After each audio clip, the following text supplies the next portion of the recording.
In a cruel world where only force ruled, Yunjae had to go through many obstacles to reach his cherished goal. He lost his wife and daughter in an accident, but thanks to the Holy Grail, he would be able to meet them again. The Holy Grail was the reward for completing the game. Yunjae was going to get the first place and definitely become a powerful player. After losing his family, the young man literally lost the meaning of life. Because of his bad mood, he left work early in order to return home as soon as possible. This didn't happen to him often, so the boss stepped in and let him go home. The boy needed to rest today. It's been a long time since the tragedy, but the guy's getting better. At least he started joking and sometimes appeared at corporate events. Hearing the whispering, the boss shouted loudly and forbade any discussion behind his back. He ordered all the employees to mind their own business.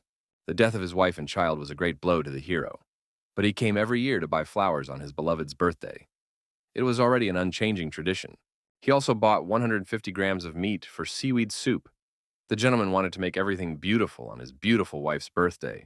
All the gifts were quite real, but the young man returned to the empty apartment. It was dark, quiet, and didn't even smell of his favorite wife at all. Yunjae had gotten used to this kind of environment over the years. After putting the gifts away, he began to make seaweed soup to please his beloved. The birthday party was quiet. The young man set the table and placed a picture frame in front of him to make his wife's presence felt at least a little. The hero talked to her as if she was sitting across from him like she used to. He apologized for not being able to make dinner tastier on such a memorable day. Since the day Young passed away, his life has never been the same. The only thing left to him after his wife's death was her diary. That evening, the hero opened his diary and decided to write a message of congratulations for his wife. Only in this way he could convey his thoughts and feelings to her. Yunjae wrote that he came early today as promised to make soup. He looked at the picture frame and posted whatever was on his mind. The pain of loss made his lips clench tighter and tighter to keep from crying. His heart was cracking at the seams, but he continued to tell his wife everything. A depressed Yunjae wrote that he bought his wife's favorite flowers and bought a teddy bear for Mina. In his notebook, he asked his daughter if she liked the gift. The boy wrote and asked his family questions for a long time, but he didn't hear the answers in voice, didn't feel the warmth and breath. The memories hurt him deeply. The hero remembered with horror his wife's smile and Mina's gentle voice. He remembered how he had been happy not so long ago, but now every day had lost its meaning. The boy longed to feel the warmth of his relatives at least once more. He missed them very much. Now the notebook was filled with his feelings, and tears blurred the ink. Never had his life been so empty and lonely. He felt the presence of his family everywhere, and it broke his heart forever. In the end, the message for his wife looked more like scribbles. The young man couldn't cope with his strong emotions, so he made a mess in his notebook. Suddenly, something unbelievable happened. It resembled quite real magic. The notebook suddenly glowed, and letters surrounded the boy from head to toe. When the glow stopped, the hero immediately grabbed the notebook to check the contents. But after flipping through all the pages, he saw that the notebook was empty. On one page, it was written that the family could be brought back. The young man's heart froze, and time literally stopped around him. He couldn't believe his eyes. It was a real miracle. For years, the guy had dreamed of bringing his wife and daughter back, but it was all too amazing. A few days later, Yunjae asked to leave work early again. He promised that it wouldn't happen again, so the boss let him go. His thoughts were restless. The diary had disappeared all the entries he had kept for more than half a year. And starting from the first page, it was filled with new entries. The young man thought about throwing the diary away, but he couldn't do it. He started keeping it on September 14th, and all the incidents, accidents, and dead people were written down in it. Everything written in the diary was coming true, but more importantly, the family's return could be true. On September 18th, at 10 o'clock sharp, the first departure to the other world was to take place. It was the last chance for the hero to meet his family. Having lost his wife and child, the boy would not be able to move on with his life, so he decided not to miss the opportunity. Holding his breath, he waited impatiently for the time. As soon as the hand of the clock struck 10 o'clock, everything changed. A magical whirlwind began, turning the room into chaos. This strange phenomenon teleported the boy to another place. Just a moment later, he found himself on a sports field in the forest. The hero wasn't the only one here. The guys were scared and looked around. It was clear now that the message in the notebook was true. No one understood what this place was or why it was like this. In fact, they were all here for a reason. Training was about to begin. The hero found himself in another world, the basis of which was a game. Everything was exactly as it was described in the book. Now, he had to pass many obstacles. The boys were ordered to present their desired weapon in 1 minute. Otherwise, they were automatically given a sword. Many immediately thought of a gun, but for some unknown reason, they were not provided with them. Instead, the boys were given a wooden bow and arrows. From that moment on, the training began. The first task for the heroes was to unite and destroy the oncoming pack of bloodthirsty zombies. Yunjae didn't know anything about this world. He suspected that the diary was a record of the future, but neither this world nor the real world was his present. Facing the Walking Dead in person wasn't that dangerous. Only a little scary at first. But the young man didn't want to be in a fight with them. The longing in his heart and the desire to meet his family again still made him spill the blood of living corpses. With tears in his eyes, the boy rushed into battle. In order to stop the endlessly attacking zombies, it was necessary to cut off their heads. The heroes swung their sword mercilessly without a second thought. Once the dead man was killed, Yunjae was praised as the first to stop a zombie. The achievement was obtained, and all stats were increased by 2 points. This made the hero very happy, and he rushed into battle. Since the stats were increasing, he decided to immediately kill all the nasty zombies to win. While others were struggling hard to protect their own lives, the brave hero was gaining experience points and increasing his physical strength at a great rate. The boy had no time to think about others. He had to become stronger himself, so he handled the ball as if he had been born with it. By eliminating the largest number of zombies, the kid gained honor and 100 experience points. Thanks to his efforts, his weapon became sharper. After the battle, Yunjae was very tired and decided that it was because of the stamina stat. The information itself appeared in his head. The foundation of the world was the game. The brave hero did well in this task and gained 14 mana points, which was not a bad result. The diary said that magic was the most important stat, but right now the boy needed agility or strength to get stronger. There were 198 survivors on the mission, and the second phase of training had begun. The survivors would be those who, after 3 days, would be in the top 100 with the most stats. It was a true game of death. The players were incredibly scared that they would have to part with their lives if they lost. Only half of the participants would be able to come out alive. The bold Yunjae wasn't scared at all. He realized that he was definitely the only one who had gotten the diary. There were 2 ways to get skill points. In the first way, the player had to fight and get rid of the monsters of this world. The second way was even easier than the first. When killing another person, the hero could get half of his points, which could create real chaos in the game. The second stage of training was open, but now the players had a different attitude. They were like possessed and desired each other's blood and points. Players took the easy way out to make sure there were only 100 people left, so they started killing each other instead of fighting monsters. Yunjae couldn't watch this bloody war, so he stopped the players. He told them to kill monsters and earn points so they wouldn't die. One of the players got very angry and said that the boy just knew how to fight well against monsters. But in reality, the hero would fight against humans the same way. He said that during training, they should join forces and face the monsters together. By killing each other, they wouldn't get out of the game. It was impossible to foresee that at the end of the battle, there would be 100 men left. But at the end of the mission, they would definitely need to work together. In fact, the hero knew that a large number of people would be needed in the next training. For the sake of this, many people could not be allowed to die. The young man urged everyone to stop the fight and make an effort to get stronger and stay alive. There was no advantage in killing each other now. To save the family could not be allowed to make mistakes, so the guy decided to set out to survive. But suddenly, a young girl caught up with him. Young-Yu Ra wanted to go along with the hero. She said she could help him, but the young man flatly refused. He was sure the girl had never killed a zombie, just hid and watched other people kill them. It was survival behind other people's backs. The young warrior didn't need such partners, so he sent the girl back. This time she chose the wrong target, and the boy wasted his time. On the third and final school day, someone discovered the cave. It was a person at the side of the steep cliffs. The area was so narrow that only one person could fit through it. The hero was just in the neighborhood, and on top of that, he was able to get in. But the monsters inside the dungeon were much stronger than simple zombies. If he had entered it on the first day, he might have died. But the people who entered the cave were becoming stronger than anyone else. Yunjae didn't have time to doubt. He needed to become strong, faster. Right at the entrance, the hero was attacked by a terrifying creature. The guy had time to react and swung his sharp sword to wake the monster in two. The first monster encountered in the cave was a carnivorous insect. The brave player was awarded 10 experience points for killing the insect. and damage reflection was increased by 1. If he knew in advance, he would persistently save them from the beginning. After completing the training, depending on the points gained, the reward would be changed. Even the hardest road was not an obstacle for Yoonjung. He only thought of his wife and daughter. He had to get a meeting with them by any means necessary. Moving forward, the guy could feel the improvement of skills with his body.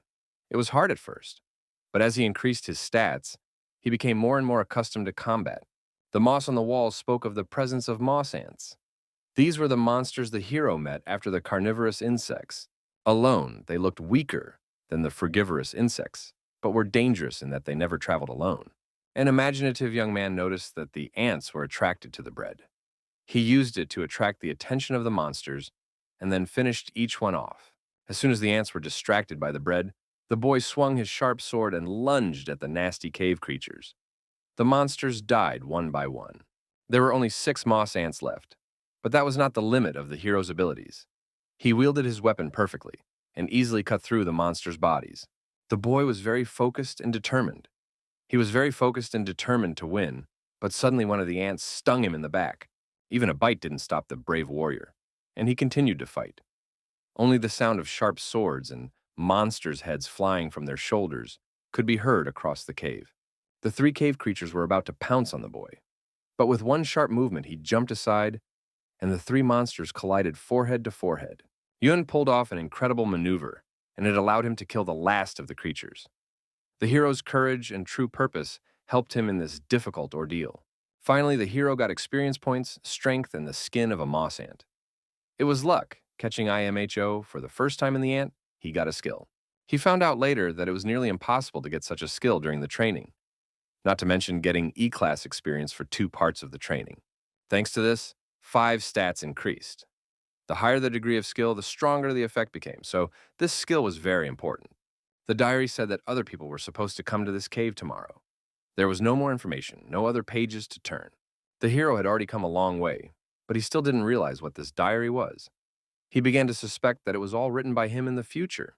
There had to be a reason to turn to the past if someone else from the future wrote it. Yoonjae really wanted to know what was on the next page. The contestant in second place was very unhappy that the cocky kid was holding on to the first place. Kim Do-hyun wanted to get the young man off the front row as soon as possible. Jung Yu-ra was ready to tell where Yoonjae had gone. In return, she demanded that the young man who was to be killed be given to her. Meanwhile, the brave lad continued to explore all the dark corners of the cave. He encountered the nasty moss ants time after time and killed all in his path. It hadn't even been 2 weeks yet since the beginning of the training. Mana was increasing quite slowly, but it was enough. Although the creatures in the cave were monsters, they had the same characteristics as ants. This meant that the queen of the moss ants had been discovered. At this time, that very scary creature was already standing around the corner. It looked like a real ant, but it was the huge size of a real monster boss. The hero found himself in a real trap. He didn't know anything about the queen, and there were a lot of the usual moss ants. He wanted to hunt them for a while, get more stats, and then attack the queen. But people were going to come here soon. Today was about day 2, so they should be here tomorrow. Normal people had about 10 game points each, but Yoonjae had twice as many. He decided to try to carry out his plan at all costs and not miss the boss. Suddenly, the game panel reopened in front of him. According to his ranking, he was given a 3-day supply of food, and 8 stats randomly accrued. Strength, health, agility, and mana were also increased. Now the boy had enough bread for bait, so he easily lured all the monsters into one place. With deft movements of his sharp blade, he dealt with another gang of moss ants. After the minor bipeds came the most crucial moment. The hero was waiting for the queen. She was practically motionless and seemed to be used to acting on her own. Suddenly, 2 furious monsters swooped down on the kid from the back to tear him apart. Yoonjae already had a great skill in fighting them. He swung his sword and chopped them into 2 pieces. The problem was the constantly gathering moss ants. Thanks to his skills and abilities acquired during the 2 tasks, the hero could resist even 100 ants. Without a second thought, the brave warrior pounced on the steel monsters. Swinging his sword in all directions, he severed their limbs and then cut their bodies into several pieces. It was a tough battle, and the ants were getting bigger, but the points and stats gained were like welcome rain in a drought. His strength was running low, and the boy could barely hold on. If it wasn't for his skill, it would have been dangerous. He couldn't give up on obtaining a D-class skill. a skill that could be possessed by defeating the Ant Queen. There was no time for doubts. It was necessary to act as quickly as possible to defeat the queen. It took only a few seconds for the hero to make his best effort and scatter the gang of monsters. As soon as the warrior was done with the smaller enemies, he sprang from his seat and attacked the queen. In a deft move, he jumped on her head and drove a sharp blade straight into her skull. Meanwhile, Kim Do-hyun, Jung Yu-ra, and the other participants of the game were already in the cave. It was a very confusing path in this place, but they still went on because they knew that someone had already entered the cave. The cave gave more points than the monsters outside the cave, but it wasn't comparable to catching people, so Kim Do was sorry to waste his time. The enraged lord was going to catch the bastard Yoon Jae, who had single-handedly massacred all the monsters here. He had fought alone in the cave, so he was bound to be tired. The cruel Kim's eyes were filled with bloodlust and revenge. He wanted to catch the boy, no matter what it took, and take first place in points and rankings. The queen was destroyed. All achievements were obtained. As a reward, the hero received an active skill that could save a life in a dangerous situation. The power of the skill increased in proportion to mana. The higher the mana points were, the more powerful the skill became. This skill alone was already an achievement. The power of this world could be divided into 3 groups, with points being the main ones. As a result of their increase, those in this world could become true superhumans. Skills were magic that was controlled by such people. Thanks to mana, they used superpowers beyond the control of the normal body. The last group were items that, when possessed, gave the ability to not only raise stats, but also to use new skills. Even as an ordinary person, it was possible to gain superhuman strength through items. This was what made them valuable. So they were the hero's real goal. At this time, following the corpses of the moss ants, Kim Do finally reached the right place. He couldn't believe that he was too late, and his enemy had already killed all the ants and the bloodthirsty queen. At this moment, the culprit of the slain monsters appeared in the cave. Yoonjae realized that he had acted differently, so the future in the diary changed. His enemies shouldn't have come this early. When the Lord saw the boy unharmed, he was furious. He didn't want to believe that the young boy had killed all the creatures and wasn't tired at all. Someone who increased stats by killing monsters was more dangerous than others. Kim Do-hyun had no personal problems with the young boy, so he had to let him go. The boy was no longer the ordinary person everyone had seen before. It was now clear that collecting experience points was a stupid idea. To get to the top, the gentleman needed to kill monsters in the cave and increase his stats. Now he was determined to catch the kid by all means. There were 148 survivors left from this point stage. 2 training was complete. The first 100 people in the points ranking had to continue in stage 3. There was a real battle between the players, where they earned places with their own blood. Literally in a moment, everything around changed. The survivors of the second stage found themselves in a new place. The hero saw completely new faces in front of him, among which were not his enemies. Finally, the third stage of training began, and the players were given 3 doors of different colors. Only 10 people could enter the scarlet door, 5 could enter the blue door, and only 1 could enter the white door. Each player had to step behind the chosen door and continue learning. Even though the scarlet door was designed for 10 people, the difficulty level was very high. There was no guarantee that the guys would be able to complete the training. Compared to the scarlet door, the difficulty level of the blue door was lower. But by entering the last white door, the training for the players would be over.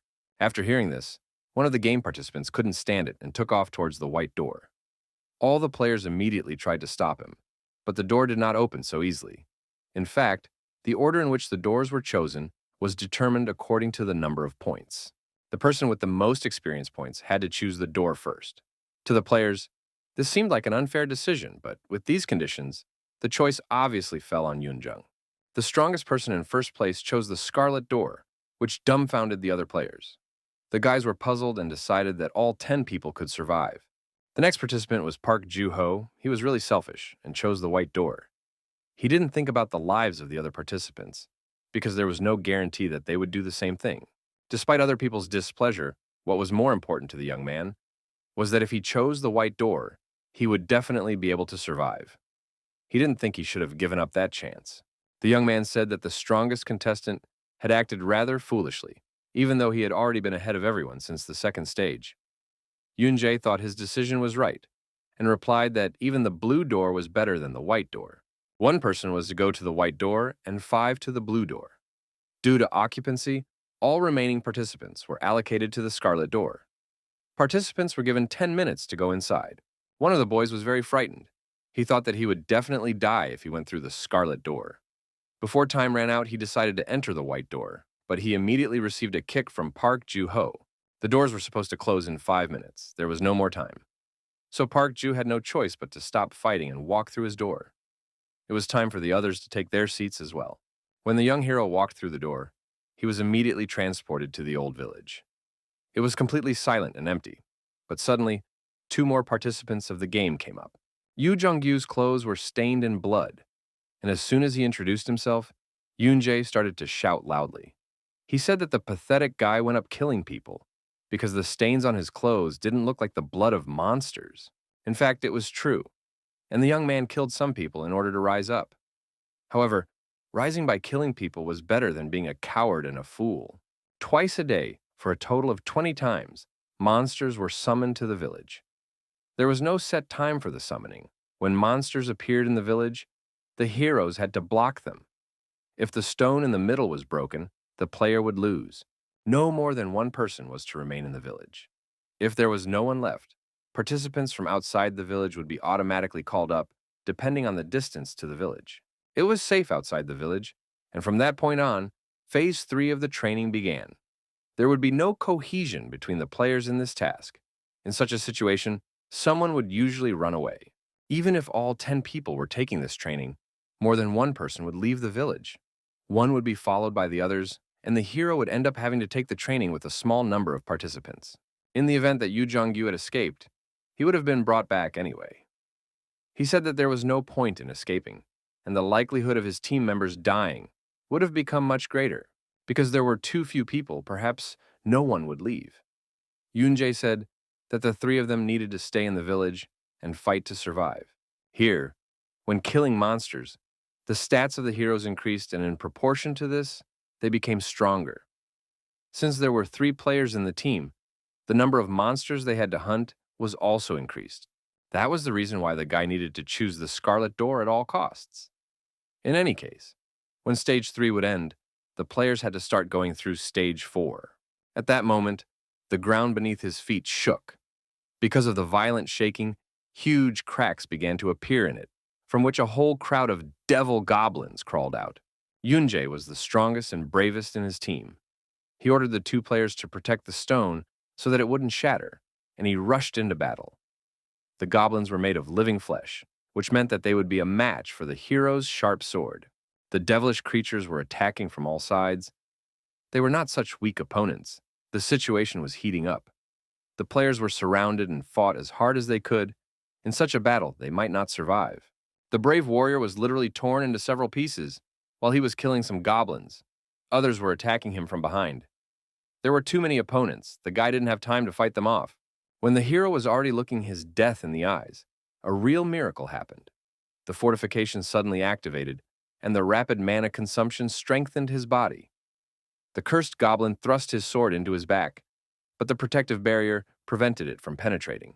Soon, the bloody battle with the devil goblins was over. Everyone was left alive, but young Eunji was badly injured. Blood was flowing from her shoulder. If the situation worsened, the hero would have to do everything alone. After the fight, Yu Jung-gyu was very upset. He didn't really want to kill people. He confessed that he killed the man not because he wanted to, but because the man attacked first. Guilt tormented the boy from the inside. After all, he was still too young to bear death easily. Yoon-jae tried to support him, but suddenly they noticed that the young girl had disappeared somewhere. After a long search, the boys never found her. The young man decided that Yoon-ji was badly injured, so she was scared of her death and ran away. This was not a situation in which he could think adequately. Now the guys were puzzled. If there were fewer of them, then the number of monsters should have decreased as well. The situation wouldn't change from talking, so the hero tried to at least think optimistically. The difficult path of Stage 3, the guys had to continue with just the 2 of them. Yoon-jae ordered his partner to take on 10 monsters to face the other 10 on his own. After gaining strength, the brave heroes went into battle. They had to try hard to stay alive because the number of goblins exceeded their capabilities. Thanks to the heroes' new skills, the goblins seemed to be nothing but weaklings. Players fought hard and pounced on the creatures with extreme ferocity and strength. Compared to when the kid was catching moss ants, the points had increased greatly. Now he knew he hadn't made a mistake in choosing the Scarlet Door. The training was completed when the stars were already shining brightly in the sky. The heroes had cleaned up the village perfectly. There were still 9 days to go, and everything had to be as written in the diary. The first day gave 1 random stat point, the second day 2, the third day 3, and so it was every day. Unlike the Blue Door, the Scarlet Door training lasted for 10 days, so even if you just survived, you could get 55 points. Yu Jongyu received the E+ class Devil's Bargain skill. When activated, strength and agility increased by 5 points, while health and physical defense decreased by 2. All this time, Yunji was not far from the village. She took some bread and water with her and hid behind a large rock, occasionally watching her team. It was already the 4th day of the battle, but the guys didn't give up. Jongyu thought he was only fighting against the devil goblins, but the further he went, the worse it got. The young man saw moving trees, huge rats, orcs, and other creatures mangling his body for the first time in his life. The heroes had to gather their last strength in their fists to finally finish the ordeal. Jongyu was not allowed to die. His younger ones would be left to fend for themselves. They wouldn't be able to go to school by themselves, eat lunch on time, and would definitely cry if their older brother died. It was the 10th day of the 3rd stage of training.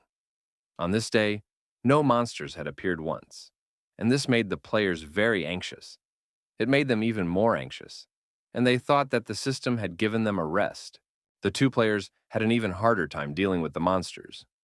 They had hoped to the last that the girl would come to their aid before the final attack, but suddenly the stone cliff shook. A strange vibration was felt in the air. The rock shook with all its might and glowed with a bright light. After a few seconds, the rock turned into 2 sharp towers. The seal of the stone was broken. At this moment, something incredible happened. The stone gate opened and the monster sealed in. The stone was released. The boss demon Lychee came out. Along with the demon, his little servants were summoned.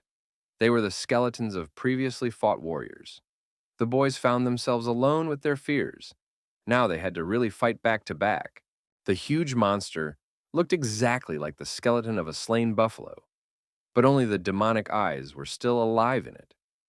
Yunjae's main goal was to survive, so Yunjae attacked the beast without a second thought. A devil's bargain had been made between the players. While the hero dealt with the boss, Jongyu was to focus on the smaller critters. The young man fought like a true warrior. He held his sword tightly, which was sticking out of the devil lich's back. Soon, this monster would have to cast off its hooves, so there was no time to lose. It took a little effort to win, but suddenly the buffalo became angry and threw the boy back with force into the stone. The beast smashed the stone barriers and disappeared from sight. A moment later, it appeared before the hero with new strength, its wound glistening like a Christmas tree. Yunjae immediately realized that the beast could regenerate its wounds. Meanwhile, Eunji decided to come back because she thought the guys couldn't do it without her. She was literally petrified when she saw what her team was capable of. Biting her nails into the blood, she began to feel strongly that the boys must have wanted revenge for her escape. Strong doubts crept into her head. The fear of death was stronger now. Yunjae knew about the monster's regeneration, but it still wouldn't help him. Swinging harder, he chopped off the beast's tail, which immediately began to glow and regenerate. Bloodthirsty Lychee was invulnerable. His strength was simply incredible, and his infinite recovery helped him to be invincible. The hero had no choice but to continue fighting. The boy was sure that the monster must have had a weak spot. He sprinted and jumped high into the air, and with one swipe of his sharp sword, the daredevil struck the beast hard in the skull. The buffalo's head immediately lit up, and a bright spark came out, illuminating the entire space. A strong explosion enveloped everything around, blinding the jeers.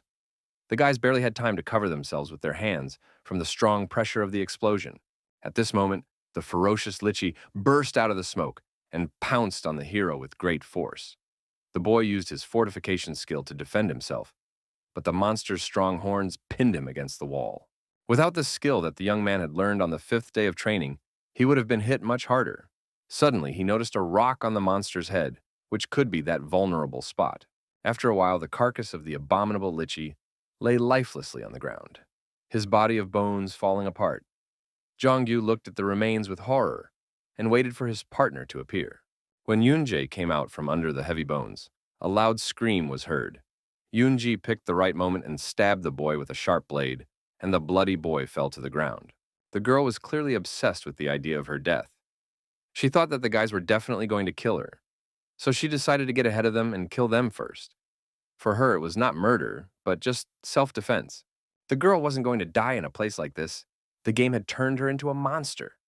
Swinging her sword, she wanted to kill Yunjae to get their experience points. She thought the young man was near death, but she was sorely mistaken. At that moment, the hero raised his sword and cut off her arm in a second. The girl paid for her betrayal. Yoonji had acted foolishly, for which she was punished and deprived of any chance at life. The sharp blade of the sword neatly cut off her head. Time was short. The injured Jongyu was breathing his last breath. He shouldn't be dying because he hadn't seen his juniors yet. So Yunjae poured the contents of the magic vial on his wound. The low-level elixir instantly penetrated the young man's skin and began to literally sew up the wound. It was diluted and the effectiveness was greatly reduced. But it could be an excellent medicine. Jongyu survived and his wound healed quickly. His savior had gotten it after defeating the Ant Queen. In a dangerous situation, it could be his backup life. The guys fought hand in hand for a long time. Only by working together could they survive. Protecting each other, they became true brothers. So Yunjae couldn't do otherwise. As of this moment, the third stage of training was completed. The hero received 40,000 experience points, 10 random stats. The most pleasant bonus was an additional reward in the form of Jahar's shackles. Now the boys could move to the location of the next training session by going through the door that had appeared at the location of the stone. An even more interesting adventure awaited them behind the door. After going through the door, the guys came out at the place where there were 3 doors before. It didn't matter which door they passed through. Stage 4 started for everyone at the same time. At this moment, 2 lousy guys who wanted to kill Yoonjung came out of the door. He realized that they had probably cleared the Scarlet Door by themselves or killed all the partners. There were 56 survivors in Phase 3. Stage 4 of the training consisted of a rivalry between camps. From this point on, all the players who were there were grouped into one group. Now, they had to compete with other participants in a different training location. The winner was to be the camp that killed the most monsters and would get the most team points. The group with the most team points would be able to complete the last training. Accumulating team points was quite easy. They were awarded to players who hunted monsters behind the white door. Behind the black door, you could upgrade stats and get individual points. Depending on the individual points obtained behind the back door, different items were given out every day at midnight at this very spot. On command, players could return to the original location, which was saved automatically. Even after losing in the team competition, the 10 players with the highest individual scores would be able to complete the final training. The level of monsters in Stage 4 was too different from those in Stage 2. Parkju could barely get away from the 2 huge cyclops, and couldn't even handle one of them. The ugly creatures were already catching up to the guy, but suddenly, Jungyu and Yoonjae appeared in the forest. They came to the rescue and slew the 2 mythical creatures in a matter of seconds. Parkju couldn't even say a word. He was literally boiling with anger. He felt helpless because his enemy was stronger and more experienced. Until midnight came, the heroes were going to go deep into the forest. Jongyu said that Jae looked happy enough as he examined and tested the bracelet. The shackles created by King Jahar from a part of his soul increased the strength of the wearer by absorbing his mana. They added attack power, increased the protection of armor, and bypassed the mana-enhanced defense of opponents. Thanks to the shackles, it was much easier to use the skills. Moreover, when pumping it up, the armor of opponents could be disregarded. With constant development, the hero could significantly increase his potential. The first day of the 4th stage of training had been completed. Yoonjae once again took the top spot in the individual points ranking. No one but him earned team points. After the individual scores were tallied, the hero was given a reward of 12 coins. The coins could be exchanged for desired items and skills on the last day of training. Yoonjae proposed a plan for the players to survive together, but Kim Do-hyun was against it. He said he could survive without collecting team points. The boys' plan was simple. Everyone had to earn a certain number of team points. And after that, everyone could earn individual points or go to bed. Most of the guys were thinking along the same lines, but Kim Do-hyun was the only one who wasn't happy. He wasn't going to believe in the boys' good intentions without a single piece of evidence. Behind the back door was a dark forest, inhabited by sinister, huge creatures. There, the hero earned individual points by fighting monsters. His bracelet helped him a lot, making his case and weapons much stronger.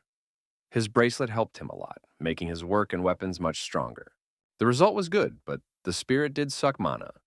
The warrior lost half of his mana in one hit. He needed to save mana even if it would take longer to fight. The monster's body was like a rock. It was hard to even cut. Jongyu was amazed that his partner was able to slay such a monster in one blow. The young man was sure that Yoonjae's goal was not just survival. In fact, the hero really did have a goal for which just staying alive wasn't enough. It was something like returning to the normal world. It was already getting dark outside, and the boys had gone far enough into the forest, so they decided to go on. But suddenly, they noticed something familiar on the hill. On the last day of the fourth stage of training, a rumor reached the guy that someone had discovered a golden goblin in the thicket of the forest. At first, he didn't believe that the goblin dwelt in a forest inhabited by orc-like monsters, but now he saw it with his own eyes. Meanwhile, the players in the forest had a meeting. Things got complicated. 10 people had to make it to the next stage, which meant that one of them had to die. The boys wouldn't be able to beat the 4 leaders on individual points, so they wanted to win the joint battle, but they doubted their abilities. Kim Do-hyun heard an interesting topic of conversation and came out to the players with a suggestion. He always looked for a benefit where there was an opportunity. At this time, Yoon-jae and Jong-yu were chasing after the goblin from the last of their strength. He was a clue to stage 4, but was purposely running so that the guys would bump into monsters along the way. The players only had 3 days left, so they decided to return. The book said that the goblin was the essence of the stage, so Yoon-jae wanted to catch it by all means. The second day of stage 4 was completed. The ranking was updated, and now there were 0 results on the scoreboard. 9 people did not keep their promise. During the 2 days of trials, Mr. Do-hyeon coaxed the other guys into not earning points because they weren't that important. This made the hero very angry. The players might not have considered everyone around them as a team, but because of this decision, others just might die. The boy was just furious and suggested that the players kill him. The argument could have turned into a fight, but suddenly, one of the guys jumped into the conversation. He told Yoon-jae to get into their situation and give some time to earn individual points first, and then group points. The boy was actually very cunning. He revealed that Yoon-jae knew all about influencing people. It definitely wasn't a battle of 2 against 9, so everything was planned. The hero wouldn't care if the players just kept collecting individual points. That's exactly what the diary said. One team of 6 people disappeared. They massacred people to take their coins and individual points. The ones who passed the red door and became strong enough were Park Sung-soo's team. They would definitely continue killing people for coins and points. Yoon-jae and his partner couldn't win in the team competition if they didn't do anything to Park Soo's team. It was dangerous, but now the guys needed to kill people instead of monsters. When the 3rd day of training came, the brave hero continued his hunt for the golden goblin. He used different techniques to catch it, but he kept running into monsters. The ugly goblin lured the guys to the huge creature, hoping that it would kill the guys right away. The monster screamed throughout the forest and tore out a tree from the root to crush the enemies. The guy had only one attempt to take down the bulky man. He abruptly snapped out of his seat and cut the monster in 2. Now the golden goblin's defenses were broken. Hide and seek was over.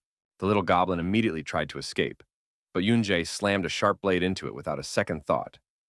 Now he finally managed to get his hands on the real key to unraveling the mysteries of Stage 4. Meanwhile, in the forest, the first blood of innocent players was spilled. Kim Do-hyun was not joking and was determined. He had no feelings. He was just attracted to other people's coins and glasses. The guys were begging for mercy. They were ready to give all their coins. If they stayed alive, things would get more complicated, because killing other players could earn them individual points. The bastard Kim Do-hyun felt invincible. All the players were under his power. He pulled out his sword and was ready to kill everyone because it was the right thing to do. The goblin's bag was a kleptomaniac's paradise. Weapons, excellent armor, and many more valuable items shimmered in the sun. It was worth it for the hero to come all this way. The goddess tears were the most valuable item for Yoon-jae in the goblin's bag. The vial contained one of the 3 goddess tears that had a good effect. Once applied, it permanently increased the mana volume and recovery rate by 20%. After the goddess's beautiful tear, the boy felt just fine. He had recovered mana, its volume had increased. He had also gotten back all the mana he had just spent on the ogre. Yu Jong-gyu selected a passive swordmaster skill from the bag he had gotten from the magic book. When he used mana, it exalted a coating on the blade of the blade, increasing its cutting power. The sword that killed warriors also went to Yunjung. The sword could increase his slashing power and lower his mana consumption. The ring allowed the hero to use the mana concentrated in it as his own. Helpless players managed to survive. Many were hurt. But the brave warrior came to the rescue in time. He could not simply leave such nasty deeds out of his sight. He had only one life, but he had something to look forward to. He was a master of his weapon, and he could handle even the strongest of creatures. His enemies were not much different from the bastards of the forest. Now, it was a battle between good and evil. The swords of the heroes came into contact in battle. Kim Do-hyun was simply furious and tried to destroy his enemy with all his might, but Yoon-jae was stronger and pushed his sword away. The boy pushed the ugly bully away with all his might, but his team immediately stepped in. They surrounded him from all sides, but he was strong enough to handle them. Not everyone would come out of the battle alive. Both sides were strong and trained. The fourth stage turned out to be quite different from what was stated in the conditions. The training made people be real monsters. Kim Do-hyun couldn't let the small boy win. His ego and desire to be first made him pounce on his opponent with even more vigor. The battle was gaining momentum. The master didn't even have time to approach his enemy and was already in the air.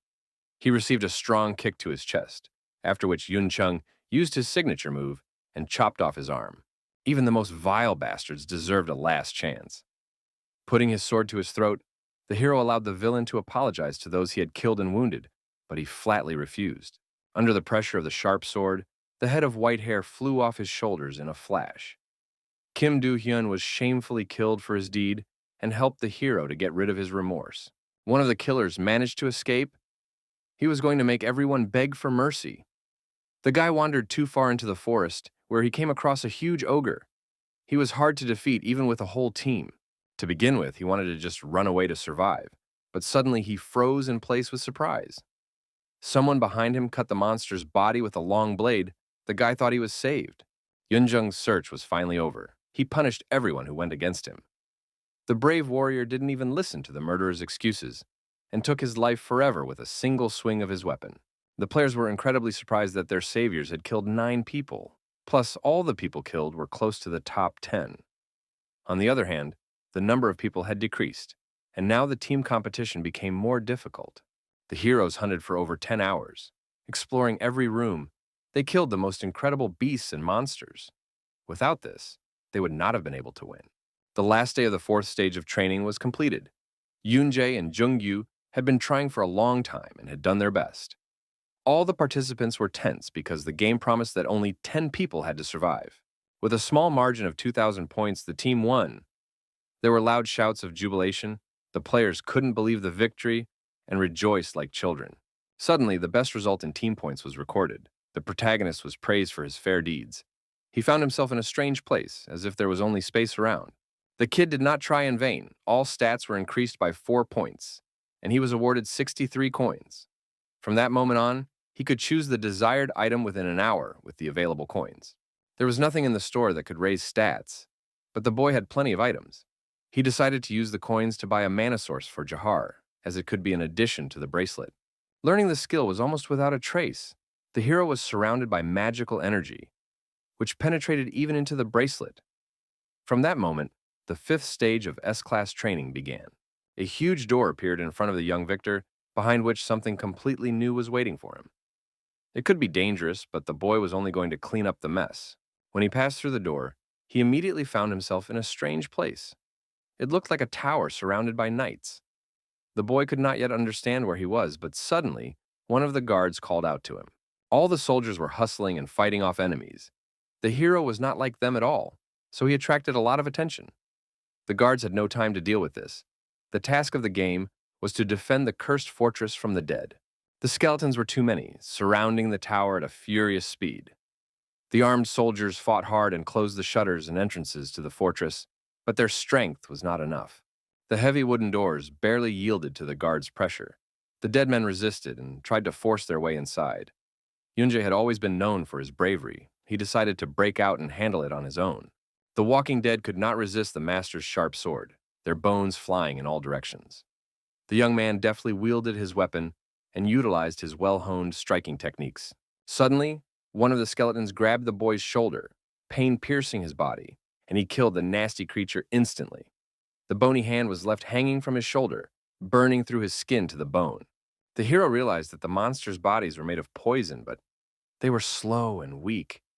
He had to be very careful that everything went easily, for the dead were supposed to disappear with the dawn. The young man was confident in his abilities. He crushed a whole crowd of skeletons, and the rest disappeared at dawn. The beginning of his new challenge was upon him. The tower guards didn't know the guy, but Max thanked him for his help. He was responsible for leading the warriors of the Sloth Fortress. Without the stranger's help, the tower would have been in the possession of the skeletons long ago. Max was confused by the unusual name of this man, who had suddenly appeared and started scattering these piles of bones. No doubt he was grateful, but it all seemed too strange to him. Yunjae couldn't tell the whole truth, so he didn't want to discuss it. He said that there was no way he would be a nuisance to the fortress, and Max had nothing to worry about. For more than 10 days, the dead had been attacking the fortress. They were killed, but after a while they reappeared. It went on nightly, and there was no end to the skeletons. The person in charge of leadership said that it was known that the skeletons came at sunset and left as the day progressed. No one knew where the corpses came from or who they really were. But there was hope for the fortress. Help was due to arrive in 10 days, but it would have to hold out. The problem was that the guards were not sure of their strength. The hero thought it was strange. It wasn't like an S-class difficulty level. Standing 10 days against skeletons was too easy a task suitable for lower classes. Max asked the young man to stay only 10 days to help the fortress. Without his support, the guards would not be able to cope on their own.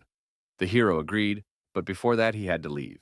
As night fell, the uninvited guests from the Bones came to the fortress again. Yunjae still hadn't returned, so Max thought he had escaped and sent his troops to defend the fortress. Suddenly, one of the guards shouted loudly. Someone near the tower was already fighting against the skeletons. The heroes couldn't fool the poor people and leave them in trouble, so they went back.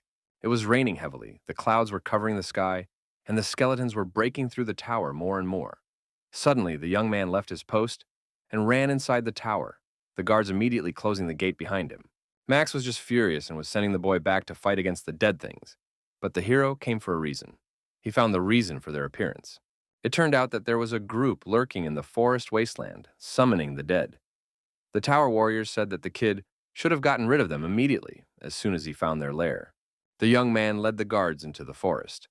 But Max didn't want to leave such an important task to an outsider. This time he wanted to end it completely, and took the best warriors with him. The warriors of Slot Fortress were already almost there. No one knew what was ahead, so Yunjae wasn't sure if he could protect the people.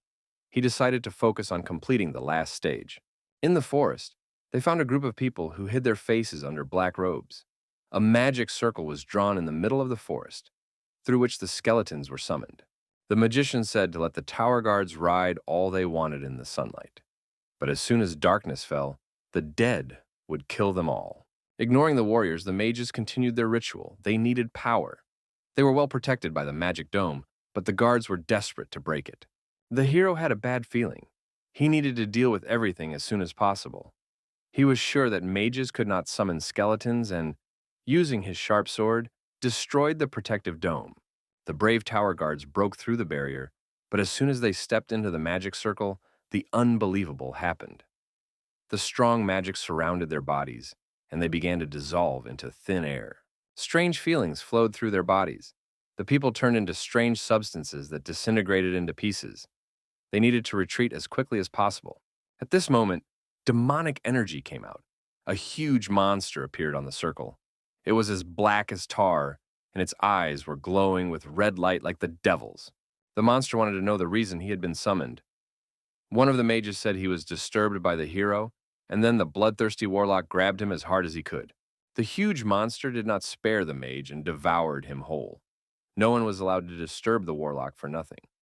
Suddenly, he noticed that the young boy was carrying mana. The brave guy decided to confront the monster. He had no choice but to pour mana into the shackles and defeat it with a single blow.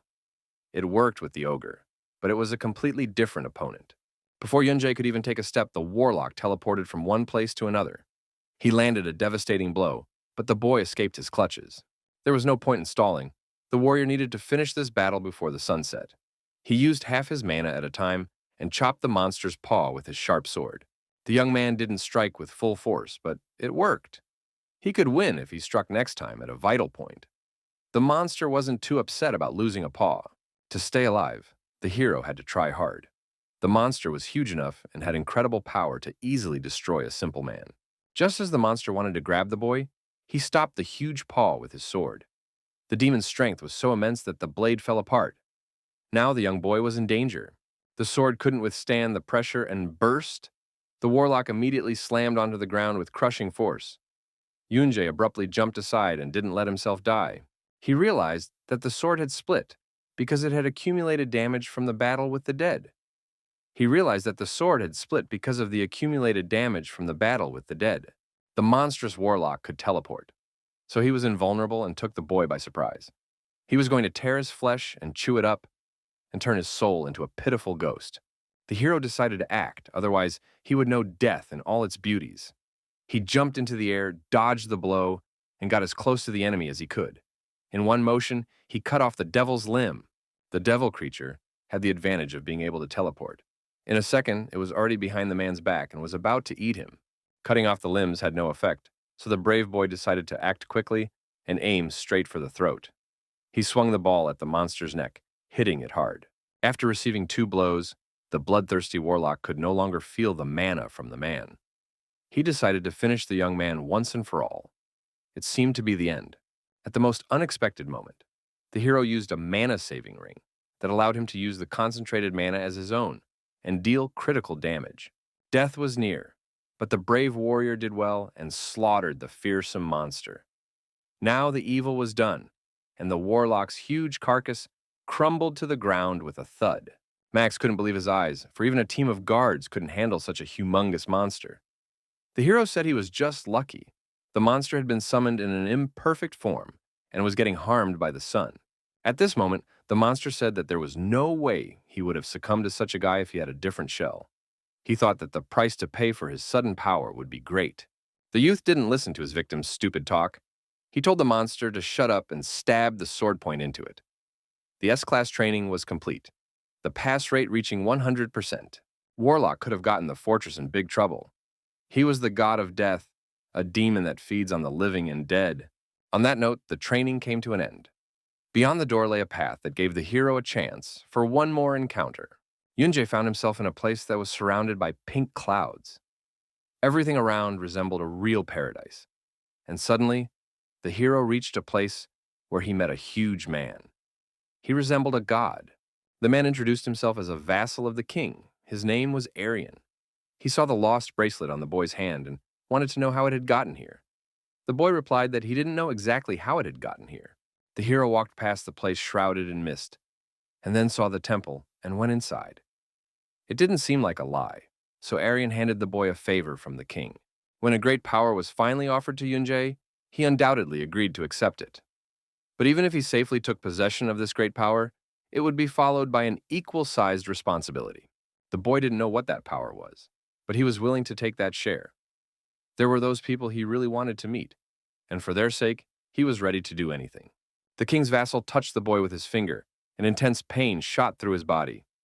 The pain was deadly, but if the hero truly desired strength, he needed to endure it. The boy fainted from the pain and then rose again and crawled forward. He was almost unable to cope with the savage pain, but he was driven only by the desire to see his beloved wife and daughter again. When the young man ran out of strength, his only thought was to be killed and end this torment. Suddenly he heard a voice from above asking him the real reason why he had to survive. His wife and sweet Mina were the only reason he wanted to wake up every day. The heroes couldn't die. He needed to survive and meet them again. After the vision, the guy woke up abruptly. He managed to survive. Now in his body sat the heart of the king. But in fact, everything was not so simple. It was time to leave. Arian said that the shackles, the mana source, and the heart were gifts from the king. The Lord said goodbye to the boy and teleported him to another place. The training was completed. All the players immediately found themselves amongst the high cliffs. They were transported to the village of Beginnings Melon, but had absolutely no idea where they had gotten to. There were many foreigners around, but you could understand what they were talking about. All the heroes were talking excitedly about what was happening, but suddenly, they stopped talking. A stern gentleman in armor came out to them. There were people here, not only those who had come from past stages, but also those who had come long ago. Alvin Walker was a participant who had been in this world a family of years ago. The people were frightened because they did not understand what was happening. They attacked the young man with accusations that he had created a transparent wall through which it was impossible to get out. Yunjae was surprised that this person had gotten there earlier because there were no traces of disappearances left on the ground. There were a lot of people missing at that time. It was the girl Lois who put up the obstacle in the player's path. Alvin figured the players were confused, didn't realize what the world was, and thinking it was over, never made it home. Hearing this, the players were simply furious. They were sure that this young man had brought them to this world, so they blamed him and demanded their freedom. Unable to stand the loud barking of the participants, Alvin shouted loudly and ordered everyone to be quiet. In fact, people had no idea what this world was built for, or why they were here. He told me that the wall was created for their protection. This place was so dangerous that the players would remember the training as a funny joke. The wall was meant to keep them from foolishly venturing into a difficult location. The young man recounted the next steps on the way. They were all heading for the village of the beginning of Melon, and trouble awaited them on the other side. But even on the way there were monsters that were much stronger than the ones the guys had met before. The road was long, it led to huge mountains, behind which the angel and demon dwelt. Alvin had told them that they were the ones who posed the danger. The angel and demon were far superior to the other monsters, but the players didn't need to know that yet.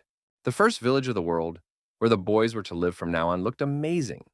From then on, lodgings and basic food in Melon were free for them, but only for 10 days. After this time, finding bunks and professions would become their personal concern. But players were still enthralled by the size and beauty of the village. All these amenities and protection were taken care of by the Skyscraper clan. The village was so huge, and the rooms were as small as nose boogers. The players realized that the Skyscraper clan didn't have the means to have better housing. There were even people in the clan who liked to do charity work, so it was possible to make a good living here. It could also mean that it was hard to survive without such help. Free accommodations and food were only provided for 10 days. So during this time, Yunjae decided to do something about it and return, but coming back was a secondary goal for him. The most important thing was to see Yunjen and Mina again, without whom he could no longer imagine his life. When the hero decided to reopen his dead wife's notebook, he found that pages that had not previously been turned were now scribbled. What he read made him reconsider everything that had happened. Now the boy had a rough idea of how to proceed, but there was no information about the angel and the demon in the diary. Even with the diary, there were too many unknowns. In the middle of the night, the heroes were suddenly awakened by a strong knock on the door. The unknown man asked to open the door for a while and said he had some valuable information. He wanted Yunjae, but this situation was not described in the book. The hero immediately tensed up. The unknown frightened him. He gripped his sword and listened. The stranger at the door introduced himself as Dean of the Bram clan and came to recruit the boy. Dean said the boys shouldn't have worried. Anyway, they were under the protection of the Skyscraper clan, but conflicts in the village between members were forbidden. When the boys did let the stranger in, he told them that there had long been a rumor that Yunjae had proven himself in training. The big clan's job was to find people who were especially gifted. Dean motioned for the young man to discuss the offer to join the clan. The clan leader was already waiting outside. He was smiling broadly, but something made him show up so late. It was suspicious, because there would have been time during the day. The Lord's words did not convince the hero. He didn't know what the Bram clan was, but he sent Dean back. If necessary, he was going to find the clan himself. The refusal made the Lord very angry. His expression immediately changed. He said for the guys to just stomp after him in a nice way. In fact, the Bram clan was just a lie. Yunjae immediately recognized the intruder. The clan was a collection of petty thugs. If he hadn't read about this clan in his diary, he would have agreed. Scum luring unknown newcomers and killing them for items was unforgivable. The hero was very savvy and saved himself from death. Dean offered to give him all the items in return for salvation, but the boy was not going to bow out. He threatened the stranger with a sword and violence. At this point, the nasty Dean pulled out his weapon and pounced on the hero. He was very agile and fast, so it was hard to keep up with his movements. The enemy was peerless. He was excellent with his body and weapons. Using various techniques, he struck the two heroes with force. Jong-gyu barely had time to fend off the powerful blows with his sword. At this moment, Yoon-jung managed to catch the moment. He grabbed his knife and rushed into the fight. With a sharp movement of his weapon, he delivered a crushing blow, but the enemy suddenly disappeared abruptly. It was as if he possessed the skill of teleportation. Dean realized that the newcomer wasn't just on the level of a standout in training. Fighting the boy was more tedious than he'd realized, but it had to be over quickly. So the master released demonic energy and disappeared. The intruder was now truly invisible. From now on, the players couldn't see him as he blended into the mist. He was going to kill the two young boys without them even noticing. As soon as he crept up on the hero and wanted to attack, the boy immediately thrust a sharp sword into him. It was simply incredible. With his abnormal mana level, he even recognized the stealth skill. The situation was getting too dangerous. Dean needed to get out of there immediately. He tried to quickly sneak to the door to get out, but the hero immediately struck him with his sword. Dean Alidor had spent a full 2 years in the game. He was known as an outlaw, attacking newly arrived newcomers, and was a member of the Assassin clan. The rumor of his massacre spread throughout the village, and Alvin Walker came to the heroes. Opening the wanted book, Alvin said the reward for the guy was 30 gold pieces. The bastard Dean had been on the wanted list all this time, and according to the severity of the crime, the reward was set, which now went to the heroes. Suddenly, out of the blue, Walker suggested that the guys join the Skyscraper clan. He had never seen such guys snatching someone like Dean before, so the gentleman thought Yoon-jung was a real diamond. There was no way to miss such an opportunity, and for a newcomer, the offer to join the clan was a great chance. Moreover, if it was a Skyscraper clan, there was nothing to think about. The members of the Skyscraper clan marveled at how the guys managed to capture Dean, since they were completely inexperienced. They had no challenger yet to take a newcomer as a member of their clan. Alvin was absolutely serious about recruiting. He was sure the young hero had caught Dean by no fluke. Malloy arrived at a rather interesting. It was best for newcomers to just join the clan without question, but Yoon-jae refused. Alvin was shocked by the refusal and realized that the boy had better options. The hero wasn't a newcomer just coming into this world. The reward was due by evening, so Alvin asked the lads to pay for their lodgings first thing. In parting, he said that the boys could always find him in the Skyscraper clan if they changed their minds. By evening, the boys had received a reward of 30 gold pieces, a harvest even greater than they had anticipated. One such coin would be worth 1,000,000 won in Korea. Jong-gyu revealed that he refused to join the clan because he didn't deserve it. Dean Alidor was caught by his partner, so the guy didn't want an empty thanks. The hero had one idea in store, though he didn't know if it was better than joining the Skyscraper clan. He suggested to his friend and associate that he meet with the High Wizard, because he was already on his way there. In Melon Square, there was a huge white portal guarded by the High Mage. You had to pay 50 gold pieces to use the portal. The old man didn't help for free. The heroes didn't have enough coin to use the portal, and when the mage was about to leave, the hero suddenly told him his offer. He promised to find the location of the laboratory. The old man was wary. This was not known to anyone but him. He wondered who the two men were, but Yoon-jae said they had just decided to help find the lab. Because of this one vow, Mr. Abram could not leave the place. He promised to reward the heroes properly if their search was successful. However, the old man was no fool. At parting, he decided to tell the boys that he would let them taste pain worse than death itself if they decided to plot something. In any case, finding the lab was better than joining the Skyscraper clan. Yoon-jae learned about the lab from village rumors. It was said that an old man used to use it before. He used to kill people and use them for magic ingredients. The supreme magician was nicknamed the Human Butcher. This news scared Jong-gyu to death, and he began to panic and fear death. In fact, there was no reason to worry because the old man couldn't get out. After a while, the heroes still found what they were looking for. In front of them was a huge rock, in which there was an entrance to the laboratory in the form of a hole. It seemed that it was impossible to find the laboratory in such a place. According to the diary, the discovery of Abram's lab made a lot of noise in Melon, since it had never happened here before, and the discovery itself was right in the rock near the village. However, it wasn't even the mere fact that this game area had been discovered that was significant. The main attention was attracted by its main reward. It was a collection of experimental materials studied by the supreme magician Abram for years. The Skyscraper clan concluded that its effect must have been tremendous, because its level height was immeasurable. Meanwhile, the heroes boldly explored the new location of the lost laboratory. Yunjae was sorry to refuse the offer of the Skyscraper clan, but by contacting them, it would be more difficult to snag the first-rate bounty. On the way, the hero said that the mage could not find the laboratory himself because he had lost all his memories. It could happen because of some powerful spell, after which he became a portal keeper. Moving further into the cave, the boys stumbled upon some very strange things these searches kept secret. Suddenly, they froze as if they were stone. Ahead of them, they saw a whole bunch of dead people. At that moment, a vibration was felt in the air. The ground shook, and a violent creaking of bones was heard. The dead men rose from their knees, as if they had been sleeping sweetly all this time. Now it was clear why the cave was so quiet and empty. There was a real secret in there. A pack of cave creatures immediately lashed out at the guys. They were very aggressive and violent. Without hesitation, the brave heroes rushed at them in response. Young Yunjae was not only excellent with his weapons and techniques, but he also had incredible skills that allowed him to scatter several dead people in a matter of seconds. It had gone better than he had expected. Only the mood was bad now. The hero had quickly dealt with a whole gang of cave creatures, and a real monster had turned them into such monsters. In one of the corpses, the hero found a brightly colored chimera mana diamond.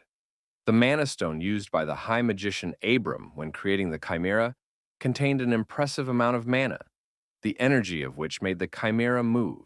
It had been several days since the heroes had traveled through the cave. Their strength was running out. This was not the place to rest.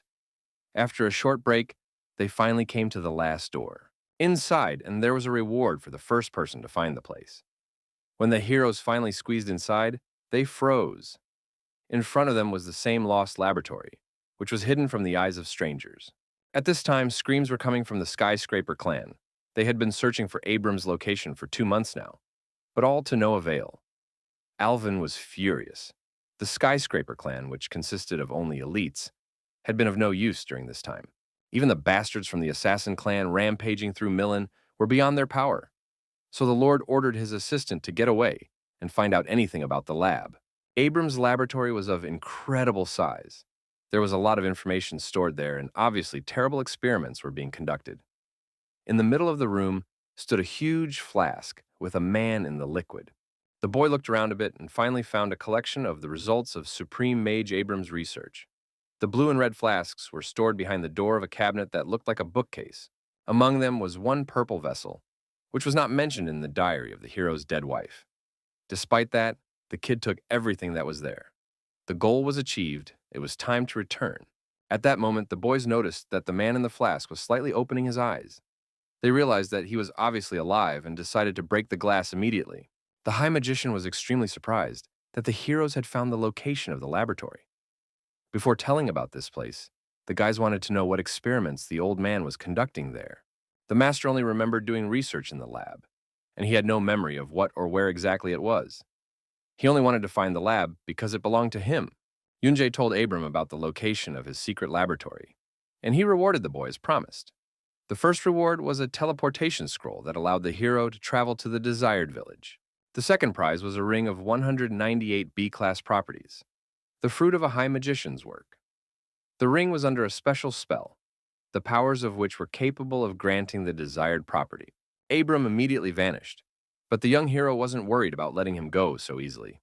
In the guy's hands was a possible reason why the old man was looking for the lab. After spending half a month at the location, the guys saved up the portal fee and got themselves a decent room. They were going to catch their breath, and afterwards, they were going to stop by the Skyscraper plan to get a decent reward for finding the location. Yunjae gave his partner a fragile life potion and a refined mana potion, and told him to drink first the red one and then the blue one. It was supposed to pump his body, so the boy immediately drank the contents. The heroes' bodies were immediately filled with wild power. They felt a frantic burst of energy that quickly spread throughout their bodies. Their health, agility, physical defense, and strength were increased by one. The young man was beginning to question whether it was worth it to drink it all at once. He took the potions because they were supposed to make his body level up, but they seemed to burn him from the inside out. It took quite some time, but the guys did a great job. Jongyu almost saw a prodigy, but eventually his stats, health, and mana increased. Abram was actually a true genius for creating such a miracle. The page of the notebook had not been turned before, but now the young man could see what was written there. As he read through the entries, he realized that things had gone wrong. Taking his sword with him, Yoonjae rushed to the skyscraper clan as fast as he could. Every second counted, so he pounded loudly on the door, and when they finally opened it, he said he wanted to see Elvis urgently. Elvis was not the kind of man you could meet just by brazenly knocking on his door. There was some kind of procedure. When the gentleman heard that the matter was at Abram's location, he was immediately interested. Walker himself came out to the loud noise. He was just thrilled to hear the news about the found lab. Yoonjae told him that Abram was about to attack Melon in a new body. It sounded simply unthinkable, and the members of the clan could not believe their ears. At that moment, something even more amazing happened. The heroes saw a real miracle in front of them. Abram appeared before them in a completely new guise. Now his body looked exactly like the body of the man from the laboratory. The heroes could not harm him, but they had to destroy the vessel. Possessing a new body, the Supreme Mage gained incredible abilities. In a matter of seconds, he immediately attacked and unleashed a single blow at the protagonist. The boy reacted in time and managed to dodge. Yoonjae said that if the old man came to get the potions, they were already gone. Abram could easily make them again, since he didn't plan to stop. He wanted to take away the boy's shackles and could easily take away his arm. The old man in the new body was not much of a talker. He wanted to finish what he had started as soon as possible. Using his skills, he directed dozens of sharp stones at the boy, which flew with great speed. Now the hero had to do something urgently. When Yoonjae's life was on a knife edge, the brave Alvin suddenly covered him with his body. Thanks to his magic powers, he managed to make the sharp stones crumble to pieces. Seeing that the man who couldn't leave the village was suddenly gone, Walker thought Abram was gone. He could not understand how the old man had been able to break the curse and get a new body. Yoonjae couldn't stand the old man's insolence and snapped out of his seat to destroy him. Abram used his skills, and thousands of bright lightning bolts burst out. They were beyond the strength of ordinary rookies. This could be the hero's last battle. The young man was fearless. He was not afraid of anyone. With one swing of his sword, he dealt the enemy a crushing blow. The whole secret of his strength was in the magic ring given by the Supreme Magician. A strong blow fell upon the old man in a second and only touched his cheek. His ring was quite useful in the hands of his opponent, so he wanted to punish the boy. At that moment, one of the members of the skyscraper clan flew up from the back and wanted to destroy the nasty old man with one punch. The mage had a good reaction and managed to dodge, so the gentleman hit the ground with his fist. Lois arrived just in time to grab the old man with her magical powers while he was still jumping. She created protective walls around him to keep him from moving and held him in the air so he wouldn't escape.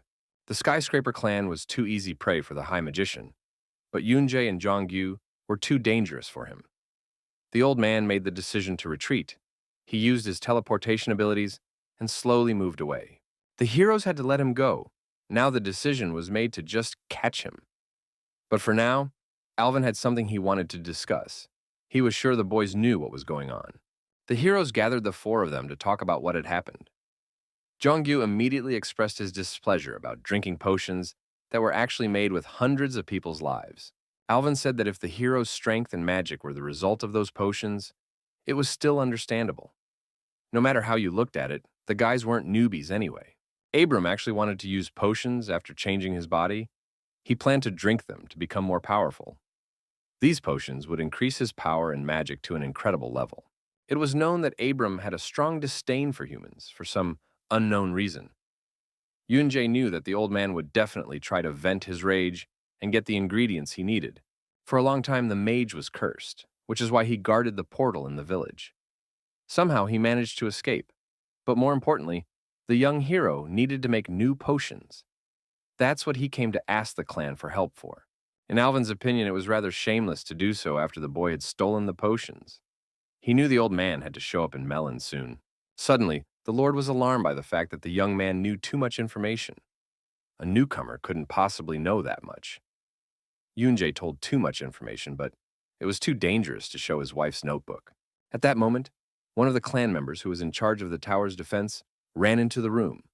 He was frightened and brought bad news. A horde of monsters was coming from outside. It was simply unthinkable.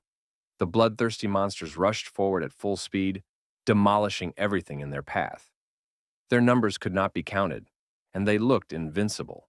The players were very scared and defenseless against such creatures. They defended themselves as best they could. Suddenly, one of the monsters pounced sharply on a human, but immediately hit his face against the wall. It was the Skyscraper clan's protective barrier. An emergency had been declared in Melon, and Lois had fenced off the village with a protective barrier. The clan's main goal was to protect the town and the chimeras that needed to be dealt with. The heads of each district had to follow the instructions of the Skyscraper clan. Lois's voice echoed throughout Melon, and Yungu felt less cool than the others. Everyone was very cool in his eyes, and he still had a lot to learn. The boy was sad, but he realized that Alvin Walker had been right to leave him in the village. The brave heroes went into battle. As fighters of an elite unit, they had to finish off the monsters as quickly as possible. Then, they could stop the attack and save the whole city. Without a second thought, Yunjae immediately rushed into battle. He had excellent weapon skills and was one of the best in the team. Surprisingly, the wild monsters were weak, and the boy had no trouble fighting against them. A whole army of chimeras was coming at Melon at breakneck speed. Their appearance was unknown, but a real team of titans could easily deal with them. A clash was inevitable. Each team member had their own personal ability that had destructive power. Alvin Walker didn't move. It was as if he cut the air with a single sweep of his hand and chopped several monsters apart. The master was an incredible person. Meanwhile, Abram had already taken possession of his laboratory. The souls were not being collected fast enough. He planned to have hundreds of thousands of souls by now. There was too little time. Soon the bastards in his way would be showing up. The old man had to hurry. He decided to create at least one elixir. By this time, the Skyscraper clan had already entered the cave that led to the lab. It had taken Yunjae a whole week to reach the end of the cave, but now the heroes needed to make it in 2 days. The hordes of chimeras were already on their way. Lois decided to simply destroy the monsters. She used a mass skill that shot a stream of fire towards the cave. This created an incredible explosion that consumed the entire space. It was clear now that the boys were of a different caliber. The girl had done well, and she'd incinerated a gang of creatures even Abram would have had trouble with. Inside the chimeras were mana stones that allowed them to move. The stone was rather weak, so it was obvious that it was only a temporary solution to keep the blood circulating in their bodies. What was more important was that these devices were still in the monsters. That meant that the old mage had been preparing all this for a long time. Walker finally realized that Abram was planning to attack Melon. On their way, the guys met many more monsters. All were of different sizes and differed in strength. For the heroes, it was not a problem, but just another opportunity to show resilience and patience. Jongyu was so obsessed with fighting against the monsters that he sometimes let his guard down. One of the chimeras was eager to attack him from behind, but Lois was able to stop it in time. This was a team fight. Lois noticed that the young man was very tired and offered him a break. He had always wanted to follow Yunjae, so he fought on par with the people who had been here for 2 years, even though he had arrived only recently. Upon arriving at the lab, the Skyscraper clan saw a horrifying picture. Abram felt like a fish out of water. In his lab, he was going to finish off his enemies for good, and he looked like he was possessed. At that moment, the old man began his deeds, and in a second, he managed to make the boys fall face down into the ground. The old man began his deeds at that moment, and in a second, he managed to make the boys fall face down on the ground. The magic circle was the creation of a supreme mage. It was capable of taking human souls. The attack on Melon was just a way to get more ingredients.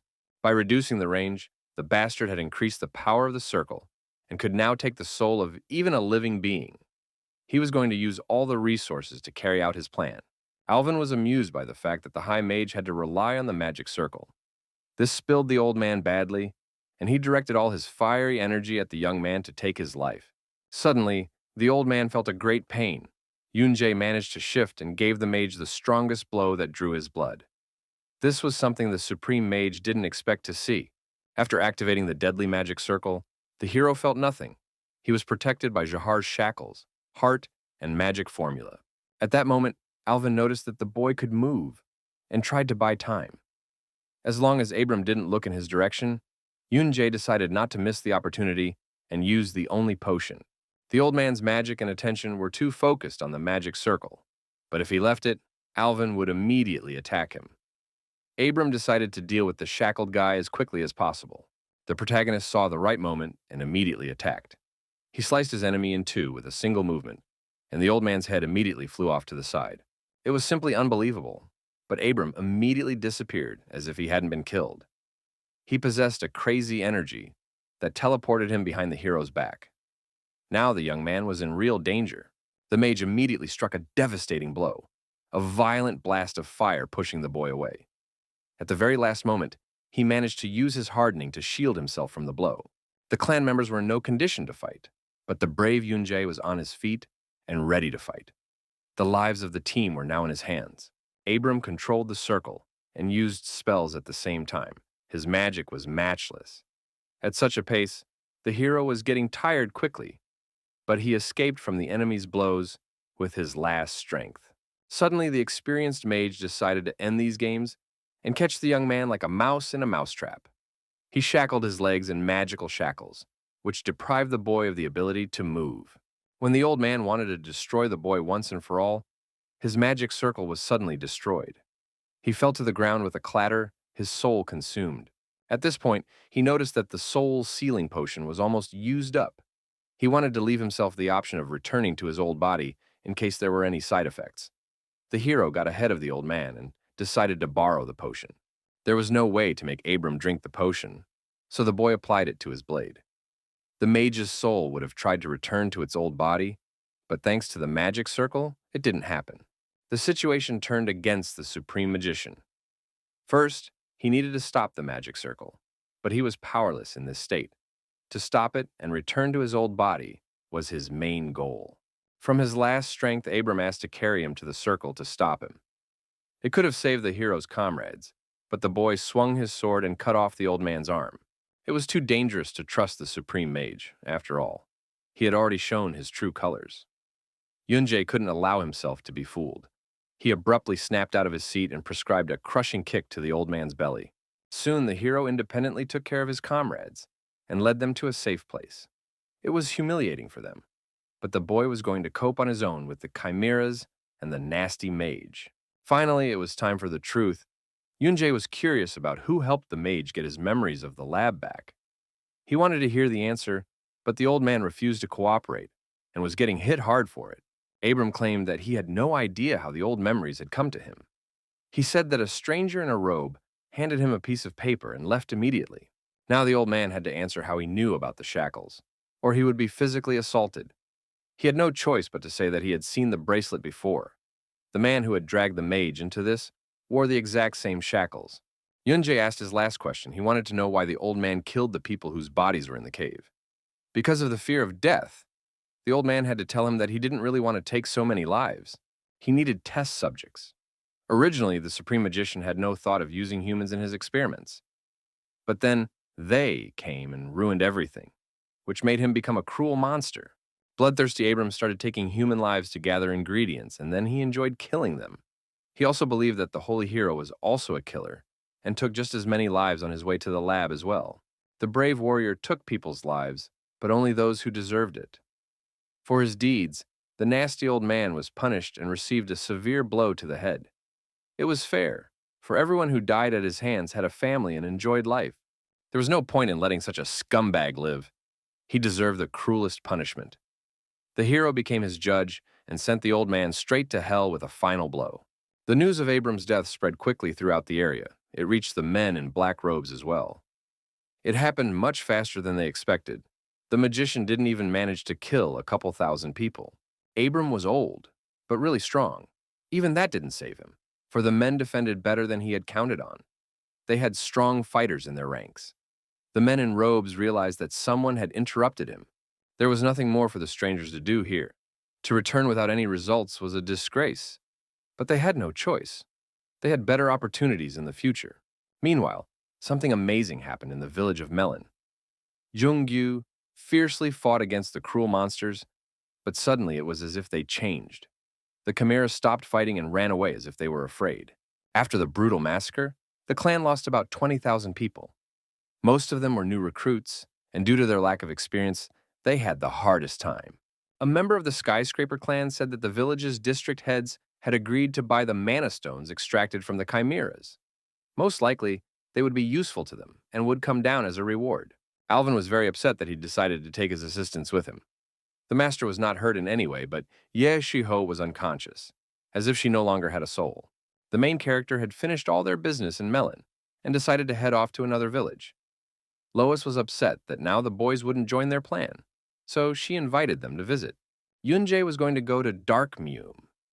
Usually, every village had a clan in charge of security, and in Dark Meum, it was the Assassin clan. Lawlessness reigned there. It was the area with the highest crime rate. Alvin gave the players their reward. It was the most useful thing he had found in the lab. The teleportation rings were needed to rebuild the portal, so the clan had given the boys something else. The 98 A-class clockwork mechanism was the fruit of a supreme magician's work. It allowed to regulate its own time, consumed the accumulated mana depending on the skill level. Using a teleportation spell, the brave heroes were transported to the village of Darkmeum. The assassin's village was twice the size of the previous one. It was very gloomy and foggy, as if the place was from a detective story. The young man chose this place for a reason. He didn't need a showdown with monsters. This mysterious village could be the one who killed his family. So this was the boy's only chance. That terrible day changed the hero's life forever. That evening he was at work, as always. But on that particular day he was a little late. Suddenly the work was interrupted by a phone call. When the boy picked up the phone, he was happy to tell his wife that he had too much work to do today. But in the receiver he heard a quiet plea for help. Yoonjae-to immediately snapped out of his seat and ran to help. His wife's voice was spinning endlessly in his head. His heart was pounding frantically in his chest and seemed like it was about to jump out. At that moment, the young man woke up abruptly. He realized that it was all a dream. Nightmares had plagued him for a long time, but he'd never had one like this before. He decided to go into his wife and daughter's room, thinking they were still asleep. The boy happily opened the door, but the picture in the room shocked him. The whole room was covered in blood, and his wife's lifeless body was lying on the floor. It seemed like Yoonjae was going crazy. He ran out of work and ran as fast as he could to save his family. What he saw made his soul freeze in place, his breath catch, and the lump in the city was so huge that the boy couldn't breathe. Tears streamed from his eyes. The young man bowed his head in front of Yoongen's shredded corpse. In his mind, he heard the loud laughter of the killer who had slaughtered the poor bodies of his daughter and wife with great pleasure. At that moment, the hero couldn't contain his emotions. He was screaming at the top of his lungs so hard that the capillaries in his eyes were bursting. He refused to believe that some bastard had slaughtered his innocent family, who had recently been by his side. Since that unfortunate day, the boy had been tormented by terrible nightmares. He woke up with a wild scream. It was all just a dream, but it caused the young man terrible torment. The next day at noon sharp, the boys gathered at the square in the center of the village, where the entrance exams were held for all newcomers who wished to join the assassin clan. Now they had to defend their own lives if they cared for them. The people had already arrived, so finally Harold Shipman of the assassin clan spoke to the crowd. He was called a psychopathic assassin, and he was pleased with the large number of badasses who had joined the clan this year. The Lord was cruel and said that members of one clan were protected by a ban on killing comrades. Though some members had come here specifically looking for that rule, Harold didn't care. When the opening test finally began, the gentleman scattered thousands of flyers with a picture of a person on them. It was simple enough. The players had to bring the head of the person depicted on the leaflet. Only those who brought their heads along with the mission sheet would be able to pass through. Finding a person in a large city was problematic, and in addition, it was unknown who was after the heroes. This assignment had a twist. In addition to the test participants, there were faces of people living in Darkmeum in the photo, so the heroes had to look carefully. One of the angry participants was literally seething with anger. He was smashing everyone in his way and taking their papers. He wanted to collect a stack of them so that at least one of the people depicted would be caught. It was dangerous to stay in a place like this. The heroes decided to just bail. Jongyu couldn't believe that the bastard was taking other people's assignments and killing people to increase his chances. There was nothing to be surprised about. That was what the test was designed for. Yoonjae speculated that the murderer he was looking for might have also participated in this test. A lot of people came here, and in reality, people were left in the dark. When people entered this world, the reality stopped remembering their existence. After the death of his wife and daughter, the hero started work and searched for the culprit like a madman. But at some point, he dropped everything and returned to the company. It was as if he had unwittingly resigned himself to the fact that he would never find the killer. It was unbelievable that for some reason the guy still had memories of him. Now he decided that he had to catch the culprit, no matter what it cost him, even at the cost of his life. On speculation, Yunjae might not have been able to find the assassin due to the fact that he had entered this world. Every year at this time, the assassin clan held a test, so there was a high probability that this creep had participated. However, if the characters were just looking for that guy, they didn't have to take the test themselves. Jungyu didn't want to kill innocent people for the test. Passing the assignment was a separate matter, and the reason why it had to be done. The guys were talking so much that they didn't notice that they were surrounded by a gang of thugs. And I didn't need to know why. They just wanted to kill the guys. But the heroes weren't cowards either. Yunjae wasn't scared. He decided to ask the bad guys if they knew about the killer who left the X mark on his victims. The armed bastards attacked the young man. The sharp knife at high speed was too close to the hero.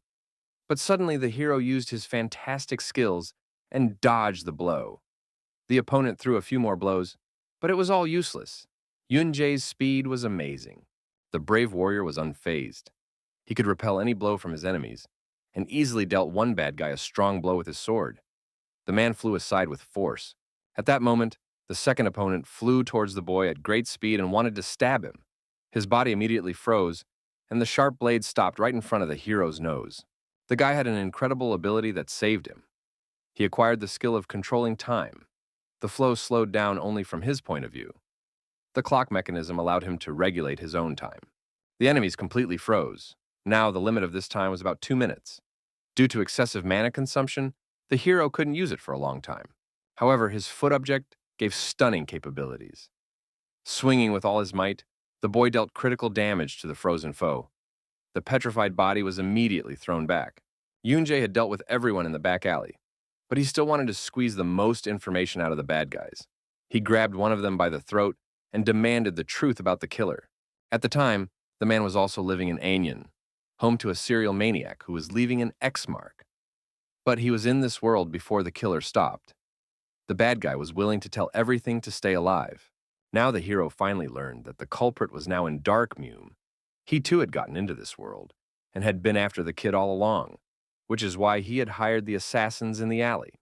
The gentleman said he had already been to the place where the killer had stopped.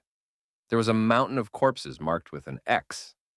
After hearing this, the boy was going to go there immediately. At this time, a real horror was taking place in an abandoned building. A gentleman tied 2 people by the hands and abused them. They were exhausted, tormented, and begging for mercy. But the man was too cruel to let them go. After some time, the heroes finally got to the building where the maniac was operating. There was only one chance to meet him. The guys had no right to make a mistake. When the heroes wanted to go inside and had their backs turned, the bad guy from the alley suddenly became furious and attacked them from behind. The guys were in danger. His knife was already too close. Yunjae immediately turned back and managed to hit the young man. He wanted to beat his enemy to death, but the assassin abruptly grabbed his arm and pulled him towards him. At that moment, the unbelievable happened. The man's eyes glowed even brighter. His body began to radiate wild energy. When he was already at his limit, the streets of the village were filled with a huge, fiery explosion. One of the players chose a good tactic and climbed onto the roof where he had a great view. Suddenly, he saw a big explosion and realized that he was getting excited too quickly. On his assignment paper was a picture of Jungyu.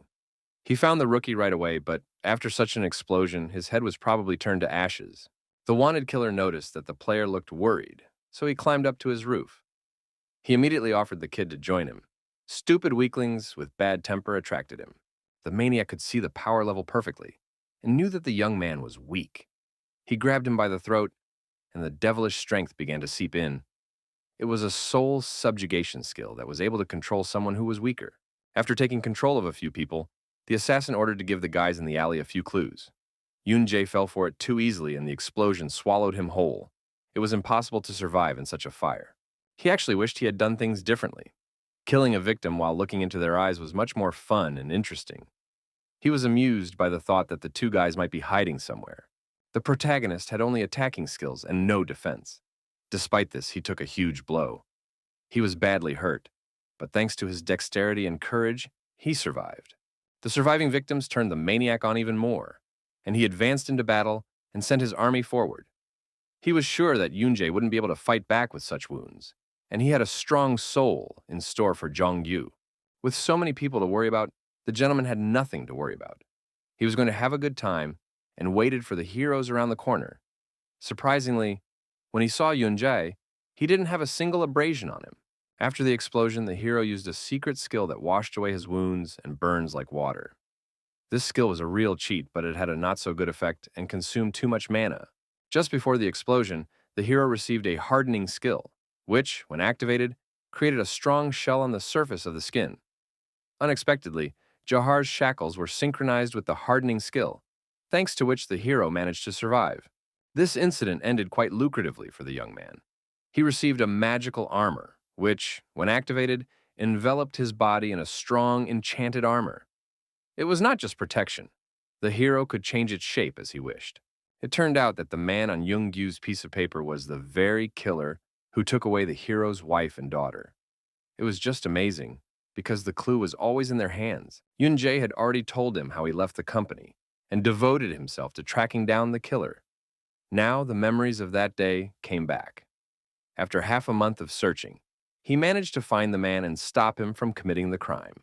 That day, the maniac began to run away, but the hero chased him, and the rescued girl called the police. He wanted so much to kill the scumbag with his own knife for everything he had done. The girls quickly arrived at the call and managed to stop the young man. The police caught him a few seconds before the tragedy, when the boy was already aiming a knife directly at the killer's back. After those events, nothing was heard about him. Although it was a serial killer, no one, including Yoonjae, remembered his existence. These crimes shocked the world, but then everything was forgotten as if nothing had happened. The hero calmly returned to work and began to live a normal life. Now the sworn enemies have finally met. Yoonjae went through many events just to catch the maniac, otherwise they wouldn't have been able to meet face to face. Park Yoon-sung laughed loudly and joked at the young man to get emotional. He said that he didn't want to fight the strong ones because it was easiest to kill defenseless women and children. The hero wanted to personally kill the maniac brutally and slowly, but he stepped aside and sent his men, who no longer had a mind of their own, to fight. Park Yoon wasn't going to get his hands dirty and said goodbye until next time. At that moment, the guy didn't hold back and used his skill of adjusting his own timing. It allowed him to bypass the bastards in a flash and hit the culprit hard in the face. The maniac's puppets were under his power, sensing danger. They immediately ran to their commander's aid. Jongyu pierced them without a second thought with his sword, which had been lengthened by the skills of the giant's ring. Park Yoon-seong had been in hiding for a long time, but there was no turning back now. He had to pay for the murders with his head. The hero used his skull like a sledgehammer to smash the ground. When Yoonjae wanted to strike the very last blow to destroy the culprit, the maniac suddenly jumped up and slipped out of his hands. The blow hit the ground. The brave warrior had only come to this world a month ago, but his strength was of fantastic size. He used his skill to defend himself and created an impenetrable fist out of his enchanted armor. Park Yoon-seong wasn't going to die so quickly and decided to defend himself. Thor's fist pierced through the maniac's pathetic weapon and headed straight for him. There was no way the bastard could escape punishment now. He'd get enough for his nasty murders. Now the hero became a real maniac. Only his victim was only one person. He struck with his hands and feet, despite the state of the nasty bastard who deprived him of his family. The vile Park Yoon had always only killed the weak, so now he was bound to get the same. Yoonjae remembered all the pain the bastard had inflicted on him, and struck him so hard that the sound of his skull shattering was heard. The severe blows were incompatible with life. The maniac could hardly breathe and struggled for life. He was begging for mercy, but he did not deserve to be saved, because every man killed by his hands was begging in the same way. The young man remembered for the rest of his life the day when he heard his beloved wife's voice in the telephone receiver for the last time. That night she begged to save her, but not even a small child could stop the killer. Memories of the past turned the hero into a real monster. Bitter tears flowed from his eyes. He beat the killer to death because he would never see his family again. Yoonjae had finally finished off that bastard. He had managed to do something that didn't work out in real life. It was a hero's dream. He thought about it over and over again. Now that the boy had taken his revenge, he should have been relieved. But the thoughts did not leave his head. It didn't get any easier because the pain of loss was still in his heart. Killing the maniac wouldn't bring Yoonjin and Mina back to him. Park Yoon-seong's death didn't change anything. The incredible pain burning through the boy's body He hugged the last thing that was left of his wife and cried bitter tears. The meaning of his life was lost forever. The heroes managed to complete the introductory assignment to the assassin clan to perfection, and as soon as the heroes came to their senses, they brought the heads of the slain and the flyers to the post. From that point on, they passed the clan's test. The girl handed the guys 2 black pills that they had to swallow to become full members of the assassin clan. It might not be safe, but the boys had to decide here and now. The boys were assured that it would do them no harm, but on the contrary would add strength, so they swallowed the pills without question. Now the brave warriors safely joined the killing clan. When Yunjae crushed the black pill in his hand, a strange purple smoke began to emanate from it. The demonic energy flowed into his body at a tremendous speed. Something terrifying was happening. The shackles were clenched too tightly. The hero was in great pain. He was very scared and didn't understand what was happening. The black smoke continued to spread around. At this moment, Jahar's shackles began their transformation. The demonic energy was increased by 1. Jahar's shackles increased the strength of the wearer, and now their power was increased by 40%, and the intensity of mana consumption was reduced. The shackles had practically grown into the hero's hand, but he was fine. His stats had increased, and now it didn't hurt him at all. The color of the seed had changed as well. The shackles had absorbed his magic. Meanwhile, all was calm in Melon. Abram was dead, and the chimeras had returned back. Suddenly, the Skyscraper clan received happy news. Their joy was unbounded. Yoonjae and Jungyu decided to visit them. Walker was surprised that the boys were back so early. He immediately realized that something had happened. The hero's gaze immediately turned cold. He showed the badges of the Assassin clan. Everyone who joined the Assassin clan had to eat the devil seed. Newcomers who did so would suddenly have their abilities improved. Thus, the strange beads spread throughout the world. It was believed that thanks to the seed, one could easily and quickly become stronger. Because of such rumors, everyone began to consume it. As a result, it took root in the human body. Slowly but surely, the demon seed was changing the essence of people.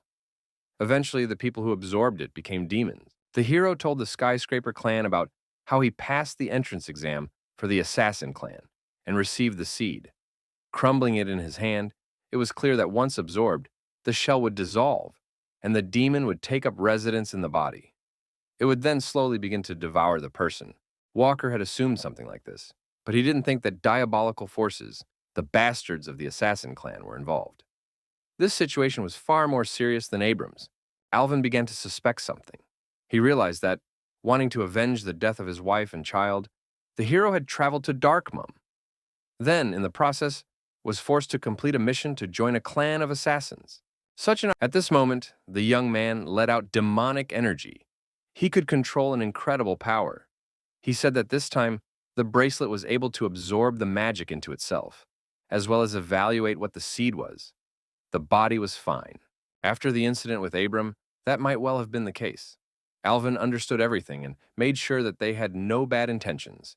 He was going to go to the head of the clan and tell him. Jongyu was afraid of what kind of trouble might await them as well. After all, they were officially members of the Assassin clan, and their actions were considered treason. He only breathed a sigh of relief when Yunjae promised safety. The situation could explain such a dangerous situation. Joining the battle wasn't necessary, so there was nothing to worry about. Left in charge, Lois called a meeting in the capital city of Trum. The representatives of the 5 clans were already waiting for her in their seats. They wouldn't be summoned so soon unless it was urgent. Time was short, so the girl got straight to the point. She said that the Skyscraper clan had proof that the Assassin clan had teamed up with the Devils. To confirm this, Lois showed the vessel that contained the Devil embryo. The Assassin clan had partnered with the Devils to spread their seeds.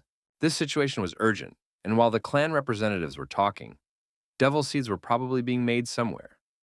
The girl asked him to take the situation more seriously than others. Thanking the representatives for listening, Lois announced the guidelines for the military operation. After the meeting was over, war would break out in the Truma. Even though there wasn't much information, Yunjae could count on a reward. Elvis Walker had promised that the heroes would be protected by the Skyscraper clan until the end of the military operation, but the young man was going to fight. This unpleasantly surprised the Lord, for this war was much different from battles with monsters, especially since the boy's face had already lit up in the Assassin clan. The hero was aware of the danger and responsibility that lay upon his shoulders.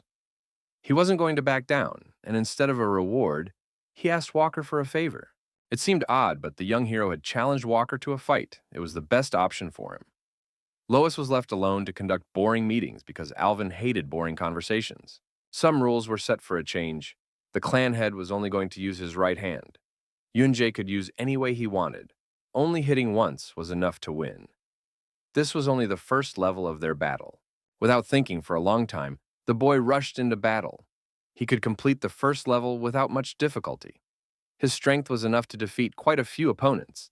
Meanwhile, Lois was already continuing the meeting. She said that they needed to destroy those who were consuming the devil's seeds. They could have settled in any town, and it would have caused confusion. There was no way to find these people at the moment, so the girl was going to completely exterminate the clan. The killers would only take in people who had swallowed the devil's fetus. Exterminating all the assassins was unthinkable. The skyscraper clan couldn't just attack them. They could not be given the opportunity to escape or prepare for battle. The skyscraper clan needed to cover the entire perimeter. No one could be allowed to escape. They agreed to divide the men into attackers and those who would wait in ambush. Lois said that this operation was strictly confidential until it began. The military action was to begin in a week, so all the clan representatives were ordered to begin preparations. The fight was gaining momentum, both sides trying very hard to show their true strength. As much as the hero tried to outmaneuver his opponent, Alvin managed to land the first hard blow and push the boy away. It had been a whole week, and the second phase still hadn't started.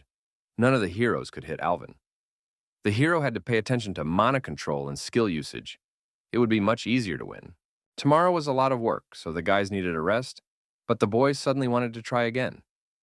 His skills, stats, and defense during the battle had improved greatly. With this level of skill, he could probably win. This was the hero's last chance to show his true strength and use of skills. He wanted to surprise his opponent, so he quickly jumped into the air and was about to strike. In the air, the young man was vulnerable, but he was going to strike from above, using the enhanced defense to cover himself. He turned the enchanted armor into a square platform that could act as a springboard. Yunjae, the guy, used the enhanced defense in a fantastic way and created another platform in the air, from which he pushed off to climb down. His imagination and strength amazed everyone. Yunjae went down in a matter of seconds, but as soon as he was near his opponent, he abruptly moved aside, and the young man was struck with his sword. The hero didn't hit his opponent. Again, it didn't work. However, he was able to successfully try out the enhanced defense in a different way. This was already a huge achievement for a newcomer. It turned out to be different. The boy earned the second level for his efforts and the journey he had made. Alvin said that the hero had finally made it, and now it was Jonggyu's turn. After the hard training, the heroes needed rest. Tomorrow, they had training waiting for them. Alvin wondered why the hero wanted to join the battle. There was only one reason for that. If the boy could avoid all the worst things written in the diary, he might be able to meet his family again. The topic of conversation was rather awkward, so the guys remained silent. Yunjae revealed that he was going to go to Guran. Among the other major cities that were being attacked, it was quite small. The situation in Dark Moon was much more complicated.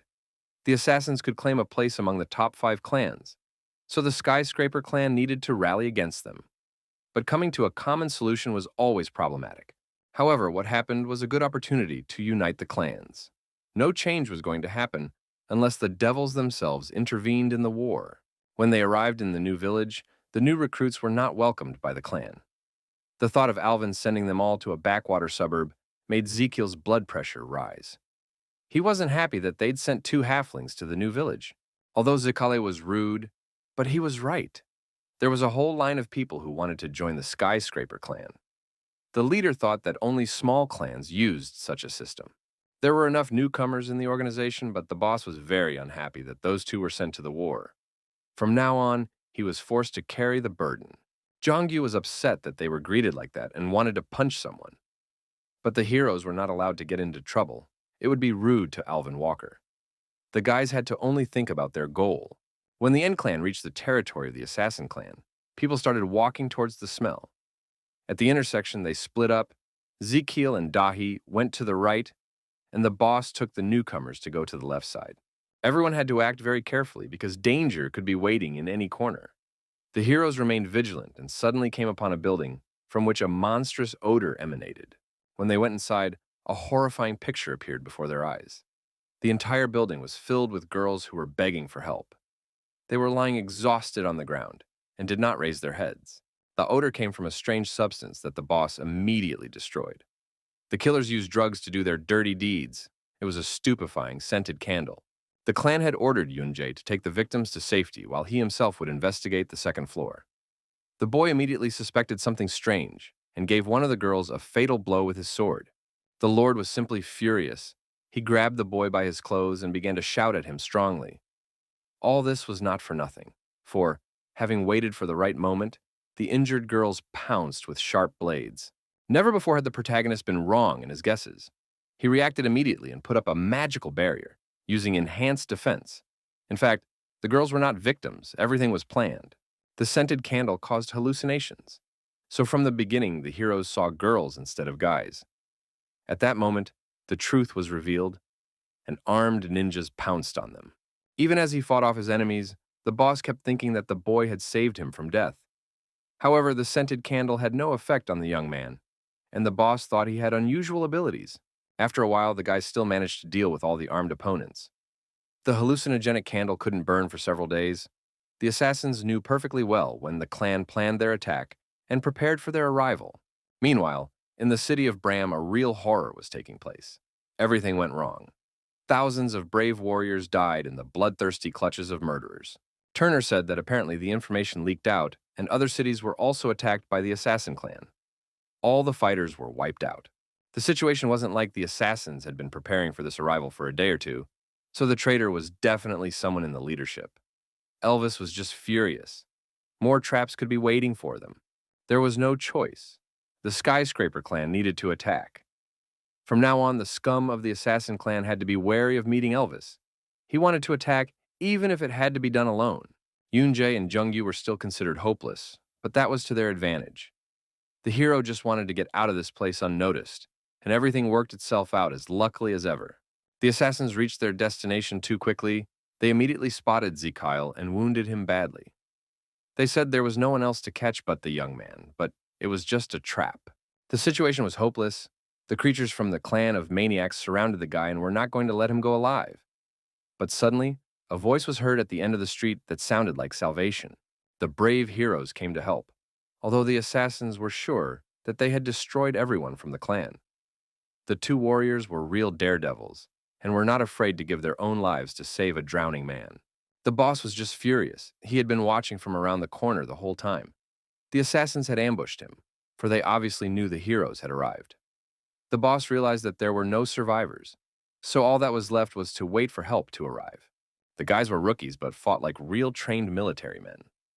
Jongyu kept up with his partner and used the ring to extend his weapon to cut through the bad guys. The assassins had dealt with the other guys very easily and quickly, but this fight was too hard for them. They were surprised to see what fantastic things the hero was doing. Using all his skills and superpowers, the boy attacked the maniacs with fury. After a while, there was no trace of them left. There was no end to the killers. There was an urgent need to act. Yoonjae told Zekyle to join the blockade and call for reinforcements. Then someone needed to guard the exits, because those who were sitting in ambush could enter here. The assassin clan already knew that the heroes intended to attack. Those who wanted to escape had long since fled. The hero was going to buy some time for the others to call for reinforcements. Zekyle was 5 years older than the young man, but he obeyed his order without a word and immediately rushed out of his seat to call for help. In the meantime, the clan assassins were already running for their lives. The heroes needed to hurry, but first they had to delay the maniacs for a bit and then remove themselves. They couldn't just walk past them. The battle started rapidly. The assassins were not going to hesitate even for a minute and wanted to pounce right away. Yoonjae activated his enhanced defense skill and created an impenetrable armor for himself and his partner. Just a moment later, an incredible flow of energy swept through them, as if the boy had anticipated this moment and saved the team. The reinforced magical armor protected them from such power. At that moment, an unknown gentleman appeared in front of the heroes and praised the hero for his excellent reaction. He twirled a sharp blade on his finger and said that a large number of the guys from his clan had died. Mr. Jeffrey was known in the inner circle for his incredible power, and he struck fear into people's hearts. He ordered anyone who wanted to die to get the hell out of here. A deadly battle began in which the opponents were very strong. Mr. Jeffrey fought steadfastly, using a sword that could not be seen. Bright red blows were flying in all directions. They could not be caught even by a glance. For the first time in the history of his battles, the young hero was very tense in battle. He was unable to completely block the invisible ball's attack with his strong defense skill, and it seemed that he had to lose this battle. At the most unexpected moment, the unbelievable happened. The assassin clan was hit so hard that they left a deep trench in the ground. The bad guys were literally wiped out. It was the leader's doing. With his incredible fists, he managed to scatter the enemies in a second. He wanted to wait for help to arrive, but at the last moment, he saw the young heroes, and he felt ashamed to hide. From such a force, the killers were lying lifelessly on the ground, but Mr. Jeffrey managed to escape the sudden thunderous impact. It was simply unthinkable.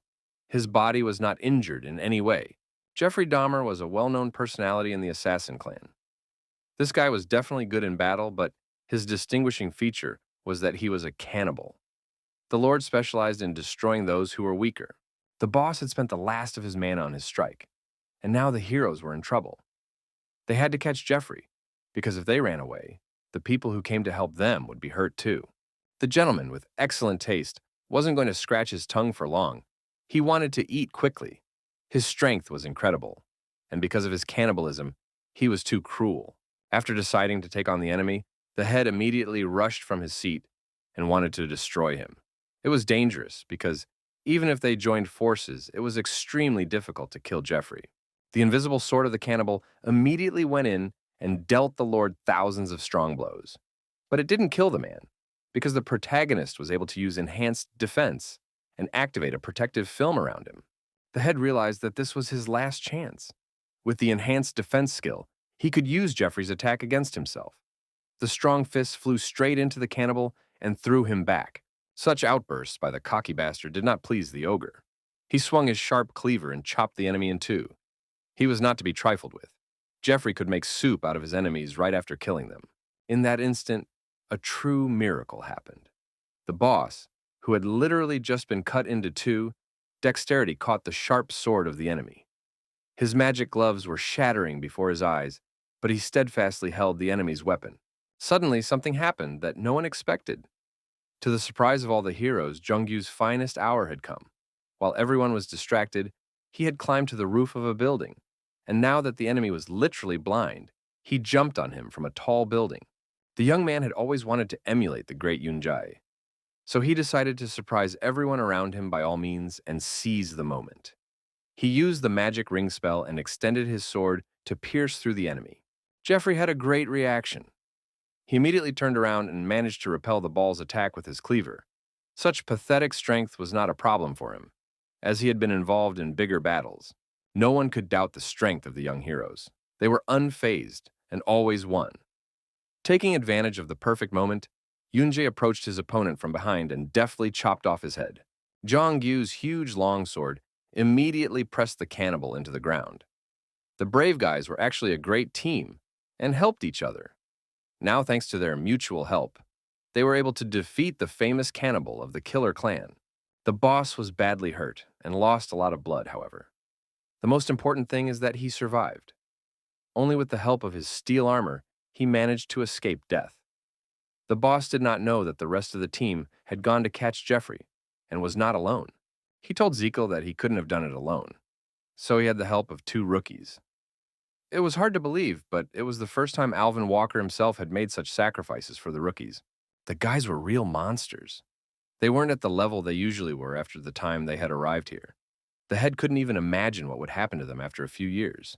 The head wanted to discuss a few more things with them, but Zekiel said that they suddenly disappeared. The kid first of all decided to look for them, because it was thanks to the guys that he was able to bring help. But the search was not successful. From what he heard, the Lord was simply furious and immediately sent the boy to search for them. The boys were excellent fighters and could not be dead. After the fight, the head asked the boys to go rest. If anything happened to them, he would no longer be able to look Alvin Walker in the eye. Meanwhile, the heroes entered the cave of Naran's underground labyrinth. Because of Jeffrey, they wasted too much time, but they finally reached the place. Thanks to Quan Ki Huan, they were able to deal with the enemy. There was a secret lurking in the cave that was kept by the assassin clan. Jongyu wasn't even aware that there was such a cave in Kran's dungeon, but the hero found out because he was very clever. A disaster had occurred here. However, knowing the future, Yunjae was not going to stand idly by. He couldn't let the tragedy happen again, so from now on, he would decide his own fate. At that moment, the hero felt a sharp pain in his chest. He was pierced by a sharp sword. There was no one else in the cave, so when the boy turned around, he saw his partner piercing him with force. At the very last moment, the boy managed to break free and jump away. It was just incredible, for the two heroes had been inseparable from the moment they met in the game. Their union complemented each other like halves of a heart. Jongyu was not in control of his actions. The guy was out of his mind, hallucinating, and his eyes turned white. It all started too suddenly as soon as the guys entered the cave. The hero was puzzled, for there was no one else in the cave but them. He didn't understand what made his partner and friend become possessed. The maddened young man attacked Yunjae again and again. The brave warrior managed to avoid the attack. He pushed back the blow with his sword. Now the partners were real enemies, although they had been protecting each other not so long ago. The boy assumed that all this happened because of the smoke that enveloped the entire cave. It was reminiscent of the situation in the village when the clan hallucinated over a scented candle. The boy needed to remedy the situation, so he struck out with his fists to bring his partner to his senses. But even that didn't help, and the eyes of the framed guy still remained white. With great strength and fury, he attacked his friend relentlessly, but suddenly, he quietly asked for help. When the heroes were going through the training trials with Alvin Walker, Yoongyu was very tired. At any moment, he could have given up and not fought anymore, but he was ready to go all the way. It was very hard for the boy. He didn't have as much stamina as the others. But he couldn't stay on the sidelines, because if he just watched the slaughter, he would become a burden to Yoonjae Henim. The protagonist did not know how he should have acted in such a situation. He did not understand how he could bring his friend to his senses, so he did not strike him, but simply dodged. Suddenly, the young man assumed that it was all because of the demonic energy that was in the smoke. He immediately decided to act to save his friend and pounced on him, throwing away his weapon. Yunjae fell Jongyu to the ground and pinned his throat with his hand. The savvy young man decided that perhaps his shackles could absorb the demonic energy that had penetrated his body. The maddened guy struggled hard and tried to break free, but the black energy began to gradually leave his body and penetrate the shackles. This was the only way to save him. When Jafar's improved shackles absorbed all the demonic power, the boy's eyes immediately turned white. He rose abruptly from the ground as if he'd been asleep the whole time. He couldn't remember much of anything, but his face looked like it had been bitten by a swarm of shoulders. The boy didn't understand what had happened to his face, but as the hero was just bringing him to his senses. After Jongyu found out the truth, he felt very uncomfortable. He felt guilty and asked the hero next time not to make things difficult for himself and just kill him. He got another flick for those words. It all sounded like nonsense, but the young man really did think it was easier than trying to deal with the burden in his face. Jongyu didn't need to feel like a burden. The boys had become a real family throughout the game and training. This touched the boy's heart, and tears flowed from his eyes. The other villages were all affected except Dark Mumi. It was known that the first attack was successful, but then Alvin Walker came in and fought back. A member of the assassin clan said that a new batch of seeds was 3 months away. The clan had ordered his assistant to carefully check whether the newcomers ate the seed or not. He was furious that he hadn't done his job, because then this wouldn't have happened. The heroes spent about 15 days in the cave, but they were lucky because the monsters there weren't very strong. Yunjae was only glad that the effect of the stupefying mist was a one-time thing. They continued on their way without rest, but Jongyu doubted that they were going in the right direction. The roads looked like a labyrinth, but the young hero didn't doubt that he was right and moved forward. Passing through the red door, the boys found themselves in a new place. The situation there looked more terrifying. There was a huge bear sleeping in the middle of the room. Even in a sweet dream, he looked quite strong. Fighting it was not necessary at all. Yunjae said that they only needed to enter the black door behind the creature. The guys had to stealthily walk past it. That was the best solution. As they took each step, they were as cautious as mice and tiptoed around. Suddenly, Jongyu tripped over a rock that flew straight at the bear. This thing could be their last. This time, the heroes were lucky, and the bear only turned on the other side. The boys slowly opened the door and found themselves in the next room. This was their fastest time through the level. What the boy Jongyu had never seen such a tall trunk in his entire life, but it was not a sacred tree. In fact, the tree that was hidden behind hundreds of rooms was the devil's tree. It was on it that the seeds of the devil grew. Looking closer, the guy saw hundreds of millions of black pills on the tree, which were provided by the assassin clan upon joining. The devil seeds needed to parasitize on someone to hatch, so Yunjae wanted to destroy the tree. When Yunjae touched the trunk, he let out the demonic energy that was imprisoned in his shackles. It worked, and an incredible power enveloped the entire tree in its entirety. The demonic power began to increase, and the hero's health began to decrease. At the very last moment, the hero ran out of breath and sat on the ground. Jongyu said he was overdoing it, but the guy just needed a little break. His health had decreased temporarily, so there was no need to worry. Demonic energy and mana were at the same level. If the demonic energy couldn't be higher than the mana level, then today was the end of the day.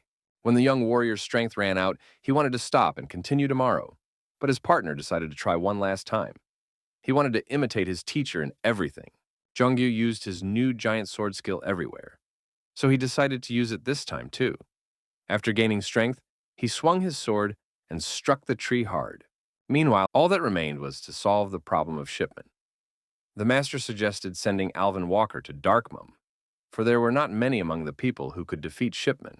It was complicated. A spokesman for the other clans said Mr. Walker became aware that clan members had been captured by Jeffrey, and he left Bram. All the reps thought the guy was out of control, but it was worth recognizing that he had incredible skills. Those guys from the reserve that were mentioned were also good. At this moment, a servant rushed in. He brought bad news and told them that Shipman had left Darkmoon. It was good news, however. No matter what the Lord did, it would still be difficult for him to resist the clan alliance. The next information brought by the informer shocked everyone. He said that some of the murderers who had been taken prisoner had been vomiting. Along with the vomit, the seeds of the devil came out of them. Meanwhile, the sounds of heavy blows came from the cave glade. The giant tree shook as if it were being chopped down by hundreds of warriors. Jongyu huffed and puffed for a long time, using his best efforts. Finally, he managed to cut down the tree. His sword was much harder, and he had been chopping down the tree for half a day. Along with victory came failure. After such diligent work, the young man's sword broke. The sword had broken from a huge steel weapon to a thin strip of steel that was falling apart. Suddenly, when Yoonjae was approaching his partner, he suddenly fell down. There was a hidden pit under his feet the whole time, with no end in sight. Jungyu immediately ran up to help, but the hero called him down. Once the guys were downstairs together, an incredible view opened up in front of them. It was most likely the secret vault of the assassin clan. There was a lot of gold, armor, and supplies. Such a small dungeon hid a devil's tree and even a hiding place. The hero would never have guessed this place if not for the clues in the book. In the stash, Jongyu had gotten the best sword that was there. The blade generated by Muhammad's lightsaber and absorbed his blood increased its cutting power due to the mana absorbed from the absorbed blood. The young man also found a suitable weapon in this vault. Baltrix's half-demon sword had excellent strength and cutting power. The greater the amount of demonic energy absorbed, the greater the percentage of cutting power enhancement. Unexpectedly, the guys found there a real jackpot, an elixir that could heal even a lion. The legendary undiluted potion healed even the dead and helped to bring the body to its best condition. There were no cool rings or anything like that in this hidden place. But the heroes had taken everything that could be useful. Now, it was time to head back. In order to get out of the cave, the heroes had to go all the way they had come to get here. When he opened the door, he saw that the bear was no longer asleep. Yunjae's strength hadn't recovered yet. But it was impossible to stay here forever. To destroy the bear, the guys just thought they had an opportunity to test out new items. The bloodthirsty bear looked much scarier than it originally appeared. With every attack, the unusual monster released an incredible amount of demonic energy. This effect was manifested from behind the cave. The partners needed to get back in, so they had no choice, and pounced on the monster with ferocity. They agreed to use their usual tactics to attack and deal damage to the bear until it would tire. With the help of the Ring of Properties 198, whose powers were able to endow the object with the desired property, turned the weapon of war into a real torch and sword in one person. The bear was not even afraid of the flames, but pounced greedily on the men. Jongyu wasn't going to stop. He struck the beast with his flaming sword with all his might to drive it away. It didn't last long, and the beast came back again. The bear was of abnormal size, and the man seemed like an ant in comparison. The owner of the giant sword was not going to stop there, and hit the beast with a new skill. After a while, the monster's speed and stability had noticeably decreased. If the guys continued like this, they would be able to defeat this monster. Only now they had to find out how best to use the demonic energy they had gained. Suddenly, something happened that shocked the boys. When the bear came close enough, it opened its jaws wide and released a charge of tremendous force. Its tension surrounded the whole cave. With blistering speed, this incredible power charge swooped straight at the warriors. This power was capable of destroying an entire army. Now the boys were in a terrible situation. Yunjae reacted quickly and activated his enhanced defense to transform the protective layer into a platform. He managed to grab his partner and escape with her help. The young man was extremely surprised that the bear had such strength. It was all because of demonic energy. He decided to immediately use the enhanced defense. After a while, the hole in the ground turned into a real ravine. The earthquake around it caused huge rocks to fall down and turned the place into a real death zone. The guys managed to survive only thanks to the skill of the protagonist. The attack was very powerful, but not enough to break through the reinforced defense. Thanks to the monster, they were able to just make it to the surface. None of them expected that the monster's attack would be able to push the guys to such a distance. At that moment, Harold Shipman appeared at the ravine. He was very categorical and asked the boys what they were doing in the cave and whether they were members of the clan. The hero showed the badge of the assassin clan and said that they had come here instead of Jeffrey because something had happened to him. The Lord decided that the rumors about Jeffrey being hurt were true. Mr. Shimpan could not be fooled, so the heroes decided to rush away. The main character apologized and said that they had accidentally disturbed the bear, but the tree was fine. The man from the assassin clan decided to personally check the condition of the tree. But as soon as he wanted to go downstairs, he suddenly announced that he remembered the guys. He told the guys that they had killed Dean and were the ones who had betrayed the clan. Ever since Shipman had disappeared, things had gotten easier. The gentleman from the clan was very courteous, and there were few people like him in this world, which was why they called him Gentleman Turner. When Turner returned, the young man from the clan was already about to leave Darkmute. If the devil seeds were destroyed, it was no different from failure. Shipman had set off before him, but he was too late. The boy didn't understand what was wrong and decided that Turner was guilty. The assassin clan assumed that the existence of the seeds would have been revealed sooner or later, but everything had happened too fast. Turner was well aware that it was impossible to overcome the maze. The angry assassin said that no one but the leadership of the assassin clan even knew that the labyrinth even existed. The most logical option was that Turner's spies had betrayed the clan. Mr. Turner was offended by such accusations. He told Kim Tae-han that he had grown a lot and could go on if he wanted to die. Either way, the young man was going to be missing for a while. He thought that the demons and the clan leader would soon spring into action. It was obvious to Turner that the head of the clan was the mastermind behind the deal with the demons. Shipman was due back soon, so the Lord was going to talk to him, because no one but the leader would be able to hold him off. Harold Shipman hadn't expected to meet such celebrities. He realized that the guys had passed the maze and gone back. He wondered how they knew it existed, so he wanted to get the information out any way he could. The blood mist abruptly stole his breath. The concentration of blood in the air made it difficult to breathe. The ability was extremely problematic and caused difficulty for the heroes. It was hard, but the boys held on with their last strength. Suddenly, everything turned into a real fight, and sharp, bloody spikes rushed past. Now the heroes were in real danger, because the speed of the spikes was prohibitive. Shipman said that the guys weren't simple beginners, since they lasted so long in the bloody fog. But by then, Jongyu had fallen, and now Yoonjae was left to face the enemy alone. The hero decided to distract the enemy and revealed that he destroyed all the hosts before they hatched and killed a bunch of people. There was no problem with that, but nobody asked Shipman about it. The Lord was literally seething with anger and lashed out at the young man, striking him with a sharp, bloody weapon. At the very last moment, the young man managed to dodge, but that was only the beginning. When the hero thought that the danger was over, several hundred more bloody spikes were flying at him from the sky. At that moment, the boy was in a critical situation and could easily have died. Perfect in his skills and techniques, the kid was doing great, and he managed to bypass each of the bloody spikes. He moved so fast that it was impossible to keep up with him. To do so, he used a clockwork mechanism that allowed him to adjust his own time. And thanks to the magic armor, his body was wrapped in a strong, enchanted armor. But it didn't work, and the enemy's blows blew through it. The enemy, Yunjae, immediately wanted to strike his opponent with his weapon, but Shipman was much stronger and struck first. This was the first battle in which the young hero was defeated and was sidelined.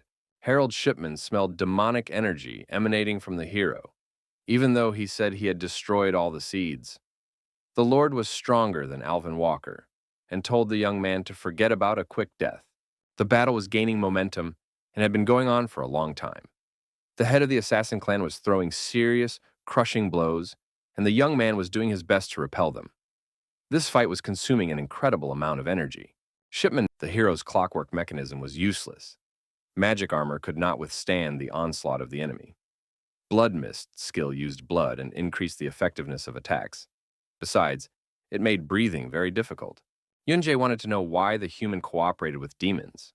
After all, humans wouldn't be able to live among them anyway. To Harold, neither humans nor demons mattered. He only chose the side he could kill the most. It was a stupid question. The hero already knew what bastards like him were thinking. The opponents didn't understand each other at all, and Harold was tired of it all.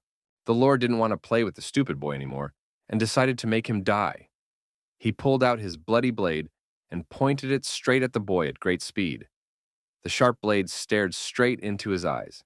The brave newcomer woke up just in time, but he looked a little different. His eyes bloodshot and his strength felt a mile away. Now he finally understood how to use the sword created by Muhammad's blood. The blade spawned by Muhammad's lightsaber was perfectly suited for the battle with Harold. The sword grew stronger as it absorbed blood, and it was as if it was specifically designed for the skills of the nasty Shipman. But the sword feature was a big problem. It absorbed all the blood accumulated for the blood mist. If Jungyu managed to absorb the next attack, he would have a chance to win. He doubted that he would have made it alone, but now he wasn't alone. Only by working together did heroes always take the upper hand over evil. Harold Shipman was not going to grovel and lose to such pathetic bugs. He was a true master of his weapon and wanted to destroy the last survivors from the clutches of his clan. The Lord attacked sharply, and the bloody sharp spikes headed forward. The brave guys were definitely not ready to bow down to such a bastard. They wanted to win even at the cost of their own lives. Nothing could stop them. Justice had to be served. Using their new swords, the heroes activated fantastic skills and fought desperately. Bloody blows flew from all sides, trapping the boys in the center. They had to try hard and work together to survive. They stood back to maximize their view and protect each other. There were too many blows, and some of them managed to injure the brave warriors. This only made Jongyu even angrier. Suddenly, the entire pack of bloody daggers seemed to gather in a heap. A huge explosion filled the entire battlefield, covering the young heroes head to toe. The bloody lights from the explosion flew in different directions. At this moment, a huge explosion was heard not far from the village in the forest. Bloody smoke and fire showed above the forest. The boss immediately realized everything and immediately sent Zikale to contact the clan. Jongyu and Yunjae were caught right in the epicenter of the explosion. The incredible force left a large hole in the ground. The entire space was filled with bloody smoke that was slowly killing them. Now the chances of survival were extremely slim. Jongyu, the hero, ordered his partner to get up, but suddenly noticed that he was not alive. He ran over to the boy and started shaking his body in different directions to bring him to his senses. But Jongyu didn't move anymore. The hero has already several times prevented the clan of killers in the realization of their plans. But now, Harold Shipman was going to destroy him with his own hands and summarize his arrogant actions. At this moment, nightmarish memories surfaced in Yoonjae's mind. He remembered his wife who begged for help, Park Yoon-sung, who took special pleasure in slaughtering his family and then mocking their deaths. The young man had memories of Jongyu crying because he didn't want to die. He always said that when he died, there would be no one to take care of his youngest. The boy really didn't want to die. He had a kind soul and a heart that beat like clockwork. For all the time they spent together, the heroes became the real family that Yoonjae didn't have now. Now his mangled, cold body was lying on the ground. He didn't deserve to die like this. A much better portion was prepared for him. At this moment, Yoonjae rose from his knees, his heart filled with hatred. He wanted to avenge another loss. Mana and demonic energy mixed together, the hero's magic power increased dramatically. Bloody smoke surrounded his body, but now the boy could easily stand on his feet. His thirst for revenge had made him turn into a real monster. Thanks to the shackles, mana and demonic energy changed their flow. Regression skill was obtained. Thanks to the change in the flow of mana and demonic energy, magic power was temporarily increased. Shipman, it could have been the last day for the assassin clan, but Harold turned around at the last moment and spotted the enemy. He repelled his blow with his two bloody swords. Now the side of good and evil faced each other in a single battle in which they had to survive. Shipman's vast experience in killing didn't help him at all. He tried to defend himself, but Yunjae was very agile and quick, moving very fast and striking from different directions, confusing the enemy and depriving him of any chance of victory. Although the young warrior was still very new to this world, he had never lost. The boy always punished his sworn enemies, and this time he attacked the enemy from behind to kill him for good. Using all his strength and fantastic skills, the protagonist managed not only to hit Harold, but also to turn away from his blow. He was not going to back down and had to be killed by every last enemy. At this moment, something that no one expected happened. The young man's last attack didn't even hurt Shipman. It seemed unbelievable, and Yunjae couldn't believe his eyes. He was confident in his strikes, but it was worse than he thought. The guy suddenly increased his mana, so Mr. Harold was very surprised. But he said that even with that, it was impossible to break through his physical defenses. The enemy was practically invincible, so the poor young man had no choice. All of the hero's plans immediately collapsed. He couldn't believe his ears. It was inexplicable. The enemy had blocked the blow with his main defense. There was a huge difference between his skills. The chance of victory was critically small. Although Yunjae's movements were not predictable, the end was quite expected. The cruel lord already knew the ending of the battle. He was going to punish the boy. But before he did, he decided to listen to his last word. At this moment, a strong energy was felt in the air. A lord appeared on the horizon, who was heading straight for the heroes with incredible strength.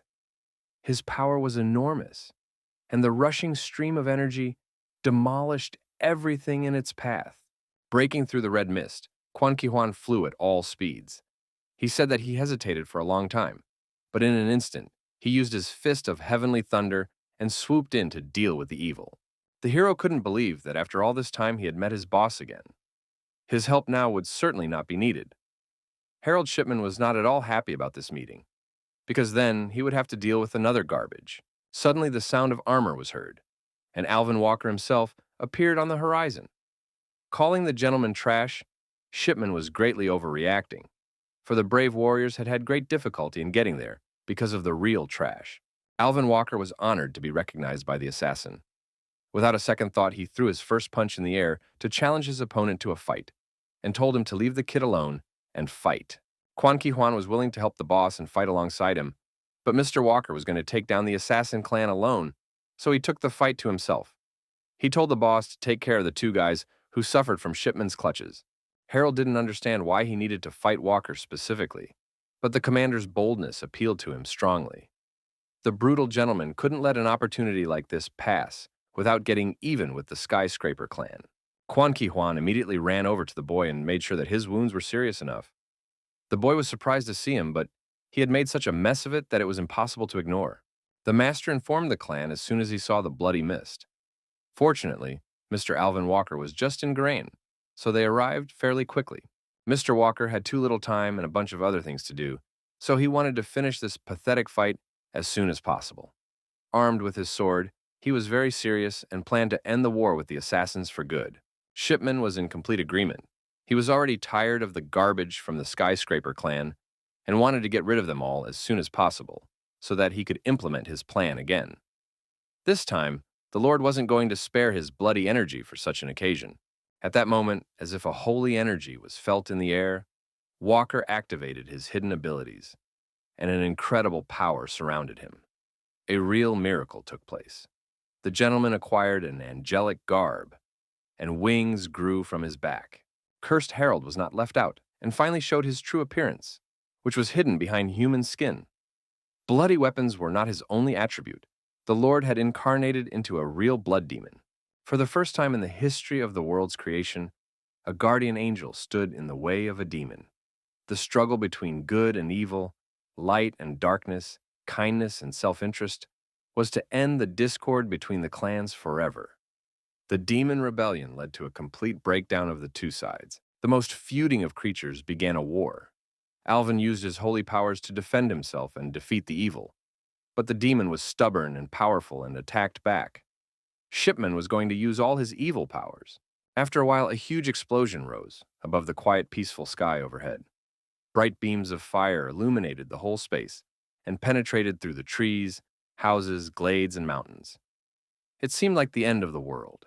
A short time later, in the thrum of the skyscraper clan building, Alvin Walker was having lunch with Lois. This was the day the newcomers were to show up, and there were more and more of them each time. Mr. Walker said that not all of them wanted to stay in this world. They had already discussed it earlier, but the warrior maiden was still very upset. I realized that they would all have a hard time in the end, so the clan needed to get this over with as soon as possible. If the young rookies arrived on this day, it had already been exactly a year since the last appearance. This frustrated Lois even more, for it had been 9 months since he had left. She made it sound like he was dead, but they really didn't know what had happened to him. The last time he'd gone into the Devil's Forest, and Lois wished that no one else would get hurt or die, Alvin was much colder about it, and he knew perfectly well that it was impossible in this world or in the original one. There were emotions that swam inside him sometimes, but he never showed them to people. Lois knew that, but she still didn't want situations like the one with Shipman to happen again. That bloody fight had left a huge wound in her heart, and she remembered it forever. On that unfortunate day, Mr. Walker was badly hurt after a battle with a demon. The guys from the Skyscraper clan managed to save him and brought him to the clan on a stretcher. Mr. Walker urgently needed the help of members with healing skills. What she saw left the lady in complete shock and horror. She didn't understand what had happened. Quan Ki Huan told her that they had encountered Shipman in the forest, and the two young heroes, and Mr. Walker had suffered greatly from his cruelty. After a while, Alvin did regain consciousness, but was being treated in the hospital. All this time, Lois had been on pins and needles, blaming the master for his irresponsibility. She got really angry and slapped him on the back. The young man cried out in pain, for his body was still mangled, but after that, the girl started hitting him even harder. Someone who was aware of the feelings of pain would never do that. It was indeed possible to die in a fight with Harold. When she saw the young man unconscious that day and with those wounds, really worried a lot and thought he could not have survived. It was unbelievable.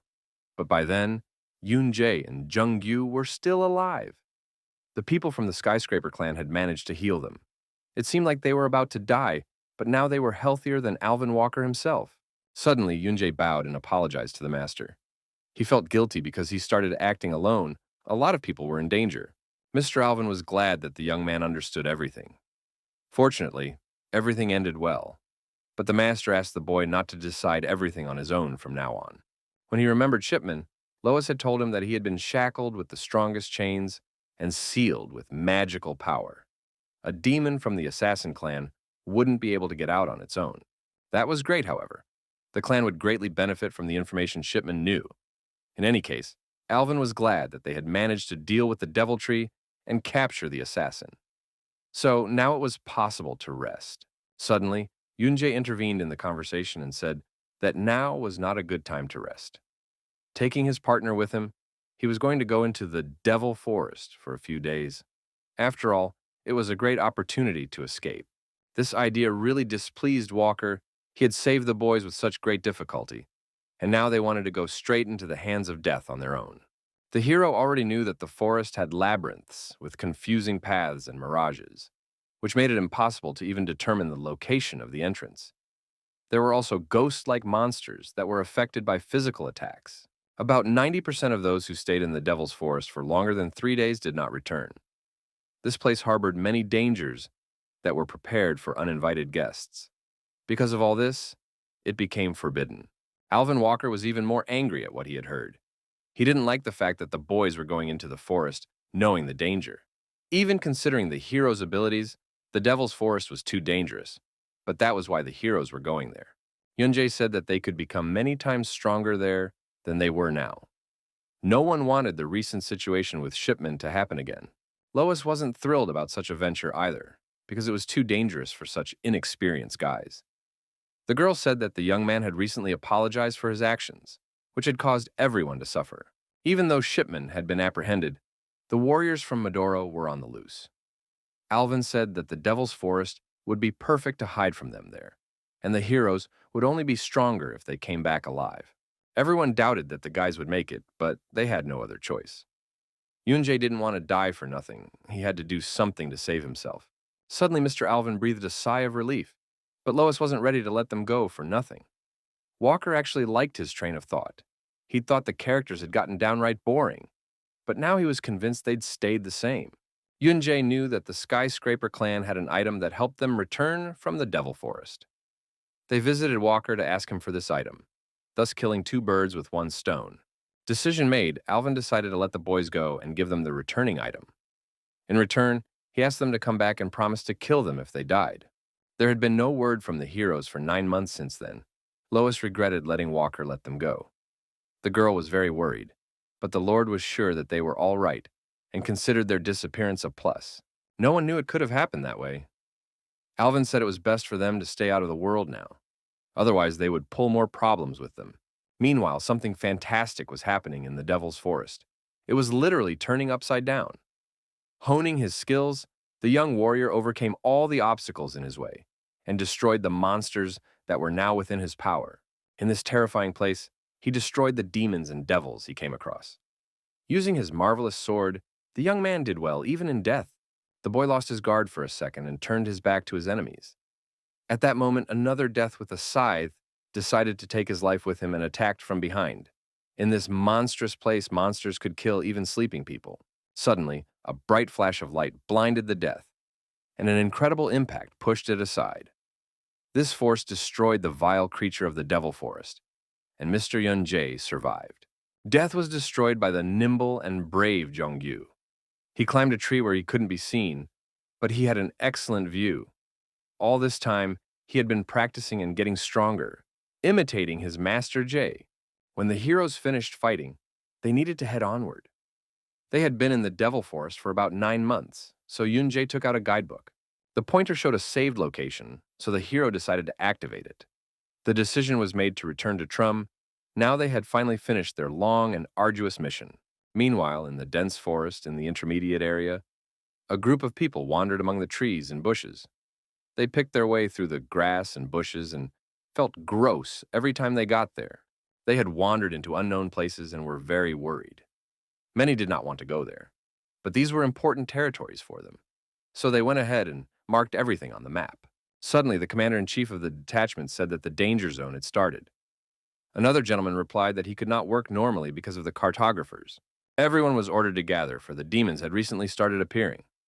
No one knew if the Devil Tree or the Assassin clan was to blame, but people had to be prepared. They made their living by going to places like this. If the Wanderers returned this time with nothing, the clan leader would definitely be furious. Suddenly, they heard strange sounds coming from the forest and assumed it was an omnivorous bear. Gathering in a circle, the Seekers drew their weapons and prepared to fight. The news of the deaths of the cartographers reached Trum in the Skyscraper clan. They were very important to the clan, but they all died a brutal death. Now Alvin Walker realized that the clan was in big trouble. However, they needed to scout the dangerous territories that the cartographers had traveled to by all means. So Golden Forest, who was the head of the clan, sent Walker and the 2 new recruits from the reserve. The Lord didn't want to go to the intermediate lands. Even ranked cartographers had died in that place. The reserve was too foolish and reckless to go there. In the head's opinion, such a team could be productive no matter what level of training they had. The Golden Lion was an excellent ruler, but he was cold to death. Alvin was just furious and asked to go on the trek alone, but the head was against it, so the Lord refused the task. He said the reserve wasn't even part of the Skyscraper clan. They couldn't be burdened with the clan's worries. In that case, the Golden Lion made the decision to see the reserve. He ordered Walker to bring them to continue discussing the exploration of the intermediate territories later. Upon arriving at Trum, Jungyu was glowing with happiness. He was incredibly happy to be back. Now he could finally eat a proper meal, take a warm shower, and sleep on a soft bed. Now the hero needed a good rest, since they only had a few days left. Yunjae had already made plans and was about to go to the intermediate lands again.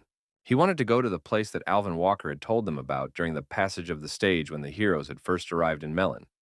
It was even more dangerous there than the Devil's Forest, so the boys had to prepare. When the guys finally arrived at the Skyscraper clan, they were met by guards at the entrance and blocked the door. Only by showing the pass would they be able to get in, so they immediately pulled out their reserve badges. The guards were puzzled and talked among themselves. One of them was unaware that the Skyscrapers had a reserve, and another said that Walker himself had brought the newcomers. When the boys walked inside, they realized that the rumors they had already spread throughout the entire clan castle. They were now real celebrities here. Before they knew it, Lois had suddenly grabbed them and dragged them behind her. She was glad they'd made it back alive and well, but she'd taken them away because they couldn't be seen by the head of the clan. The girl didn't have time to hide the newcomers. The clan head was already standing in their way. Arkan already knew about their arrival, so there was no turning back. The head took the heroes into the study and told them his plans. He would like them all to go to the intermediate lands together and was going to send a cartographer with them so they wouldn't worry. They were offered a choice of tea or beer. The lady wanted tea and Jongyu preferred beer. Yunjae and Alvin refused everything.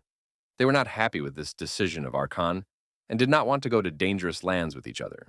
This assignment was too dangerous. Even a demon or angel could be encountered in the intermediate lands. That's why they were called a location dangerous, even for ranchers. Alvin didn't understand why the head wanted to send the newcomers to a place like this. He'd volunteered to go there alone and not drag uninvolved people into it if the Golden Forest wanted to get rid of those who got in the way. Despite the huge danger, Yunjae decided to go and make Walker very angry by doing so. He knew that the intermediate lands were more dangerous than the Devil Forest, but he wanted to give it a try. He said that he and Jongyu had gotten business near this place. They had gotten one assignment. Arshan was very happy about it. Everything was working out perfectly, and his plan continued to progress as it should. He was overjoyed and told the boys to go together, since they all had their own things to do there. In parting, he promised to give them a map maker so they wouldn't worry. When everyone left Archan's office, Alvin Walker walked ahead of everyone and remained silent. Jongyu and Yunjae thought he was angry because they had agreed to go to the intermediate lands. It really was very dangerous out there, which was why Alvin and Lois were against it. It wasn't really just about the boys. They were only one of the reasons. Alvin didn't have the best relationship with the head of the clan. The thing was, Mr. Walker didn't like the first generation. They were the people who first came to this place, to the back world. It was said that their power was now at an extreme level. It was difficult for anyone who came after them to reach such a limit. Lois said that they were disliked because they did nothing but hold high positions. They were completely uninvolved in matters of returning to the original world or preventing the war with the demons. They had the most information about the world, for they were not at all interested in solving the clan's problems. The clan members began to discuss Alvin becoming the head of the clan, and eventually problems began to occur. Suddenly, the gentleman turned around and asked if the boys could continue living like this if they went back. He realized that they didn't want to go back. He didn't like it. After making sure that the heroes definitely wanted to go to the intermediate lands, Mr. Alvin agreed after all. He was just going to keep them company, but only on one condition. Unexpectedly, the Lord led the entire team to the underground room of the Skyscraper clan. There were dozens of stumps standing in the empty, huge room. They reached the size of a person, and it was the first time the guys had seen such a thing. Alvin told me that this part of a tree growing in the forests of the intermediate lands. Because of the incredible strength of the power tree, it was often used as a tool to test attack power. The index depended on how hard the heroes could chop it. Such strong materials could be used to make weapons, but wood had low conductivity with magical power, so it was ineffective. Mr. Alvin Walker gave a task for his team. They had to chop the stump to more than half the width of a palm, and then they could travel to the intermediate lands. This required a strength similar to the level of the rankers. Suddenly, the Lord decided to set an example for the boys and chop the stump himself. He boasted that he could chop it more than halfway, and swinging his sword, he struck a strong blow. Using no small amount of strength, he chopped down about 80% of the tree. Now, no one doubted his abilities, but the heroes now had to try harder to earn about the same result. Yunjae volunteered to chop first. He had a great responsibility on his shoulders, for if one alone could not chop the tree, the trek to the intermediate lands would be canceled.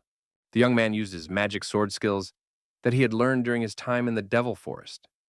He sprinted harder and delivered a devastating blow. The entire team now depended on his results. The task required chopping at least half a palm to pass, and the young hero did well. He chopped the stump more than one palm and amazed all the others. This result deserved 300 points.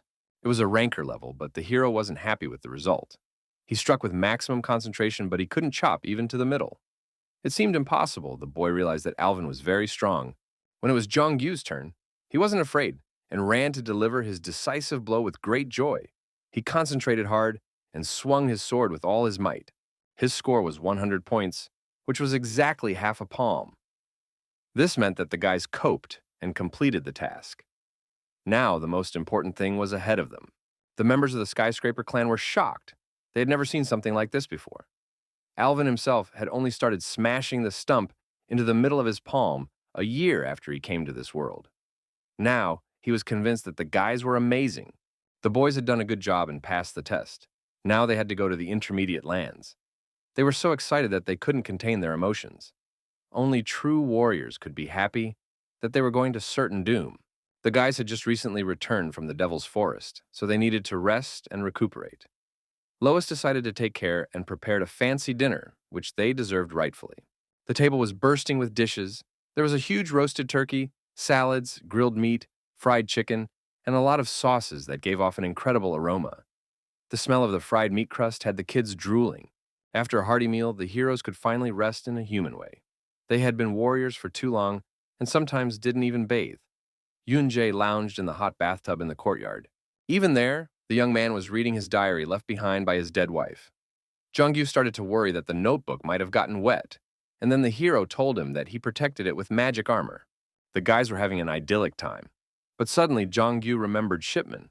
He said that he was killed when he was locked up in the Skyscraper clan's underground prison. Ms. Lois and Alvin suspected that Demon had done it. They also believed that the death of the cartographers in the intermediate lands was also because of demons. The young man was actually afraid, but he said he wondered what angels and demons were like. Angels and demons had been in this world since the beginning and battled each other for the Grail. No one knew much about them, but when they heard that Yoon-jae had already met a demon, they were simply shocked. During the last stage of his training, the hero saw a demon named Warlock. Even though it looked like it had been summoned in a hurry, it was still very strong and looked quite fierce. He spoke as if he knew something about the human world. The hero never understood what the demon meant, but he was an enemy anyway. At the sight of an enemy, he was always to be killed. Until now, Yoon-jae had lived by these principles. In the future, it was enough to just follow them, so the boy told his partner not to worry unnecessarily. From time immemorial, demons have underestimated humans, so the hero decided to change that. At that moment, he opened the diary and saw that the following pages were filled. The war with the Assassin clan ended in victory for the Skyscraper clan, but the warriors didn't think so, because too many people had died. The lands that had previously served as vacation spots were now a dead zone. But this was not the end. The joy of victory was short-lived. The great border mountains separating the intermediate lands and cities proved to be no barrier to the evil entity. The mountains had long withstood the onslaught of demonic energy. But suddenly, the bloodthirsty monsters swooped down, easily crossing over them. Their strength was overwhelming, and their numbers could not be counted. Lying in bed, the hero was going to go to the intermediate lands and deal with the monsters before they reached the city. Suddenly, his thoughts were interrupted by a knock on the door, the stranger at the door introducing himself to Lois. Meanwhile, the clan leader was playing backgammon with his acquaintance. The Lord asked Arkan to walk faster, for they had been playing for 3 hours, but he was in no hurry. Baek Cheon was the leader of the White Tower clan. He already knew that the Golden Lion had sent the boys to the intermediate lands. Lois was indeed behind the door. She had brought the boys a reward for dealing with the Devil Tree. The box contained 2 adorable pendants in red and blue. She said that the boys deserved even more. Besides, in the intermediate forest, a good object was not superfluous. Therefore, the heroes accepted the gift with great gratitude. Jong-gyu chose a pendant with a blue stone that contained physical defense.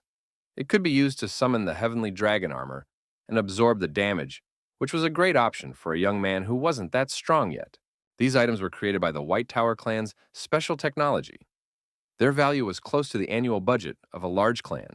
The heroes were supposed to move out tomorrow, so Baek Cheon asked why the head wasn't at his desk. Archon didn't care about that and replied that it wasn't convenient for the guys to choose items in his presence. The White Tower clan member thought that sending newcomers to the intermediate lands was a bad idea. It was worth it to gather a trained team because they might just die. Archon reminded him that he could not go there himself, for the lads were always watching. His companion was struck by how easily the Lord spoke of it. The fact that the people were in a bad situation was mostly their fault.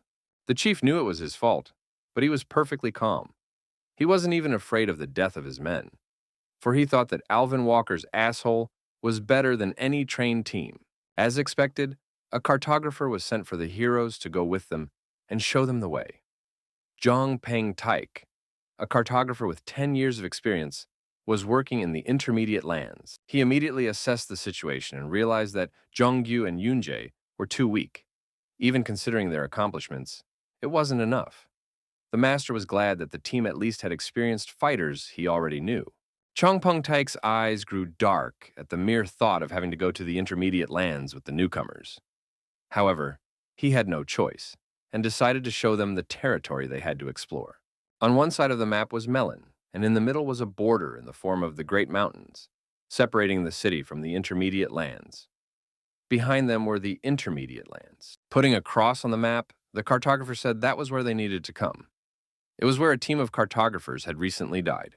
Along the way, the heroes came across a beautiful view from the cliffs. Jongyu rejoiced at every tree like a child, but the cartographer was convinced his mood would definitely change when they reached the intermediate lands. Yunjae didn't understand why they were going through the forest. After all, it was much safer in the air. He was sure that there were people with flying abilities. It would solve a lot of problems, and the Skyscraper clan thought about it all the time. But the sky was inviolable territory. Dragons lived there, and no one had the right to trespass on their habitat. The dragons were as strong as a demon king, even though their numbers were not large. Jongpeng Taik said that nothing good could be expected from meeting them, so no one moved through the air. The intermediate lands were the forests separating the territories of demons, angels, and humans. In other words, they were explored by all three races. No one knew where or when the heroes might encounter them. After a while, they finally entered enemy territory. The guys were surrounded by trees of abnormal size, which were used to make a power tree. It was exactly the same wood, so the heroes felt quite familiar. Suddenly, the cartographer got curious, and he suggested that the guys try their hand at it. He wanted to see their abilities. Without thinking for a long time, Yunjae decided to act as the first. He swung around and gave the tree a devastating blow, but this time he only used his fist. The tree immediately shook, affecting the other trees with its top. The hero's fist punched a huge hole in the tree. The trees were indeed similar to those in the Skyscraper clan. Now the young man had an excellent understanding of them. At this moment, a slight vibration was felt in the air. A terrible noise began to come from all sides of the forest. The heroes were immediately frightened, but Yongpeng Taik said that it was impossible not to hear such an impact noise. In fact, the Lord knew that would be the case. He deliberately said to have the heroes test themselves to see what their abilities were. Now, the heroes' opponents were omnivorous bears that could reach 4 meters in length. Their roar could be heard throughout the forest, and 10 of the most common monsters in the intermediate forest were already running at full speed. It was the first time the young warriors had come face to face with such creatures. Although they were one of the weakest species here, their teeth and claws could easily tear the bark off the trees. Therefore, the boys needed to act immediately. The boys saw it as another test of their strength. They were not going to step backwards, for they had many defeated monsters, enemies, and battles behind them. In a matter of minutes, the partners coped with a whole crowd of furious monsters. They were perfectly trained and skillfully wielded their weapons, applying the right skills. Only together could their strength really go beyond. The cartographer was simply shocked that the boys had such strong abilities, even though they had only been in this world for a year. No one had warned him beforehand, so now he was convinced with his own eyes. Alvin Walker said it was best for the gentleman to see for himself. After all, many people still doubted that the boys could have dealt with Jeffrey. Normally, 3 tankards were needed to fight 10 omnivorous bears, so even the cartographer was going to help them. These two had become very strong over the year. Especially Yunjae was impressing with his abilities. The hero asked if that was enough for Jongpeng Taik's test, for he said the bears were the weakest in the intermediate forest. The boys had a lot more to show. Zheng Yu showed his Muhammad sword, which he never wiped clean. The sword liked it better this way. The more blood it absorbed, the stronger it became. The young man had already gotten along well with his weapon and mastered it. However, the guy never managed to learn how to cope with the berserk state. The more the strength of the sword attack increased, the harder it was for him. The young man had been trying to learn it for a long time, but he still failed. It might have been because the sword had absorbed a huge amount of blood during that fight with Shipman. When the guy used the berserker, he couldn't control it. It was a bit difficult in the Devil Forest because Zheng Yu couldn't hold back in such a state. He would completely lose his mind and become unhinged. Lois said that such items were very dangerous. In other words, because it absorbed too much power, it became much more difficult to use this sword. But if the young man was able to handle it, the sword would become much more useful. On their way, the guys met wild, omnivorous creatures, which attacked every person who caught their eye. The warriors destroyed each of them without much difficulty, leaving blood on every forest clearing. After 6 days, there were fewer and fewer of them. They were much weaker than the other monsters living here, so they couldn't survive inside the forest itself. The road was still long, and even the hardy Alvin Walker was very tired. As they continued on their way, the heroes noticed that the bears were just watching from the forest. They saw the people fighting and did not attack them. But in fact, they were biding their time. Because of this, the guys could not rest properly. This was the beginning of a territory that was not on the maps. The unexplored zone held many mysteries and secrets. A normal mortal would not be able to spend more than an hour there. Meanwhile, the young demons were already watching the uninvited guests through the magic orb, and hoped that this time they were interesting people. Larridge and Beled were already eagerly awaiting the arrival of the important guests. Mr. Turner said these were the men who killed Abram and cut down the devil's tree. Judging by the fact that they'd gotten this far, these guys weren't so easy. Suddenly, monster energy appeared in the air. The general realized that there was a demon nearby. If was able to feel free even deep in the forest, they should have met a demon not below the level of the general. With each step in the forest, the heroes found more and more horrifying things.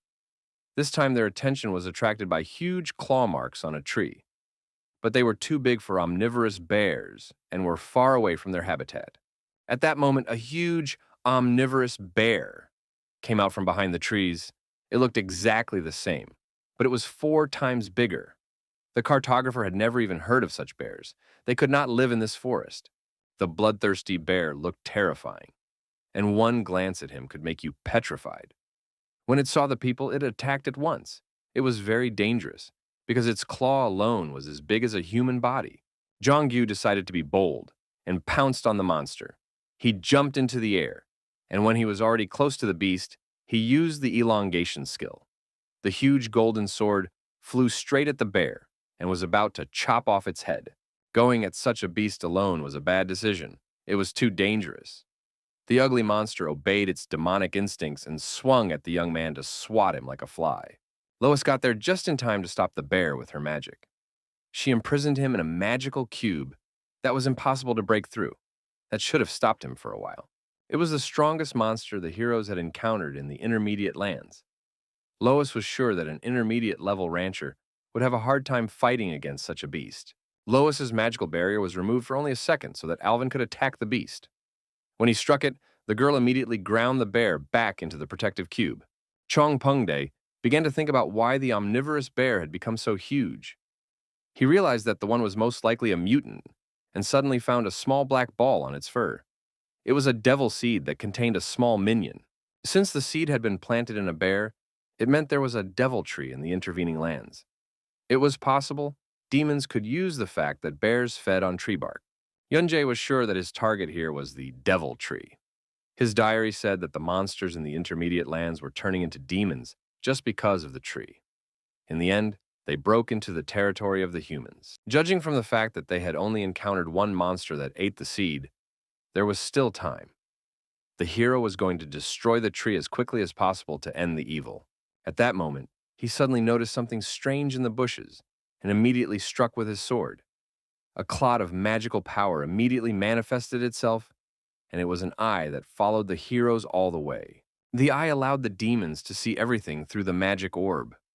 When the hero destroyed it, Beld's orb burst. He was just furious at the pathetic humans who dared to do that. The young man was sensitive enough to demonic energy that they could be calm now. Lois hated the thought of someone watching them. Elvis assumed it was confirmation that the demon general was there.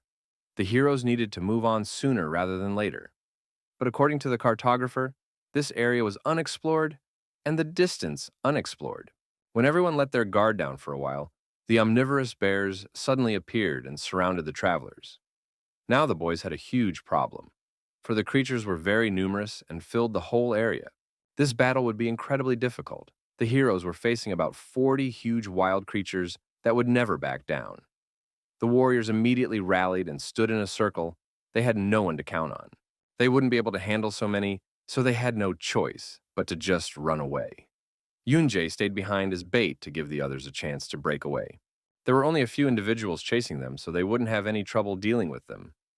Jongyu went out first again and tried to stop the nasty bear from eating them all. Together, they managed to attack the beasts and trap them under Lois's protective layer. It wasn't that hard, so the heroes were quickly done. The protagonist was originally going to be a decoy and informed everyone of his decision. Alvin Walker thought it was nonsense. He said that he was the only one who could deal with the bears, but the young man had an ace up his sleeve that he wanted to try out. The ghost pendant possessed the additional skill of ghostliness.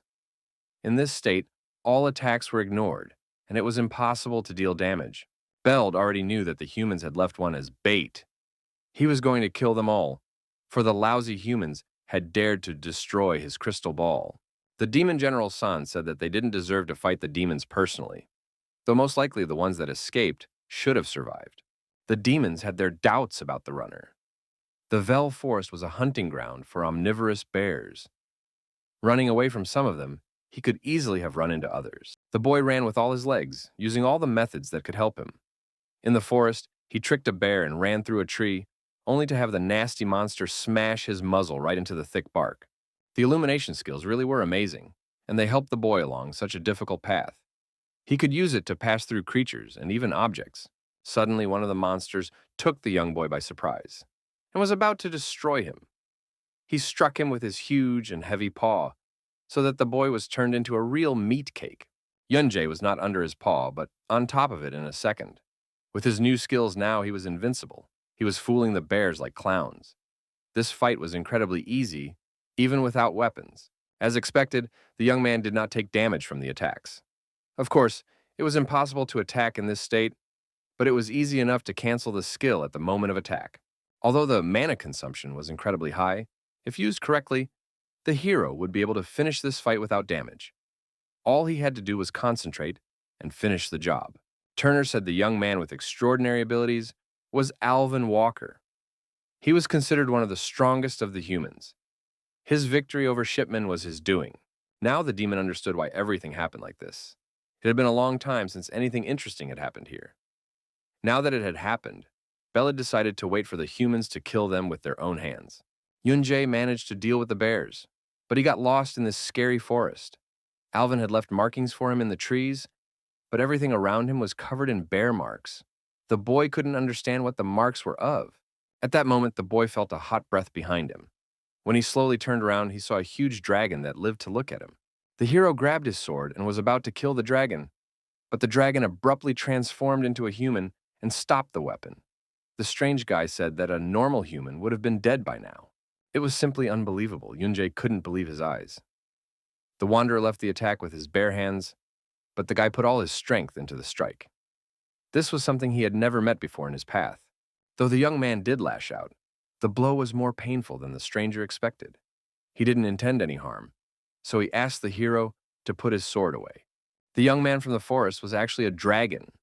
He came to pass on information. The heroes passed him and told him that they had another straggler, so the dragon showed them which way they went. The young man could not believe the stranger so easily, but the man said he was several thousand years older. It was unnecessary to distrust him, for he did not want to hurt anyone. Not much was known about dragons, but there were a small number of individuals of them. Each of them could compete with the devil in strength, and also dragons have always maintained absolute neutrality. The dragon wished only good and escorted the heroes to their desired location. Yunjae thought it was strange, because he knew that dragons preferred to be neutral. The stranger told me that he felt an energy invisible to human eyes. He was uncomfortable being in his true form all the time. Life in a human body was much more comfortable. Meanwhile, a group of heroes traveling to the intermediate lands came to a place that theoretically could not be in the forest. In front of them stood a huge building built in the Gothic style. Hundreds of huge steps led up to it. Yunjay still wasn't with them, but Alvin Walker didn't want to waste time just waiting. He wanted to go inside and look around. Even the cartographer was distrustful of this place. He didn't want to risk his life for mere interest. It was the first time the Lord was in this place, so he wouldn't even be able to show the team the way in case of anything. Alvin Walker didn't listen to anyone and asked Lois to survey the path using her magical skills.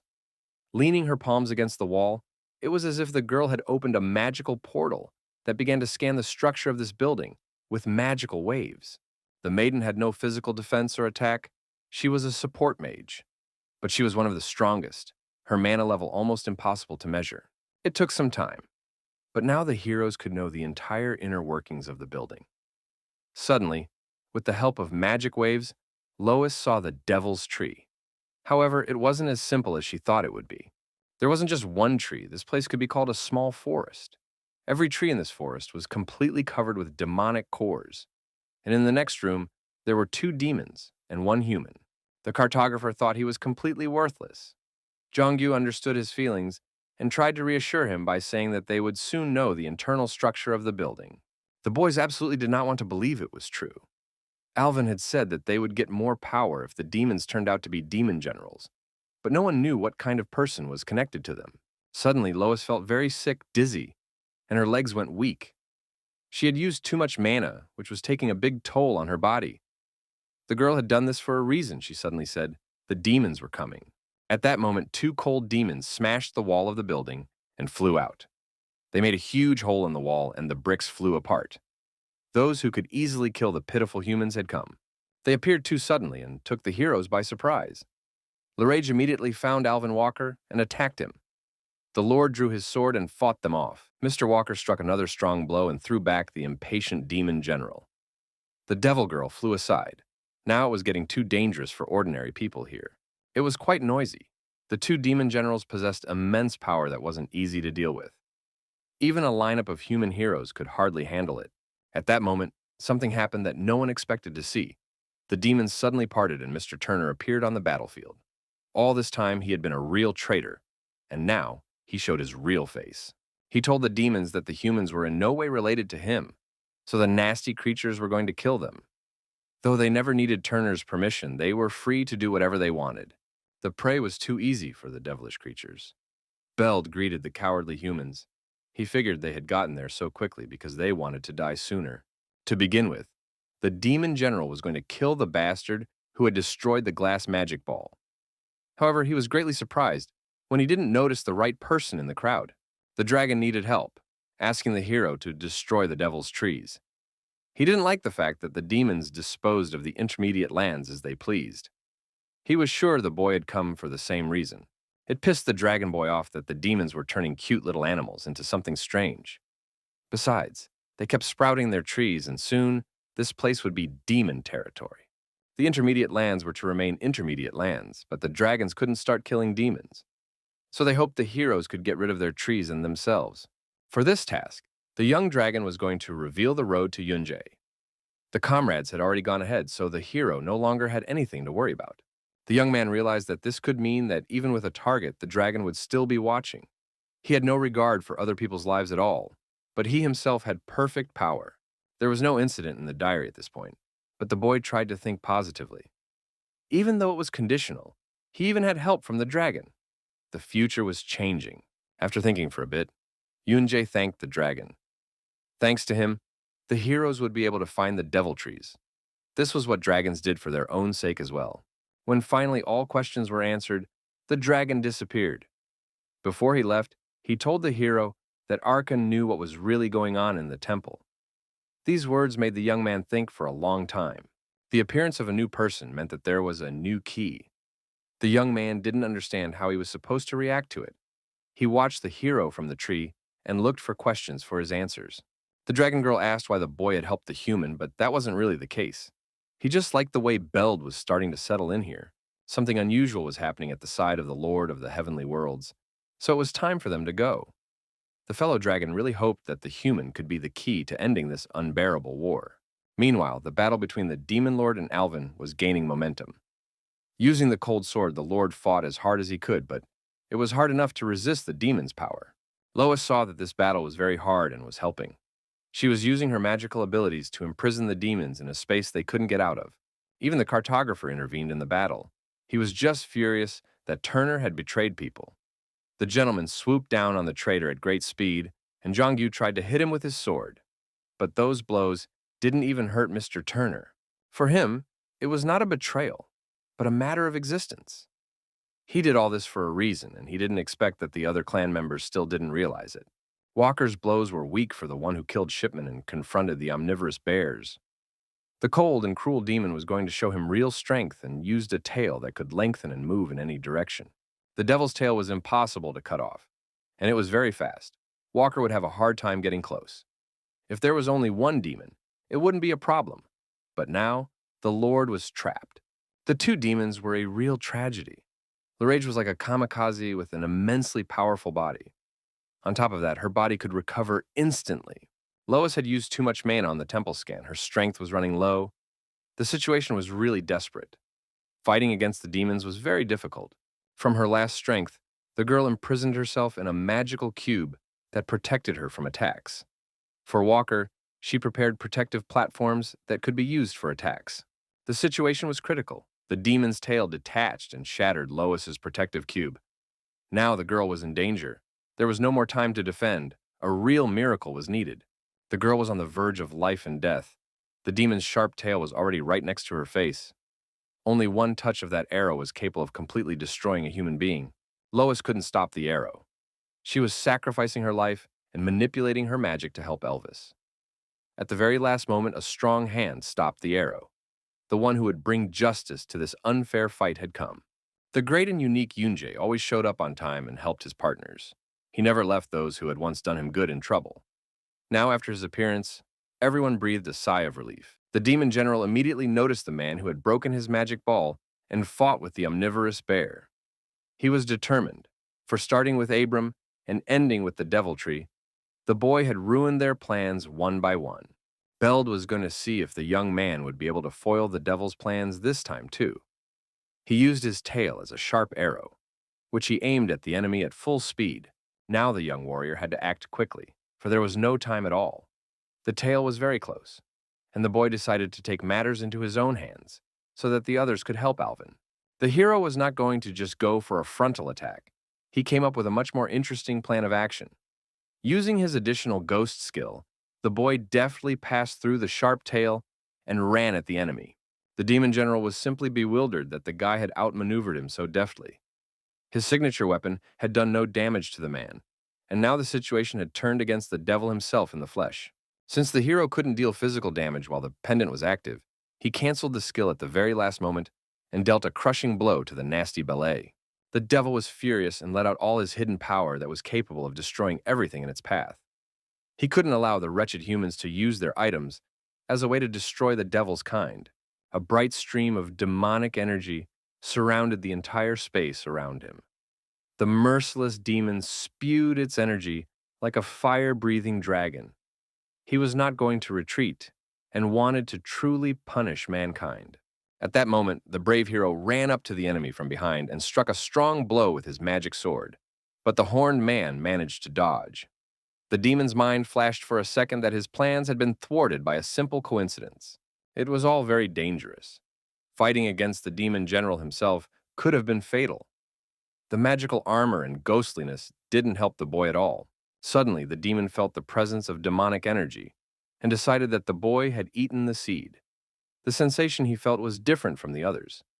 Compared to other people, there was something different about the young boy. A bad feeling made the general decide to kill the hero right now, because he could find out everything, even after death. The cruel Beld let out all his power, which had a destructive effect, and became a real, invincible Satan. The searing demonic flame had completely changed him, and now the demon had gained his true form. He had acquired his usual skills and his faithful devil horse with white eyes. He was much more familiar in this body. This transformation was perfect for killing poor humans. So the cold demon was going to play with the hero for a while. He wanted to finally make people shake in fear of the power of darkness. Meanwhile, the fight with Turner was winding down. He held on tight and fought as hard as he could. The Lord didn't want to use superpowers, but he had to straighten out the heroes before Mr. Belllade and Mrs. Larridge would be done. Turner decided to show his true attire. The heroes froze in horror. Now the gentleman did not look like a human. He had white eyes and horns like a real demon. He was no longer human. The team had lost one fighter. Lois was no longer obeying her body. She had used too much mana, and now she couldn't even get up off the ground. The girl felt really bad, but she couldn't do anything about it. She blamed herself, because the rest of the team was desperately fighting against the evil country. The mapmaker had had his share of battles against Turner. He could not believe that Turner had really decided to stop being human, for it was impossible to return to the original world as he was. Turner had great strength and cold weapons, so he had a huge advantage over Chongpeng Tak. He was striking very hard, and the cartographer had no choice but to retreat back. Devilish strength could make Turner a real assassin. His strength was enough to grab and lift a man with one hand. Before such greatness, the cartographer was in danger. Mr. Pengtek resisted with all his might, but the demon's ferocity was stronger. The gentleman flew straight into the wall with tremendous force. From such a blow, it was unlikely that anyone could survive. At that moment, Zhongyu happened to be nearby. He wanted to help the cartographer, but before he could turn around, Turner immediately punished him with one strong sword strike. Walker's battle was much harder than he had hoped. Defeating such a strong demon general was not easy at all. These things were like unkillable. They didn't get tired at all, so they fought without a break. Larage had a lot of fun participating in a battle like this. She enjoyed tormenting people. She could regenerate endlessly, so any blows were no problem for her. The Deviless could regenerate entire limbs, and she wasn't even embarrassed by the hole through which her insides were visible.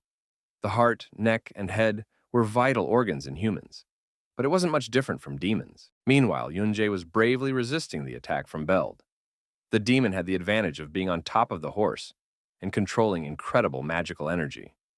The only thing left for the boy to do was to flee. The Devil Lord was not interested in playing catch-up, and he demanded the young man to make the same confident attacks as before.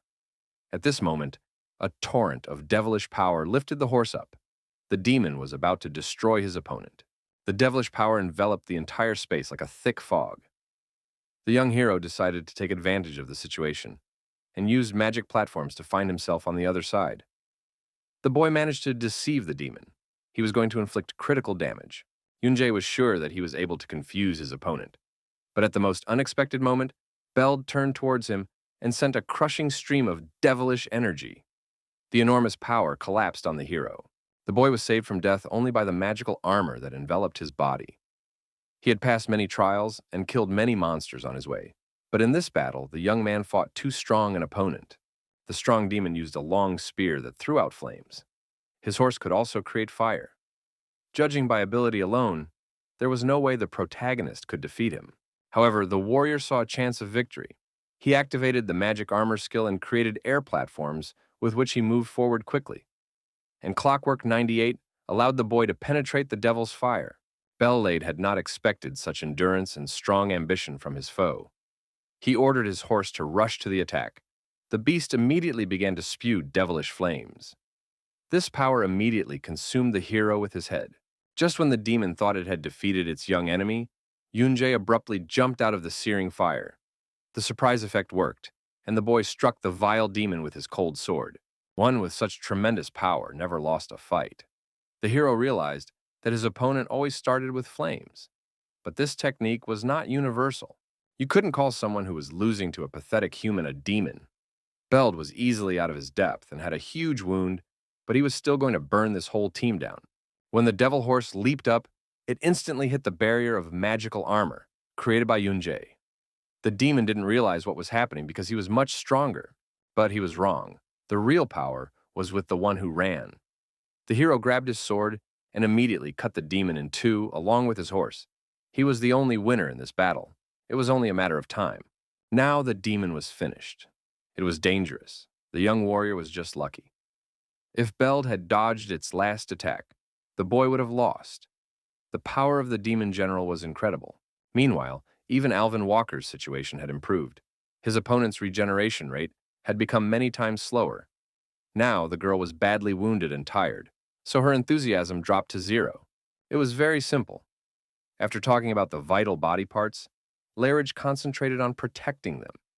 Eventually, she began to miss attacks that weren't aimed at her head, heart, or neck, and her movements became hesitant. In fact, it was all taken care of. Mr. Alvin had done a great job and turned the demon's strengths against himself. Now the monstrous wench was badly battered, but she had enough strength to come to her senses in a state of frenzy. There was no turning back. Every attack by Larridge ended in failure and a great loss of physical defense. Her body now resembled a leaky pot that would burst at any touch. It was time to end this crap, and finally the bright time had come. With one deft movement of his hand, Alvin Walker chopped the demon general into two even halves of one whole. The battle with Turner had also undergone some changes. Jungyu had activated the berserker mode and was now like the town madman. He was no longer an ordinary rookie, but a real killing machine. Jongpung Taik only lost consciousness for a moment from the heavy blow, but things had changed drastically. He was sure that berserk skills couldn't be used in normal battles. Jongyu talked about how he couldn't control himself in berserk mode, but this was a different person who showed phenomenal fighting ability and excellent striking techniques. The young man wasn't afraid to go for it and fought with his last strength. Blood Ball's abilities made the boy a real monster, but he managed to defeat Turner. The boy threw several strong blows and then pinned the gentleman with his throat to the ground and was about to deliver the final blow. The boy, who from the beginning had been crying after the brutal kills, was now getting more and more excited with each blow. He took great pleasure in striking his opponent with the sharp blade of the blade. When Jongyu was about to attack again, Mr. Turner suddenly dropped his sword and said he had lost. He didn't want to continue the fight, and now he could be killed or left alive. Now the young team of Titans has finally completed the massacre of evil. At first they lost a lot of strength and lost, but using experience, agility, and sharp mind, they managed to defeat the cruel enemies. Turner was actually surprised that the heroes were actually incredible and defeated the two demon generals. Alvin said that they weren't that strong, but Jungyu almost died in that fight. The master was going to let Turner go, but in return he had to answer a few questions. Mr. Walker wondered why the master had gone over to the demon side, but he would find out later. Suddenly, the Lord said that today the heroes had won, but there was no way they could have prevailed in the war. After saying this, blood came out of his mouth, and he collapsed to the ground. The heroes frozen in surprise. Lois said that the man had altered the flow of his energy through magic. Magicians sometimes use that method of suicide, and Turner was no exception. After the gentleman's strange words, the whole team discussed them for a long time. The cartographer said that the gentleman was probably not talking about something ordinary, like a difference in strength. He was talking about something more serious. Alvin stopped the stupid train of thought. There was no point in thinking about it now. The team had to move on, for they had not yet finished what they had come to do. The task ahead of them was to destroy the Devil's Tree. Only one room bothered Lois along the way. Back when she had scanned the area, a strong security magic had been cast on her. The girl had said it was an A-class skill. The strange magic didn't scare Alvin Walker, and he decided to open the door to try to get in. Inside, the heroes found something they had never seen before. All the walls and ceiling were scribbled with patterns that resembled some kind of paintings or text. It was as if the whole room was made up of drawings whose meaning was unknown. Lois thought there was some meaning in them. They just couldn't make sense of it. It was decided between the team members to first deal with the Devil Tree and then return to this place. But suddenly, the main character froze, with surprise, fear, and horror on his face. Jongyu suddenly realized that the drawings on the walls were words that he could read. This was most likely due to his rings, which were not such ordinary objects. By this time, Jongyu had already woken up. His body was fine. In berserk mode, he was losing control of himself, but his healing level was increasing. Despite the risks, the sword was admirable, and the kid had to learn how to wield it sooner rather than later. The room wasn't that huge, but it would take a considerable amount of time to read all the inscriptions that were painted on the walls and ceiling. Lois had said that in order to get to the room with the devil trees, they just had to keep going straight ahead. So Alvin made the decision to go deal with the devil trees, while the young man would read the writing on the walls. Behind the huge stone wall was the very place where the devil's trees were hidden. Mr. Walker did not hesitate to break through it, and began to strike hard with his fists. Huge stones flew in all directions. This time, the devil trees were incredibly huge. They reached such a size and height that the people beside them seemed like real ants. All the trunks were filled with devil germs. As expected, there were a lot of omnivorous bears here. It wouldn't be easy to confront them and destroy the trees at the same time, but Lois decided to save the situation. She was going to contain the bears so they wouldn't get in the way. There were plenty of trees, so the heroes had to get to work as soon as possible. The first, as always, was Mr. Alvin Walker, and with one blow, he managed to cut down a huge tree in spite of its size. Meanwhile, in the seventh heaven, Kim Jin-seok was meditating in the fresh air. Suddenly, he felt someone's presence and wondered why the wanderer had come this far. Arkan said he came because he missed him. No reason was needed to meet an old friend. But the real reason for his coming was that a new key had appeared. The young hero was left alone with 1,000 drawings. Even though there was a huge amount of information, it was easier to read than he thought. Humans, demons, and angels waged war to obtain the Holy Grail. Each race was given a key that was capable of helping those in need. The Holy Grail could only be obtained with the help of this key. In other words, a race that lost the key could not possess the Holy Grail.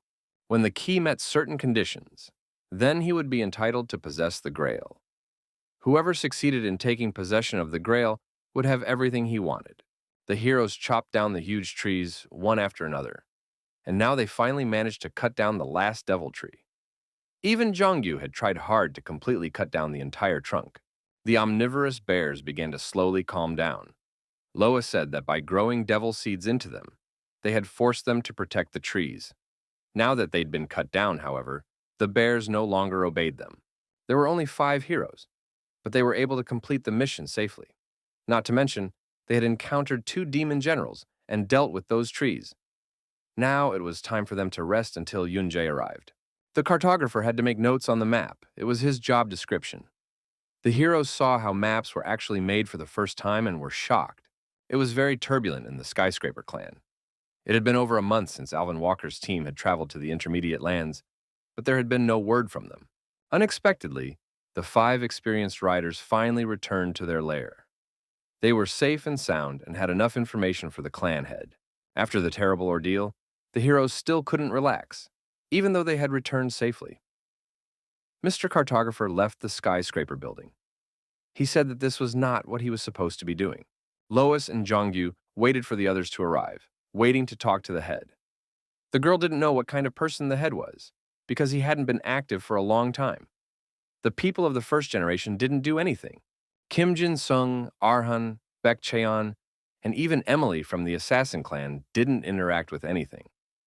The head of the Assassin clan was a girl from the first generation, but for some unknown reason, she became the master of the Assassin clan. No one knew who Emily was in real life, for the Skyscraper clan had no interest in her. They couldn't even be sure that she was alive. After all, even if someone in the Assassin clan died, it didn't spread. There was a beer on the table to create atmosphere. Alvin Walker decided to talk to the head directly and told him that the dragon knew about him and was sure that Arkan was hiding something. At this moment, an amazing thing happened. The Golden Lion bowed and apologized. Everyone thought that if one defeated the demons, angels, and got the Grail, one could return to the real world. But the master said that it was all a hoax. The heroes listened to him with great disdain, listening to every word. The Lord had already deceived them more than once, so the boys didn't trust his stories much. Arhan said that humans couldn't win this war until Yunjae appeared. The boy was essential for survival in this war. He was the key that could be used to get the Grail. In fact, the Golden Lion had long known about the hero's status. What he was able to read was written in that room and was proof that the guy was the key. The first generation kept one secret.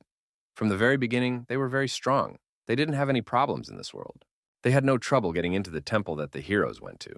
And of course, when they entered that room, they were able to find out who the key was and how the world was organized. The people were glad, for they were sure they could return to their world if they found the Grail. But at that time, they did not know what problems they would have to face. They met the dragon. Having experienced a previously unknown sense of danger, the humans attacked it without really understanding anything.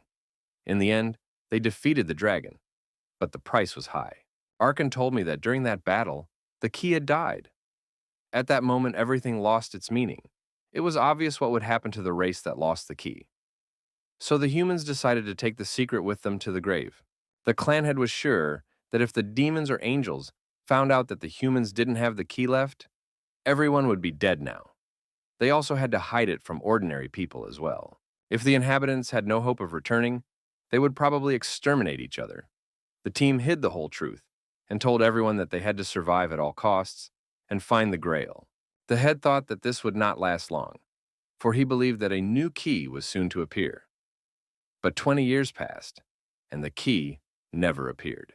The Lord revealed the truth that the people of the first generation had ceased their activities and could not do anything without it. To keep order somehow, they created clans and did not dissolve them. But now, there was a new key, and it was time for a change. Now, the clan had to unite for a common goal, for there was no reason to stand idle any longer. Of course, it would have been nice if the clan leader had told the story from the beginning, but Alvin Walker was glad that at least now he could change his opinion of him. On such an occasion, the Lord even wanted to drink a mug of beer. In fact, nothing justified their lies. Archon said that they gave people a non-existent hope, pretending that they were doing it for their own good. It wasn't too late to fix things. The clansmen just needed to get on the right track. Raising his beer glass, Alvin said that not everyone had given up yet, and he was always willing to help. Rumors of the deaths of Larage, Beldad, and Turner had reached the head of the assassin clan. It meant that the plan with the devil trees in the intermediate lands had failed, and Walker, Lois, and the two newcomers from the Skyscraper clan were to blame. All of Emily's plans had gone awry, but she wasn't too worried about that. She said that by cutting off one piece of flesh at a time, starting at the feet, the man would only be long enough to reach his waist, after which he was surely dead. The black-hooded assassin was not afraid of such death threats. He was no longer human and simply chose to remind the chapter that he would now resolve the situation by his own methods. Emily reminded herself that the assassins didn't need her anymore. That pleased her, for he had thought the same. But none of that mattered, because everyone died the same way when they were shanked, something the girl was an expert at. The next morning, Yoonjae jumped up from Elvis's arrival. He had slept so soundly that they had already lost him. The guy was surprised that he didn't even hear the knock on the door. His body was very relaxed. The clan head relayed that he had a conversation, so he was expecting Yoonjae and Alvin at his place in 2 hours. The young man realized that if Arhan was looking for him, it was probably because of his next destination. Glancing at the shackles, he suddenly discovered that they had changed again. They were now able to use the absorbed mana freely by combining with the wearer's body and ignoring the opponent's defenses. If the hero could freely use his accumulated magic power, the effectiveness of his attacks would increase many times over. He had expected an increase in magic power, but the unhindered use of mana was a complete surprise. Health was directly proportional to stamina. The hero hadn't pumped it recently. Mana and demonic energy were already reaching 104, so the young man decided that now the power of his attack would increase even more. That meant he couldn't tackle her without improving his stamina. It was the hero's highest priority right now.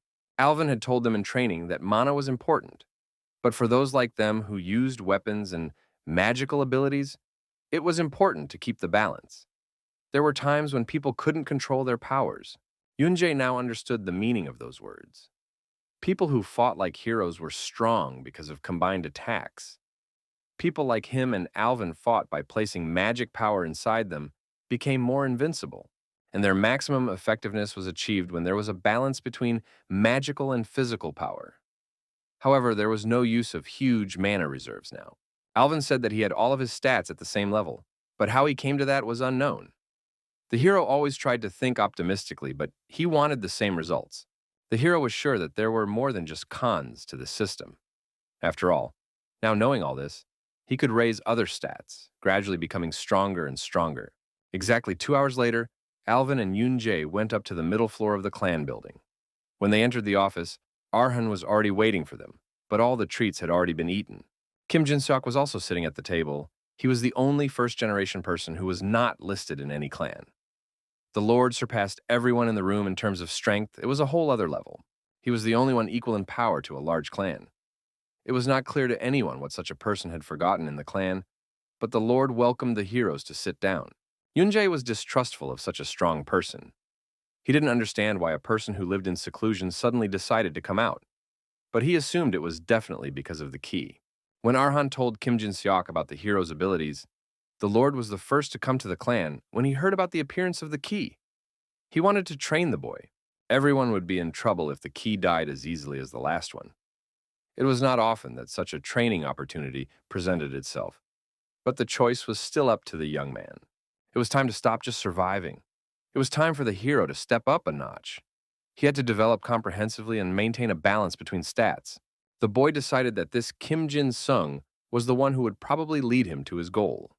As he crouched down, he wordlessly asked the Lord to take care of his training. The guy agreed, but he was still a little worried. There was nothing to worry about, because this guy's abilities sometimes amazed even the head of the skyscraper clan. It was strange that Arkan had called the heroes to a new meeting place. The young man thought that he had kept the meeting secret from the scouts in the clan. The head only nodded his head and was glad that the boy knew everything. Yunjae said that they had met Turner in the intermediate lands.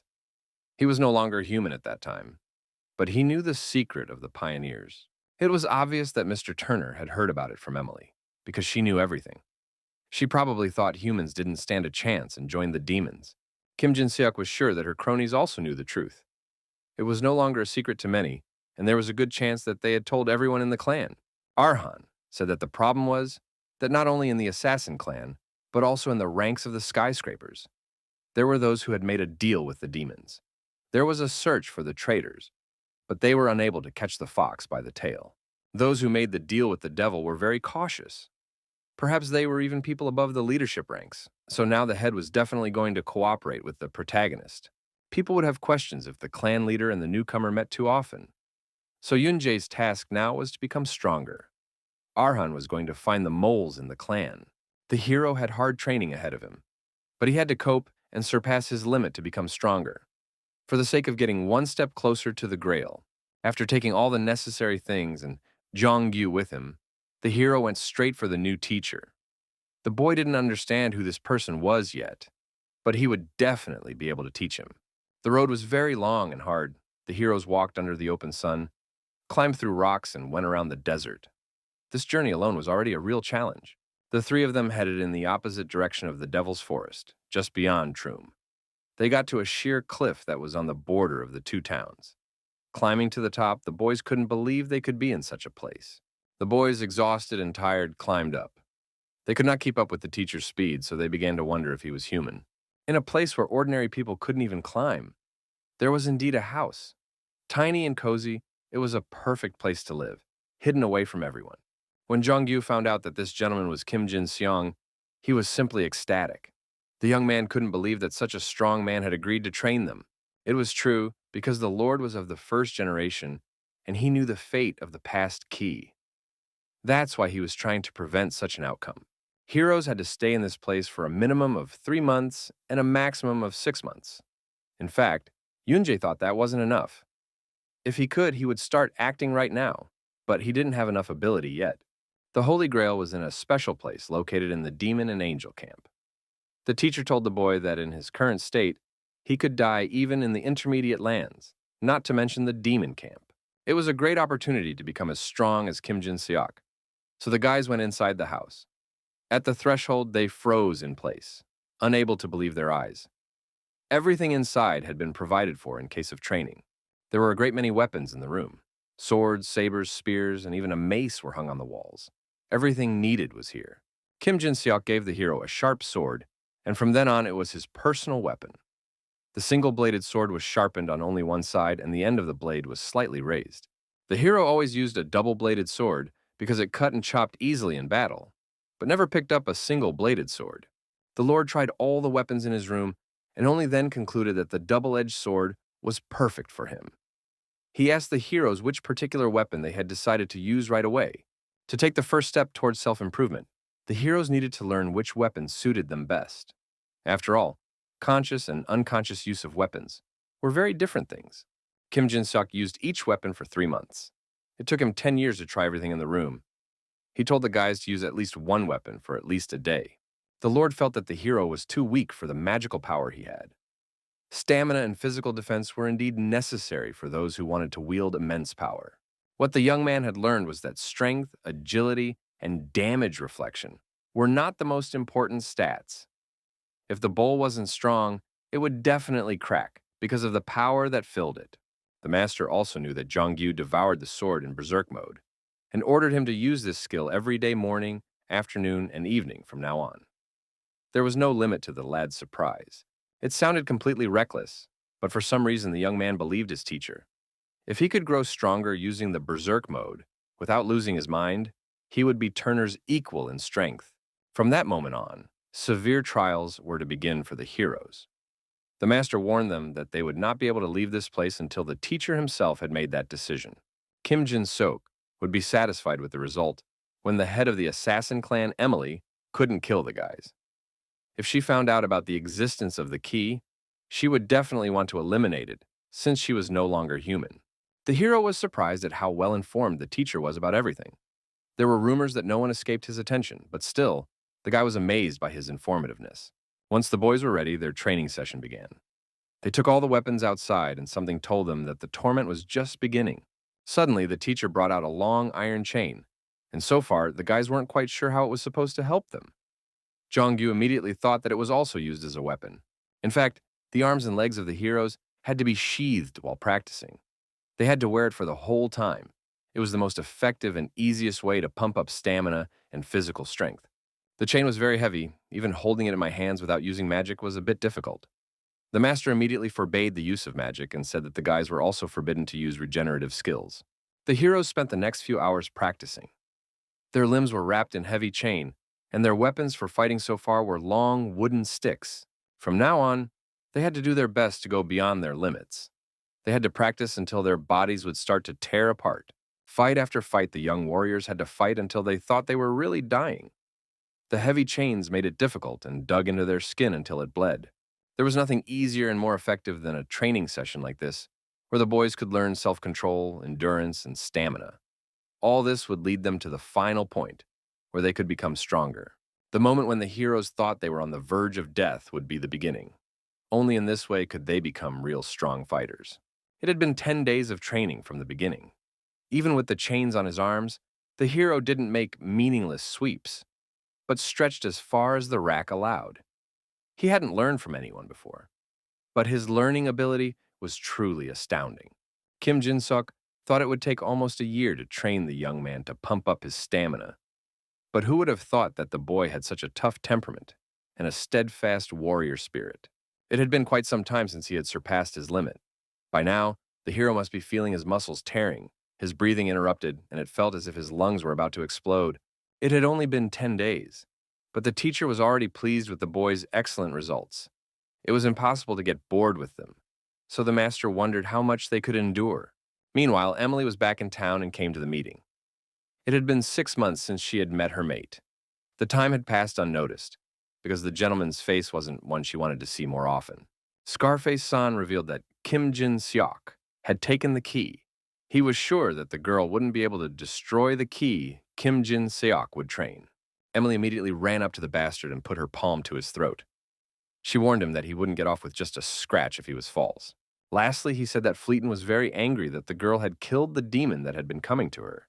Now he was thinking about how he could get rid of her. If Emily didn't want to be found, he would never in his life be able to catch her. She wanted to destroy the key so that everyone would immediately forget about the recent mistake. After all, the death of a demon who didn't even reach the level of general wasn't a terrible loss. After hard training, the hero liked to rest in the clearing, washed by the last rays of the sun. It took him about a quarter of a day to get accustomed to any weapon. At first, it took 24 hours, but one could get used to everything, and this period gradually shortened. Every day, the boy learned to use the new weapon, of which there was nothing left after training. It had been over a month since the guys had come here, because every moment was like a punishment. The day seemed incredibly long. At one point, the young man concentrated so hard that he even forgot about the passage of time. The characteristics grew faster than he thought. The boy thought that he wouldn't have enough health, but it had increased a lot during this month. Thanks to the fact that he was always in chains during training, his strength and agility stats had also increased, but regression was still pushing him hard. Yunjae no longer knew what the pattern was here, but regression, which was an effort to increase mana, had become a skill. The longer he used it, the more his body got used to it. When her skill level increased, her side effects should have decreased. All of this gave the hero some thoughts that he pondered at sunset. The last training session was quite hard on Yongyu. He couldn't get out of bed. Judging from the fact that he wasn't losing his mind so easily now, it was safe to say that he was getting stronger. Yunjae said he was fine, but the teacher knew that his body was not at its best and asked him not to show off. The hero's body was only overloaded by one skill. Kim Jin-seok said in order to get used to overloading his body with the skill, the hero practiced with the weapon while continuing to use it. Because of this, his body tired several times faster and deteriorated. He didn't understand why the boy was working hard and working until he was exhausted. Yunjae said it was because of his dead family. It was just that the young man thought he could see them again if he got his hands on the grail. He knew it was ridiculous, but he was going to go out of his way for even a ghostly hope. It was unbelievable that the hero could go crazy to such an extent, not for his own sake, but for someone else. The teacher said that this world defied the laws of logic, or to put it more accurately, it was upside down. Those who were carried away were resurrected after death. The Lord believed that anything was possible in this world. After all, there must still be room for a miracle in this world. Rumors of resurrection had reached Kim Jin-seok. Many people said that there was an item that could be used to change what had already passed. These thoughts kept the boy's mind at rest. In a world like this, he shouldn't have been surprised that such things existed. He already knew what the object was, the guiding star. There was no mention of any objects in the diaries, so the hero was sure it was all somehow connected to the backworld. There was no denying the existence of an intermediary object. If Yunjae could somehow find out how the future him had gotten hold of that item, he wouldn't need this diary. It was time for him to open up. The future had already changed. The present was strikingly different from what was written in the diary. The frustrated hero began to realize that these notes were probably useless. Suddenly, the guy tucked one of the pages and it flipped. It was unbelievable because at some point the pages did open. Every time a new page opened, something happened. Early in the morning, Alvin Walker was having another conversation. He'd heard about people teaming up with devils, and he was going to track them down. Only he had no idea yet who it might be. The Lord was not only observing the skyscraper clan, but also the others. But he still couldn't understand anything. So many people were related to the assassin clan and devils, so the war with them couldn't end so easily. Alvin said that originally the devil trees had supplied this place with infinite power. The moment they destroyed them, the killer clan fell. Even if there were other traitors or people who had teamed up with devils, there was no reason for them to reveal themselves after that. Turner was in charge of getting the information. Mr. Walker was sure the problem was that almost no one but Turner had revealed his face. The master suspected Cheon Woo-hyun of the Jingo clan of betrayal. Soon, Yunjae came into the room. He wanted to know if the clan members had figured out who the traitor was. Alvin said he had watched a few people and was about half sure about one. The Lord was checking out everyone who was related to Turner or the assassin clan. Most of them were members of the Jingo clan.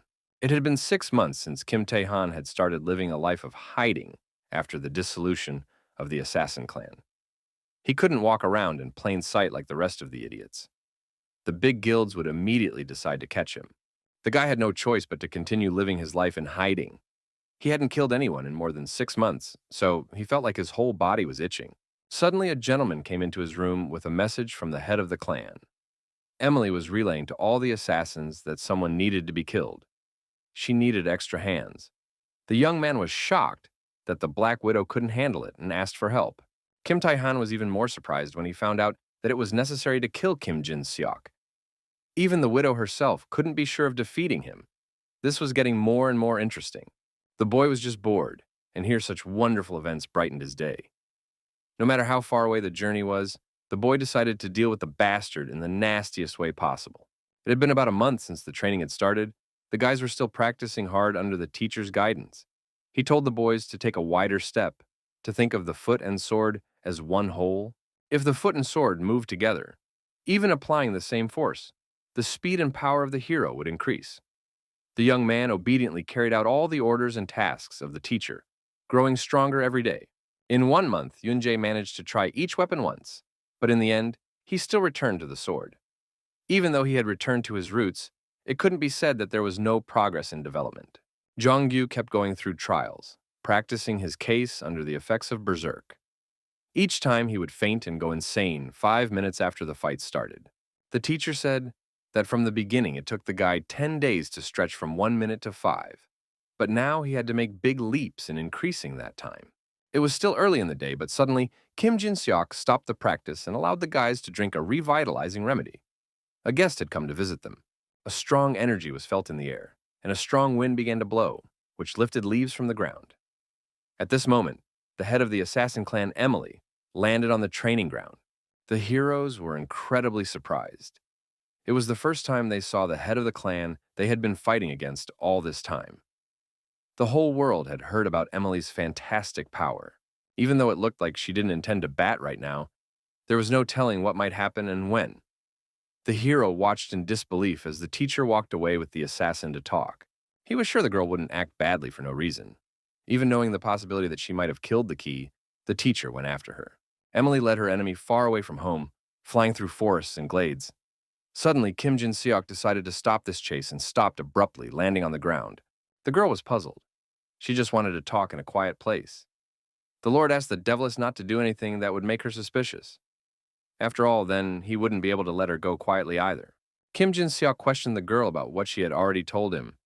She wanted to live, and being human, it was impossible to win unless there was a key. The master didn't think it was a worthy cause for betrayal.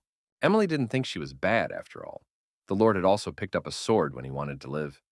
To her, making a relationship with the devilish side was just a way to get ahead. It was too late now to criticize the choice she had made. If being a demon would put people in danger, the Lord would have no choice but to point the blade of his sword toward her throat. They had once been old friends, but the teacher thought they were just fleeting emotions brought on by the surrounding atmosphere. Emily said he never learned how to lie. It was written all over the gentleman's face that he still had feelings for the young girl. Kim Jin-seok was furious at this talk, and he was literally seething with anger, ordering the girl to shut up. After the assassin clan was formed, everything in his life changed and turned upside down. It was time to end the interrogation. It was just a pointless waste of time. Now the Lord was sure that they would not be able to go back in time. It was all just a ruse. The gentleman realized that the girl was aiming for the key. He asked what Emily wanted, for she had not come to talk about the past. In fact, the head of the assassin clan had already planned everything long ago, and was only pretending while sweetly talking about love. At this moment, the cold assassins were already flying out from behind her back. The armed demons hid their faces under large hoods. They came at Emily's will and surrounded the master on all sides. Now the teacher needed to stay a little longer.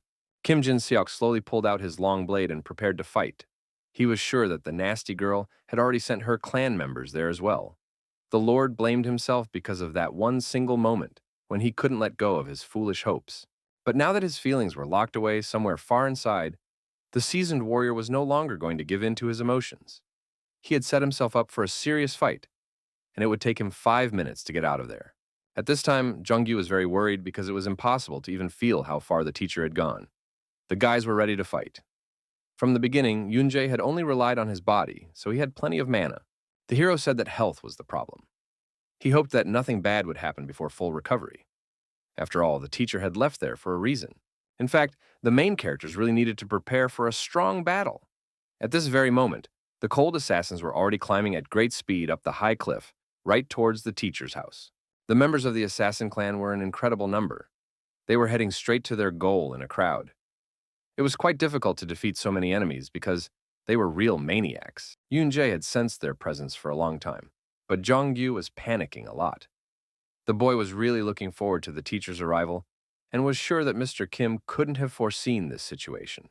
The assassins were approaching too fast, so the heroes needed to act as quickly as possible. They couldn't wait any longer. Jung-gyu said that he could maintain a berserk state for about 5 minutes now. The lust for killing each of the members of the assassin clan, taken individually, was not that great, even though there were a few people with higher levels among them. In any case, the heroes needed to pull themselves together and deal with them. It was the first thing the guys did after training. The hero immediately rushed into battle. If the assassins had time to go upstairs, the guys would have even more problems. Although the uninvited guests were quite fast, this was the hero's only chance to use his strength in a real fight. Yoon-jae sprinted as fast as he could and jumped off the cliff to pounce on his opponents. The assassins were already halfway there, but the hero was quicker and reached them in seconds. He used the skill of enhanced defense to make platforms in the air from which he could push off. Using platforms made of protective film, The boy deftly bypassed all the gang members. They froze in midair and couldn't believe their eyes. This was the first time they had encountered such a fantastic technique. The young man was literally elusive. He moved so fast that the killers did not have time to notice his presence and were immediately hit hard. Despite their numbers, the criminal group was beginning to lose. The Lord was just furious that the pathetic guys had attacked their team first. He was pretty sure they should have been in a total dead state. The armed bastards continued to climb the rocky mountain, trying to reach their goal. Their only obstacle was a boy who was deftly jumping on the platforms and throwing down all the enemy bastards. A gang of assassins surrounded the young man from all sides, but he deftly dealt with each of them. His magic squares were distributed all over the area, so the guy easily scattered the enemies in different directions. On the other side, Jung-gyu fought bravely, his madness driving him and doing incredible things. The guy fought with a smile on his face and turned his opponents into meat. His crushing berserk skill allowed him to use no other abilities. The young man was as if in a fog and had no control over his actions, the sword deftly doing everything for him. The craziness in his eyes was frightening to the point of terror. Jong-gyu was invincible and dodged all the blows. His body was perfectly suited for the berserk skill that possessed him completely. Now the assassins were only losing to one person. The monstrous faction couldn't just leave it at that. They had to punish the boy, but he was too fast. The assassins aimed hundreds of sharp swords at him, which flew at a tremendous speed. The pathetic attempts were not terrible for such an experienced fighter. But suddenly, while the guy was distracted, one of the swords grazed his arm. Fury began to overpower him, his body even stronger, his thirst for revenge uncontrollable. At this moment, a gentleman from the assassin clan waited for the right moment and struck the boy from behind. The boy didn't expect it. The blow hit him in the back, and he immediately flew aside. The enraged Jong-gyu landed directly on the stone wall, but he managed to avoid the impact. Under the influence of the berserker's fantastic skill, the boy braked his feet and lingered on the rock. Sticking his long sword straight into the rock, the young man performed incredible things. He stayed on the rock in a horizontal position as if he had no gravity to the ground. Such things were not something an ordinary person could do. Meanwhile, Yoon-jae's situation was getting more complicated, with a team of thugs trying to surround him from all sides. Now the young man was only on one platform, and there was only one chance to defeat them. While the hero was thinking about which way he could go to escape, one of the clan members suddenly swooped down on him. The boy managed to repel his attack with his sword, and now the two opponents were clashing weapons in battle. The brave warrior tried his best to resist the assassin's attack. At that moment, an unknown lord appeared from the abyss and pounced on them to stop their battle. He wanted to stop this fight immediately so he could pounce on the nasty young man himself. Now the boy was in a desperate situation. He was standing alone among a whole crowd of nasty bastards. The lord was not going to hesitate. He wanted to destroy the nasty guy who was in their way. He swung his sword with all his might and swung it at his opponent. At this moment, something amazing happened. His attack didn't work. The horned member of the assassin clan was just out of rage. His sword literally broke into several pieces. The protagonist was red stronger than one could assume. He was not going to lose for anything, so he gathered all his strength together and created a magic funnel from his blows, which pushed the enemies away in different directions. The enraged member of the assassin clan tried to destroy the boy with a blow of his elongated tail. But at the most unexpected moment, the hero changed his direction and avoided the attack. Any of the assassin clan's methods did not work on him. It wasn't easy to completely destroy the nasty gang, but a lot of strength had to be used to do so. Using a few magic platforms, Yoon-jae slipped through the opponents and decided to escape. The team of assassins immediately all came together. They started using their long tails to attach themselves to the rock. The thugs couldn't just let the guy go and immediately chased after him. Applying his skills, the protagonist quickly reached the top of the cliff and found himself on the training glade. He assessed the strength of his opponents and realized that he could fight them here as well. The bloodthirsty killers were already breathing down the steamy man's back. Their lust for killing made them rush to the clearing with incredible speed. Most of them had already turned into demons and had devil horns. When they reached the top, there was no turning back. Now the battle was to continue on the ground, and the hero had to face their kind, those who were no longer human. The cruel lord was the leader of the army. Now he realized that the boy was the key. He said that luck had smiled on him today. so he was going to get the key to get the grail. There was no master more experienced and stronger than Kim Jin-seok. His incredible training allowed him to gain tremendous power. An entire gang of thugs could not stand up to one master and fell before his greatness. Kim Dae-han couldn't believe his eyes. He blinked only once, but he didn't realize what had happened at all. He realized that everyone was wrong about the strongest of the first generation. But now the assassins could see his fantastic abilities with their own eyes. The Lord had only one moment to turn a bunch of creatures into dead men. Emily said that the Lord's technique was still as rough. People who used to have the warmest feelings for each other were now pointing weapons at each other. The girl had changed a lot since then. The face of the head of the assassin clan shone as if she was a magician. She said that she didn't need to be judged by her appearance alone because she hadn't changed that much since then. The girl had actually come to offer an old friend to become like her. Her body suddenly took on a different appearance. Her skin was now black, and all her features showed her true demonic essence. Emily snapped out of her seat and threw herself into the attack. The girl didn't strike right away, but began to play with her victim, moving quickly around the Lord. She only wanted to give the other men a taste of her pouring power. Cloning her body, the devilish surrounded her old friend. Nothing had changed from the next appearance of the key. She was going to bring everyone to their knees before this power. Kim Jin-seok silently watched her actions and didn't move. Every step the nasty girl took made him sure of her intentions. Suddenly, Emily grabbed two sharp knives and swung them at the master. At the very last moment, the head of the assassin clan used her clones, who rushed into battle at a great speed. The devilish creatures were like killing machines. It was not easy to stop them. Even such dirty tricks of the assassin were not afraid of the ruthless and unique teacher. In a single motion, he easily dispatched the clones and sent them back to hell. Killing Kim Jin-seok wasn't Emily's main goal. She said he was too calm while his students suffered at the clutches of the cruel members of her clan. The teacher didn't worry about it and was completely calm. He was sure that if that kind of rabble went there, he shouldn't even bother going there. Master was talking about how the key wasn't something that only needed to be protected. The thugs burst forward and pounced on the boy as if he were the last piece of bread. The boy activated his enhanced defense and fought off two enemy swords at once. His speed allowed him to take out two black-robed bastards in a second, who were getting on the hero's nerves. Even though the fight had been going on for a long time, the boy's stamina was far greater than before. The Horned Lord was very surprised that the ordinary man wasn't tired at all and endlessly ran in different directions. Because of his defense wall skill, the assassination gang couldn't do anything to him. Under the effect of the defense, the hero not only did not take enemy blows, but also could not strike his own. When the moment was right, the guy immediately canceled the defense and killed his opponents. Blocking blows and dodging wasn't that hard. It was just a battle of attrition. The boy was uncomfortable using clockwork in such a messy fight. The hero steadied himself until he received a sudden blow. It knocked him down hard, for something invisible ran alongside. The boy restrained himself from falling, but now he was badly confused. The assassin clan master could no longer watch his team being brazenly bent over. He was incredibly angry and was going to take revenge. Using the stealth skill, he slapped the young man on the back. His advantage now was that he was invisible and could strike unexpectedly. Jongyu managed to catch this energy and dodge the sword. He realized that because of the devil seed, the Lord was now more accurate than before. In such a case, the hero completely decided to change the place of battle and escaped. A little off the ground, he jumped off the cliff. Wild thugs immediately rushed in pursuit. It was impossible to miss such a valuable bait.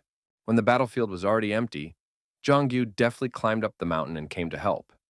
His berserker skills were still working, but the boy was very surprised because there was no one else in the clearing. The bloodthirsty assassins were on their way, perfectly armed and rushing at full speed. They had to make sure that the young man would not hurt them, for his sword sucked blood. The boy had come just in time.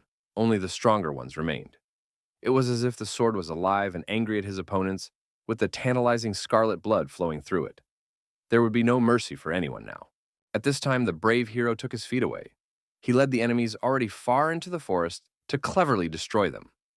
The members of the killer clan were already on his tail, so the boy urgently needed to act. There was no time to think about it. Yoon-jae only had one chance to win. Even though Kim Jin-seok had said to refrain from using the secret weapon in the ring, now was the time for him. Suddenly, something incredible happened. A bright flash in the forest illuminated the whole space. The maniacs heard the strange sound of a clock. At that moment, the hero abruptly disappeared from the enemy's sight, though he was right in front of their very noses.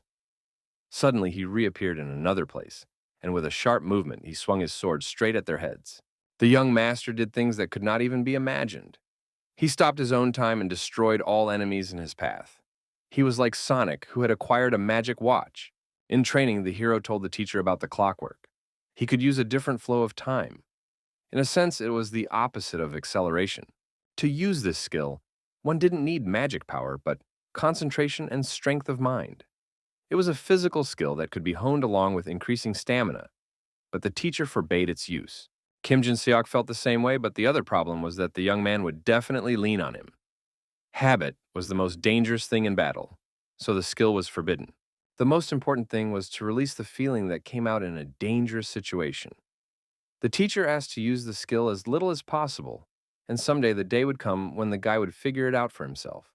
Yoon-jae didn't just speed up, he used his skill completely freely.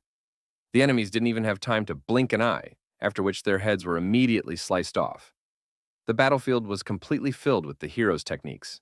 That was completely different from what Emily had said. The girl said that the key was only approaching the level of the rankers, so the demons decided that the forces of such a composition would be quite enough. But it was very little, for the warrior was able to reach even the demon commander-in-chief. The sharp blade of the sword pierced his body several times. The lord stopped breathing and dropped his weapon from his hands. Although Yoon-jae was a key, his skills were drastically different from the green rookie, who had only been here for 1 year. He was a true master and could equal the strongest. Emily had never seen Mr. Kim Jin-seok so strongly convinced. He wasn't used to lying, so the girl was going to destroy the sprout before it even got any bigger. At that instant, several more furies pounced on the teacher. He was like a red rag to a bull to them. Alone in the field, the warrior was focused on his energy. He was going to get out of there alive. Emily's clones pounced on the spot where their target was. They swung their weapons and struck, but suddenly they noticed that the gentleman had abruptly disappeared. It was unbelievable, for he was centimeters away from them. The master had no intention of continuing the idle conversation. He appeared as suddenly as he had disappeared. Using his power, he slammed the two clones' heads together. There was no turning back, and now he had to try hard to win. Emily and her clones had no time to strike. The master was a very skilled fighter who had no equal. He used his skills to throw the nasty clones in different directions. To him, all the blows were nothing. Kim Jin-seok deftly bypassed all of his opponent's tricks and pinned her against the wall, grabbing her by the throat. Now the girl would not be able to escape and would be held accountable for her actions. His hand gripped her throat tightly, but he didn't finish. Emily could barely breathe, but she laughed in her old comrade's face. In fact, she decided to cheat all the way to the end. Emily's betrayal made the master's heart grow cold. He had no soul. It was time to end it, so he left his beloved and closed the wound in his heart forever. The head of the assassin clan thought she could fool even Kim Jin-seok. She used the same face, the same voice, the exact same magic and soul for the clones. But every single one of them died. Now Emily had to hurry. There wasn't much time. She'd seen him again. She couldn't miss this chance. Yoon-jae continued to fight against the demons. There weren't many of them left, so he decided not to use magic power. Even during the battle, he thought about his buddy and hoped that the distraught Jongyu was doing well. Suddenly, Emily ran past him. The hero couldn't believe it was her. The girl looked completely different, but the boy was sure that the teacher was all right. Suddenly, blood spurted from his neck. The boy was perplexed, for he had used clockwork. When the head ran past, she stabbed him with a knife and wanted to get out of sight. She thought the young man was incredible and came down to earth to talk to him. The demoness had sent so many people to find the key, and the man was still alive. Making a contract with the dark side turned Emily into a true monster. Her main goal was only the key to unlock the opportunity to obtain the Grail, so she pounced on her trophy. Yoon-jae put his sword and resisted with all his might, but the girl pushed him back with her strength. With such a small dagger, the demoness was capable of launching an incredibly powerful attack. She let out her magical energy, which gave her immense power. The girl only appeared small and fragile. She was not a real killer. Using only the strength of her own fist, she brutally pushed the hero away. Yoon-jae surprised Emily. She actually intended to kill him. Now the opponents had to face each other more seriously. A hero had to be strong enough not to die at her hands. That's what Kim Jin-seok kept telling him. But right now, the most important thing for him was to recover enough to at least just survive. In this fight, the boy had to endure by any means necessary. He decided to slow down the time in the clockwork as much as possible. But even using this skill, the boy was the same speed as Emily. The head of the skyscraper clan had insane inherent speed and excellent techniques.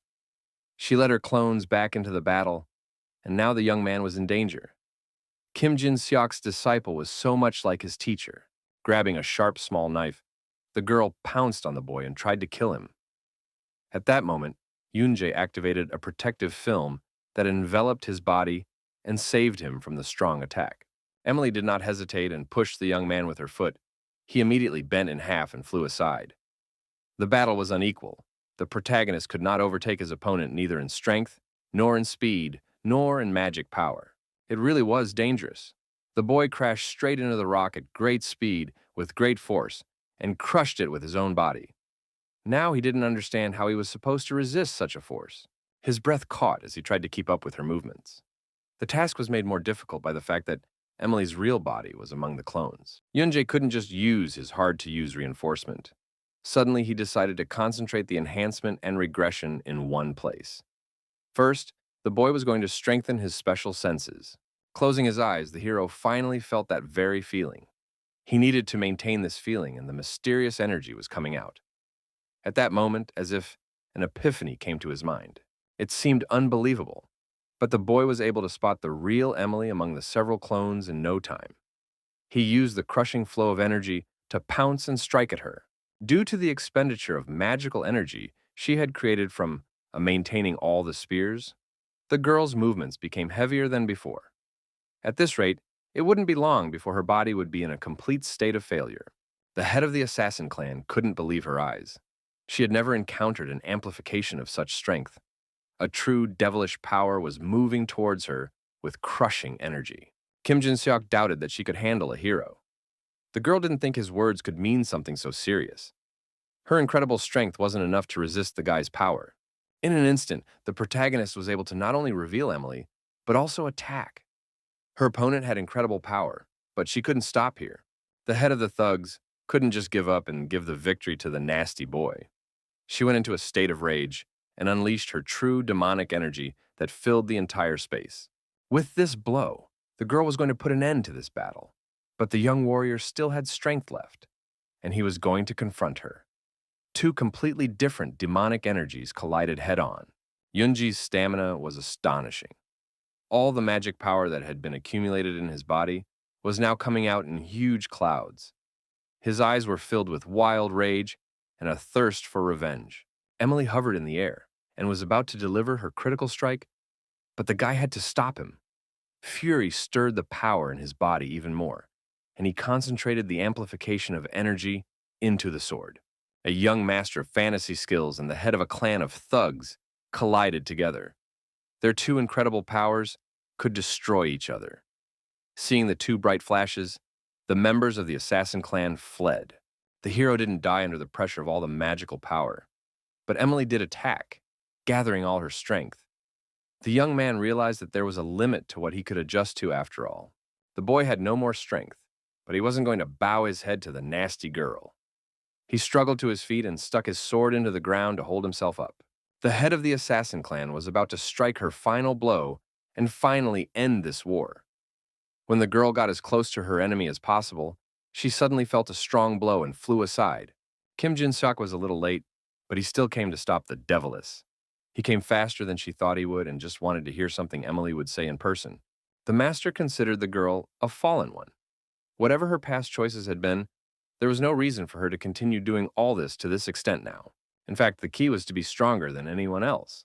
So Emily thought her choice was not wrong. She said that if the chosen one turned out to be a good-for-nothing, it would have been better to get rid of him from the start. Teacher wondered if she had different thoughts from the choice she made when the girl crossed swords with Yoonjae. The question was whether she was really doing it for the key. At that moment, Emily realized that she had lost her desired goal, while she suppressed the pleasure of becoming strong. Tears flowed from the girl's eyes. In fact, she just wanted to go back. The most important thing was that she had admitted to herself that she had made a mistake. but Kim Jin-seok had apologized. That was the reason he had to cut her down. It was too sad to end it like this, but there was no going back. At that moment, the girl pulled out a knife and plunged it straight into her heart. It was as if time had stopped. She told the gentleman not to pretend that they knew each other. It was a plan she had made personally. She came to this world as the head of an assassin clan to destroy the heroes and failed in the realization of her plan. The head of the assassin clan, Emily, has decided to choose death. Kim Jin-seok was aware that Emily was going to round up criminals. There were many more criminals from the outside world who were used to this world. They would be a huge obstacle to their plan. That's why the girl decided to gather all the criminals and create a clan capable of controlling everyone. She had only one goal. The girl needed to return. Seeing her dying friend, the teacher immediately ran up and took her in his arms. Now the girl had finished everything she wanted, but the master hugging her couldn't accept it. There was actually another reason for the clan, but Emily had asked Kim Jin-seok to tell Kim Jin-seok about it. Reaching out with a gentle hand to the Lord's face, she was about to tell why she tried so hard. At that moment, the demoness's hand fell to the ground. Her breathing froze, and her eyes stopped blinking. The Lord couldn't believe his eyes. He thought Emily had changed, but everything remained the same. For a long time, the gentleman could not forget holding his dead friend in his arms. In the evening, he sat by the fireplace and thought about the kind of person Emily had been. He told his apprentice that there were 10 people left alive after the training was over. Emily was the only girl among them and was stronger than any woman he had met. This girl had created a clan of assassins and led criminals. She had always talked about it, and it was obvious. But it took someone who could do something incredible. Discipline was capable of restraining people with different goals. The girl had tarnished her reputation to get rid of them. Emily continued to act, keeping everything a secret even from Archen and Baek Cheon. Only Kim Jin-seok knew about it. He said that they should have made a different choice, no matter what it cost them. Emily had a look of wanting to protect something. Her face resembled Yoon Jae's. If they had met earlier, the young man would be stronger now, and then maybe she would have made a different choice. Meanwhile, Arhan came to the city of Baram to visit the Jingo clan. The head of that clan was surprised that the Lord had come to visit him himself, although communication had really been lacking lately. In the office of the head were books that had some sort of relation to Abram. The gentleman studied them so carefully that it was not even noticeable that someone was flipping through them. After Fukushi Kenji would find out everything about him, he was going to do the obvious, because he was looking for them because of the chaos that happened long ago. He was doing this sort of thing because he was originally interested in it. Fukushi was always like that, avoiding his gaze when he was trying to hide something. The Golden Lion decided to ask again what Abram had left in that place.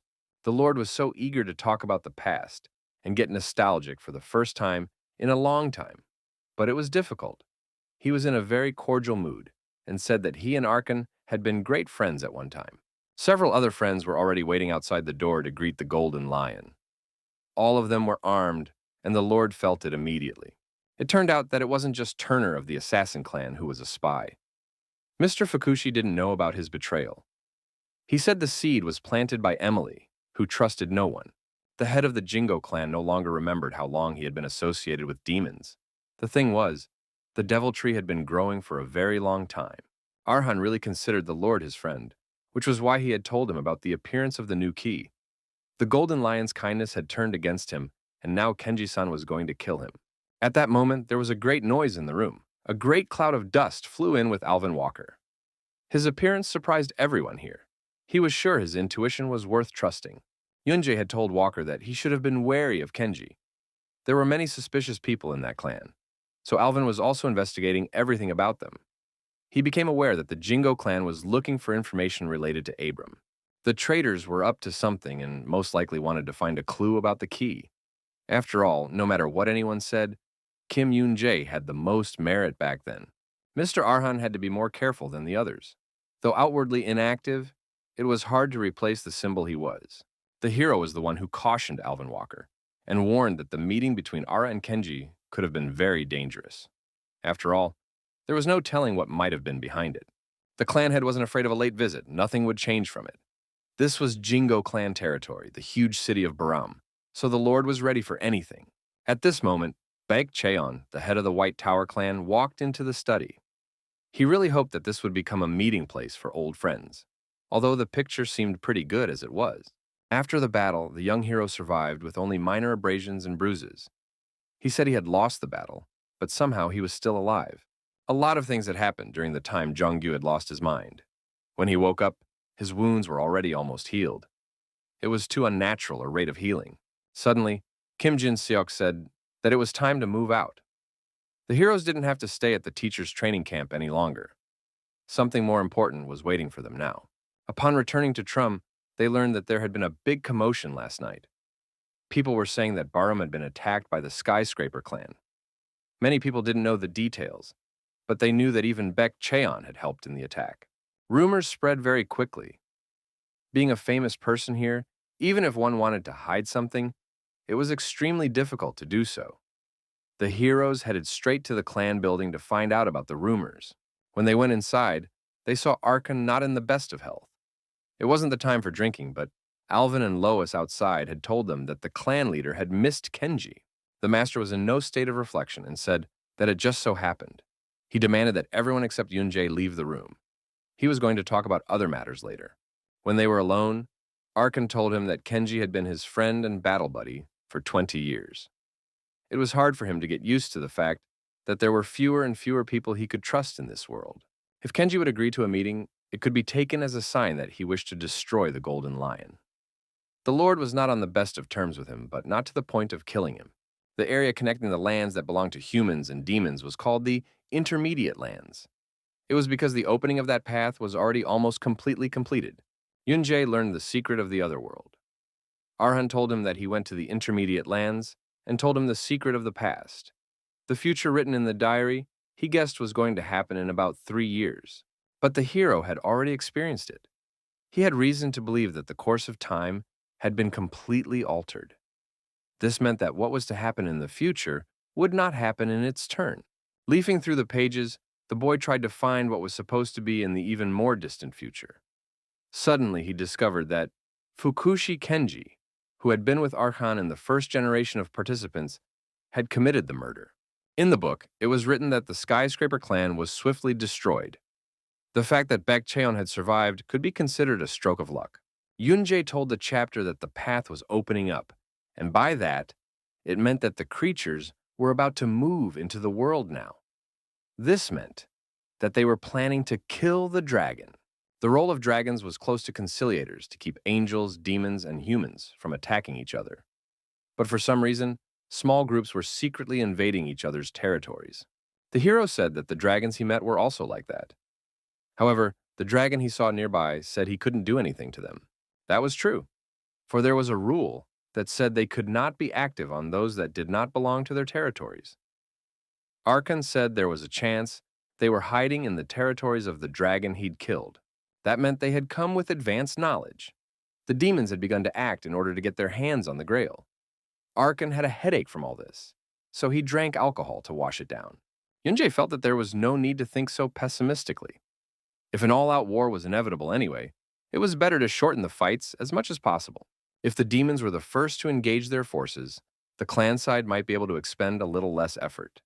The hero's advice was that they could organize a counterattack if that were the case. The head of the Skyscraper clan decided to act faster than he had anticipated. Since the demons' plans were now revealed, they had no more time to hesitate either. Meanwhile, from the dreaded castle came the cries of the king. The petty goblin told him that they had failed to kill the key and reduce the fighting force of the people. Upon hearing this, the cruel king was simply furious. He used his magical ability and lifted the small servant above the ground, tearing his body from the inside out. The servant begged for mercy, but the master could no longer rest. The demon king Fleeton was cruel, but he wouldn't kill the informer. The crime committed had not been long ago, so he was going to get a price for it. There was only nothing left to complete the journey. The little demon said that they had chased the last remaining dragon and were almost quite finished. He promised that everything would be resolved within the next 6 months. The devil servant wanted to prepare a little more. After all, their plans had failed. They had nothing to lose, but he was still a little worried about the outcome. Despite that, the demon king ordered to finish everything in 3 months. There was nothing to worry about because those guys hadn't discovered the path yet. Fleeton said that they needed to push their plans a little further, and as soon as the path would be completed, the demons would have to cross the intervening lands at once. The head of the White Tower clan came to the Skyscraper clan to help. Jin Seok told him that the ability they were using had side effects. They had become much smaller than they were before, but they hadn't disappeared completely. It was impossible to get rid of them completely, but the basis of the ability, called reverse action, was a way to enhance magical power through an intermediary, expressed by an object united with and subordinate to reverse magic. It was worth a try, for the Lord believed that everything that was not perfect had its limitations. The side effects of the technique were only one part of those limitations. Baek Cheon said that by replacing it with an already learned theory, it might be possible to shorten the trial and error process. He had previously tried to shorten something that could not be completely eliminated. The research books that were in Abram's research lab have gone missing. They were acquired under the name of the White Tower. There was really a lot of interesting research there. The research in the books could not be counted. In fact, it took the gentleman more than 1 year to read more than 1,000 research books alone. They described a way to get rid of the side effect of the flow change technique. After a while, Yoonjae and Baek Cheon came to the lab for Abram's experiments. In order to increase the physical strength of his chimeras, Abram made the brains of most of them degenerate. He placed such incredible power in them that their heads had a hard time dealing with it. The mediator was a mana stone that was placed in the chimeras. It was not a pleasant sight, but Abram's experience was successful. Baek Cheon assumed that, after acquiring a new body, the magician was going to put his experience into himself as well. It was a sign that he was confident that the side effects could be reduced. There were 2 methods in total. The first was research on maximizing lost magical power, and the second was obtaining a superior human physical body through experiments conducted on chimeras. Research for the sake of enhancing his stats, and were the potions of a strong living creature. When the protagonist first discovered the laboratory, those potions were already here. Without hesitation, he drank them. The ability to change the flow placed a weight on the body that could not be endured with normal stamina. This was the reason why there was no theory about this ability. Thanks to this potion, the hero would be able to endure anything. Originally, its effect was not to develop the abilities of the physical body, but to strengthen it with magical power.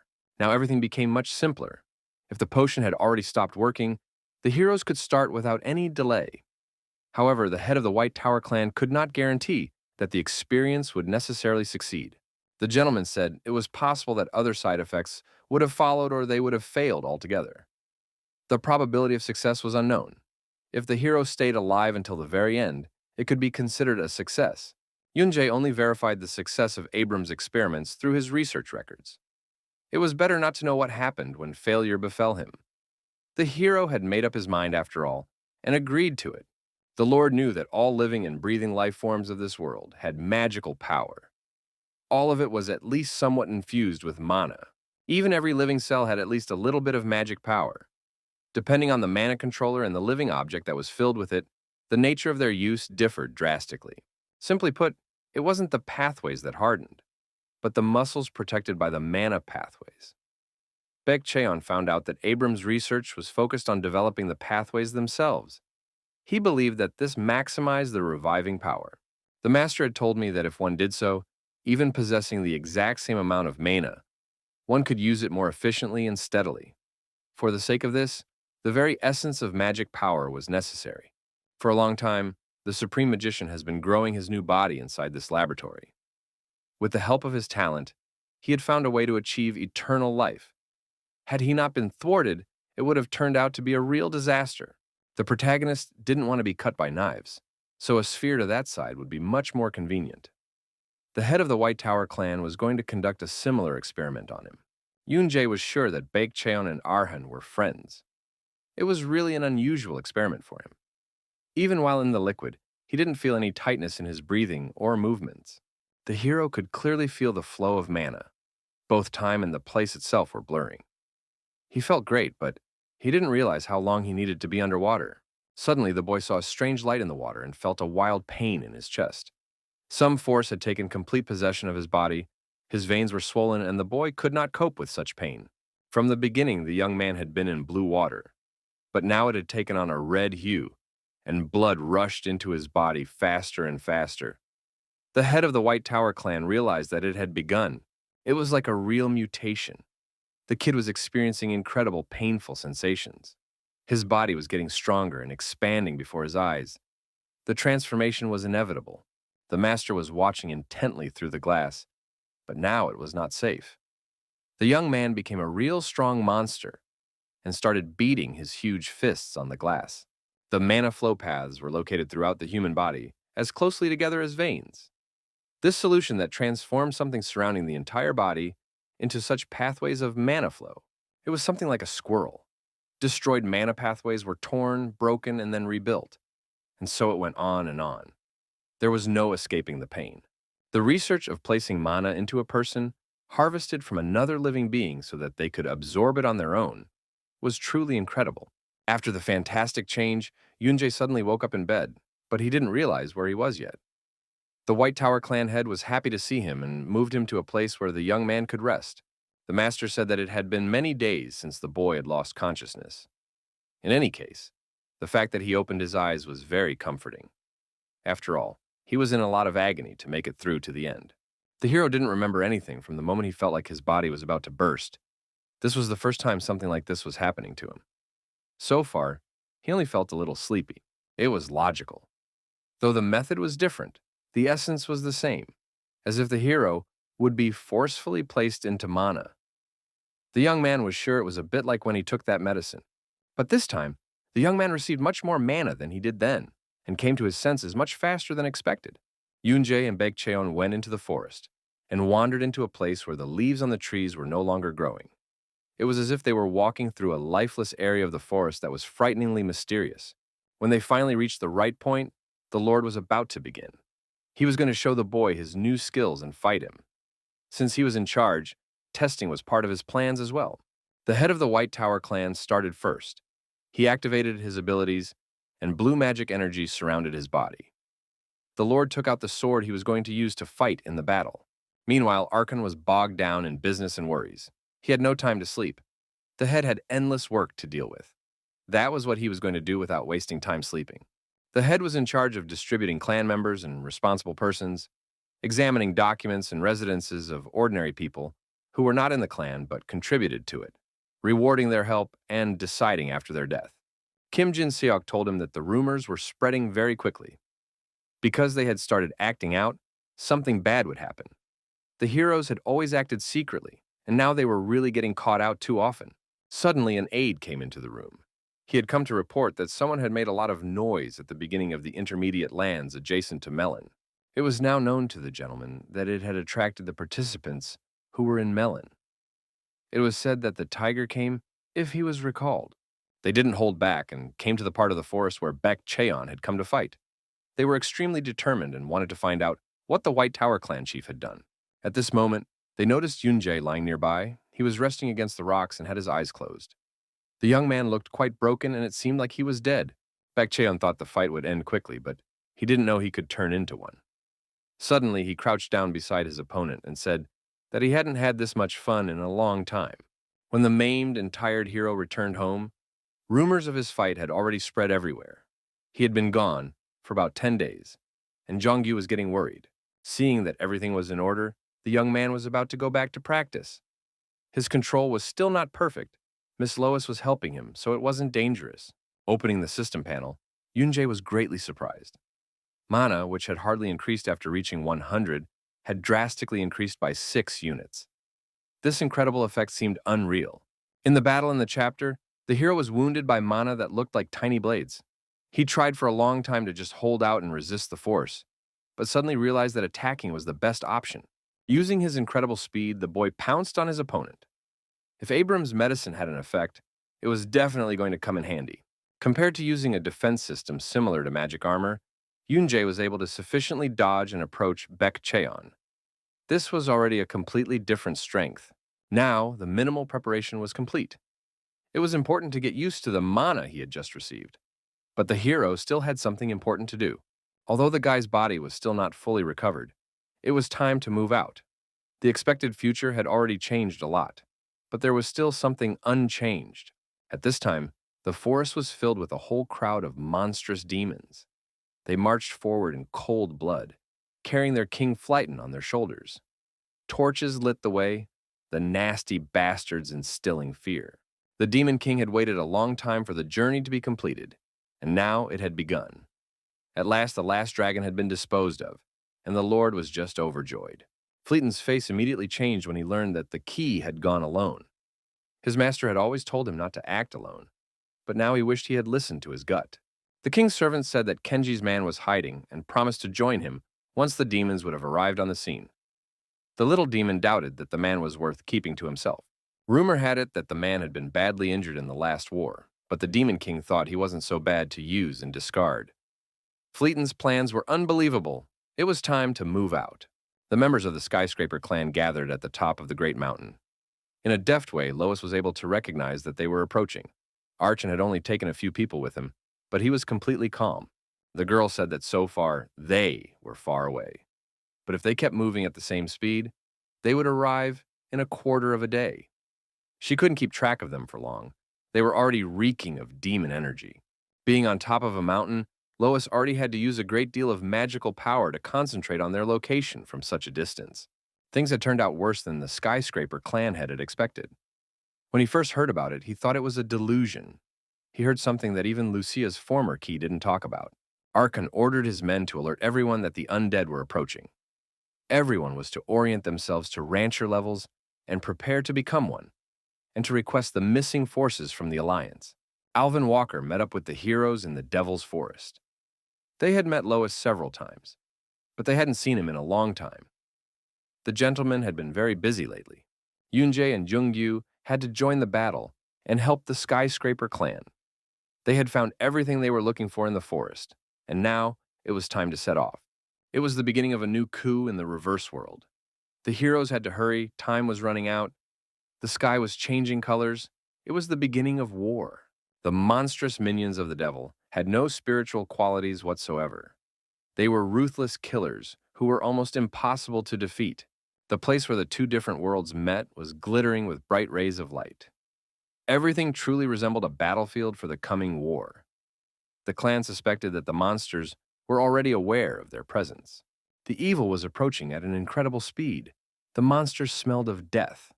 There were several strong sources of energy in their pack, and as expected, the ruler had the most. The ringleader knew that the humans were waiting for them, but he hadn't expected such a welcome. There were quite a few humans, and they had evolved enough to be able to kill Beldad and Larridge. The king knew that they would be able to do considerable damage to his military forces. Suddenly, the commander noticed movement on the part of the ugly people. They were coming first. A wild rage took over his body. The demon roared at the top of his voice and began to emit his magical energy. The battle had begun. The bloodthirsty creatures roared into action. Now, they had only one goal. For the sake of the victory of the great demon camp, they were going to kill all humans in their path. The battle between demons and humans was the most brutal in the history of the two worlds. Humans used their magical power and skills to resist the terrible monsters. The monsters had the advantage of being savage, helping each other. People still managed to get ahead and destroy every infernal creature. Every second counted in this battle between the fighters for justice and the monsters from hell who wanted to take over. The army commander-in-chief was not involved in the battle. His main target was the clan leader. Even at a great distance, he sensed Archon's energy and was going to destroy him. The ringleader recognized the ringleader. The Lord had already been prepared for this. He was sure the demon was in charge only for today's fight, and the real Lord never came today. Archon wasn't in charge either, so since they were both pawns, their battle would have to bring out the strongest. These things already knew of the coming war, and that the humans would start it first. Across the reverse world came the signal of war. A red-pink light spoke of an emergency. The war had begun, but the Demon King and the Key were nowhere to be seen. The heroes arrived just in time for the heat of the moment and were not too late. Now it was their turn. They were like an ace up their sleeve that would come at the monsters when they least expected it. Meanwhile, one of the demons was hiding in the forest, waiting for the Demon King to arrive. Fleeton had ordered him not to act alone, but the Lord was so fed up with everything that he couldn't stay still. The demon was really pissed off that Jerk Dragon was milling around. He couldn't understand why the king had brought such a crowd with him, and he hadn't expected one jerk to show up in the battle. Demon Ball apologized for inconveniencing Mr. Satan. He wasn't as dumb as the others in that jerk. Truly, everything was a comparison. At that moment, Fukushi Kenji finally came out to them, but the Demon King didn't believe it was him. The young man said that they had all underestimated him, and now it was up to him to lead them further. Fukushi was human, but had already cooperated with the evil side for a long time. He revealed that most of the seeds, including Emily, had died. The survivors were already waiting to be contacted. That was a problem for Satan. He actually wanted to kill everyone indiscriminately, but he said he was going to do everything in moderation. However, if he had a lot of fun, anything could happen. The head of the Jingo clan was grateful to be the chosen one, and asked to be taken care of. A good choice had been made. The acquaintance was over. The demons remembered all his efforts and promised to reward him for it. Yunjae was worried about Lord Arkan, making sure that he would be all right. Even if the demon lord wasn't in this one, this confronting evil was too dangerous an undertaking. The head of the skyscraper clan had already led a reclusive lifestyle for a very long time.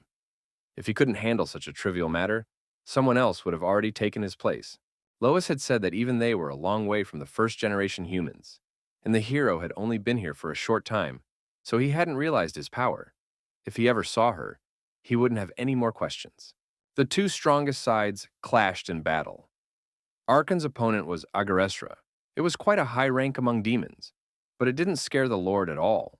The bloodthirsty demon decided to attack first and swung around to hit the Lord. The head of the skyscraper clan was much stronger and immediately dodged the blow to deliver his own crushing blow.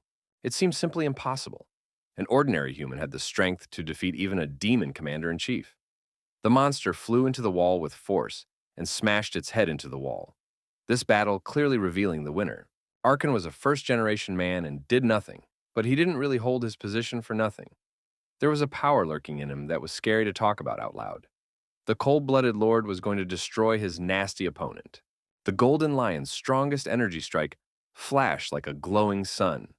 A huge, bright explosion appeared in the sky and spread over the entire forest. It was just as Yugongjae had said. Although the demons pretended to fight fiercely, the strongest of their kind were just observing. Arhan decided to act separately. Before the battle, the hero was going to go to the Devil's Forest. He heard that there were hidden rites there. The boy was sure that the demons also got this information. This was adding to the headache, so the clan had suggested splitting the army in half. But Yunjae flatly refused. There was no need for that. He knew better about the location of the shard. The Golden Lion was convinced that the boy was right, but it was too early to congratulate him on his victory. Arkan was only a helper, and decided to vent his anger on the battlefield. The demons came to that very place to get the key. Suddenly, they realized that rats had already been there, even though Satan said that no one knew about the place. There were still remnants of the emotions he had experienced: fear, tension, and determination. But more importantly, Satan felt the presence of a guy who looked like him. He realized that it had been at most a few hours since he had come. To eliminate the possibility of a mistake, the Lord decided to go inside and check. Putting his palm to the entrance, he magically opened the passage to the confinement. At that moment, the entrance to the dungeon seemed to explode, and thousands of huge stones flew everywhere. The demons tensed up, because the human key could take away the object. The bloodthirsty Satan's guesses turned out to be correct. There was a huge space waiting for the demons inside, where Yunjae and Jongyu were already tired of waiting for them. The two sides of the same world were in a closed space. Satan felt that Yunjae was the key. Seeing him caused the demon to have a strange feeling. In the book it was written that Trum was destroyed. Demons came to them from the Devil's Forest. The main character met a wrench like himself. This was the supreme demon that was mentioned in the manuscripts. The crowd of demons studied the wild evil energy that gradually filled the entire room. Satan was their key, and was in reality a fire lord. He incandescent the entire underground room, which had been quite cool, in a second. The Demon King didn't know how the heroes knew about everything, even waiting inside, but it was a bad decision. He said that if the humans wanted to confront them, they should have come not just the 4 of them, but brought 10 million people with them. Yunjae was completely confident. He said that their numbers were really not enough, so he brought in allies that could pass for 10 million people. At that moment, the gate to the room opened, and Baek Cheon and Kim Jin Seok appeared inside like savior angels. They were the guys Kenji was talking about. Together with Arkan, they made up the 3 people who were to be feared the most. They were the first participants to arrive on the other side of the world. The human demon key was only amused by the situation. He didn't even know if it was stupidity or desperation. He was sure that with such a composition, humans would not be able to resist the demons. After reincarnating, Yunjae was fully prepared to fight such monsters. He possessed some crazy magic that was capable of destroying the entire world that already belonged to him. The Demon King immediately ordered his servants to rush into action and stop the nasty boy. The wild, furious creatures sprang from their seats and attacked. They were ready to tear any human to pieces. The warrior wasn't going to hesitate. He activated his magic power, and with his palm on the ground, he created a magic circle. It was originally used to suck out people's souls, to use as the main ingredient in potions. The hero had used it on himself. So he should have known that also these circles could be used as a trap. Bei Cheon had told him that in theory they could work on demons. This was only possible if there were satisfactory conditions on the presence of a soul. The master said that in such a case race could not matter so much. The magic circle looked like a true miracle of nature, and the young man wielded it like a magician. The blue magic patterns spread all over the ground and emitted incredible energy. When the magic circle was fully created, the heroes found themselves protected. The entire floor of the room was covered with patterns that resembled winter frost. This did not stop the demons, and they moved forward. When the foul creatures fell into the circle, its magical power immediately began its effect and penetrated their souls. The demons' bodies rose into the air and twisted in pain. Never before had the cold demons encountered such incredible energy. The power of the magic circle penetrated their bodies, and their heads split in two from the pain. This power could not be resisted. In the lab, Bei Qian said that wouldn't solve the problem that way. He allowed that the hero would have activated the magic circle, and then their companions would have fallen under its influence as well. It was a foolish decision for the sake of destroying demons to endanger the entire team of the Skyscraper clan. The head of the White Tower clan was looking for some way out, but it wasn't that easy. He had heard that back then, the hero was not affected by the magic circle. Yunjae himself didn't know why this was the case yet, but he wrote it off to the peculiarity of his body. Mr. Cheon couldn't believe his ears when he found out that the young man had a heart that he had received while undergoing training. He wanted to find out more about it as soon as possible. The head of the White Tower clan believed that the heart held the soul in the body, but he didn't know how it was related to the key. He needed information on why the magic circle didn't work on the boy. He decided to ask Yunjae for a favor. If all of this was because of the heart, then the master would definitely be able to find out what principle Abram's invention worked on. Something incredible was happening in the room. Baek Cheon was impressed. Sucking out the souls and minds of the demons, the magic circle was only getting stronger. Under the influence of its power, all the little things had already fallen. Fukushi Kenji was literally boiling with anger. He couldn't deal with this pain that was going through his head. The young man couldn't understand how the enemies had restored Abram's magic circle, and why it wasn't working on them themselves. Fleeton was furious. He was spewing his demonic power like a burning volcano. It seemed like an unbelievable phenomenon as he moved, resisting the effects of the circle. The great and bloodthirsty Demon King had awakened a savage rage. His strength was unbeatable. One king would have been enough for such bugs as these people. The situation was out of control, so Kenji offered the king to retreat. But the ruthless Fleeton was even more angry. He wasn't going to run away from the battlefield when he had such underdogs against him. Kim Jin-seok pulled out a sharp blade and stepped forward. He was going to kill the demon. He was the only one who was capable of facing this jerk alone. Bei Chong's method only weakened the power of the magic circle. The heroes were also affected to a lesser extent, so they didn't have 100% strength right now either. The Demon King was amazed at the resilience of the men. He had heard about the strongest of them from Kenji, but Kim Jin-seok was stronger than he thought. There was no turning back. The two strongest opponents stood against each other in a fierce battle. Their strength was of a fantastic nature and went beyond what was possible. The two experienced fighters pounced on each other. The master used his magical energy to attack the enemy, but the strong and huge demon handled it. He delivered a crushing blow, and Mr. Kim Jin flew aside. The opponents attacked each other again and again. There was no limit to their ferocity, but there was a friendly atmosphere in the air.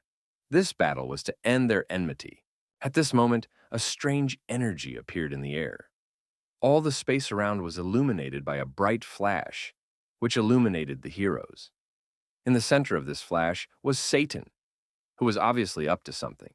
Satan said he was bored. He wanted the humans to entertain him. So he made the first move. The heroes didn't know if they had a chance. but they were going to face this battle. The Skyscraper Clan's team immediately rushed into battle. The four heroes were now Satan's opponents. Alvin Walker and Yunjae attacked first, but the master of the evil side cleverly dodged their attack. It was now clear that the Demon Key was not amenable to a strong magic circle. Thanks to his abilities, he could move sharply and float in the air like a real spirit. The demons were amused by the silly guys who originally chose their opponents. Fukushi Kenji decided not to be left out and picked Baek Cheon as his opponent. For the Baal demon, only Jungyu and the girl were left. This was hitting his pride, so the master decided to end it as soon as possible. Baal possessed great spear and lightning power. People said that he was one of the strongest demon generals, who failed to become the Demon King because of one misstep. Using his magic wand, the demon went up against his enemies, whom he considered mere ants. The battle with him inspired enough fear in the heroes. The battle against Satan was not as easy as it originally seemed. Yunjae fought bravely, but this demon's strength far exceeded human capabilities. The hero's strength was almost running out, but suddenly they were interested in something interesting. Yunjae wanted to know who really killed Lucia. Satan spoke of death as the most important event in life. Finally, he was able to confess that he had killed the former human key. It turned out that all this time people had been tormented because of him. A great many corpses were piled up at Satan's feet, but sooner or later everyone had to die at his hands. Talking was a waste of time. Satan's soul could no longer be saved. Alvin Walker decided to act immediately and dealt him critical damage with a sharp sword. The demon managed to step aside and thought he was on top of his game again. But suddenly his joy was replaced by surprise, and the vibrant scarlet blood flowed from his face. Wiping the blood from his face, the Lord was simply furious. No one dared to touch such a great demon, so he was going to take a cruel revenge on his offenders. On the plus side, Mr. Alvin could see only that now the demon wouldn't be able to piss them off with his speeches. But after such a blow, the real battle was about to begin. The entire room was in agony. The Demon King was used to even the energy of such a magic circle. He admitted honestly that he felt extremely dizzy at first. Fleeton didn't think that a person who was usually weaker than any average demon could come out against him. Kim Jin-seok also didn't know that the guy who had become a Demon King was so weak. Their battle was like a veritable volcanic explosion, energy flying in all directions. Man and demon clung to each other like cat and dog. Kim Jin-seok waited for the right moment and was on top of his enemy. Using his magic power, Heer immediately rushed to attack. He was so curious about how incredible the demon was, but now he was disappointed. The demon had time to react and immediately formed a huge protective dome with his energy. Hundreds of magical attacks of the experienced teacher could not penetrate inside. Fleeton shouldn't have relaxed too soon. At the most unexpected moment, the teacher's attacks broke through his flames. The crushing magical power descended on the pitiful demon. The main character's fight was gaining momentum and becoming more difficult. It was not easy to outwit the experienced Satan, but the young man tried his best to defeat him. When Yunjae got close enough distance, he struck his enemy with his sword. The bloodthirsty demon grabbed the sword with his bare hand and slowed its movement. Demonic energy began to come out. Satan was an incredible fighter. His body was suddenly surrounded by a red demonic haze. It seemed simply unreal, but he absorbed the demonic sword energy. It turned out that this energy didn't do any damage to the demon. He didn't know how the man had gotten hold of such power, but it was very tasty. It was time to end the games. Satan decided to play and show people his real power. His powers were far greater than anyone could have imagined. Along with the energy, a loud, deafening sound that was painful came out. Yunjae covered his ears and couldn't understand what was happening. The sound gave him goosebumps. It wasn't just the demonic energy coming out. Satan summoned local ghosts who immediately arrived at the scene of the battle. Such an incredible phenomenon the heroes had never encountered before. The king of all ghosts of evil spirits swung upward. All those who died and couldn't go to the next world belonged to him, and there were tons of them in this place. The heroes could not resist the demon Baal. He used his magic rod and struck hard with lightning. His greatness and bloodthirstiness were his advantages. Without the berserk skill, Jungyu was practically unarmed, but he bravely fought off the enemy's blows. The demon was so strong that even with their combined strength, the heroes could only repel the attacks. Lois was a fragile girl, but she used her defensive skills to the fullest. She couldn't fight like a warrior, so she protected herself and her partner from the demon's attacks. Both heroes had defensive skills, so lightning attacks were just a waste of time and energy. Bloodthirsty Baal decided to deal the humans a death blow. The nimble Jongyu was able to dodge the blow and swung into the air to strike back. The two opponents fought breathlessly, using their most incredible techniques. Human strength was not enough, and the young man gave in to his opponent. The demon pressed with such force that he threw the boy aside in a second. When Lois sensed the danger, she immediately used her skills and enveloped Jongyu's body in a multi-layered barrier.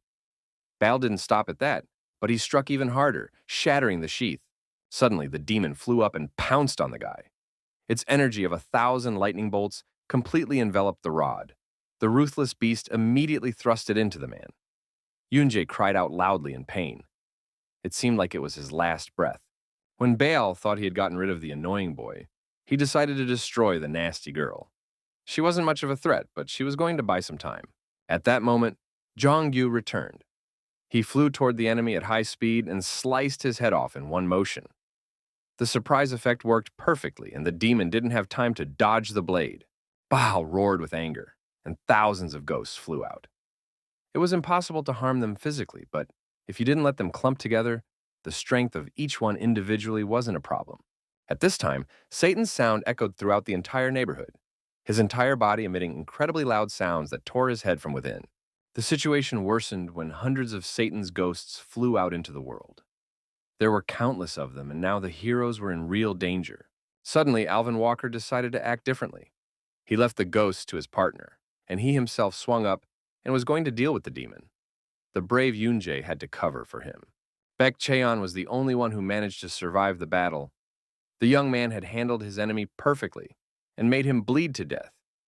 He was sure Kenji had joined the demons because he thought they would be the victors. That wasn't really the case right now. Behind the Lord's back, the Demon King was getting a good kicking from his enemy. All that came from there was the cry of the demons losing. Fukushi asked the Lord to bring the matter to an end, so he wouldn't have fun with the one-armed invalid.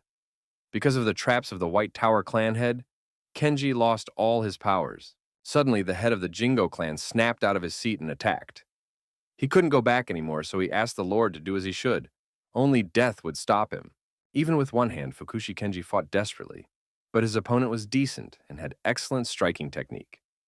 Mr. Baek was sure that the young man had created a clan of assassins and implicated demons, not for the sake of his men. If the Lord knew about everything, he should have told his own. The Lord in the White Tower said that Fukushi had left things the way they were, so that Emily would have fingers pointed at him.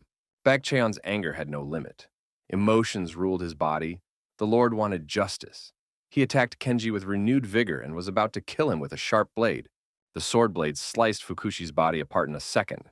He screamed from the savage pain that burned through his body. For all his actions, he deserved to be punished by the same method he had used. The traitor originally had too many secrets. Baek Cheon knew it was wrong and counted on the young man to come to his senses. But the head of Jingo hadn't stopped and now deserved payback. Brave Alvin Walker could no longer watch Satan humiliate everyone around him. Suddenly, his strength increased. It wasn't just a change in appearance. The master was invincible. The very flow of mana changed, so Mr. Alvin fought and dealt crushing blows. The ugly Satan didn't expect such power from his opponent and was simply furious. Applying his fantastic energy, the Lord surrounded the demon on all sides and struck quickly. It was all fun. Satan hadn't felt such vivid pain in a long time. Now, the situation for the demon has fundamentally changed. It has become much more difficult to defeat him. To hide from the enemy, he summoned 100 of his demons, who immediately surrounded his body. Suddenly, something strange happened. Alvin could no longer sense the demon's presence.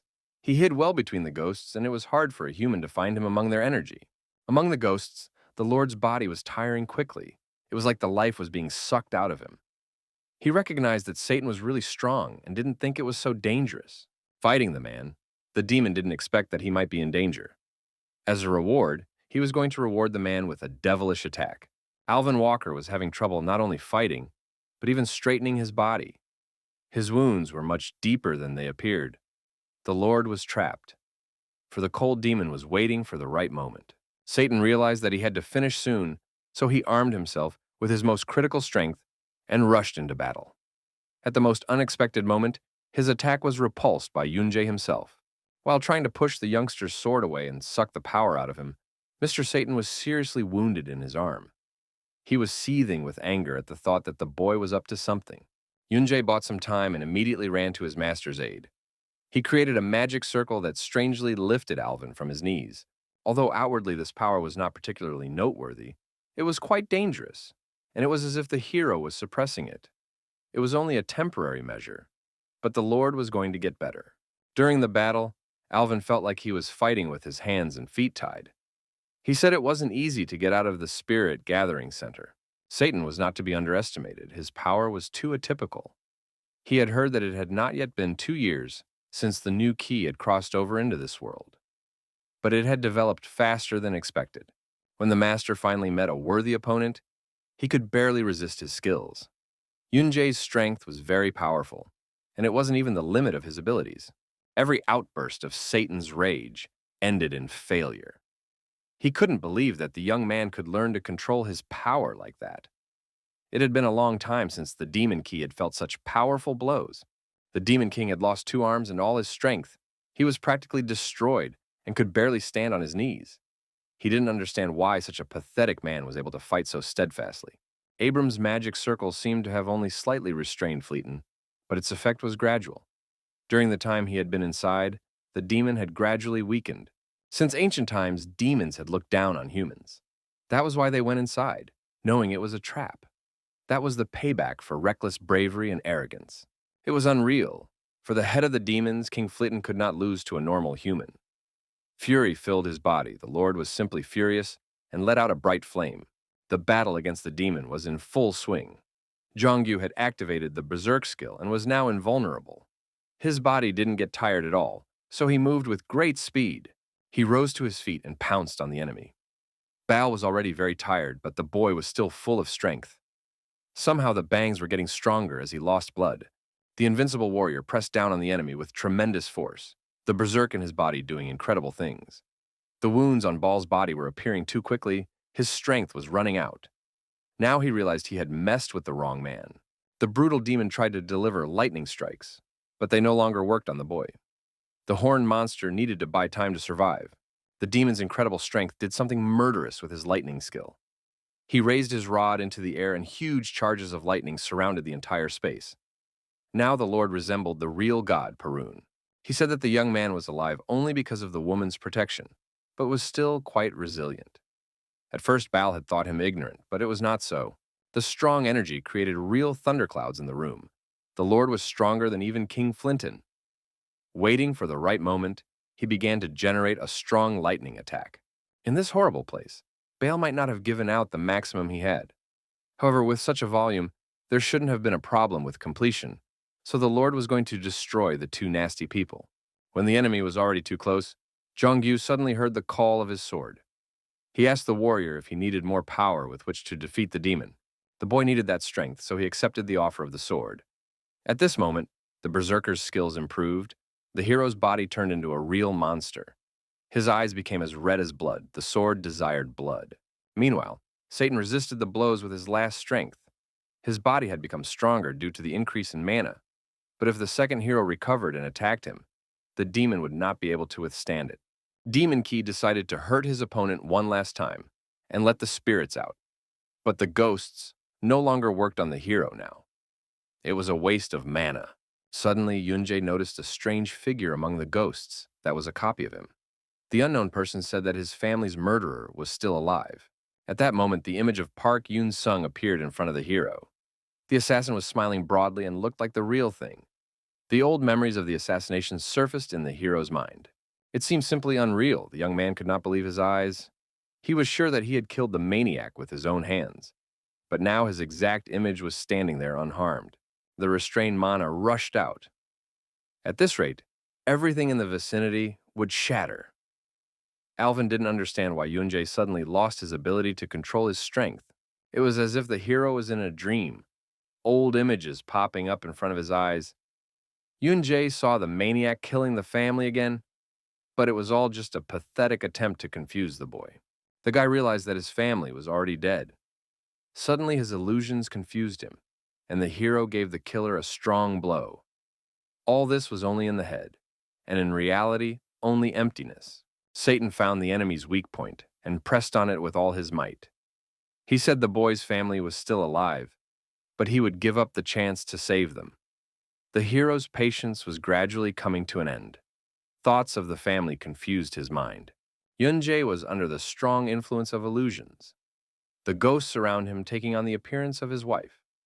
Satan said that the boy should have been saving his family, not searching for an object he didn't know anything about. The image of Yungen was so warm and native that the hero began to believe in what was happening. For a moment, he was completely immersed in the illusion and began to believe that the family was alive. The warrior completely trusted the non-existent reality and moved as close to his wife as possible. At that moment, she kicked him in the stomach with great force. All this was just a created world. In fact, it was Satan. He pierced the hero's body and experienced heavenly pleasure. The demon had lived on this world for a long time, but he had never seen a man who kept such sadness and anguish in his heart. The poison was seeping into the boy's body through his fingers. His strength would be gone in an instant, and then the suffering would begin. At the most unexpected moment on the battlefield appeared Alvin Walker and became the savior of the protagonist. With a sharp movement, he cut the demon's arm and severed this lousy alliance. Yunjae immediately collapsed down, but Alvin managed to catch him and put him on the ground. The wound in his body was huge. The black hole seemed to be destroying the boy's body. After the strongest attack, Jongyu should have died, but he survived. His black wound in his body was too extensive. This was the young warrior's limit. He apologized to Lois and exhaled heavily. There was no need for Lois to be alone in this battle. Kim Jin-seok and Baechon had come to her rescue. They were ready to deal with Ball. The demon couldn't believe that Fleeton and Kenji were dead. Now the situation had turned against the evil side. Two whole monster-like guys were going to end the war. Baal could not accept that some humans had destroyed an entire army of demons. He rose up and decided that now they were all to die together in this cave. Kim Jin-seok knew that the nasty demon wouldn't be able to just accept his fate and lose with dignity. Master had decided to put an end to these games. Baal was a madman until his death. For his cruel deeds and conspiracy against the human people, he was punished and lost his own head. Even though Jongyu used Abram's magic circle, Kim Jin-seok didn't expect the boy to be able to fight Baal. Even though Yoon-jae didn't notice it, Jung-yu was still stronger than the other participants. Meanwhile, the hero was catching his breath behind a rock. Fortunately, he wasn't wounded by a physical attack. The demon was just trying to get into his mind. Satan hurt him mentally and was only able to grab the boy because of one emotion he couldn't handle. Yoon-jae almost ruined everything. Alvin Walker attacked the last demon who was bravely holding on. The huge wound made it difficult for Satan to even cast a spell. It was all his first opponent's fault. No matter how wounded Satan was, he always felt great. But now for the first time he was tense. The confidence that had been there before was gone from his face. Mr. Walker was sure the demon was puzzled. The demon key realized that his opponent was already fighting demons. The Lord was very insistent on aiming only at the vital organs. At that moment, Kim Jin-seok and Baek Cheon appeared on the battlefield and noticed the huge mess. The heroes revealed that they had almost dealt with everything downstairs, and Jung-gyu's life was not in danger. The three experienced fighters were going to get rid of this satanic jerk as quickly as possible so that the war would finally be over. They had to hurry before the demon did something else. Suddenly, a magic circle surrounded the entire space. It was the work of Satan. It was obvious that the demon had noticed the intruders and was now going to hit them with all his might. The head of the Skyscraper clan watched the bloody battlefield with horror, torn corpses of monsters lying at every turn. The war between the two sides had reached a terrible conclusion. Ri Xian suddenly ran up to him. He had too many questions. He said that the people were confused. They didn't know if they had to catch up with the demons that had gotten away. The Golden Lion wished he could catch them, but the situation didn't allow time to waste on that. The Lord dismissed the chase and said that it was now necessary to focus on mopping up the demons opposing the clan face to face. Right now, their main concern was treating the survivors, and most of the escapees were just lowlifes. Agaris and the demon generals had been destroyed, so there shouldn't be any problems. In any case, the outcome of this war would not be determined here. So Arkan was convinced that it was necessary to conserve strength to the maximum and observe the result. The Lord ordered that Richahan should gather 50 able-bodied fellows, rankers and those who were about their level. The clan was to go to the Devil Forest now. The brave heroes were trapped in Satan's trap, with ghosts of incredible size flying above them. It seemed like all the ghosts of the Devil's Forest had gathered there. It was obvious to Baek Cheon that the jerk was up to something. Satan turned into a real monster and used all his strength to drive his enemies into a circle. He sensed the ghosts of Flighton and Baal, who had been brutally murdered by humans. This was even better. The bloodthirsty demon was going to absorb all the souls himself, including the souls of his partners. The demon was incredibly strong, and immediately began devouring the ghosts that surrounded him everywhere. The dead souls who couldn't get to hell went straight into the demon's body. His power grew unceasingly, and his body became stronger and stronger. Satan was rapidly becoming a real devil. Yunjae said that the book was about the demon's endless source of power. It had a limit on the amount of power used at one time. Now it was clear that Satan could once again obtain this enormous power. By devouring the souls of others, Satan gained the abilities and powers they possessed. The bloodthirsty monster took possession of Baal's thunder skills and the firepower of the Demon King. By gathering the powers of all the ghosts, the demon had reached its limit, but had gotten the greatest power. He was now much stronger and was about to destroy the 4 people who were considered capable in his camp. Without a second thought, Satan immediately attacked the people. He used 2 skills of his partners at the same time to speed up the process. The heroes were in danger, with the power of fire and the power of thunder against them. The acquired power of thunder was incredibly powerful. It played out in a completely different color in Satan's strengthened body. A huge ball of lightning came straight at the boys and blinded them with its energy. The attack of immense power was beyond Kim Jin-seok's control. He could not withstand such an onslaught. His body was not at all prepared for such a war. The Lord needed much more time to recover. The fiery power of the Demon King came into play. Satan unleashed a huge volley of fire that demolished everything in its path. This power destroyed Abram's magic circle in a second. Yunjae couldn't even guess that the demon would have consumed Baal and Fleeton's souls. The hero noticed that Baek Cheon had fallen into the abyss of fire and immediately ran to help. He was subverted along with the young man in an attempt to protect him. While Alvin Walker was distracted and watching his injured partners, found himself in danger. Satan picked the perfect moment and attacked him from behind, using the power of lightning. With a little more left, the absorbed magical energy surged out. This energy lay on top of the power with which the shackles were cast off. With all of this, the brave hero would be able to defeat that guy. Yunjae looked right inside himself and released the magical energy that surrounded his body from head to toe. His eyes were filled with a crazy rage that was capable of destroying everyone. Satan was fed up with all of this, so he decided to end these games as quickly as possible. Using his energy, he decided to kill the boy and consume his soul. The hero was no longer an ordinary warrior. He became a real obsessed with the devil's energy. The boy was not going to give up his place of leadership to a nasty devil's henchman. When Satan wanted to launch a devil core at his opponent and absorb his soul, Yunjae suddenly disappeared. He abruptly found himself right in front of the demon's face and grabbed him by the throat, lifting him high above the ground. It was time to finish. The hero was already tired of these games. Now his strength was enough to defeat the enemy. He swung his sword and struck with all his might. It was unthinkable. Even Satan himself sagged under the warrior's fantastic strength. The demon could not believe that the man had such power, and decided to devour other spirits to survive. Both fighters were the keys of 2 different sides of the same world. The protagonist wondered why and for what his opponent fought. Satan did not understand at all what was being said, but the young man came closer and closer and turned him into an invalid, cutting off his limbs. The boy knew that the demon never fought for the sake of anyone, and therefore was not capable of defeating people. The people of the Skyscraper clan weren't fighting for themselves. They fought because of a long-standing promise, because they wanted to protect the people who mattered to them, to right their wrongs, and to get back to their old lives.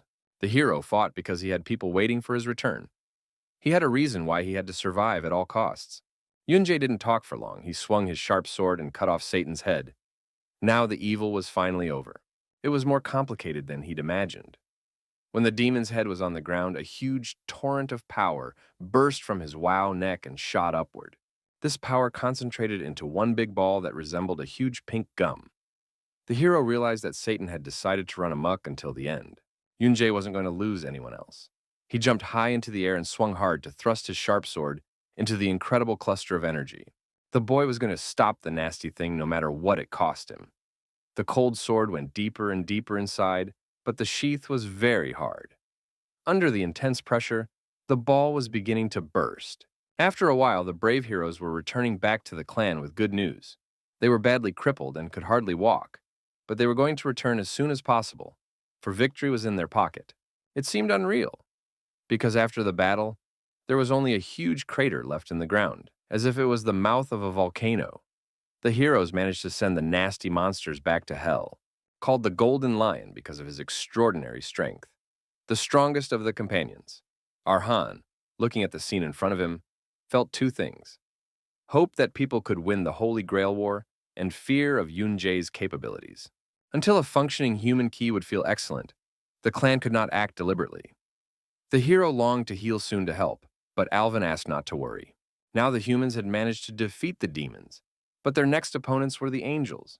Nothing was known about their power, what abilities they possessed, so people needed to prepare seriously. Because of this, Mr. Walker considered it paramount to rebuild the army. According to Baek Cheon, it wouldn't be a big deal if a boy died in the battle against evil. It was the first time the young man was in so much pain, and it took much longer than usual to regain his strength. His level of magical amplification was twice that of the rankers. As he gorged himself on the soup, Alvin said that the percentage of magic expenditure was at most average of that of a normal human. Even the rankers borrowed power from objects, even though they were born with incredible power themselves. It was only because of what Yunjae had become that he was able to survive. Extraordinary magical power and the chains that stored it, a heart that endlessly spread magic throughout his body, and an intermediary that constantly amplified the power. This level of amplification surpassed that of a human. The boy was certain that he had only been able to activate the change in the current through the proper use of these three parameters. He was experiencing a completely different sensation, unlike the past changes in currents. Even though he felt that the power belonged to him, the hero felt that he was not perfectly in control of it. Left alone, the boy thought of his wife and child again. He was sure he had to learn to control the magic power to see them again. After visiting his partner, Alvin Walker met Baek Cheon in the hallway, who had been coming from the beginning. To meet. The head wondered if the gentleman was sure of his intentions. Baek was always welcome, but if anything went wrong, Jin Seok would beat him to death. If that was the case, the head of the White Tower wouldn't care what happened to Alvin anymore. Walker's associate revealed that he and Yunjae were very different. Their magic chains weren't the same as the normal participants. Plus, the physical body of the Lord would be enhanced by the influence of the skills. The possibility of success was only 50%. If it happened like Yunjae and failed, Alvin would be dead. And if it succeeded, it would take a long time. The head of the White Tower clan wasn't even sure if it would have been possible to keep the fighter's appearance. Magical chains could not be changed. People only extended the existing ones. It was possible to influence only the sphere that man created with his own efforts. No one knew what the limit of expansion was and when to stop. Baek Cheon led his associate to Abram's lab, which he was still using. People were causing problems, and the machinery was flawless. The odds of success were mixed, but Alvin had to hold out for his maximum. The end justified the means. Soon, Walker would be stronger.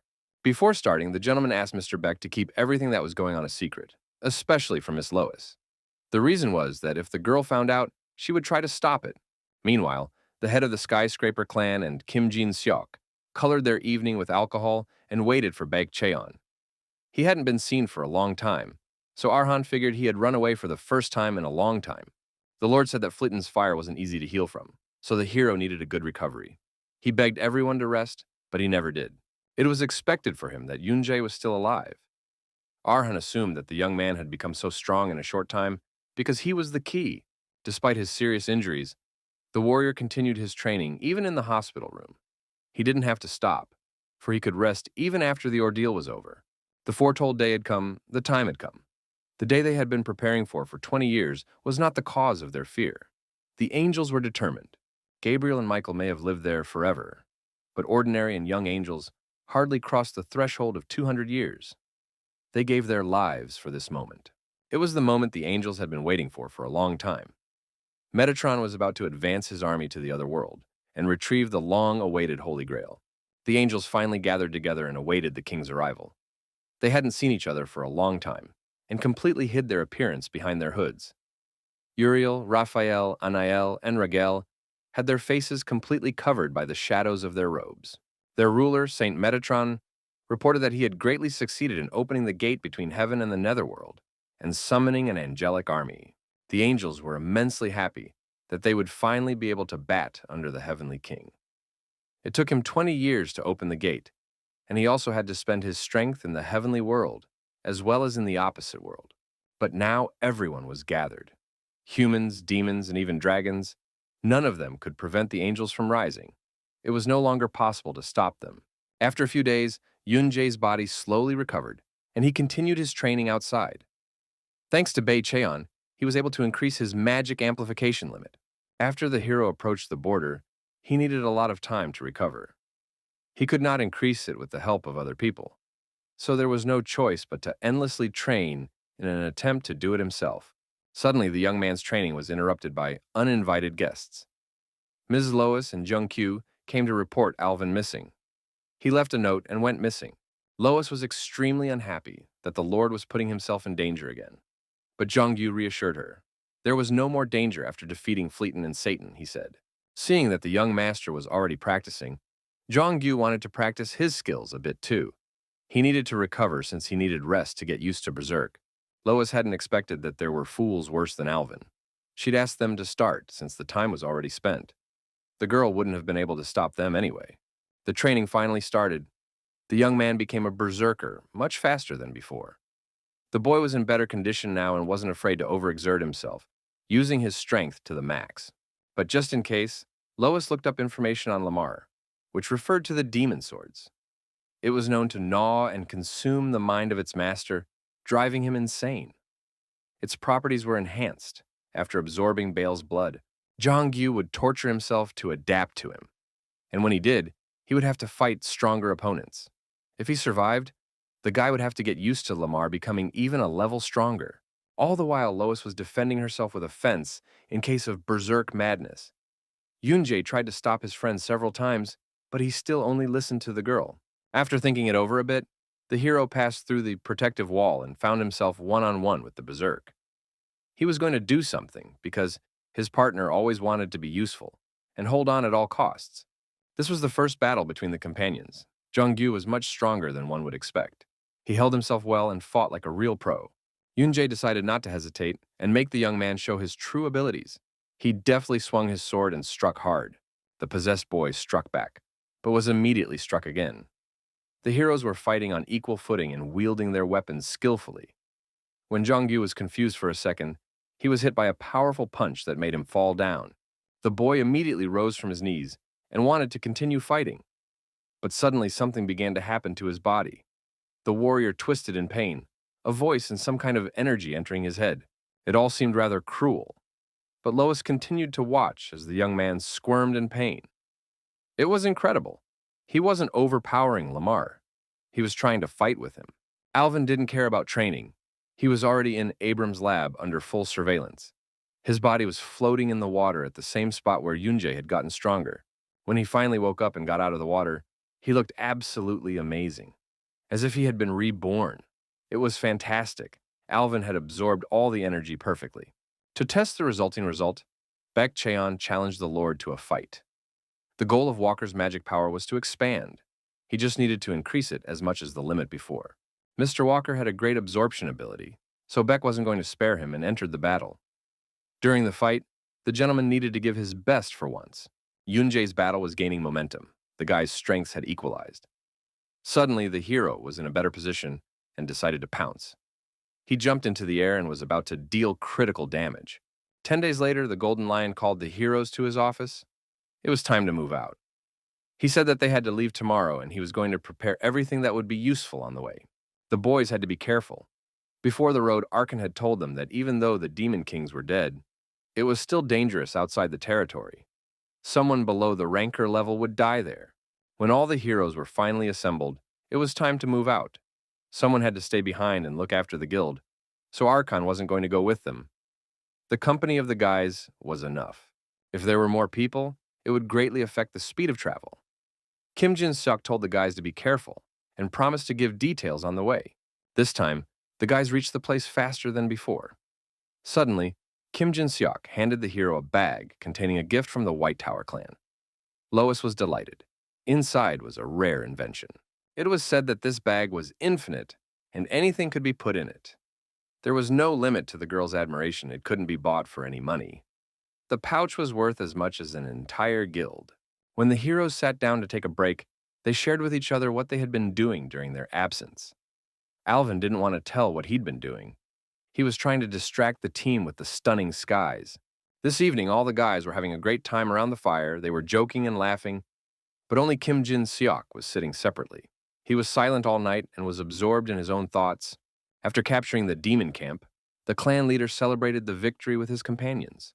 They laughed, and the lord joked that Baek had become the local fool. Baek Cheon said that Yoonjae had more strength, but he wouldn't be able to defeat Alvin using his abilities yet. However, he asked to wait to feel the fear. No one would have thought that the strongest people of the first generation could laugh like that. There was still something human in them. As they looked at the power of the new key, without noticing it, they found hope. The heroes had already traveled more than half of the Central Territories. When they first traversed the Great Mountain, they thought it was very far away. Back then, they had no information and had many more enemies.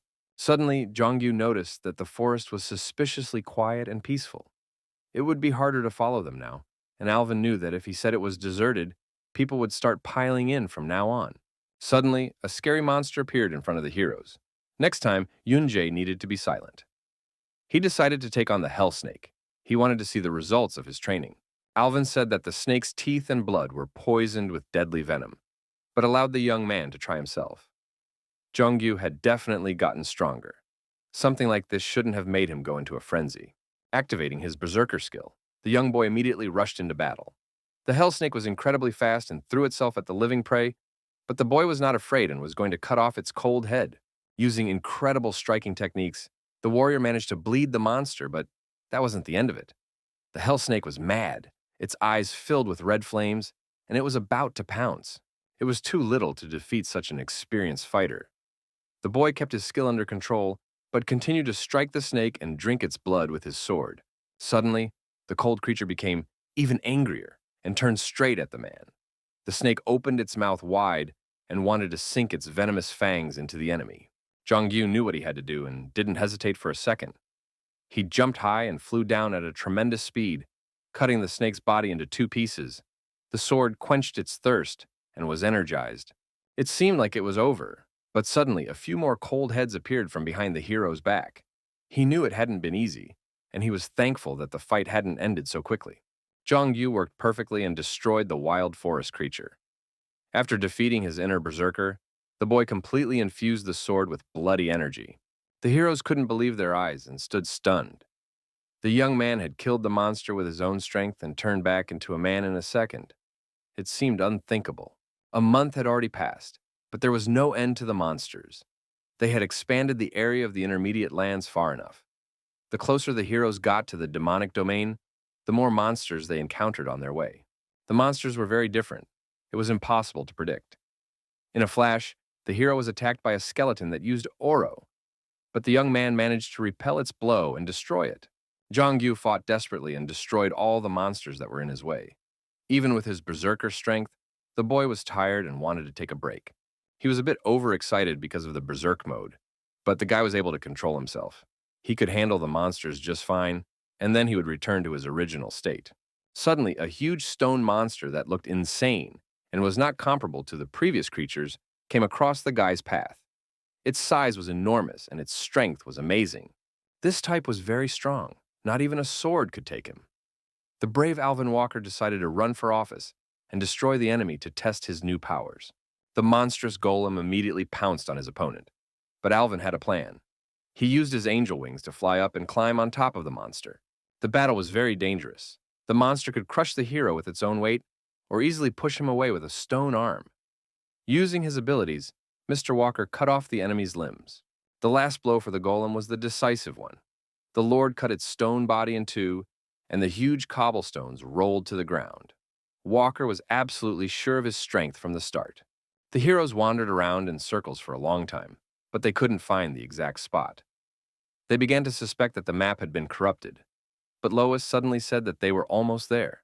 She felt the golem's magical power stretching from the hill. After passing through the magical wall, the heroes found themselves in an incredible place. Everything around them was in a red mist. The mountain range, the Scarlet Star, everything was here. Yunjae was the only one who could see the Scarlet Star. The other heroes couldn't see anything through the thick red fog. The boy saw it because he was the key. What the heroes were looking for was right below them. The guys, without a second thought, began to use all their strength together to chop the ground beneath their feet. Huge rocks suddenly fell down, and the gang fell into the abyss. After a successful landing, the team found themselves in a completely unfamiliar place. Everything around them resembled a cave. Lois was very frightened and hadn't expected such a fall, but Alvin managed to catch her. None of the heroes were surprised. They had been through too much. Inside, the girl immediately felt the power of the cave, but did not feel the hostile monsters. The heroes needed to set off, but each of them was in the cave for the first time. They hoped that besides the star, Yoonjae had also seen the right path. This greatly surprised the hero, since he didn't have a cheat code for the game. Kim Jin-seok suggested that the team drop their stuff and take a break, but the guys decided to do without resting. They had been walking for too long and still had some strength left, so they wanted to find her and return. Yoonjae felt the same way. The entire team had already been delayed a lot, and besides, no one knew who could attack them while they were resting. At this moment, something strange happened. Kim Jin-seok listened to the opinions of all the guys and pulled out a sharp blade. He decided to fight everyone, and only let the one who could overpower him pass. The boys did not appreciate such jokes at all. They clustered together like hurt kittens. It was not clear to them why the gentleman was so angry. The teacher decided to tell them that when they first set out to search, they suddenly found themselves in a very dangerous situation. Then they gave up, and only after losing the key did they realize that the most dangerous situation was one that could not be expected. The Lord thought that at least this time he had to protect the key. Without the skyscraper guild, Archan, and the key, none of this made any sense. He wasn't afraid of dying and suggested the heroes go rest after all. After this speech, the boys went to rest without objection. They made a fire in the cave and laid down on the ground around it. Everyone dozed peacefully, but only Kim Jin-seok couldn't relax. Jong-yu slept soundly, but he was tormented by nightmares. There was a lot of blood in his dreams. The lust for the sword was calling to the young man and asking him to become stronger to get more blood. The sword's voice made the boy remember that feeling of being feral and reassured him that he felt good in that moment. It told the young warrior to keep killing, to avoid another death. In his head, the boy heard cruel words that made him remember the murders and become a real thug. Even in his dreams, the young man couldn't cope with such pressure. It wasn't really his real self. These dreams were literally driving him crazy. Suddenly, Jong-yu felt a sharp pain in his chest. The image of Yoon-jae, who had impaled him with a sword, appeared in front of him. The hero said that if the boy couldn't become stronger, then he should have just died. The young warrior begged not to and fell down in pain. But the protagonist was ruthless and was the master key, not just a man. It was all too cruel. But Jong-yu always wanted to emulate him. The demon tempter was doing everything to get the boy's consent to receive the new power. The puzzled boy was already beginning to doubt, because with little power and could never be on a par with his idol. The power of the sword was incredibly dangerous. It was literally devouring its master. His devilish image had completely entered into his trust, and Jong-yu was already too close to agreeing. At the most unexpected moment, the kid grabbed the demon by the throat and struck. He wasn't crazy for blood, and to get stronger, he didn't need to go after the sword. To gain strength, the warrior needed to defeat the sword's bloodlust. From these incredible nightmares, Jong-yu woke up abruptly and jumped to his feet. His heart was pounding frantically. The boy could still feel the power of the berserker inside. He calmed down a bit when he saw the team sleeping sweetly nearby. Suddenly, the young man felt someone touch his shoulder. When he turned around, he saw Yoon-jae behind him. The hero already knew everything and praised his partner. Since recently, the sword had been talking to Jong-yu every now and then. The more power he absorbed, the easier it was for the sword to contact him. The guy was clearly in doubt and didn't understand his purpose. It was hard to advise the young man on the right decision, because the hardest part was himself. Jong-yu was disappointed that he couldn't be as decisive as his partner. The guy was unable to handle the sword and was in pain every time. Unexpectedly, Yunjae held out the diary to his friend because he couldn't read it quietly. It was like he was going crazy when he thought of his wife and daughter, but even so, running away would torment him even more. Now this family existed only in the hero's heart. The young man couldn't imagine life without them, but he lived only with the memories of them. If he forgot them and ran away, they would be gone forever. It seemed too cowardly to look away and put something out of one's mind. But the protagonist said that although it was painful, the moments of thinking about family were the happiest for him. Yoonjae revealed that that's why he wrote the diary. When the guy first started writing it, he couldn't stand it, but then he felt like he was talking to his wife and daughter. The young man forgot about the difficulties and remembered the good moments, so he continued to write it. But now the present situation was different from what it had been before. The hero really believed that he could go back to his family, because he had already met them. What happened to them was also hard to believe. Thanks to his partner's encouragement, Jung-gyu gathered his thoughts a bit. He realized that his friend defeated everyone, not because he was just being himself, but because he put in the effort. The next morning, the heroes continued their journey. They were still unhappy that the human key didn't see the right path, but such details were unknown to Yoonjae. Kim Jin-seok demanded that they focus and turn on their brains. The team walked through the dungeon for a long time, and suddenly they came across huge wrought iron doors. They were completely written with strange drawings, and Yoonjae immediately realized that there was a lot of information written there. There was a warning written on the door, stating that anyone who dared to go inside would face death. The boys were bored out of their minds and wanted to get inside as soon as possible. The wrought iron gate opened and the boys stepped inside. Inside, they saw something incredible. In an empty room, there was a pedestal with a red ball on it. Yoonjae asked Lois to put up the fence immediately, but he was going to do it all by himself. He jumped high into the air and sliced open the scarlet ball. It was broken into 4 equal parts, and at that moment, some terrible energy came out. It was filling the space too quickly, so Lois immediately activated the protective barrier. Yoonjae ran away with all his might, but the energy had too much speed. At the most unexpected moment, it still caught up with the boy and took over his body. The boy was petrified and fell to the ground dead.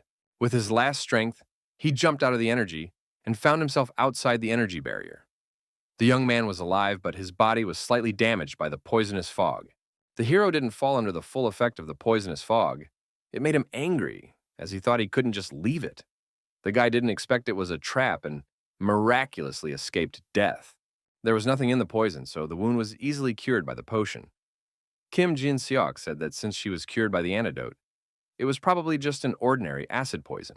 Suddenly, the Lord changed his face and grabbed the hero by the throat. Such behavior could not be tolerated, for the young man could be mortally wounded. He ordered the human key to act on command from now on. Master couldn't let the key die any longer, so he told Lois to pull herself together. If she hesitated just a little, she could have lost her life. In emergencies, you always had to do and then think. All of this made Kim Jin-seok very angry. He was afraid that at this rate, the plan might have failed. One of the team was too slow and the other was too frisky. Jong-gyu wanted to dilute the situation and suggested going to the next level. He said that the poison gas had already dissipated and there shouldn't be any monsters. But at that moment, a violent rumbling sound was heard behind him. At that moment, the room began to quake violently, the ground shaking under their feet with such force that it was hard for the boys to stand. Huge stones fell on them from above, crashing to the floor. Thanks to the diary, Yoonjae knew what would happen next, but he trusted what was written there too much. Even though the diary didn't describe the smallest details, the hero rushed in and almost put his comrades in harm's way. Just as the book said, scarlet monsters appeared in the dungeon, their bodies seemingly melting. The huge weight made it hard for them to move around. The monsters attacked by spraying poison. Now everyone had to act on command. Kim Jin-seok ordered a protective barrier to be put up, and he was going to go into battle first with Alvin. If the enemies weren't too dangerous, the others could join in. Before the teacher would go inside, Yoonjae decided to warn him that after death, these things would explode their body and spray poison. One had to be extremely careful with them. The experienced fighters threw themselves into the battle. They now knew the secret technique of the monsters and struck very carefully so as not to get hit by the explosion. Teacher Kim had an excellent strike technique and was literally dismembering the monsters. After another attack, the monster suddenly inflated and immediately burst, its body shattering into hundreds of pieces. At the same time, the poison sprayed out in all directions, and the Lord immediately jumped back. Alvin Walker also barely escaped the poisonous monster and ran away to a safe distance. This fight was more difficult than it seemed. The blast radius was quite huge. Suddenly, the nasty scarlet creature pounced on Mr. Walker while he was distracted. He wouldn't have had time to repel the attack. But suddenly, Jungyu flew into the fray and protected him with his body and bloody sword. This was not the last attack of the monsters, because they were waiting at every corner. Their size was enormous, so only with joint forces could the team of heroes overcome. The fighters fought on equal footing and fought hard against the vile monsters. Lois's task was to hold the magical barrier. For her, this mission was pathetic. The girl didn't understand what she had to do. As her partners fought hand in hand against the creatures, the warrior maiden realized her worthless position. In a moment of utter despair, she felt useless. When Lois questioned Alvin Walker about his adventures, he wouldn't tell her where he went, and that made the girl very angry. The master was always lying about being in training. Miss had told Alvin not to worry about her and to rest in peace. With a clatter, a resentful Lois left the room. When the girl peeked into the guys' room, they had long since started their workout. They thanked Lois for her help and told her not to bother visiting anymore, just to rest. The girl didn't know how she needed to fight to help, so she turned to Arkan for help. The clan head only laughed at her and told her not to overwork herself so much. Anger overwhelmed the girl's body and literally shrank from resentment. Everyone around her felt sorry for her and sent her off to rest. But being a participant, Lois also wanted to fight, help, and win. When defeating monsters, Alvin Walker had said that the best defense was offense. He was always on the offensive in battles, but he only won because Lois was protecting him behind him. At that moment, the girl realized that everyone could fight only because of her help. She felt her real importance. Her eyes filled with joy. Suddenly, something incredible happened to the girl. Crazy energy was coming out, her hair flying in all directions. She was no longer a helpless princess to be protected. Gathering all her strength together, the angry girl was going to show her partners what real defense was. Using her skills, she created a huge cube in the air, which fell with a crash right on the monster. It was unthinkable, for Lois had no physical skills whatsoever. She used her defenses and aimed huge magic cubes at all the monsters, which would crush the creatures in a second. Magical power was now in her hands, a true mass weapon. The cubes fell with force on the monsters and killed them. All that was left of them was a large scarlet explosion. This kind of method easily wiped out all the vile monsters the guys had fought for so long. They couldn't believe their eyes that they didn't use their power, but just stayed in the protective space the whole time. The brave maiden decided not to stop there. The delight of her partners only excited her more and more. She activated a protective barrier around the monsters, which trapped the enemies and literally squeezed them to the state of a tortilla. It seemed that it was simply impossible. The dungeon monsters had been defeated. Lois wasn't a fighter, but managed to use her magical defense and convert it into a decent physical attack. Hundreds of doors appeared after destroying the monsters. The heroes, incredibly tired from the battles, had to think for a long time about where to go next. That was only what the diary said. There was really only one way out. Everything was different from the situation in the diary. Once inside, it was up to Yoonjae to find out if it was the right way. None of the crew knew if it was the right road, but they all followed the hero. There was another cave inside where the waves were crashing noisily against the low shore. Suddenly, Yoonjae stopped and realized that something was wrong. He had noticed the same rocks in the water several times before and figured they were going in circles. Inside, everything was very similar, so the heroes thought this situation was strange. From the very beginning of the journey, Lois had suspected it and used her power to set up a magical thread that dragged behind her the whole way. At that moment, the thread turned into walls, and it turned out that it wasn't that simple. There was an illusionary maze in the cave. In such an inconspicuous place, there were exploding monsters and illusions. Kim Jin-seok was finally convinced that this was the place where the shard was located after all. The guys wanted to just ruin everything, but Yoonjae stopped them. If by going forward the heroes went back to the same place, something would happen by going back. The hero was quite shrewd, but sometimes a simpleton. The whole team listened to his decision, because it was possible to break the walls at any moment.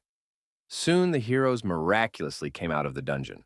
As always, the guy said it was just intuition, but it wasn't really him who found the solution, it was Kim Jin-seok. After they'd passed all the forks, the gentleman would suggest turning back. The path of the heroes was not easy at all. On their way, they met demonic graves that made goosebumps run. The sky in this place was purple and resembled a real Halloween night. Alvin thought to the last that these were not real graves. But suddenly the heroes were stunned with horror. Cold skeletons began to burst out from under the forgotten gravestones. It was a real revolt of the dead. The brave warriors didn't hesitate for a second and rushed into the attack. They were not going to stop because of some pile of bones, which should have been sent to sleep long ago. It was too easy a battle for such experienced fighters of the Skyscraper clan. Each of them used their best skills and striking techniques to overpower the skeletons. Their bones scattered so quickly that the guys didn't have time to get tired. The heroes became very strong. It seemed to Mr. Alvin that the skeletons could be defeated not only by the rankers, but also by ordinary participants. In this battle, Jongyu didn't even need to activate Berserk. The skeletons seemed familiar to Yunjae. He had already seen them in training at the last checkpoint. They should have been very strong back then, but there were worse monsters out there. Suddenly, Lois felt something incredibly huge and strong. At that moment, a frightening monster landed from the sky that had 8 eyes, huge horns, and strong muscles. The bloodthirsty warlock flew in on devil's wings. The monster had been in training and was now finally back in the back world. He smelled a familiar scent and noticed the boy, who was now much changed and could use magic in battle. Warlock couldn't believe the lowly man was so proud of catching a single clone. Last time, the hero had only broken his body, his spirit never fully summoned. It turned out that by interfering with the summoning ceremony, the Tower Warriors were unable to defeat the monster. He thought people were real fools who only pretended to be geniuses. At that moment, the hero suddenly suspected that it was still an illusion and stuck his sword into the ground. He realized that that summoning ceremony was for Warlock to come out of this reverse world. A magic flower formed on the ground. A mountain of dead people, whose bodies had long since rotted away, appeared on this very spot. Warlock was chained and could not move. Mr. Alvin said he was sorry for what had happened. Even though this place was holding back the monster, it belonged to him. He didn't kill the heroes from the beginning because he had something to talk to Yunjae about. There was a naked dragon skeleton lying beside him, which was quite tasty to the demon. He said it was the first time he'd ever eaten a dragon alive, and it was tough, but fresh meat tasted the best to him. Yunjae was surprised that the monster's power allowed him to go on a dragon hunt. The hero decided to butt in and suggested that Warlock was shackled because of the dragons. The demon, realizing some connection between the Demon King and his own shackles of Jahar, the boy was puzzled. None of this was in the diary. The story began to diverge. Warlock had told enough information to know. He had already expected such an ambiguous reaction. So in a flash, he activated the magic cube, under which he had locked himself and the hero. The bloodthirsty demon offered the boy a bet because he was interested in Jahar. He promised to tell him everything he knew, but in return the man had to beat him. If he lost, the protagonist had to free the demon from its imprisonment. If he defeated the young man, the monster would leave no one alive, so it was too risky to fight him. Brainwashing and mind control were not Warlock's strong suit. What mattered most was an argument where lives were at stake. It wasn't worth arguing if the stakes were so high. The demon didn't want the hero's partners to know about the bet. After all, one of them might survive and remove the shackles. The monster was sure the young man was looking forward to it. With a snap of his finger, the monster shattered the cube into sharp shards. He told the young man to prepare himself and come in his best form. He wanted to soon find out what such human lowlifes were capable of. Even though the terms of the dispute with the warlock had not been respoken, everyone was ready to fight. To face the monsters at their best, the heroes drank potions and decided to get more sleep. There was only one problem: the new page that opened after the meeting with the demon. There was no guarantee that everything would have happened as it was written there. The heroes had already been able to take a different path. When everyone had had enough rest, it was time for action. Kim Jin-seok suggested that they all attack together, but it was too dangerous. Yoon-jae said that if the first attack didn't work, it would be the end for everyone. The hero had a different plan. Jno-gyu's important role was that the berserker's strength was the most unusual of all. The guy could easily attract the enemy's attention. It was enough to just catch his gaze and force him to act. One might as well not fight. Yoon-jae said for the young man to just dodge the attacks and fuel the berserker's strength. The fight finally started, and the young warrior activated the berserk skill to make the first step of the plan. He got very close to the monster and struck hard, but the chains not only held him back, but also protected him. The demon abruptly grabbed the chains and began to twist them with all his might to push the boy away. Jungyu reacted in time to dodge the attack. Warlock used a huge metal object, which acted as a weighting device, and spun it in the sky. With tremendous force, the ball fell directly on the boy, and the demon thought he had killed him. The huge head failed to crush Jungyu and landed directly on the protective dome. Lois did a great job and protected her ally in time with her magic power. Next, the projectile reached Alvin faster than he expected. The gentleman had no time to do anything and received a tremendous blow that sent him flying. It was clear as day to the demon that the heroes intended to use the numerical advantage and attack from all sides, but in that case, they would attack simultaneously. Suddenly, Warlock saw that there was no one around. At this moment, the demon did not expect the attack that flew at his head at all. Kim Jin-seok jumped on top of him and threw a straight punch that confused him greatly.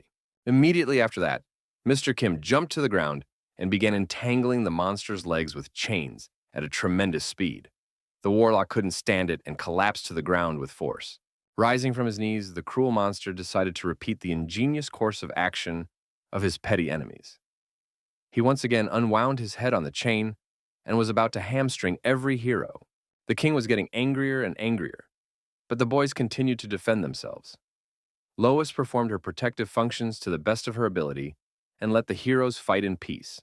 Alvin Walker picked a great moment and took advantage of the fact that the opponent was huge.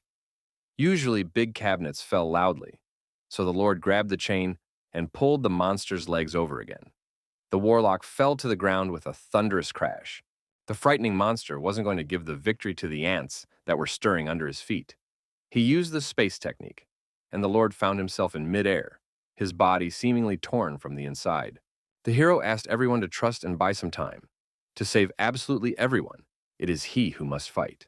When Warlock first heard about the human key, he had expected much more, but that wasn't the end of it. Yunjae appeared on the horizon, finally showing his fantastic skills.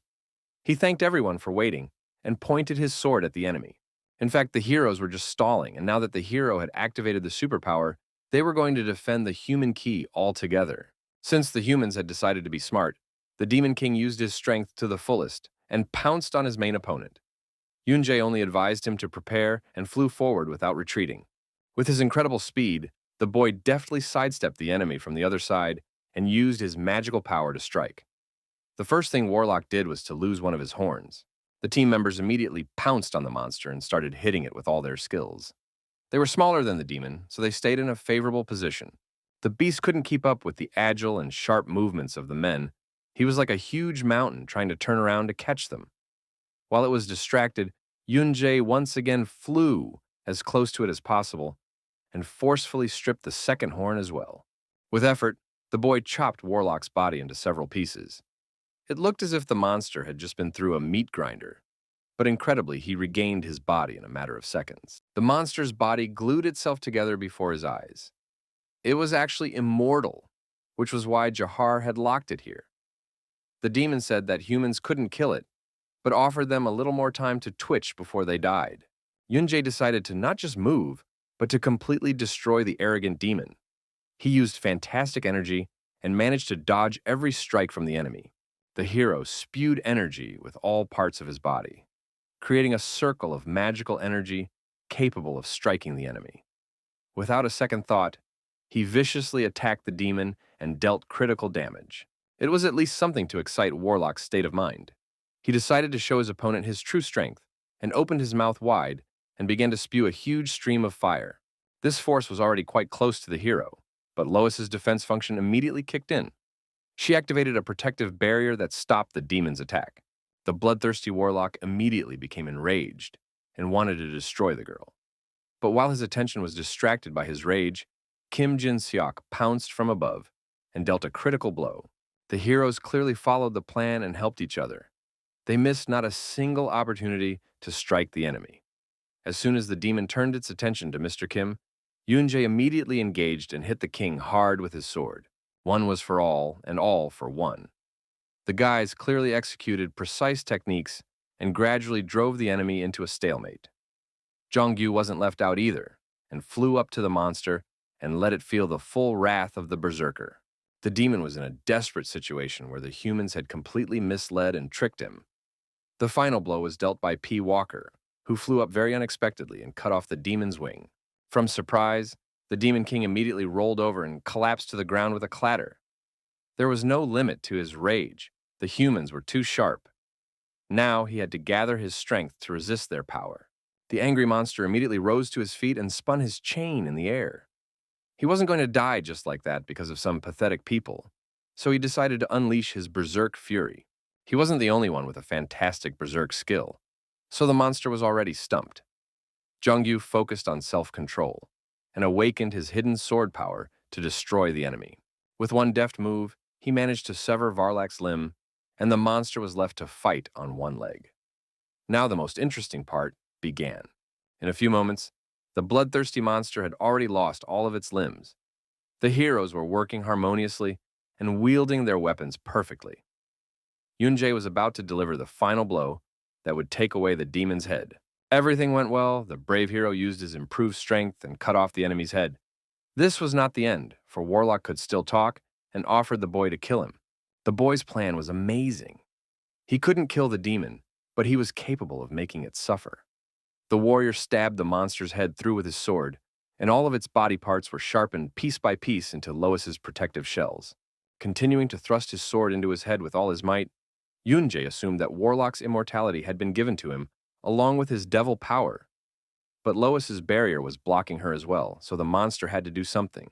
At the most unexpected moment, the hero pulled the bloody sword out of his head. He said he wouldn't have dared to do that, but just wanted to see how Warlock felt when he was dying. But he couldn't die.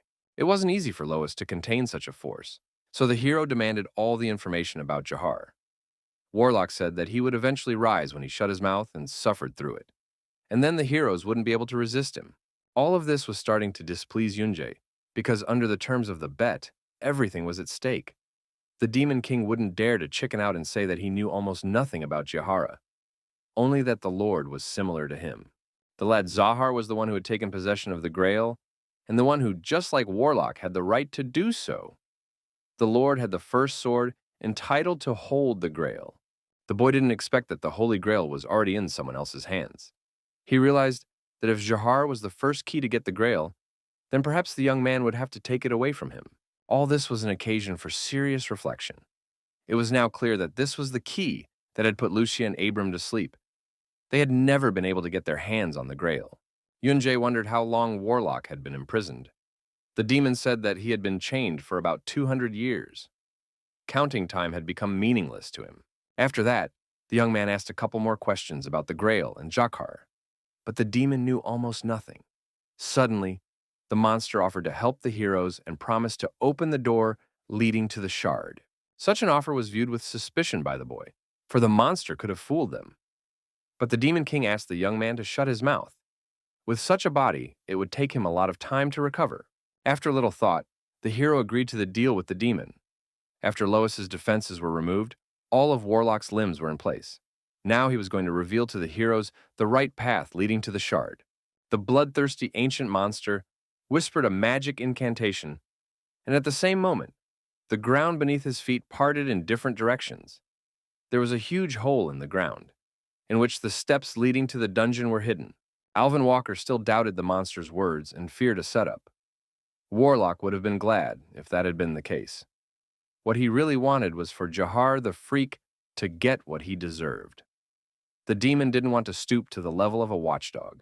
Yunjae convinced the entire team that the demon was telling the truth. By lying, he wouldn't get any benefit. Kim Jin-seok was worried that the key might be in serious danger. The young man vowed to survive no matter what it cost him. The fearless and brave Yunjae sent to the dungeon to find the shard. The boys were very worried about their partner, but asked the demon if it was safe for them to wait outside. Warlock said that it would take him several weeks to recover his body. His main goal was to check the key, so he wasn't interested in the rest. Ri Chahong came to the clan head to report the results. The inside of the dungeon was set up like an intricate maze. The Lord handed over a map made by rankers with exploration skills. With the work done, Arhan was satisfied. He said that it had been a month since Yoonjae's team had left and hoped that they were okay. The clan had taken the shard located in the forest for this purpose. Mr. Ri said that the exploration had found a few more monster species, but it was still a long way from the depths of the dungeon. It was not difficult there, but very dangerous. All the groups thought it was impossible to get in there. Young sent 10 men there, but it was still not safe inside. During the reconnaissance, 2 veteran map makers died. Archon was furious and couldn't believe what his assistant had said. It seemed impossible, because the cartographers had died, even though the ranchers and Baek Cheon had been sent to the dungeon. Apparently, Baek Cheon came back in a hurry. The aide didn't hear the details, but the gentleman told the whole group that if they wanted to go inside, there were many casualties waiting for them there. The exploration had to be stopped at this point. The clan head felt that it was his mistake that had put the people of the guild in danger. He decided to continue the operation after Kim Jin-seok returned. Archon thought it was over, but suddenly, Ri Cheon flew into the office again. The young man brought the injured Baek Cheon with him, who was covered in blood and could barely move. Collapsing on the sofa, the exhausted Mr. Baek said that the shard had been stolen. It had become the ultimate combat power gauge. It was all too dangerous. The angels had crossed the line. The great Metatron was heavily covered in blood. He was just in a good mood because of the long-awaited walk. The angels of death idolized their king and asked if he had gotten what he wanted. The winged servants assumed that the dragon had tricked them, since the king was able to find what he wanted. They bowed to Metatron and apologized for daring to speak foolish thoughts despite his own. The people were content to be interesting. This excited the great lord greatly. He said that since the shard had been found, everything was fine. Now, it was time to find the demon shard. Metatron was going to go after the second shard immediately, even if he had to fight Satan. The servants said that Satan had been killed, and the master realized that the irrational bugs had achieved amazing results. After reading the people's thoughts, the winged warriors set off.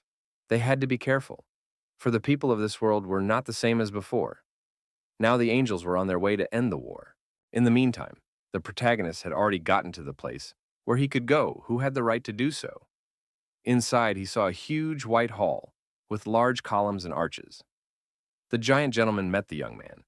3 years had passed since their last meeting. He said the kid had changed a lot. There was no longer doubt and pain in his eyes. This time, even after seeing the giant, Yoonjae was fine. The boy told Varlock's story that Lord Jahar was the first to hold the Grail, the first human key. The Lord was not only meeting with Warlock, but with all the keys of the angels. They had much to talk about, for the giant was in fact a dragon. Yoonjae immediately guessed it, because he had already met a real dragon in the intermediate lands. All dragons had a similar energy that was hard to miss. The hero had too many questions for the king's vassal. He wondered why the Lord was here, why he worshipped Jahar as his lord, and why he was protecting the shard. Arian was surprised that the boy had come to retrieve a shard he knew almost nothing about. The young man knew that this object was the clue and permission needed to obtain the Grail. The Lord didn't want to give up the shard, but there was nothing about it in the journal, so the hero wouldn't be able to defeat him in battle. He said he hoped that Arian would have thought him worthy of possessing the shard. Yoonjae's victory over Warlock meant that he was more than worthy. The king's vassal had confidence in him. The monster had an unkillable body, so he had to exert himself, but from Arian the hero felt a lot more energy. If the Demon King wasn't weakened, none of the heroes would be alive. It was all about the chains that entangled his body. Always with one of them, the monster was capable of sealing several Demon Kings. Now Warlock's power wasn't even 10% of what it used to be. In fact, he was a creature improperly created by the former overlord. Arian had told him that the demon was indeed the key, the worst key of all. The former lord believed it was enough to make someone just a little weaker than himself. That's how Warlock was created. The demon lost and became this. It was an incredible Grail choice. The Lord realized he had said a lot of unnecessary things and asked the young man not to think too much. Eventually, he agreed to give up the shard. The shard was stored in a place that bore the mark of demon wings and was kept by them. Yoonjae had never thought that the item was in such a place, but it was all worth it. Humans were colorless, angels were white, and demons were black. These colors were usually remembered by humans when they talked about races. There was a prejudice that angels were good and demons were evil, but each race fought for their own purpose. The world on this side was a kind of testing ground. As Arian moved his hand closer to the holy place, a strange red energy came out and completely enveloped the shard's storage area. Many people, angels and demons, were called to this place for the Grail to choose its master. Those who stood in this place of examination, and they were all of them. Handing the red ball to the boy, Arian asked him to think about the meaning of everything he had said. He would find out everything about everything within a few days anyway. Now the hero had finally gotten his hands on the shard. The master said that the shard had to be absorbed, so Yunjae ate it without speaking. Once it was in his stomach, Arian immediately gave the boy a strong flick and threw him far away on his journey. The young man flew backward with great speed and shattered the glass into thousands of shards with his body. He flew with them into the abyss, where it was completely dark. A moment later, the boy was back at the entrance to the dungeon. When the team members saw him, they immediately rushed to their partner. Yunjae said he had found the shard, and now something dangerous was coming. This evening, the boys gathered around the fire again, where the hero told about everything that had happened. There was no proof that it was a shard, and the boy felt a change that was not clear at all. The warrior still didn't know exactly who the guided ones Ariani spoke of were, but he felt a vast and vastly different energy. While it wasn't unreasonable to prepare, Kim Jin-sok put a taboo on making assumptions that the heroes couldn't be sure of right now. Exploring the dungeon and retrieving the shard was done, so the heroes had finally completed the task. It was time to go back, and Jong-gyu was overjoyed. If, just like Yunjae said, something unknown was heading towards the heroes, then they had to be careful. They wouldn't be able to go back on a straight path, so Kim Jin-seok asked everyone to follow the path they had come. The road was long and led through the forest, so Yunjae wasted no time and studied the diary. It was important for him to notice the newly written pages. Jong-gyu thought it was strange because the young master didn't even notice the stone and almost got killed. Lois was concerned about what the boy was reading as he walked. She already knew it was the same notebook that held the memories of the hero's dead wife. The girl said she understood the boy's feelings, but reading the diary too often would only torment him more. The boy always said that everything was fine, but Lois saw that the diary kept him awake almost every night.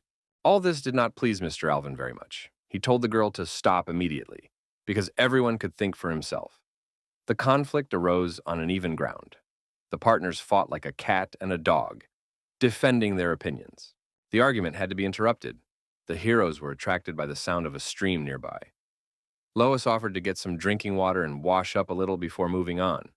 Her blood was so sticky that it was hard for her to step. Mr. Alvin was against washing right now, but he reeked strongly of rot. The heroes clung to each other again, proving their point. Their relationship was like a never-ending struggle. In the end, the guys still decided to freshen up and replenish their water supplies. These memories were so vivid that Yunjae wondered if he had actually experienced them. No matter how much he flipped through his diary, there was no information about it. After the battle with Ball, Jong-gyu noticed that his body was deteriorating. He was adjusting to become an S rank, and then he absorbed the warlock's blood and his body increased. The heroes hoped the guy didn't have a problem with the sword, but as soon as he said his mind became clearer, the guys immediately sighed in disappointment. They were in big trouble. Suddenly, Lois grabbed the young man's shoulders and said that the demon sword was absorbing both the enemy's life force and its master. Jong-gyu was already beginning to merge with it. The main character's sword appeared to be S rank. Until recently, it was of the evolving type, but now a parasitic type had been added. It was now clear that Lamar had become a parasite for Jong-gyu. The heroes couldn't believe that the second S-class item was Lamar's demon sword. Until now, they only knew of one such item that was kept by Archon. The sword was dangerous, but that spoke volumes about its strength. Jong-gyu couldn't be happy that he would be able to give his partner more help now. In fact, it could only get worse from here, until the young boy would learn to fully control Lamar's power, or until the boys would return. Kim Jin-seok put that power under a ban. The boy couldn't hold back his tears, and even tried to beg to return to fighting. It was very hard for him to do nothing and just follow everyone. So the boy promised not to use that power. Tears and snot were unnecessary. The teacher's decision was firm. Jong-gyu mumbled something to himself all the way, so Yunjae decided to cheer him up and promised to help him when he got to the clan. The boy was afraid of not fighting and being a burden again. The youngster thought that if he became weak and stopped being useful, he would be thrown out immediately. The hero told him that the deeds done earlier would not disappear anywhere, because he had already put in a lot of effort. No one would leave Jong-gyu behind. Partners to the very end, they had to walk together and find a way forward. The warm words made the little boy literally squeeze his master like a teddy bear. At that moment, Lois felt something terrible approaching. She touched her hand to the ground and felt the energy of the black hell snakes. There were as many as 5 of them, and they were very dangerous. Alvin Walker said that black hell snakes hunted common black snakes for their sustenance. They usually traveled in female-to-male pairs, but 5 snakes was an odd occurrence. The cold monsters were advancing at an incredible speed, their hissing coming even from underground. It felt as if the heroes' team were their targets. As soon as the black hell creatures got too close, the brave guys drew their swords and threw them into the fight. There were 5 black snakes, just like the heroes, but Jongyu was ordered to stay out of this fight. The first to attack was the great Kim Jin-seok. He used his fantastic sword, and his great strength chopped the snake's body into several pieces in no time. Unafraid of such monsters, Alvin Walker went up against the black infernal creature and struck it directly into its open mouth. This fight was too easy for such an experienced and fearless fighter. Because of the unequal numbers, Yoonjae had the hardest share. There were 2 bloodthirsty black snakes standing against him, but suddenly he noticed that the snakes flew past. They weren't attacking them at all. The hero said that the black hell snakes didn't come for the heroes at all. They were running from something that was much stronger than themselves. In the struggle, the angels missed in several snakes and asked the Great Lord if they should have gone after them. Mr. Metatron thought that if there were people here, there would surely be someone who had the shard. So he sent the angels in pursuit. The ones Arian spoke of noticed the heroes. They had wings, and their energy was the opposite of demonic. Yoonjae finally realized that they were angels. A whole lot of angels were heading to this place. They were determined to fight, even if someone stronger than the dragon was there. One of the angels said that everyone should have behaved carefully, for the people would have definitely dispersed. The angels knew that there was a key among the people that they were protecting with all their might. The team already had a plan. For starters, Kim Jin-seok ordered everyone to disperse. He was going to immediately head north towards Melon, which was to deceive the angels. Yoonjae had a disgruntled face, but if he died, all the people would die. One of the angels was going north. There was a good chance the shard was there. Otherwise, the Lord was going to block that direction. Mr. Alvin was ordered to go in a northeasterly direction. His main objective was to finish the battle as soon as possible and join the northwest. A man who could join the north at any time would have traveled to the northeast. It was obvious to the blindfolded angel that he would be good in battle. That was the direction Uriel had been sent in. Lois and Jongyu were facing northwest. Even though because it was just the 2 of them, there was a very high chance that they would be attacked, but the guys would have to cope.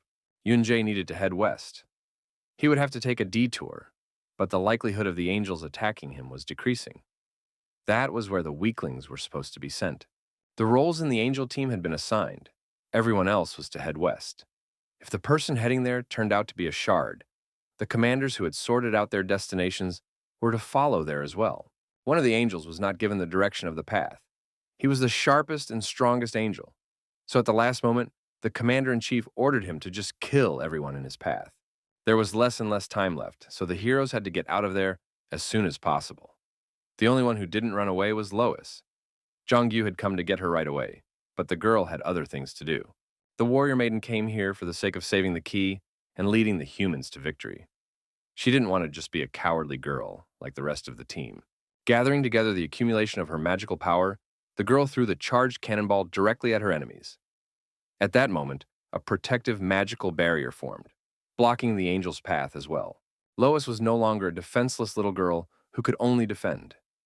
Having tried once to convert her magic into a physical attack, she was figuring out that the best way to save her allies was to kill her enemies.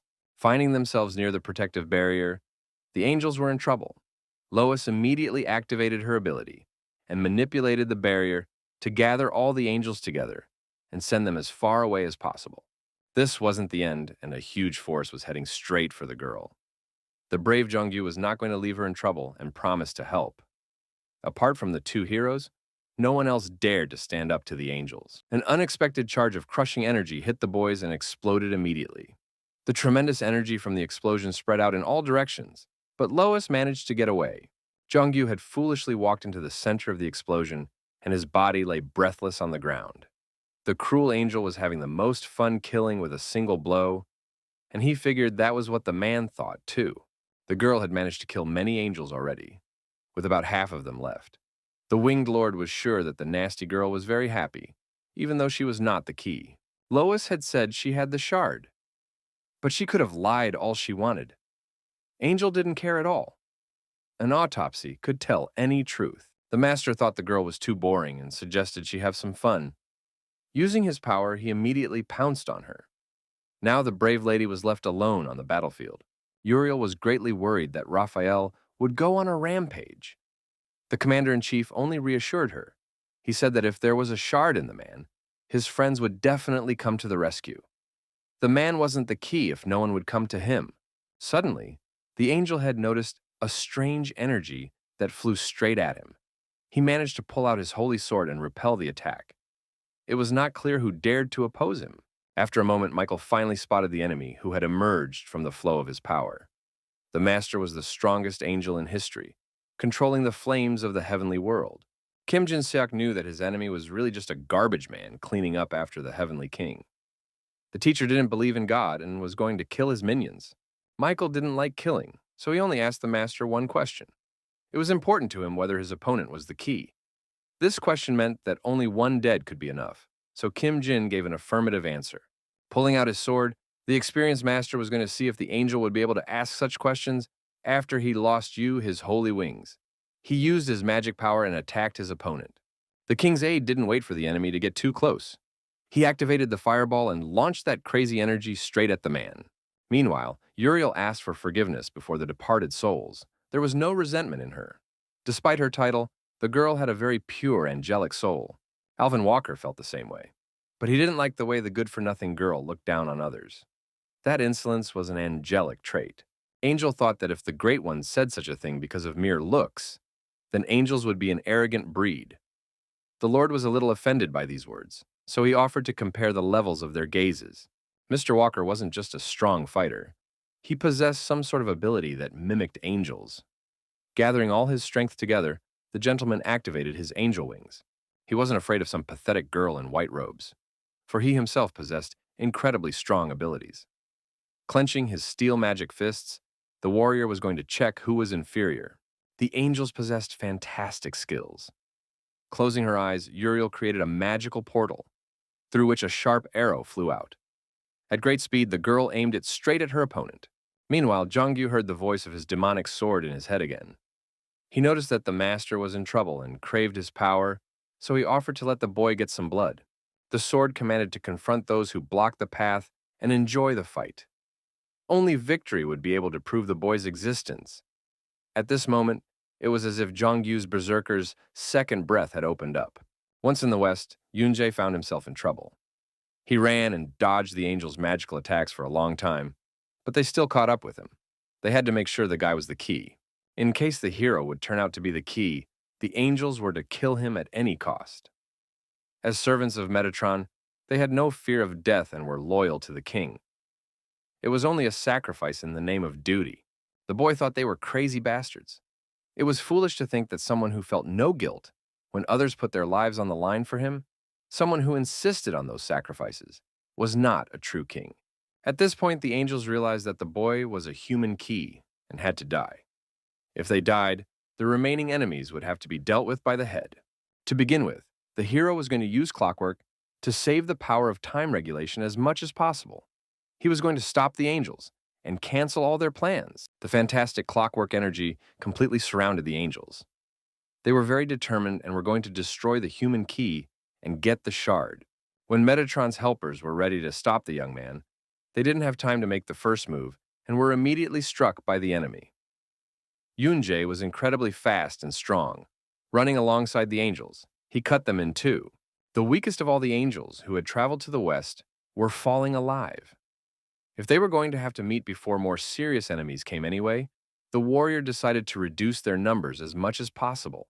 Despite the fact that Raphael was the fastest and wildest of all the angels, his blood slowly dripped to the ground.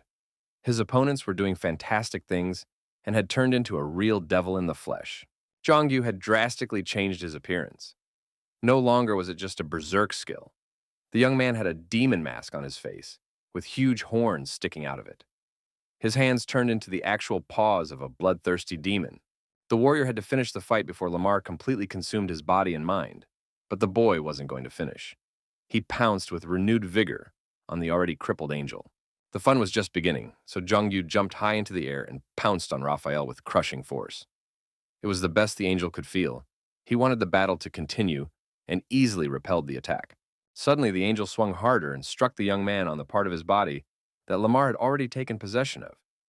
He didn't have time to dodge and got a good punch in the face. That didn't stop the distraught warrior. He struck until Raphael reached the protective barrier. Jongyu viciously landed the strongest blow, but the angel dodged the attack at the last moment. He immediately wanted to hit the youngster with his fist, but suddenly his punch came right against the protective wall. Jongyu was protected and managed to slip away from the enemy. It seemed crazy, but the young fighter surrounded his enemy and appeared in front of him suddenly. The angel didn't have time to move aside and received several critical blows with his sword. Being a half-bloodthirsty demon, Jongyu finished off his opponent with a finishing blow. The sword that absorbed the blood immediately absorbed a new portion, but the angel's blood tasted disgusting. Despite his many wounds and blows, Raphael was still alive. The boy was a real bastard, and while he was still breathing, he was going to take revenge with all the ferocity he could muster. When the angel was quite close, the master of the bloody sword was sure he could destroy him and delivered his signature blow. At that moment, something strange happened. Raphael used his magic power and stopped the attack with one hand. It was a real battle between an angel and a demon. The boy was pushing his sword as hard as he could, but his opponent was also strong.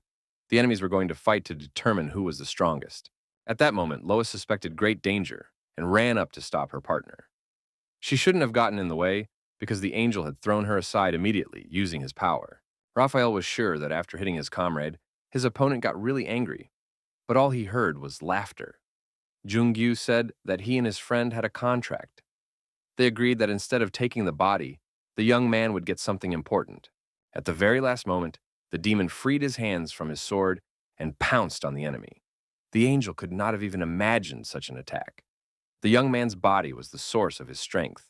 The fight continued on equal footing, with the opponents striking each other hard and then going to different corners again. Two completely different forces clashed in a battle for the title of the best. Even without the demonic sword, Jongyu was capable of fighting perfectly. He couldn't stand it anymore and gave his opponent several strong blows in a row. The angel was barely breathing and was already spitting blood. The fight continued for a long time. The opponents fought with all their might. They were hitting each other with their fists without sparing any effort. There were three things that could be watched endlessly: the water flowing, the fire burning, and Jongyu trying to defeat the angel. Lois realized that the situation was getting dangerous. If it continued like this, the team could lose Jongyu. The girl set herself to attack. She had to end this. The warrior angered the angel and forced him to reveal a secret appearance. Raphael activated a superpower that gave him fantastic lightning energy and 2 pairs of wings. He now had more skill than Metatron. This fight had greatly fatigued the demon sword guy. He snapped out of his seat and pounced greedily on his enemy. The boy decided to devour the angel at once and end it once and for all. At that moment, something incredible began to happen to the gentleman. Bright rays of light pierced through his body. Raphael began to beg the heavenly king to send him strength. Even in death, he asked the king to punish this man. Uriel found it hard enough to resist the man's strength. She used her magic portal again and again to pelt the enemy with sharp spears. These blows were nothing to Mr. Alvin. He easily used his sword to repel the blows. Angel had talked too much about human weaknesses, so Master was going to show her what the last moments were like for people like them.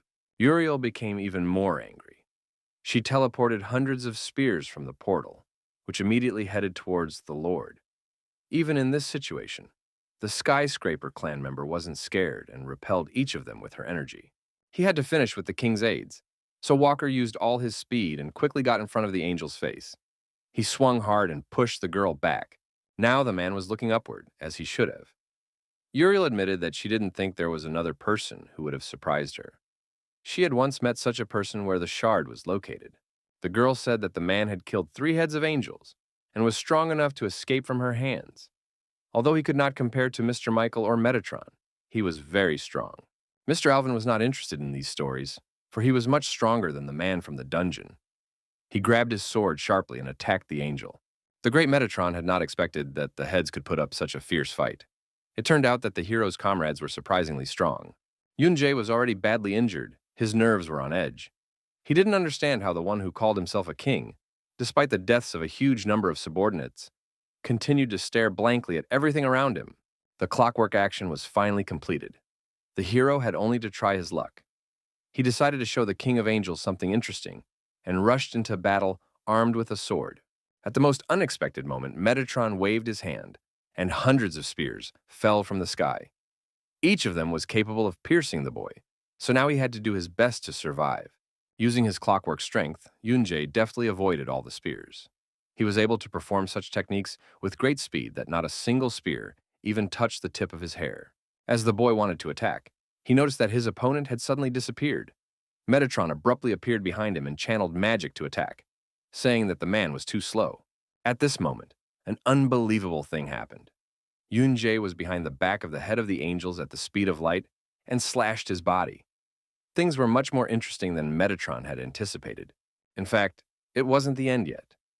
The great and terrible king was invincible, his wounds regenerating as if nothing had happened. The energy allowed him to regenerate at a tremendous speed. The protagonist was simply furious. He couldn't let angels or demons look down on humans.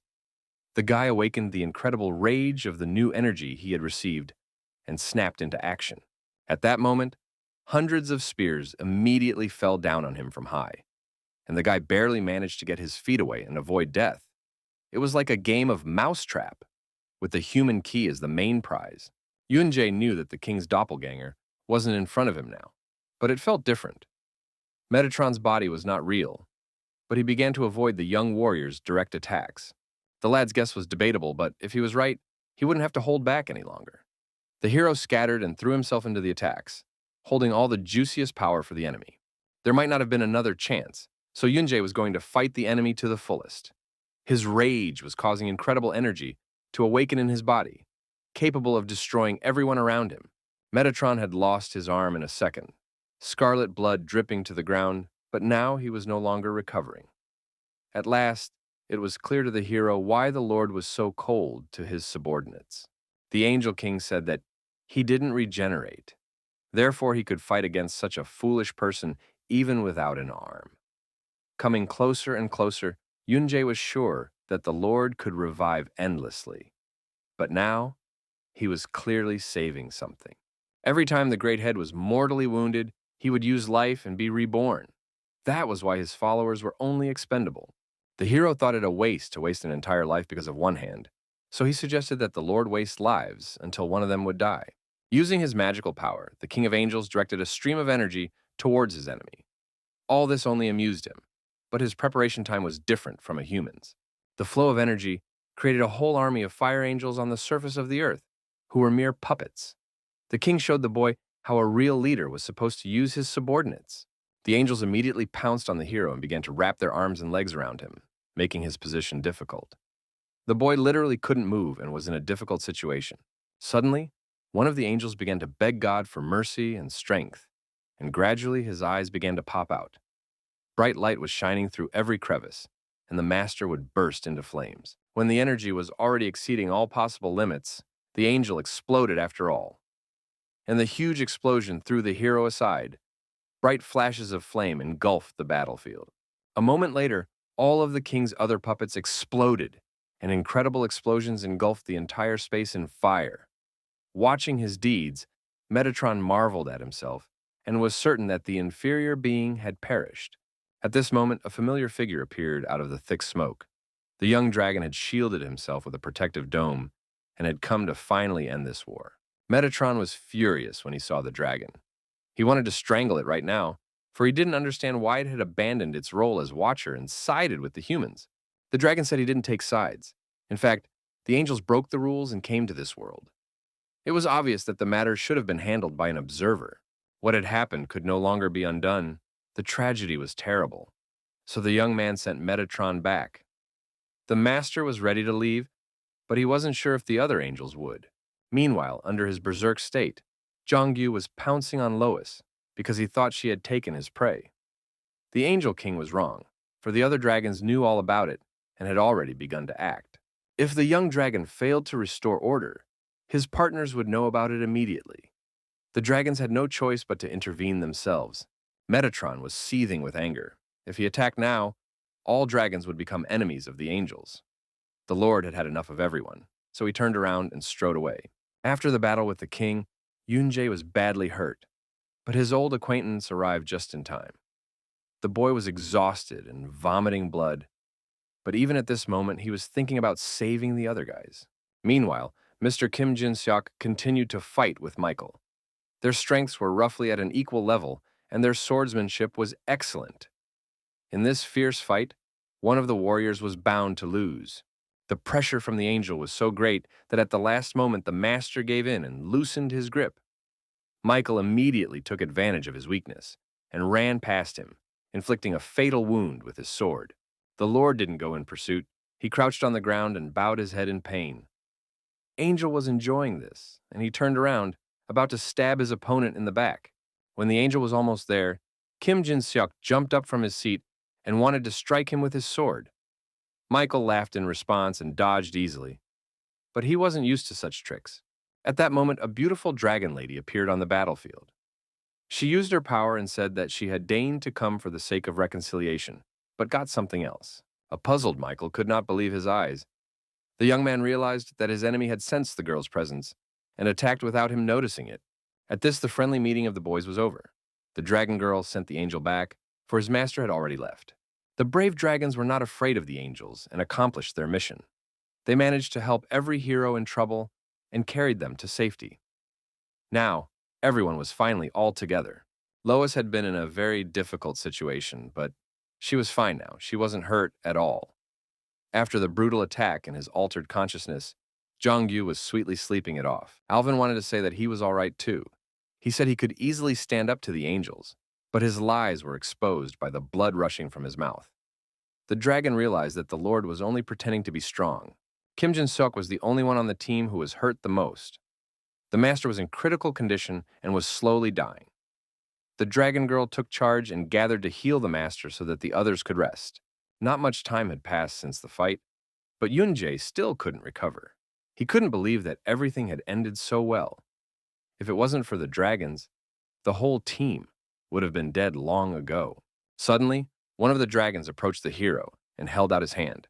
He introduced himself as Abraham. He already knew that the boy was a human key. The girl who helped Kim Jin-seok had the human name Mara. Eden and Galleon, whom the hero had seen once before, came to help the team. Mara didn't understand why her partner was introducing everyone by name. Abraham hadn't seen humans in a long time, so he said he wanted to try to do things by their rules. Here was the territory of the dragons. They hardly ever left it, nor did they invade anyone else's. It was a rare situation where the boys interfered with anything. The young man revealed that the reason was because the Heavenly King had broken the rules. Being in the key area and Kim Jin-seok receiving treatment was also a violation of neutrality.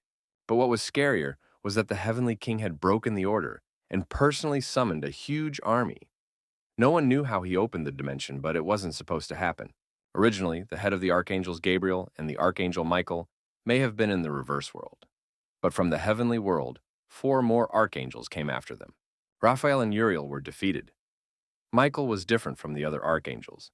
This man, formerly in intelligence, was also a good fighter, but he ended up like this. If the angels brought the archangels and pressed on, the heroes wouldn't stand a chance. So Galleon asked how much time the boys needed. Heroes could meddle in the affairs of the human clan outside of the territories, meaning they could meddle as much as they wanted in the intermediate lands. In this way, the dragons could buy time. The more time the heroes had, the better the situation was. So Galleon allotted 3 years. If more was needed, he could consult with the other dragons.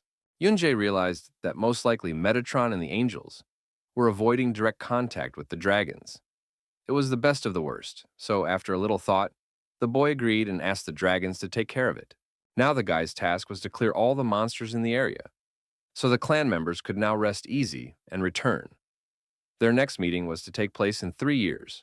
The situation was a little confusing. Once the guys would wake up, the hero was going to take Alvin, Jin-seok, and Jung-gyu to go back.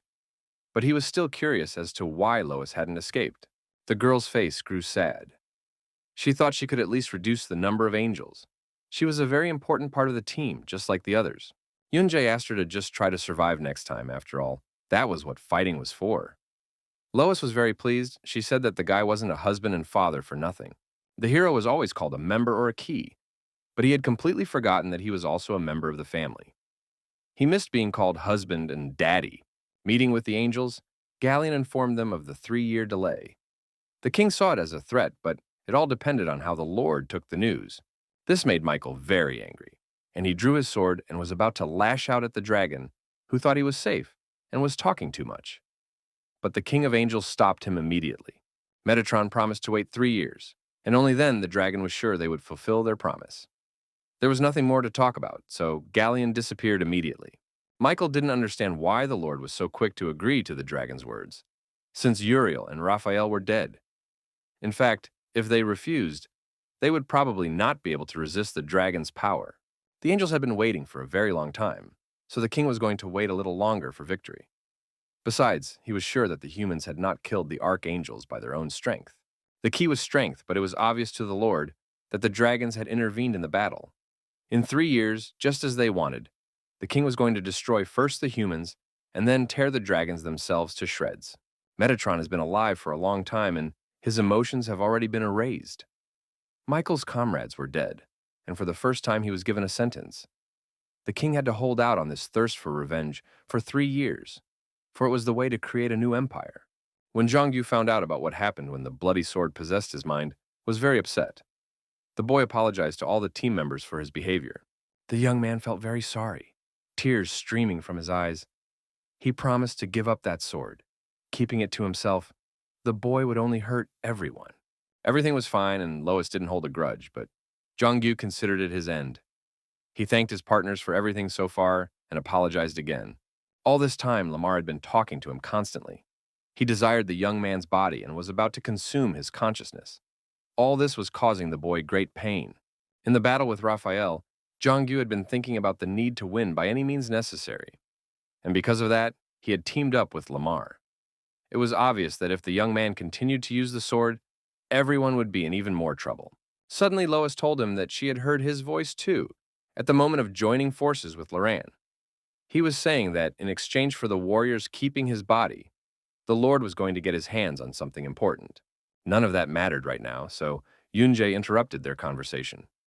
He said that if the partner was scared at the moment of suppression, he could run away as much as he wanted. When the hero first came to this world, met Warlock, battled Satan, and met Metatron, he was very afraid. However, nothing could be done by being afraid of what had not yet happened. If Zhongyu wanted to keep fighting with his comrades, to come out victorious in the battle with himself, U-Team would help him. With only 3 years left, the boy was needed by everyone. Yunjae would be happy to fight with him on the battlefield. The boy couldn't hold back his emotions and cried. He was incredibly happy to feel the great support from his closest friends and promised to try harder from now on. So, 3 days passed, during which Alvin woke up and realized the situation. The heroes headed back. It was very hard for the wounded to return, and they had to carry the unconscious Kim Jin-seok on their backs. Most likely thanks to the help of the dragons, the boys didn't encounter any monsters along the way. Their path was calm and measured. So, having found the shard, the heroes found themselves back in the Skyscraper clan. All of them returned alive, but the battle with the angels had taken its toll on them. When he heard what had happened, Archon understood everything. The fact that the team had returned alive and found the shard was already a great achievement. The master thanked the boys for their excellent work. When everyone had dispersed, the clan leader revealed that the shard had been stolen very carefully. He'd sent 5 or so ranchers to do a thorough sweep of the area. Arhan even went there personally, but never found anything. That was why he was so happy that the guys had brought the second shard. Yunjae didn't hesitate and decided to go there personally. The next day, when it was already dark outside the window, the hero packed a bag with everything he needed and set off. In the corridor, he ran into his partner and said that he had to go somewhere for a while. The guy didn't bring his friend with him because he had a reason. Zhongyu stayed behind to have time to read up on his problem. After a long and grueling trek, Kim Jin-seok decided to visit an old buddy. The first face he saw today turned out to be Baek Cheon. Judging from the way he talked, he could definitely live. The gentleman was shocked that he missed the whole 10 days and slept through the team's return. If he had continued to bat, he would have surely died. He thought that the master came with one request. He needed something with which he could withstand Michael's flames. The shape wasn't important. The item just had to be able to withstand it. Baekcheon knew that Michael was one of the archangels who used hellfire. It wouldn't be very easy to get a weapon against him, but the Lord couldn't accept that his friend had been brazenly humiliated. The hero's journey was incredibly interesting. He could smell dead people in the forest, but they were wary of him and hid in the thicket. The young man was helped by the energy he surrounded himself with for safety. When the hero finally reached the dungeon, he immediately went downstairs. Previously, it was incredibly difficult to reach this place, but now it was no big deal. The atmosphere inside the cave was a bit frightening. There were pools of blood on the floors and white feathers scattered everywhere. The boy assumed that humans and angels were fighting in there. Entering through a secret exit in the ceiling, the hero finally found himself in the shard's storage area. This time, the sacred place was empty, and Arian did not meet him. Suddenly, another giant came out to the hero and asked what kind of treatment the boy wanted. The young man replied that he wished he had not been ignored. The giant recognized the human key, who was the next generation of Jahar. The Lord was sure this place was not what the boy had come for. Yunjae asked for help and said that the shard was already in the hands of the angels. Metatron broke the rules and brought a huge army to the backworld. The heroes managed to get a truce thanks to the dragon galleon, but the hero didn't think it was fair. The boy wanted to know what way the shard could be used. After receiving approval from above, Garen began to train the hero. He said that in order to accept the power of the shard and use it, he had to pass a severe test. All this time, the master was pointing a long energy spear at the young man, which was pointing straight at his head. He was worried about whether the boy would be able to withstand this ordeal, but Yunjae was going to try his best. Meanwhile, Jongyu challenged Alvin to a practice fight and asked him to chop himself up if anything went wrong. Mr. Walker was pleasantly surprised that he was the one called. During this fight, the young man was going to awaken the powers that were forbidden within. He promised himself to defeat Lamar and end this fight forever. When Yunjae least expected it, Mr. Garan dealt him a heavy blow. The boy flew aside with force and hit his head against the wall. The giant said that in order to properly utilize his skills, the boy needed to know more about the power of the shard. That was why the heroes had come for help. He had been fighting Duran for days now, but had never heard the information. The giant was doing everything by the book. If Yunjae quickly learned the power of the shard, he wouldn't be able to use it. It didn't matter how many times the young man would learn the information, he had to learn the power himself. Deciding to give a hint, the king's vassal asked the young man how he would act if he had to defeat a man who thought the same way. The hero replied that he would have to spend a long time picking out his weaknesses. But the most interesting part began when Harold asked if the young man could cope if his opponent used the same amount of strength and tired at the same time. At that moment, the Lord snapped his fingers, and a stranger emerged from the thick smoke. Yunjae couldn't believe his eyes. His opponent was an absolute replica of him. The opponent was made of sand, but had the same skills and striking techniques as the hero. Fighting himself was harder than the boy thought. The sand copy exactly replicated all of the hero's abilities. If Yunjae saw his weaknesses and attacked, his opponent did the same. Every strike of the young master did not lead him to victory. He had already stopped hundreds of blows, and it was getting harder and harder to concentrate. The boy began to notice more and more of his weaknesses. When the number of blows equaled 1,000, the king's vassal immediately stopped the fight. This number was enough to test the ability of the human key. The sandy opponent immediately disappeared, and the fight finally stopped. This battle was challenging enough for the hero, but the vassal told him to remember his life's journey. The Lord said that the young man had developed differently from humans, had faced many enemies, and definitely knew about these situations beforehand. The vassal was sure that it was all due to the leading of his eye. At that moment, the sand funnel appeared in front of the hero again. A new clone had appeared. The purpose of this training was not to improve his combat skills. The one the hero had to defeat was himself. For the sake of the white robes, Alvin Walker went through incredible training. He did whatever was necessary to bear the weight of the white robes. The master strengthened his body to bear that weight. After seeing his tough workouts, Jongyu was shocked by the gorgeous body. The kid had to do the same thing to himself to become stronger. But simply training and improving the body was not the right approach. Mr. Alvin said the warrior had to defeat Lamar, who had started the alliance with him. It was a crucial moment in the boy's double life. He had found out what was necessary to control the demonic power and what was necessary to control Lamar. There was no turning back. The warrior had to put an end to the inner demon. Jongyu was brave and had not been afraid of death for a long time. In one move, he put the demon's sharp sword into his chest. The warrior finally understood his own desires and what he had to surpass. At that moment, a demonic image appeared in the boy's subconscious. The girl hadn't seen the swordmaster in a long time and didn't think he would have summoned her in such a way. The main reason for Jongyu's sacrifice was to get Lamar's power. It was no problem at all for her. The young man only had to give her his body. The bloodthirsty inner demoness had already watched the boy's memories and feelings and realized that he wanted to become stronger than Yunjae, or wanted his strength to exceed that of a human. The young man wasn't ready to give her his body, but that wasn't a problem for the demon either. The boy could easily use another way. Throw Lamar away and train for 100 days like he was about to die. Lamar's power couldn't just go to even such naive fools. All Jongyu wanted was to stay alive, to protect the people he cared about with his own hands, and to live together even with those he hated. Daredevil wanted his life back, but he needed power to do so, so he turned to the demon for help. This all only amused the girl. Such an offer was absolutely not favorable for her. As they drew closer to the demon, the young man told her that when they merged, he felt her agony. Lamar's torment was also very hard. The boy said something that made the girl recoil and wonder greatly. The demoness was furious. If the swordmaster took another step, she would suck all of his blood. Jongyu was not afraid. He too had seen her memories, a past in which the sword with his own ego was too weak. Lamar didn't want to be alone, but because of her own weakness, no one wanted her.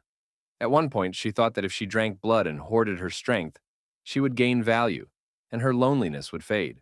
Eventually, her master died, and rumors spread around the world that she was a demonic sword. People wanted to take possession of the girl and make her even stronger. The young warrior was the same way. He didn't want to be alone either, so he was obligated to become stronger. The young man asked Lamar for help so that he could be together from now on. This made the demoness laugh even more, and she pulled the bloody sword from her chest.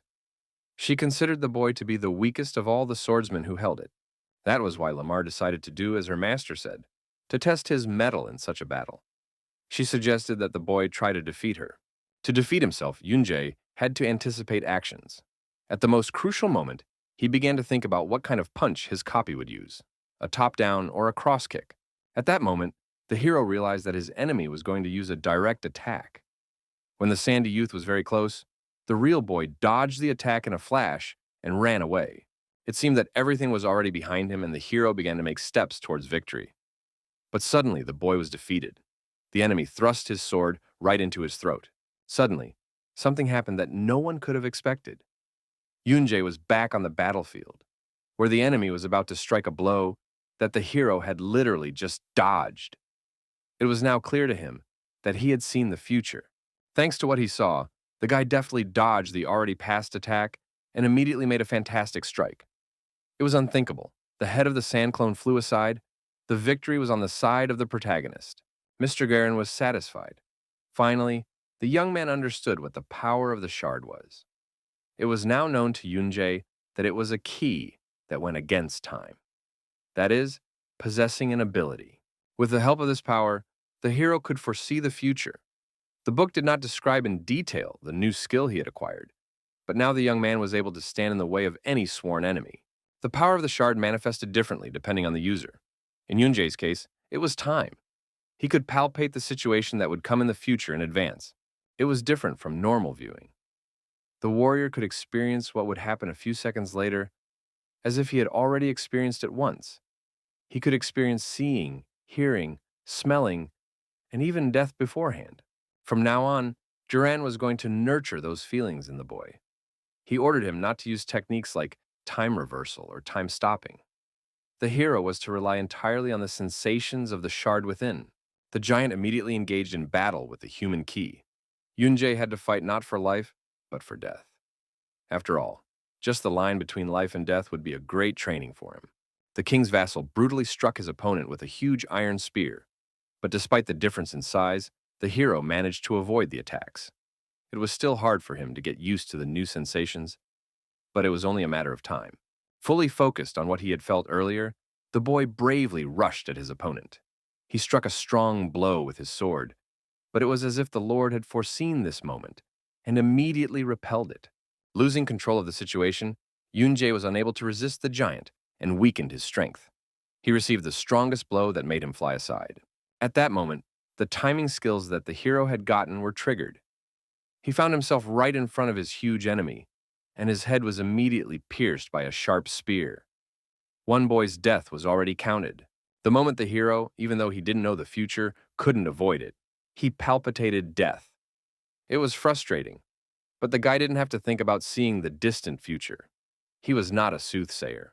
At least for a second, Yunjae could create a future that could be changed. This process was quite difficult, but the brave warrior was going to give it a try. After all, he had already suffered enough torment because of a future he couldn't change. Garen knew that this power was perfect for the boy. When he wanted to attack head-on, he suddenly noticed that the young man was already behind him. The young master saw his target and saw no obstacles. The young man swung his sharp sword and tried to hit the giant, but he dodged sharply. His strength had reached a good result in a short period of time. This was much more interesting than Duran had thought. Meanwhile, with no small amount of effort, Jongyu finally defeated the demon inside him. He could still hear Lamar's voice, who didn't expect that the boy wasn't going to attack, but was just coming closer and closer. Now the demon trapped inside the sword was not alone. Having established contact, now they could go to the vastness of the backworld and walk together to the very end. Time flew by, and soon 3 years had passed. Jongyu continued to train on monsters, testing his abilities. He put a lot of effort into defeating a gang of goblins. All the while, the guy spent his time following his goals. By mopping up the space of the reverse world, he was going to become as strong as possible. The entire fearless team fought to overcome the weight of their own strength. Each of them developed their skills to reach the limit to perfection. For 3 long years, there was not a single day that the masters of their craft did not train their bodies and temper their fortitude. Any obstacle was within their reach, they were developing so that they would never lose again. Their abilities reached perfect form. Their striking techniques were honed to perfection. The heroes strove for a goal to lead all, to change their own past into the future. After long and grueling training, Guren had to appear in front of Yunjae in his true dragon form. Their battles had allowed the young man to fundamentally change his body and mind. The hero was going to fix the future that had become the past. He wanted to return everything and make sure that the family was alive. That's why the fighter got the time feature. Meanwhile, throughout the time Jongyu was exploring the forest area, the bloody sword was talking to him. The Lamar inside him was saying that it took the incapable jerk too long to deal with the lowly snakes. Even though they were insignificant snakes, the guy still had a hard time controlling Lamar using his own strength. He felt like he was fighting underwater. During their entire time together, the girl had helped the warrior a lot. In 2 years, he had only reached this level of ability. But to fight the angels, he had to try much harder. After a while, when Jongyu returned back to the skyscraper clan, his sword sensed Yunjae's strange energy before the gate. The youngster didn't wait and flew into Archan's office and finally saw his old partner. Surprisingly, the hero spent about 2 years alone and changed a lot. All this time, he was engaged in self-development and learned a way to use the shard. Before Jongyu, suddenly Mr. Walker ran up to the hero and grabbed him firmly by the shoulder. He told the boy to get a good rest, to see if his training had gone well. The next day, the skyscraper clan's party was on the occasion of training. The restless team members wanted to see a way to use the shard, but Yunjae was in no hurry to do so. At that moment, Lucy appeared in the hall. She reported that she had sent all the clan members outside, but things turned out a little differently for her. Lucy regarded the heroes with contempt. She said that if they were such incredible people, it would be better to fight in front of the clan members. It would help their training. Soon, with 2 years of refinement, Yunjae had finally reached the limit of perfection in his abilities. He was an excellent fighter before, but with the power of the shard, his power equaled the boundless sky. 2 fantastic warriors clashed in battle. They crossed swords to start the fight. Despite their unbelievable battle intentions, they were really happy to see each other. Using all the math, the hero unexpected Yunjae, Lucy, it seemed as if student and teacher had switched places. Alvin's strength had never been in doubt, however. Now he was now inferior to his opponent in skill utilization. Young Yoon Jae had completely leveled up with his opponent.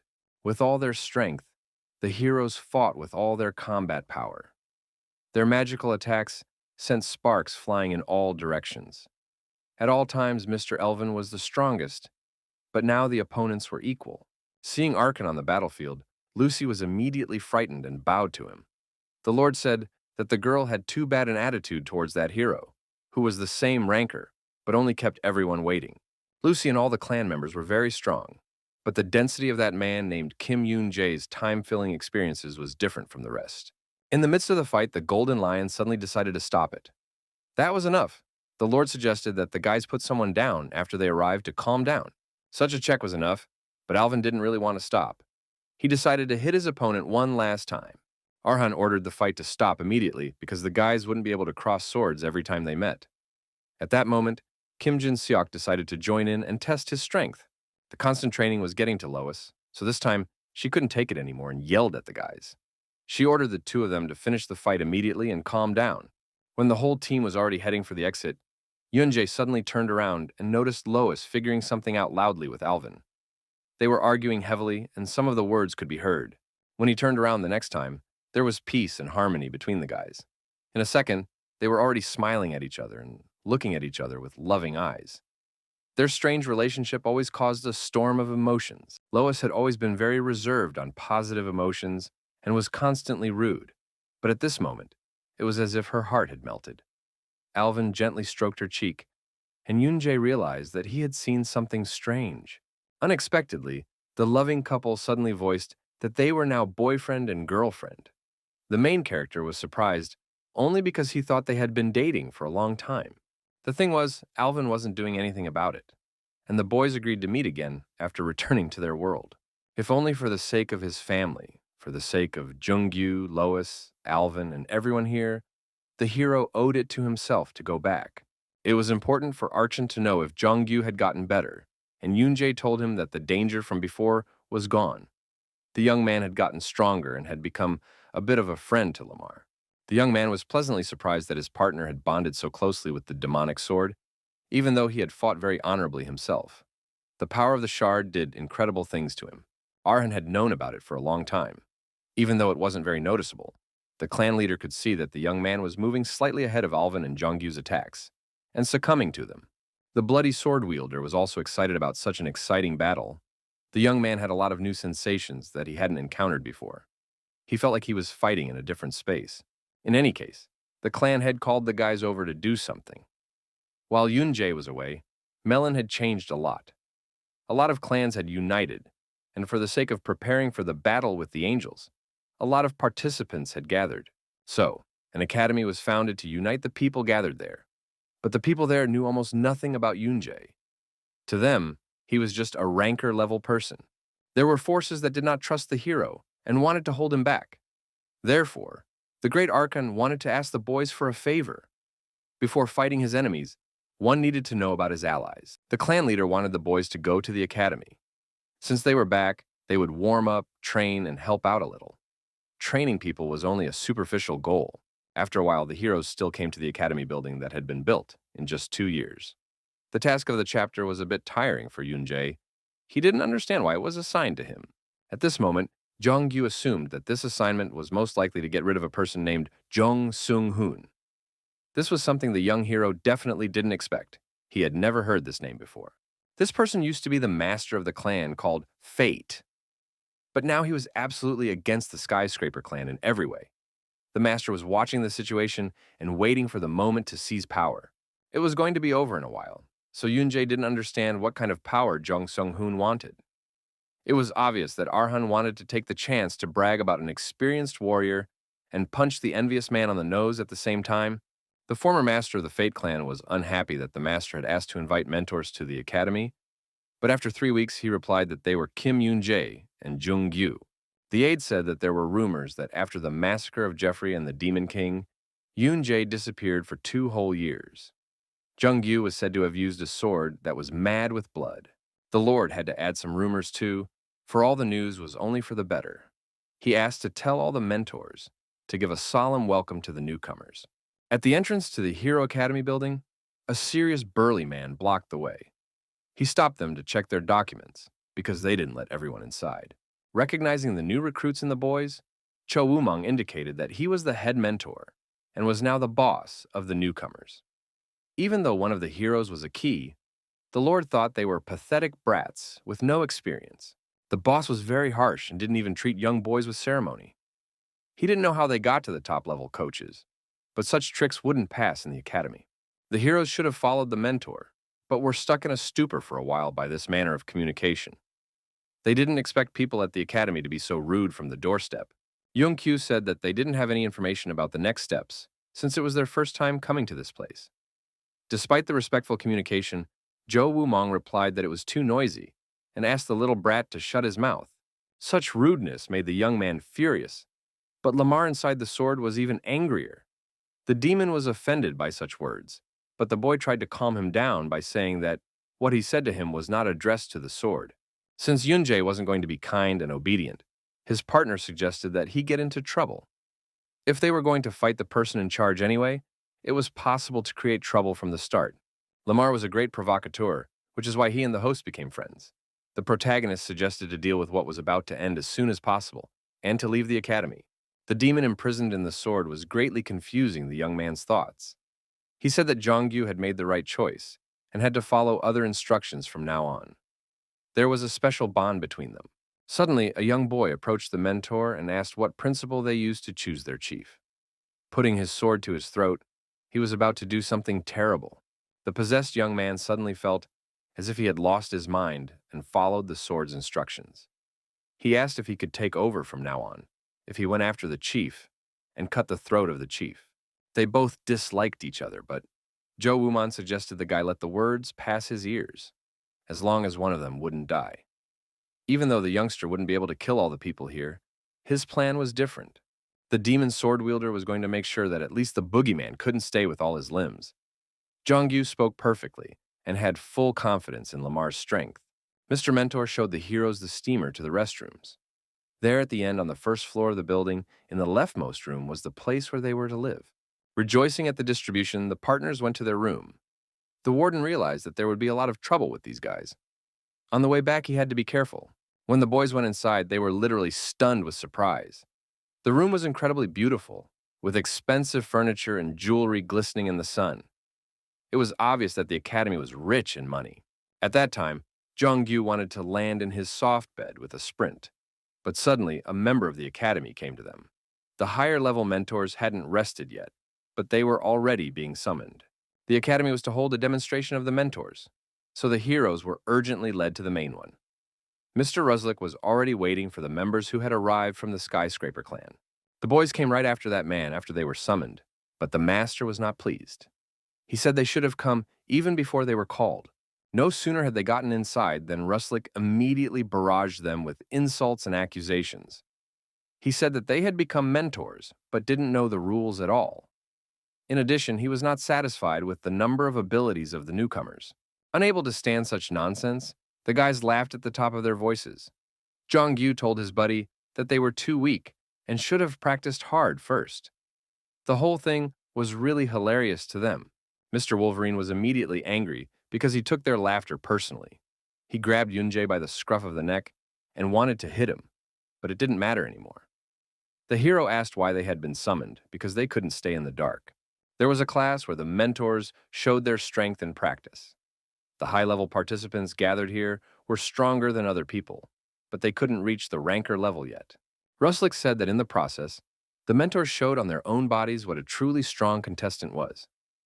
All this was strange, because the participants were supposed to be trained before the heroes came. For starters, the fights were to be held after half of the teaching staff had been eliminated. The gentleman was going to take questions later. It was noticeable that he had decided to teach a lesson. Without a second thought, Jongyu offered his candidacy to team up with Yunjae, so that everyone else would attack them. Be that as it may, the two of them were going to battle against high-level mentors. The participants were eagerly awaiting the spectacle of looking at the key's abilities. Some of them didn't believe the boy could win, while others even saw the partners for the first time. Since the academy was going to test the newcomers, Jongyu was going to show the meaning of the strong member status since Ruslik was unaware of it. The young master was literally enjoying the manipulation. Mr. Ruslik also decided to bring out 2 people at a time. In order to test the new recruit's abilities against the 2 top-ranked mentors, he summoned Marine and Leon from the crowd. The opponents were ready to fight. Yunjae told his partner that he didn't have to fight alone, the 2 guys could finish faster. Jongyu refused to help. He was going to fight alone. All this time, there were rumors about him, that the boy was a Key 6, stuck to Arhan, a psycho with a demonic sword. The young man was going to prove to everyone that he was a worthy participant. Lamar fully supported him and asked him to show his abilities to the lousy men who would never put her down. The 2 cruel mentors armed themselves with cold weapons and rushed into battle. Jongyu didn't hesitate and charged back at them. He was capable of more than they expected. It didn't take the boy more than 2 arm movements. At breakneck speed, he chopped down 2 opponents at the same time. Thanks to Lamar's strength, there was no flaw in his skills. Impatiently, the guy looked forward to the other contestants against him. He was sure he could deal with another 20 people. The situation was heating up, so suddenly a gentleman from the crowd agreed to go up against a new recruit. The weakest mentors had been before, so no one knew yet what would happen next. The young man had heard many rumors about Jongju and his demonic sword that controlled blood. It was too much for the possession of someone like a hero. Daredevil rushed to the attack and wanted to win to take Lamar's sword, but his opponent suddenly disappeared. The possessed young man appeared as suddenly as he disappeared. With a deft move, he dealt critical damage to his enemy. The ruthless blood swordmaster didn't even have time to draw his weapon, but he managed to deal with 3 top-level tutors in one go. It seemed impossible, but his strength exceeded all human capabilities. Rustic was shocked by his abilities and couldn't believe his eyes. He could not believe his eyes. Not even the highest-level mentors had achieved such rapid results. The gentleman received an offer he could not refuse. The young man offered him to fight a whole team of 20 men against him alone. At this rate, the disciples would begin to think of the leader as a weakling. The rest of them rushed into the fight, in case they were allowed to kill even Yunjae. The young warrior wasn't even afraid of the crowd of mentors, no matter what rank they were. He was even more comfortable fighting this way. Left alone with his opponents, Jongyu utilized Lamar's incredible powers. The strongest demonic strike was able to capture every mentor that surrounded the boy. The others also tried to attack and used their greatest strengths to take down one person. But their numerical advantage didn't save them. The bloodthirsty warrior managed to overpower the whole crowd in a second. Mr. Rustic couldn't believe what was happening. This was very different from Jongyu's abilities that he had heard about. He had to do something or he wouldn't be able to look the head of Jung Sung-hoon in the eye. The fight was too boring. As soon as Yunjae relaxed and yawned, the mentors pounced on him like a pack of jackals. Now it was the young master's turn to have fun with the dogs of the academy.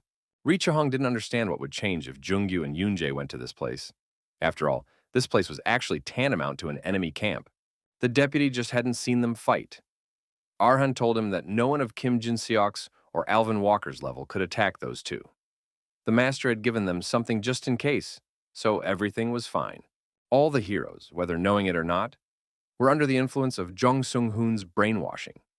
If those 2 went there and made a ruckus, Ri Chahong was sure it would cause the opposite effect. That was why the clan head had sent them, because if the participants didn't see Yunjae's strength, there were still chances of winning. If the clan wanted to gain the trust of the people of the academy for a long time, they would have many ways to do so. But things were different now. The heroes needed to unite quickly within a short time and fight, ready to die. It was obvious that the enemies would doubt the credibility of his opponent. And at this point, instead of showing people friendliness and gaining their trust, it was better for the hero to show superior strength and win even more of their faith. The battle looked like a gang of bad guys caught in a hurricane that blew them off their feet. It seemed unreal, but the young hero was throwing his opponents apart in no time. It was time to finish looking at each other, so Yunjae stopped the fight.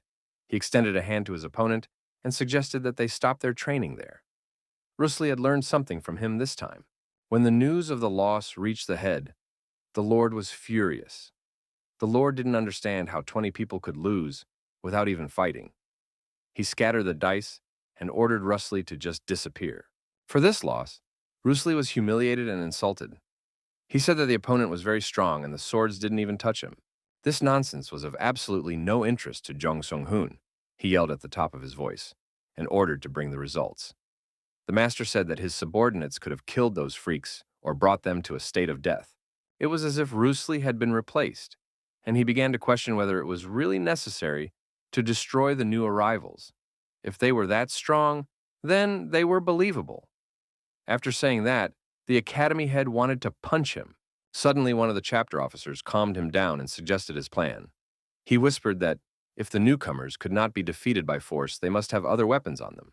Late in the evening, Yunjae went out for a run while his partner was sweetly sleeping.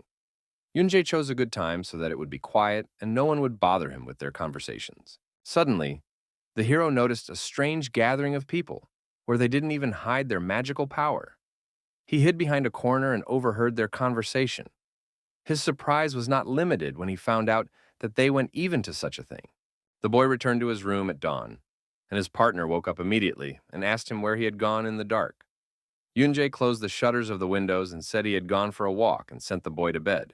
That day, the heroes who arrived at the academy were training the students to fight. They listened to all the teachers' instructions and tried their best to fight to become stronger. The first-class masters were given a task to practice. They were tasked with teaching the students the simplest things. Looking at the list from top to bottom, Jongyu still didn't understand what was to be done. The training session was fairly quiet and peaceful until the doors opened and a crowd of people poured in, led by Jung Sung-hoon. His bespectacled assistant walked behind him and unwittingly followed orders. All the students bowed at the head's feet before the majesty of the head. It was a rule invented by the head of the academy himself, and failure to do so would result in severe punishment and expulsion. When Jung Sung-hoon approached the guys, he immediately found Jung-gyu among them and swung his hand at him. Yunjae couldn't bear the insolence and immediately stopped the gentleman's hand. Being a senior master, the hero wasn't going to let anyone hurt his partner. He said the master had to explain what was going on. Jung Sung-hoon said that the six had done monstrous things and held out a piece of paper. The master was sure that the despicable Arhan would do such a thing. The picture showed the corpses of innocent people who were bleeding. The head recognized that Jungyu was wielding a demonic sword. During every battle, he went crazy, and the mentors who participated in the show fight said the same thing. The heroes denied everything and said that the abilities were to blame. Then the head showed a picture from a camera capable of capturing a special demonic energy. It captured an ability related to blood. Jo Woo-man said that Yunjae's six killed the academy students at night because the hero flatly denied all the accusations, even after seeing all the evidence with his own eyes. The head of the academy couldn't wait any longer. He ordered the newcomers to tell the truthful reason for their appearance. He suspected that either the six had gone mad and made a fuss, or it was an order from Archon. The academy's management community had prepared a lot of evidence to accuse the newcomer of using the demon sword. There were witnesses that indicated that the young man was the murderer of several students. The Lord even had witnesses, and the young heroes continued to refuse. As a final show of concern, the head even led them to a place where no one was present. Since no excuses worked, the young man had no choice but to reveal his identity. He pulled out his sword, the demon's energy surging out of it, and offered to talk to the demon himself. The gentlemen couldn't believe their eyes and were stunned with horror. The demon's energy swirled above them, capable of killing each of them in a second. Now each of them was in danger from Lamar's bloodthirsty clutches. A terrible power took over the entire space in the room, but no one was familiar with this energy. When Lamar was finally ready, she stepped outside and greeted the people who wished for her appearance. In the reverse world, there was no power more powerful than that of the blood demon. The girl filled everything around her and increased in size. She wrapped the head of the academy with her energy and lifted him into the air. Lamar would never take a chance on such useless creatures. She supposed that to humans, she seemed like nothing more than scum, devouring everything in its path. The savage pain made the men realize the demon's true power. The bloodthirsty demoness was about to chew up and swallow the people there. But her pressure was already enough, so Jongyu urged Lamar back into the sword. When the demon released the pitiful souls of the men, the young man told them that he might have been at fault. But it was all strange. If Lamar went on a rampage, the entire academy would be his target. Suddenly, Jungyu turned to Jo Woo-man and told him to watch his words, or else confess that he had killed 20 people for the sake of catching one. The boy was determined and was going to use the power of his inner demon at every opportunity. If his enemy didn't want to admit it, he could feel the boy's anger. The angry boogeyman pulled out his sword and was about to pounce. But he was suddenly stopped by Yunjae. The hero ordered his partner to stop. Nothing would be solved if he performed so emotionally. There was another way to find out the real culprit and brighten the youngster's reputation. The protagonist pulled out a magic ball that projected a scoreboard and asked everyone to focus on it. This thing was given to him by Arhan just before he left. Master was sure that the jerk Jung Sung-hoon wanted to use the newcomers by any means possible and would try to create something. The clan had warned that the people of the academy didn't know about Jonggyu's ability to control Lamar's power. They didn't have a chance to use the hero, so they would try to make the demonic sword wielder the cause of what happened. For 2 years now, there had been rumors about the instability of the swordsman wielding Lamar. Most likely, the people of the academy spread them and believed them themselves. The Golden Lion had instructed him to go out every evening for a walk to explore the surroundings. The skyscraper clan head's words were all transmitted to the projector, but Jung Sung-hoon said that Arhan just felt inferior to him. This wasn't the end. Soon, people would have to see and know everything. In the next movie that showed up on the projector screen, Jung Woo-man gathered the academy students in a deep forest and lined everyone up. These were students who had exceeded the academy's allowable penalty points, and 2 of them were unable to mentor them. The Lord couldn't believe that they were behaving like this just now. But still, thanks to this, the head would be able to destroy the 2 skyscrapers who came from the clan, so the assistant head thanked them. The guys were surprised and promised to try harder from now on, but their fate was sealed. The helpless students were not to be expelled. Their deaths were to benefit the academy. In the video, Jung Woo-man pulled out his sword and chopped 20 defenseless people. There was a lot of blood around. The master's plan was to make everyone believe that Jung-gyu was guilty. It looked like it was him. Now it was enough to leave only one piece of evidence. When the truth came out, Ruslik couldn't contain his anger. Even though the academy was at enmity with the skyscrapers, killing the innocent participants was too cruel. After all, they were students. This item was created by Baek Cheon, so the head asked everyone to shut up. The item could substitute memories and create lies, being an incredible creation. There were rumors among the students that it was like that. They said that Baek Cheon came back alive after the battle with the angels, so there was something to it. In this situation, it was impossible to agree by words, so the academy head sent his men to attack. The assistants had to be dealt with by the assistants, so Jung Woo-man flew straight at Jung-gyu with fury. Waving their steel swords, the opponents fought as equals. They repelled each other's attacks and then fought again. The battle was going to be interesting, because the young man had the hidden energy of a demon. After applying a few blows, Jong-gyu made the enemy fall backwards. The master was very angry and tried to resist the boy with all his might, but the young master pressed with such force that even the sword felt strained. With another crushing blow, the young boy managed to break his enemy's sword into 2 pieces. From the strong energy, the Lord flew back with force. Now he was completely unarmed and humiliated by the young boy. All the remaining disciples and assistant heads opposed the new master. They were determined and were about to destroy him. But Jong-gyu threatened with his sword and warned that every attacker would die. Suddenly something happened that even the protagonist couldn't expect. Jung Sung-hoon possessed a crazy energy with which he surrounded the battlefield with a huge force that was impossible to escape from. Having created the perfect conditions for his victory, the head of the academy flew out to fight. He wanted to punish the guy who had lifted the veil of the murder mystery. It was just getting started. The enemy used his abilities and attacked with huge magic spikes. But it wasn't that easy to defeat Yunjae.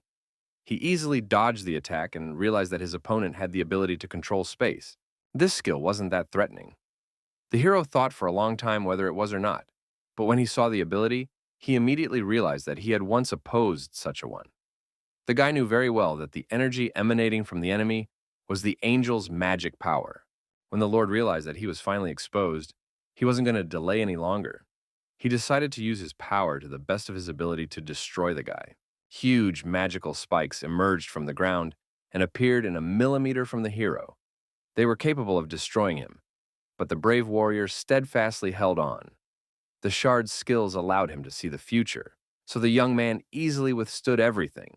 Chung Sung-hoon used all the techniques available to him, but all of his strikes passed by the experienced master. The master had already exhausted a lot of strength, but he didn't stop fighting for his honor. Despite all his efforts, the head of the academy stood in a stupor and didn't understand what he had to do. His opponent was doing fantastic things and saw through all the attacks and repelled every crushing blow. The battle for the Lord ended as quickly as his deeds were revealed. Yunjae was a peerless fighter and spilled the blood of a man whose hands had killed 20 innocent lives.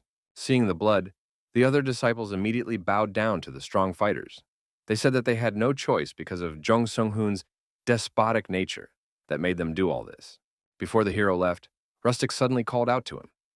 The Lord was shocked that the head turned out to be of the angelic race, and now he didn't know what to do next. Yunjae promised to bring his man to the academy and asked him to wait until then. The master was insanely grateful and bowed low to the boy for his help. A man became a teacher but could do nothing when his students were sacrificed. He would have nothing to say for himself, even if he had 10 mouths to feed. The hero realized that there was at least one person in the academy who was still sane. Even though all the bad things were behind him, he had to try to fix them. A few days later, the heroes returned to the skyscraper clan again, where they were happily greeted by the head. He heard that the boys had done everything they needed to do this time too. Taking out another bottle of alcohol, Arhan said that he had sent a person there so there wouldn't be any problems with the disciples. He had also sent Baek Cheon there, so he could quickly find out who the angels were working on. The clan head was telling him that Jung Sung-hoon might have been in cahoots with the angels. He wasn't completely sure yet, so he waited for Yunjae to go to the academy. At this point, the hero realized that the clan head knew of this outcome and kept silent. The Lord said that it was to some extent a quarrel of the armed parties, but the boy was very angry because dozens of innocent people had died. Arkan had nothing to do but apologize. He said that he had only guessed about the attack in the middle of the night, but he didn't think that the academy could have used the students. This blatant case made Yunjae suffer a lot. Because of his dead family, he felt very hard about the death of innocent people. The young man blamed himself for pretending to be fair, having already come this far. The guy didn't want to save absolutely all people, but taking part in such brutal massacres was a hard task for him. Sometimes he got confused in his own thoughts and didn't know if he could fix everything. Since then, when the hero began to see the future coming a few seconds later, the dragon spoke to him. He knew about the power of the shard and said that there were times when even knowing the future could not change it. For the first time, the boy as a player hesitated to go back and change the past. Young-gyu said that there were people that the hero wanted to protect by going back in time, which meant he had to think only of them. Yunjae wasn't the key or the savior of mankind. He was just an ordinary person who wanted to fulfill his wish. The young warrior had to work hard for his goal, for his partner would always follow him by his side. Seeing the hero's longing, Arkan realized that he had placed too great a burden on him. Henceforth, the Lord promised to lighten them and resolve the issues related to the students in such a way that there would be no casualties among the innocent. After a while, the hero decided to go to Jinseok because there was only 1 year left. The young man thought that it would be useless to spend the whole year. The master received a suggestion to bat until one of them would fall. The teacher immediately realized that his student had definitely learned something while at the academy. No more innocent people could be sacrificed. So Yunjae wanted to fight because he needed confidence. After all, if the hero could defeat the strongest man, he could put his plan into action. This was a good reason for Kim Jin-seok to help his student believe in himself and change the past. He pulled out his blade and swung it at his young enemy. At this time, the academy was still training students, but now even Arkan himself was teaching them. He taught the inexperienced fighters the proper techniques of striking and sword position. Suddenly, all the experienced fighters who were training the academy students felt a strange energy in the air. Bloodsword immediately determined that those two people had started fighting. It was tense. The heroes decided to go there. The fight between teacher and student resembled a battle between real enemies. The combatants fought hard. Yunjae had been trained by the master, so he could easily dodge his blows, but the master wasn't going to give up. With immense strength, the hero was able to make his opponent fly aside. The boy with great power struck with his sword, but the lord dodged and the blow went straight into the ground. Teacher Kim Jin-seok was famous for being the strongest man for a reason. He had incredible power that was capable of creating tragedy. He rose high into the air, and fantastic energy surrounded his body. The master was using real magic. The battle had been going on for a long time, but the fighters still could not neutralize each other. They fought steadfastly and did not concede victory. Even the teacher's secret striking techniques could not break the young hero. It was necessary to end the fight. But the passion between the opponents was only getting hotter. They were already seething with anger and suddenly jumped into the air to attack at the same time. Their attack patterns were almost identical. The collision between the student and the teacher led to a real magical catastrophe. A huge energy explosion appeared above the forest, which covered the entire space around with a dome. A strong flow of mana scattered in the wind throughout the forest. The skyscraper team was nearby during the explosion and immediately felt the powerful energy. They began to doubt that it was sparring. What was more important was who would come out victorious. This fight was insane, for the student and teacher really had to go to such lengths for the sake of determining the strongest. They had their own reason for doing so. The moment either of them drew their sword, the blows of the person who could see the future and the person who could see the trajectory, having reached the speed of the sword, made contact. Every tiny movement was outnumbered by 10 or even 100 blows. Each put everything he had on the line. The opponents thought only of their own superiority to outshine each other. It was only when one side achieved victory that the battle of these two was complete. In this battle, Kim Jin-seok lost no matter how hard he tried and gave way to the young master, Yoon Jae. No one expected such a final blow. The guys froze with surprise, for the entrenched teacher had lost the battle. In the end, there was such a result that made the team believe in a miracle. Tempted by the strongest hero, the sword immediately wanted to devour him. Jongyu had to refuse because he wasn't sure he could defeat his partner. The results of this battle would take the clan members to the grave with them forever. The battle left a huge mark on the history of the backworld, and the battlefield became a veritable crater in the middle of the forest. The battle was very hard, but it was worth it to give his best effort and use all his skills. Finally, Yoonjae could just relax and enjoy the victory. This was true key strength. The clan members immediately swarmed over the boy like kites.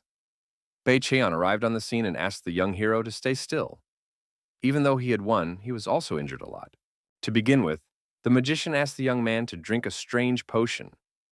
As soon as Yoonjae opened his mouth and asked what it was, the master immediately poured the contents into his mouth. It was especially a medicine created in the White Tower.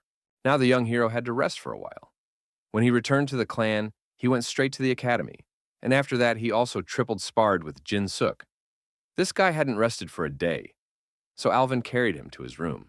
It seemed that the young man had something serious in mind, and before that, he should be allowed to rest. The boy was good at everything else, but he didn't know how to rest at all. In the subconsciousness of the hero, there were thoughts that it was impossible to rest for the sake of the family.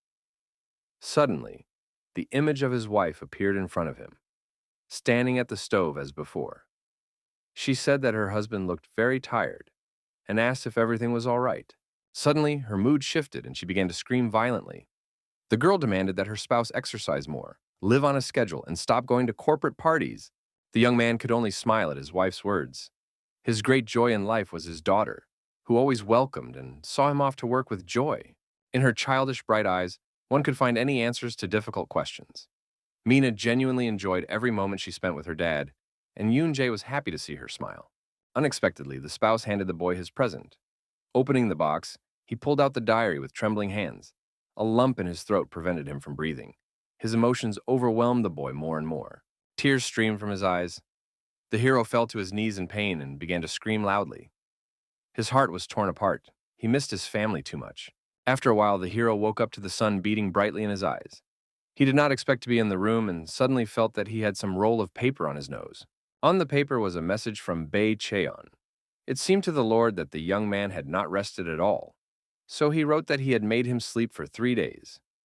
Now the boy had gotten a good night's sleep and was now able to move again. Noticing his notebook, Yoon-jae thought of his family again. The diary that his wife had left behind was the only thing that allowed the hero to connect with his family in any way. On June 10th, the young man wrote that he had only received a notebook as a gift from his wife. He was already tired, and his wife was watching him like an eagle, so the guy didn't know how much of it would be enough to keep notes. Rereading the completed pages, Yoon-jae felt warm at heart. But he only in that instant realized his mistakes and realized that he shouldn't have shown his displeasure about the bad gift back then. On July 14th, he and Eun-gyung went out for the first time in a long time. Minna had gone on a picnic, so the couple was alone for a while. It was the best day spent together. The guy enjoyed his wife. On September 5th, he and Mina prepared a surprise birthday party for Yoonjen. There was a huge strawberry cake on the table that made people drool. When Mom came home from work, the boy and his daughter gave her a real surprise. They lit candles and met her at the door with candles for her to make a wish.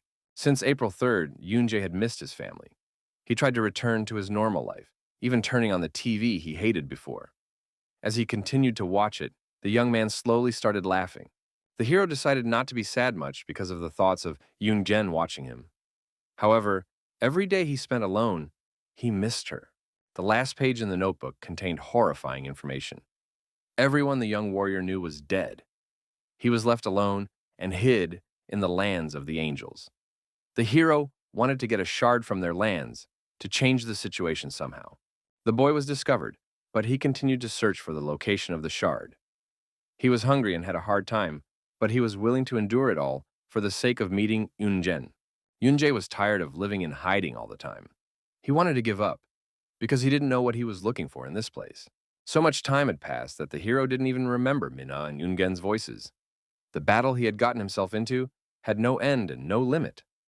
All that was left was to wait for it to end. After all he had read, the boy was determined to change the past by all means, and not fail in the future. His plans were to lead to another meeting with his family. When the young man arrived at Archan's office, the entire team had already gathered together. Bae Cheon had created the medicine, so the time of awakening had been determined in advance. The clan members were gathering because they had many questions for the young master. The clan head decided to address first. He said that during the battle, the strengths of both of them were at a different level. Calling it a training session to compare powers would be silly, so the Lord wanted to know what the reason was. The hero said that this battle was a test of capabilities. When it wouldn't even be 3 years yet, he was going to be the first to attack the angels. The heroes needed to make sure they won. A few days later, the heroes were getting ready to travel and put on all their battle gear. Yoonjae was surprised that his partner wasn't worried at all.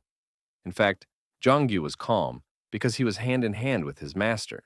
Someday, heroes had to do this. Inside his soul, the young man worried, but his partner had taught him that nothing would change from worrying. From this point on, the protagonist couldn't lose anymore. He was going to do everything not to screw up and get his hands on the opportunity to get his family back. Leaning his palm against the journal, he promised his wife to see her soon. Before departing, Arhan wished the team good luck and said that human life was more important than the shard. Yoonjae asked not to worry and promised to come alive. Baek Cheon did his best and ordered him to come back with a victory. It wouldn't have been him if he hadn't asked his friend Jin Seok to come back and show his face one more time. Only the master didn't have to pretend like he was dying. Their relationship was indeed a bit weird and funny, but in fact, these two were able to act as one organism. Their friendship was inseparable. Now the team, about to set out, could only wish them luck. They had a heavy burden on their shoulders, on which the fate of many depended. They did not doubt their decision for a second and were ready to fight. Meanwhile, Mr. Metatron was punishing one of his angels with bloodshed. He regarded all of them as traitors when they got behind his back. The Lord suspected that the angel might have been a henchman of the humans, sent by them. The aide tried to stop the king and said that he himself had asked him to stay out of the way. It was rebellion for the ruler, too, so he shamelessly shredded the angel to pieces. Scarlet blood scattered in all directions. Michael realized the depth of the problem that was going on. He noticed that after the overlord met with the key, he began killing angels indiscriminately. This was too cruel and was causing great damage to the kingdom. There were rumors among the other angels that an angel serving the Lord of the heavenly worlds had died not long ago. The situation in the kingdom was making the servants very tense. Suddenly, someone grabbed Michael's shoulder. Turning around, he saw Archangel Gabriel behind him. The Lord noticed that his old friend was on his way to the temple and decided to talk. The Archangel sensed that lately the Lord had been behaving very strangely and was very worried. This created great tension among all the angels and archangels. At this point, Michael stuttered about the intermediate world and was lost in his own thoughts. Judging from the fact that even he was talking about it, Gabriel was convinced that everything that had been said was true. The archangel knew that lately there had been terrible rumors and growing distrust. The angel said that the Lord of the heavenly worlds had become strange and that he did not value his subordinates. Angry Gabriel wanted to simply kill the angels spreading rumors. Metatron's cruel servant was sure that Michael was also pretending to think exactly the same way. This intention was because of the ordinary desire of ordinary angels. The angel said it had to be this way, for there was a little distrust inside. Gabriel immediately became furious and was about to tear off all the traitors' limbs and scatter them where the devil was buried. In the opinion of the archangel, the ruler of the heavenly worlds was the heavenly world and the meaning of life of all angels and archangels. Even from Saint Gabriel came a wild desire to kill.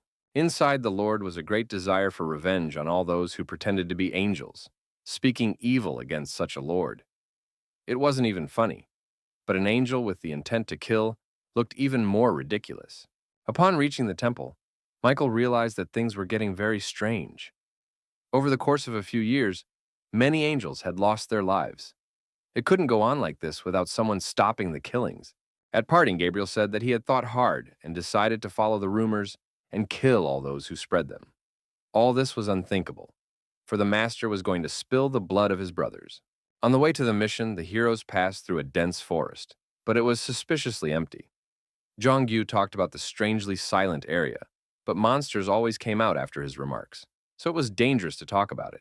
None of that mattered to Jong-gyu. He was taking this dangerous ordeal too lightly. What interested him most was that Alvin and Lois wouldn't be able to go on any more dates.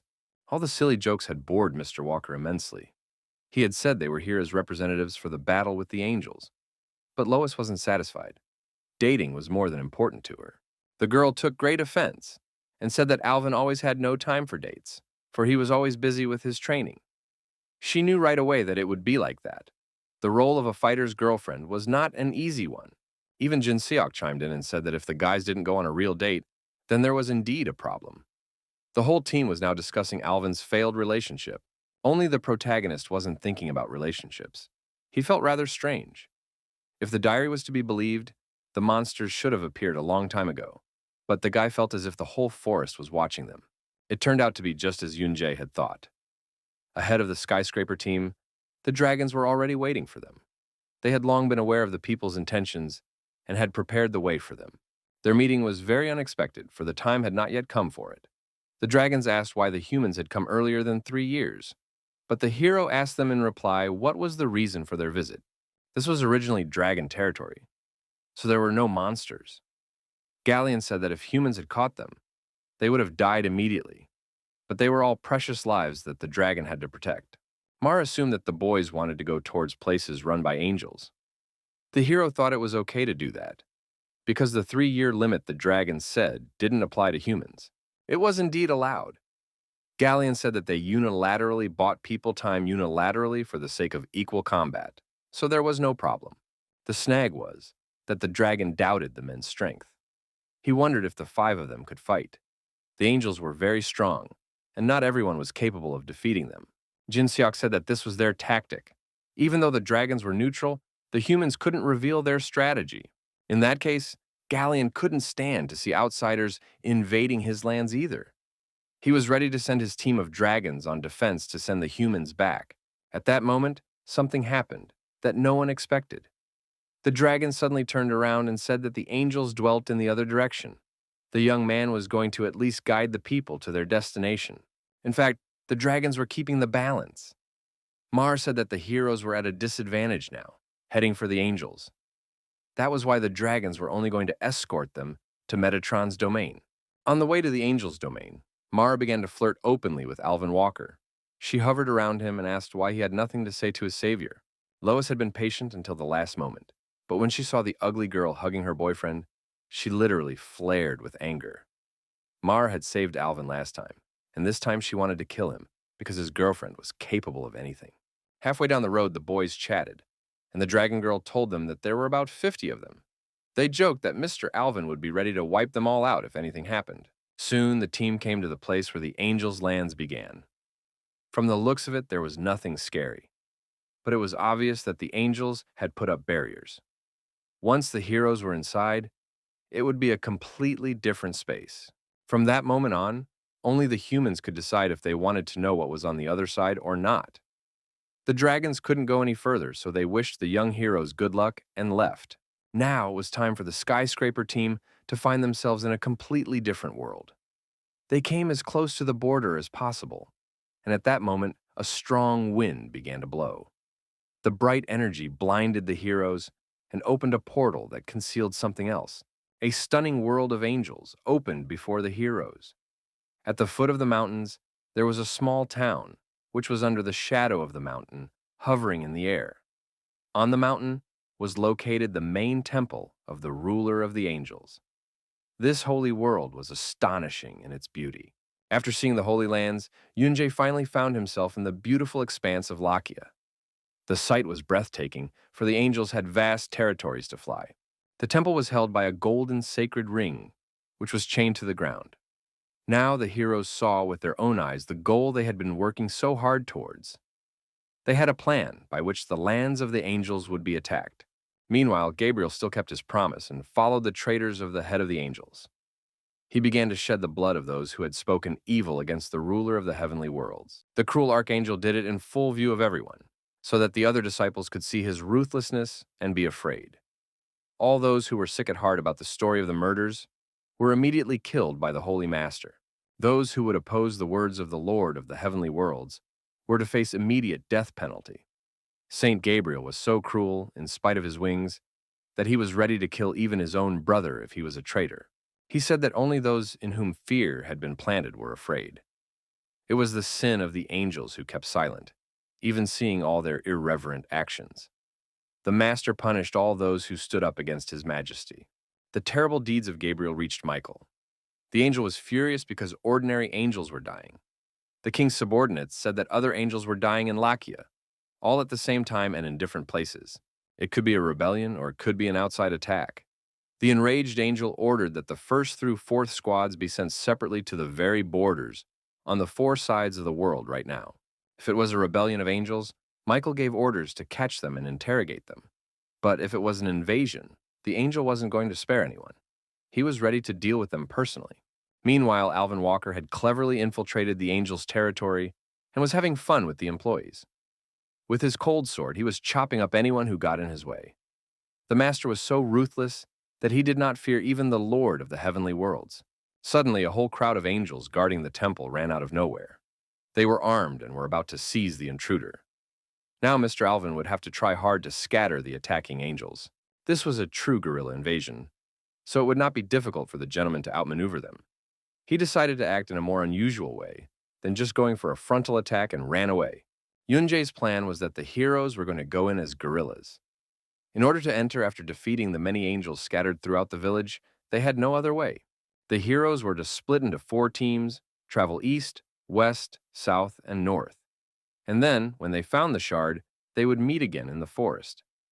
Alvin's road led east, Jongyu's and Lois's west. On the west side, the heroes found themselves in a very dangerous situation.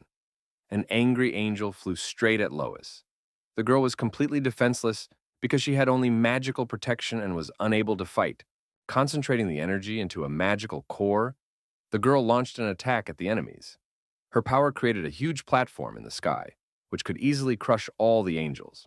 The magical platform with tremendous power and fell directly on the enemy angels. They couldn't even guess who they were facing in the battle. Lois possessed truly immense power. When her partner had seen the power with which she had defeated her enemies, he had been a little frightened. The guy began to wonder if Alvin would survive meeting her. Jin Seok and Yunjae went to the remaining east and south. They went to take revenge on Michael, who was going to do it himself. The strongest masters were willing to do anything to defeat the enemy army. The whole city was strewn with bloody corpses, and there was an atmosphere of death in the air. The news reached Michael, and when he saw the tragedy with his own eyes, he was furious. The aide told him that it was done by people who came from all sides of the world. The aide contacted Gabriel, who relayed that Michael was certain that the angels and humans were in secret collusion and was now killing everyone. The angel had had too much of a share. What he heard made the gentleman even angrier. He was literally seething with anger. He realized that the people had come at the most opportune time for them. But the angel was doing other things. The casualty situation was disgusting. Buildings collapsed in the west, and there were angel casualties in the east and north. But the worst damage was from the swordsman in the south. Michael was sure the key would want to take the safest route. There was Gabriel in the north, so that was all right. In that case, the only things left for the angel to take care of were the west and the east. With orders to gather and send fighters to the west and east, the Lord traveled south. There, The goal he had been striving for 2 long years was already prepared for him. If the swordsman was in the furthest place, the angel was sure it was Kim Jin-seok. This time, Michael was definitely going to put an end to this battle. At great speed, the Lord aimed for his main opponent. But as he approached the battle site, he discovered that Yoon-jae was the key. The angel froze in place and couldn't believe his eyes. But the hero had already anticipated this situation. Kim Jin was a very important person, so he couldn't waste all his strength here. The young hero would deal with someone like Michael on his own.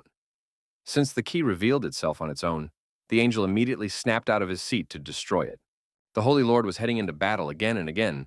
He wanted to make the boy regret everything he had done.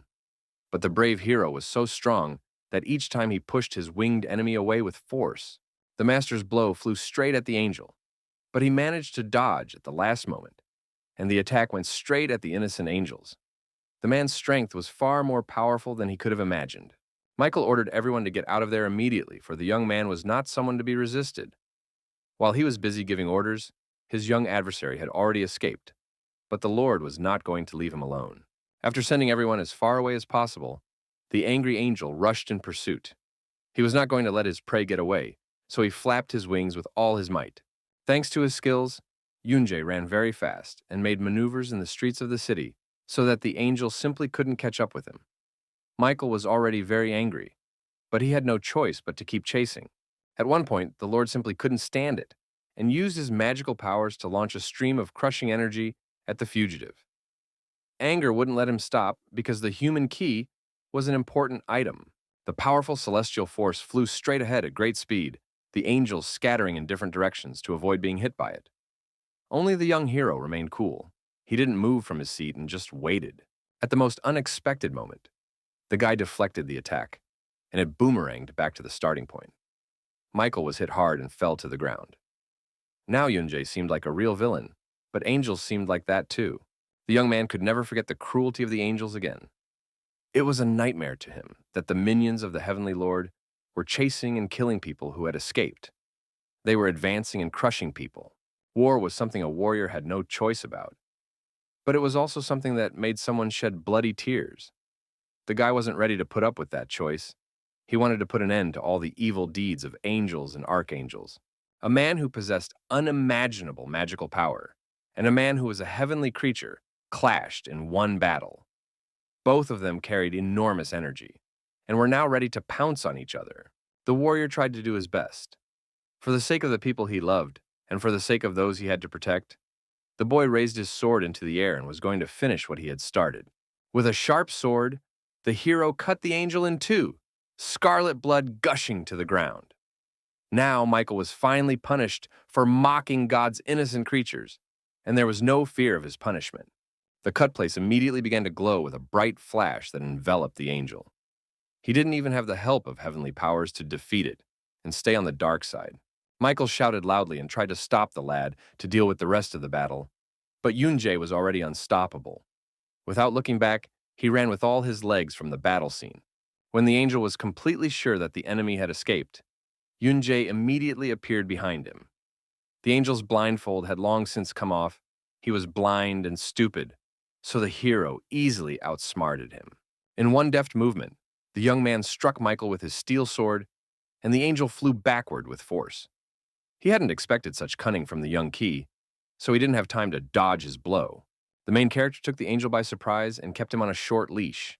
He said that Michael had too much to protect, so he wasn't allowed to die in that place. He told the assistant supreme ruler to go back and tell everyone that the human key had returned. After these words, the young man used the skills and disappeared in a flash. Yoon-jae was sure that was enough to keep Michael from dying. He had to stay alive. Angel wanted to kill the boy, but he was like him. The angel had a desire to protect what was dear to him by any means necessary, so he was ready even to kill.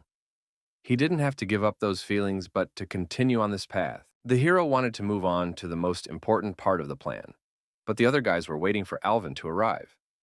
It was known that St. Gabriel had gone north, but the team was sure that nothing would happen to someone like Mr. Walker. There was no need to follow the gentleman, for he came before sweet Lois began to weep for him. Mr. Walker never stayed too long, for he had excellent skills. He had taken a lot of pain and strength during the battle, so his girlfriend took care of him. The warrior collapsed to the ground and gulped down the contents of a flask of revitalizing potion. The fighter said that he met Gabriel, and the pursuit began. Since Yunjae asked not to fight, Walker held on as best he could and escaped, even though it wasn't easy because of his incredible clinginess, but something still kept the Lord uneasy. Saint Gabriel was walking as if nothing had happened, killing angels like himself. This was the divergence that the skyscraper team members had decided to aim for. Michael was the one who tried to protect the ordinary angels, and Gabriel, the opposite of him, was an angel who served only Metatron. And now Metatron had fallen. When the great Metatron found out that Michael had lost the men without being able to strike a single blow at them, he was furious. He shouted loudly and slapped the angel, for he thought he was a useless bastard. The Lord wouldn't listen to any of the angel's excuses and ordered him to shut up. His whole plan was a failure, but the Lord needed an assistant to tear people's limbs off. Suddenly, Michael couldn't stand it and said that what was more important was that the Lord needed to take care of the safety of the angels first. Following his deceitful plan, the Lord did not attend to his subordinates at all. There was no more time to think. The Lord needed to save the situation immediately. Otherwise, the humans would invade much faster. Metatron made up his mind and ordered Nael and Raguil to go with him personally. Saint Gabriel immediately fell to his knees and asked the Lord to give his order. The archangel was willing to do anything. After a little thought, the Lord told him to personally catch and bring the escaped bastard, or kill himself. Meanwhile, Yunjae and his team were waiting for their opponents. The hero was sure that they would go outside, and then he was going to go. If the bird would fly outside the cage, then they needed to feed it to a stronger bird. After a while, angel wings appeared in the sky. Metatron and his minions arrived at the place.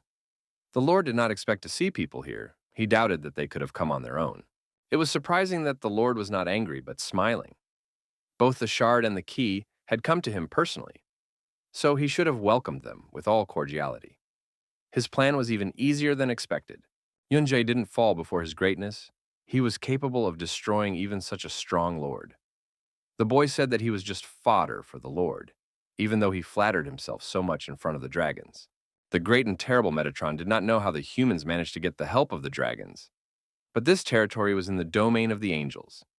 He was sure that the heroes could not have won the battle against them without the help of the dragons. Hearing about the dragons' help, Yunjae was greatly surprised. The Lord thought that their team had been helped by angels in the battles back then. Such thoughts were very fitting for such angels. Since the hero had no more tricks, Metatron directed Raguel and Aniel to destroy him. The cruel angels snapped out of their seats and rushed to the attack. The young warrior was alone, but clearly stuck to his ingenious plan. What the angels didn't know was that the team of heroes always had a trump card up their sleeve in the form of a devil's sword wielded by a possessed boy. His power was capable of destroying an entire crowd. After receiving Lamar's power, Jongyu activated the demonic sword abilities and suddenly flew out at the enemies. The angels didn't expect to see him, but there was no turning back.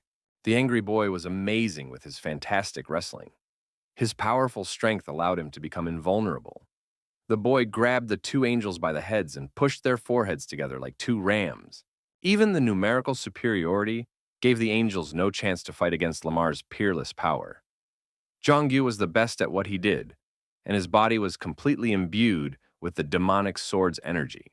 That was exactly how the savvy hero was going to defeat the fallen angels. He activated his magical shard energy and was fully prepared for the attack.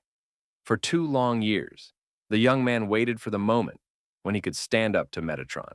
The Great Lord wasn't going to let go of the guy who got in his way. He accepted the challenge and decided to put his heavenly technique to the test in practice.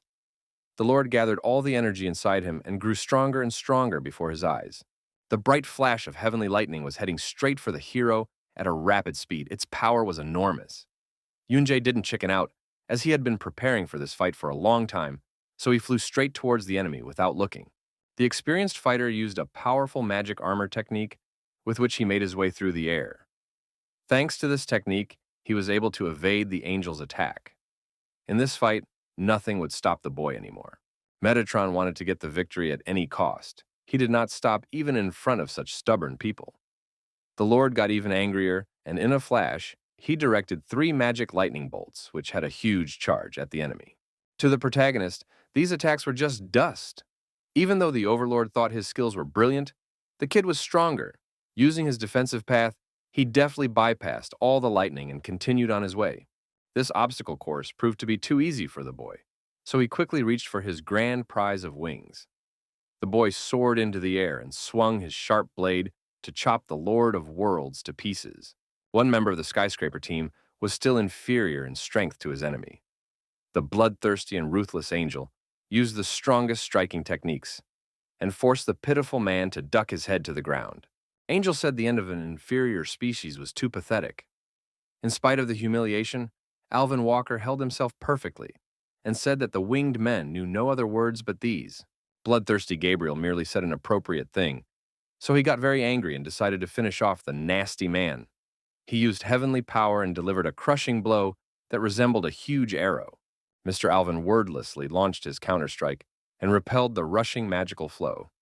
His strength allowed him to push the angel away. The skyscraper warrior didn't actually like the angels, but the angels felt the same way. Master said they better be honest, like those guys from the Demon Clan. It wasn't clear to Mr. Alvin why they pretended to be right and good, and when all their hypocritical masks came down, the lives of the other angels who had entered this war were not on the list of important things to do. St. Gabriel knew that man did not save all of his own kind. While he was killing angels, people were dying elsewhere. The archangel did not wait for another attack and used his rod to shoot heavenly lightning at the enemy. It seemed incredible, but Alvin sidestepped the attack with ease and abruptly appeared right in front of the archangel. Their swords clashed in battle, and now the man and the angel had to try hard to resist each other. Gabriel was displeased, for his enemy was not even an angel, but copied their ability and wore wings. He considered humans to be a pathetic, inferior race and ordered the man not to talk about salvation. Suddenly, Mr. Walker made a reception with his sword and put it to the archangel's throat. The master pressed the weapon hard and asked which was more important to Gabriel, the angels or the Lord of the heavenly worlds. The archangel was completely obsessed with the idea that angels were the Lord of the heavenly worlds. He was not ready to betray his master, for he himself held the same attitude. Mr. Walker understood. He shouldn't have let go of a bastard like that who was killing his brothers. The warrior said that Gabriel was bound to see the end, perfectly fitting for a hypocrite like him. The clash of opponents glittered with bright colors. Their energy was superb and so powerful that it was dangerous to be near. The archangel was delivering blow after blow with ferocity, but Alvin held on with all his might. Gabriel laughed out loud, for his opponent was not showing him the end at all, but was merely fending off blows. He took the opportunity to pelt the man with magic blows from his wand. Mr. Alvin said the archangel's end was near, but he wasn't going to show it to him personally. At that moment, the attack stopped, and Metatron's henchman sensed something wrong and turned back. Something amazing was happening. A huge cliff was descending on St. Gabriel from the sky, on which the heavenly temple was located. The structure was completely surrounded by Lois's magical dome. This was the very end that made the archangel scream with fear. Everything was going clearly according to plan. Alvin's girlfriend was a little frightening in her anger. It was like a worldwide catastrophe, and Lois was doing things that were simply incomprehensible to the mind. She was using her magical powers to move the temple of heaven, making all the angels in the world nervous. The girl's strength was incomparable to what it was before. She concentrated all the magical defenses in one place and turned it into a crushing force. Now it was not easy to defeat this fiery lady. Metatron was simply furious at what he saw. He called out to his subordinates to destroy the girl, but no one was around. The Lord realized that the humans had been up to this from the beginning and were planning to split them up. Yunjae said that no one would respond to his call. Even if the Lord died, he would definitely be reborn later. The kid wondered why he needed the heads of angels then. The young man clearly knew every step and every intention of the Great Lord. He said that it would be easier to rebuild the castle, but there was definitely something like a shard in it. The enraged Metatron howled with anger. His power began to flow from his body outward.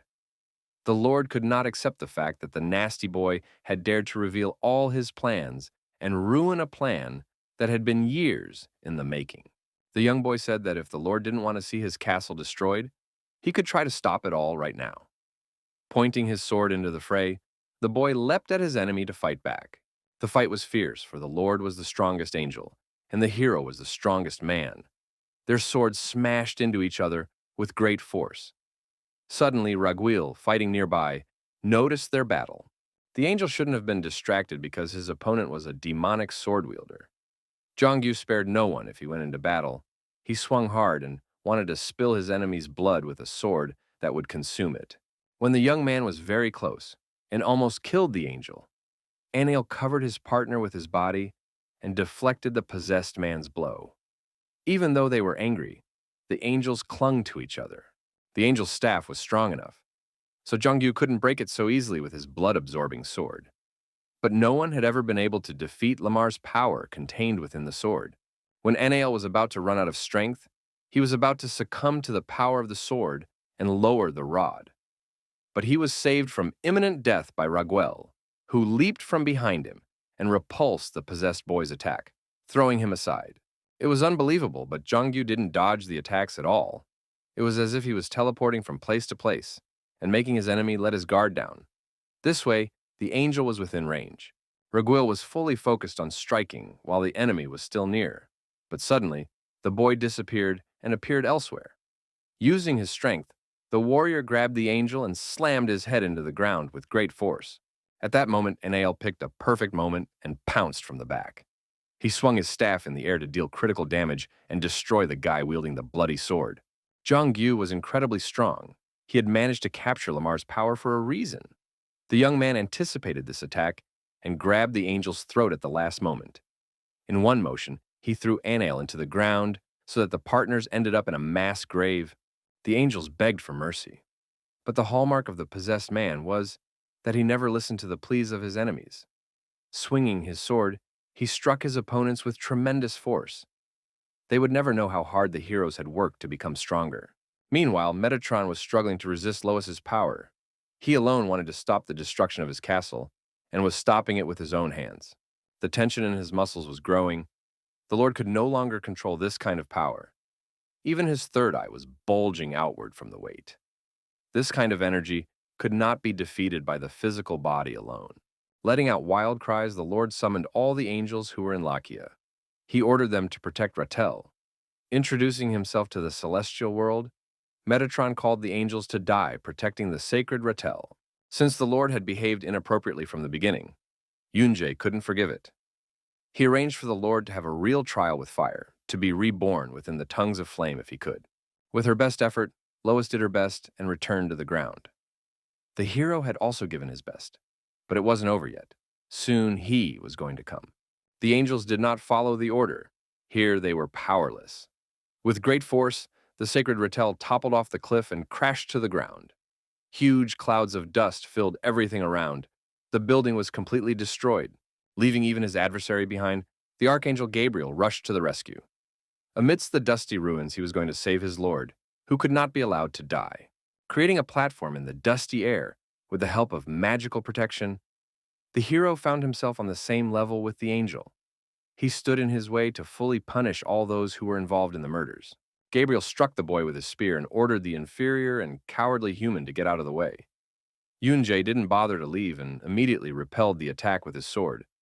Someone else should have come, not the Archangel. The boy resisted and asked what had happened to Alvin since the Archangel was here. Saint Gabriel pressed his spear as hard as he could and replied that he could kill such a weak man without any trouble.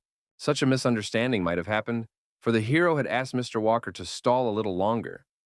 But now that the heroes had reached their goal, it was possible to kill Saint Gabriel. At this moment, Alvin was already behind him and cut the enemy in half with a single movement of his sharp blade.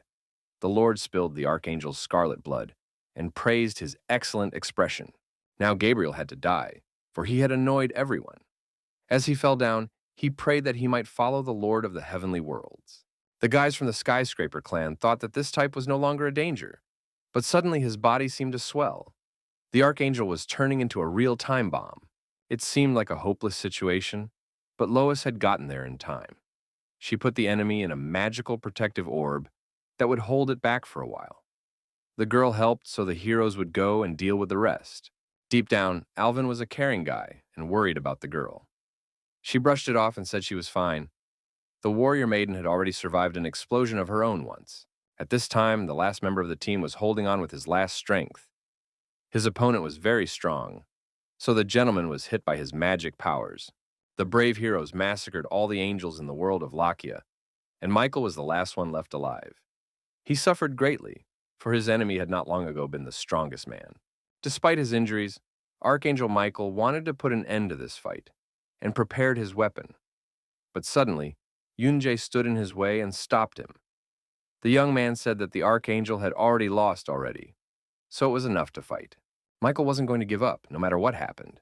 He wanted to protect the angels, so the hero would die here. The boy had told him that if that happened, the other angels would have to die too. For the first time, Yunjay reached out to his enemy and offered a way to keep everyone alive. It was tempting, because if the Archangel survived, the rest of the angels would have a chance at life as well. Michael couldn't believe it was true. He'd always said that the regular angels were more important than his own life, and now the guy had a way to protect them. He was being offered to end this war. After the battle between angels and humans, Lakia was almost completely destroyed. Huge losses were left for the angels.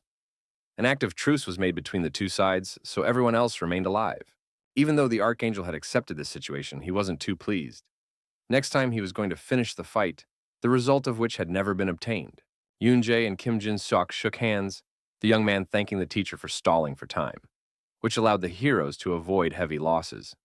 Hearing this, the Archangel was surprised that the master wasn't going to kill him. In fact, Jin-seok was going to kill his enemy and told him that he had a hard time fighting because of the Archangel's power. This made Michael think seriously. The team chatted about the completed trial. Jongyu said that he hadn't killed Reguel and Anil, but they were probably badly wounded because Lamar had lost his temper. At this point, the wounded Reguel and Anil still made it to the others. When they saw that the Archangel was in cahoots with the humans, the angels became very angry. They said it was better to fight and die. After all the discontent, Yoonjae decided to talk to everyone. He explained that the Overlord had died, but was still the ruler and leader that everyone followed. The heroes were just fighting and weren't going to argue that the people were right. The hero understood that the angels hated humans, but gave them the right to choose. He said he was looking for a way for everyone to survive. To do that, he needed the help of all the angels. The warrior was going to get rid of this world. In order to prevent senseless wars between different species, the boy was going to execute his plan. A few days later, the hero was in the forest to have a word with the dragon. He told him about everything that was going on in Lakia. But at first, the dragon did not believe that the angels had agreed so easily. Michael, enjoying the forest air, the heroes talked for a long time. The boy told them that he had eaten a shard that was in the center of Ratel. The hero was looking for the previous lord to ask him something. It would definitely be dangerous, but it was also on the way to the lands of the angels, so it wasn't a big problem for the young man. Gallion Yunjae jumped into the portal without a second thought and opened the door and found himself in the Lord's domain. He found himself in an ordinary room where he met Jahar, the previous lord. All this time, Mar had been watching the kid, who seemed strange to her. She wanted the kid to find the Grail, make a wish, and be done with everything. But he was much more complicated than that. The hero could not imagine that Jahar looked like that, for he had never met him. The Lord was glad to see the boy and said that he had been watching him for a long time. He wanted to talk about the shackles that were on his wrist. The hero realized that Jahar had done so, assuming what had happened. The Lord interrupted him and said that he had only seen everything at the beginning. From the moment the boy came to find out what would happen to this world after making a wish. After a little thought, the Lord told him that he had once received the power of the Grail, but was in this world in spite of it. The man's expression was too complicated, so the young man found it hard to understand that this world would not be destroyed. In that case, he decided to find out who had started this battle. In the boy's opinion, this battle was started by those who knew everything from beginning to end, but always kept neutral. The boy was sure that everything happened because of the dragons. Even if the key made a wish, this world would remain unbroken. No matter what choices were made, people couldn't come back. The hero had to keep choosing new people and keep fighting. There were serious disputes in the negotiations between the angels and the skyscraper clan. The angels were certain that Yoonjae was speaking to break this chain of battles, which greatly surprised Arhan. Michael, if the dragons guessed Yoonjae's intentions, they wouldn't give him the Grail so easily. The guy wasn't sure if it was all right, but he had to try anyway. Jahar had had such hard times too.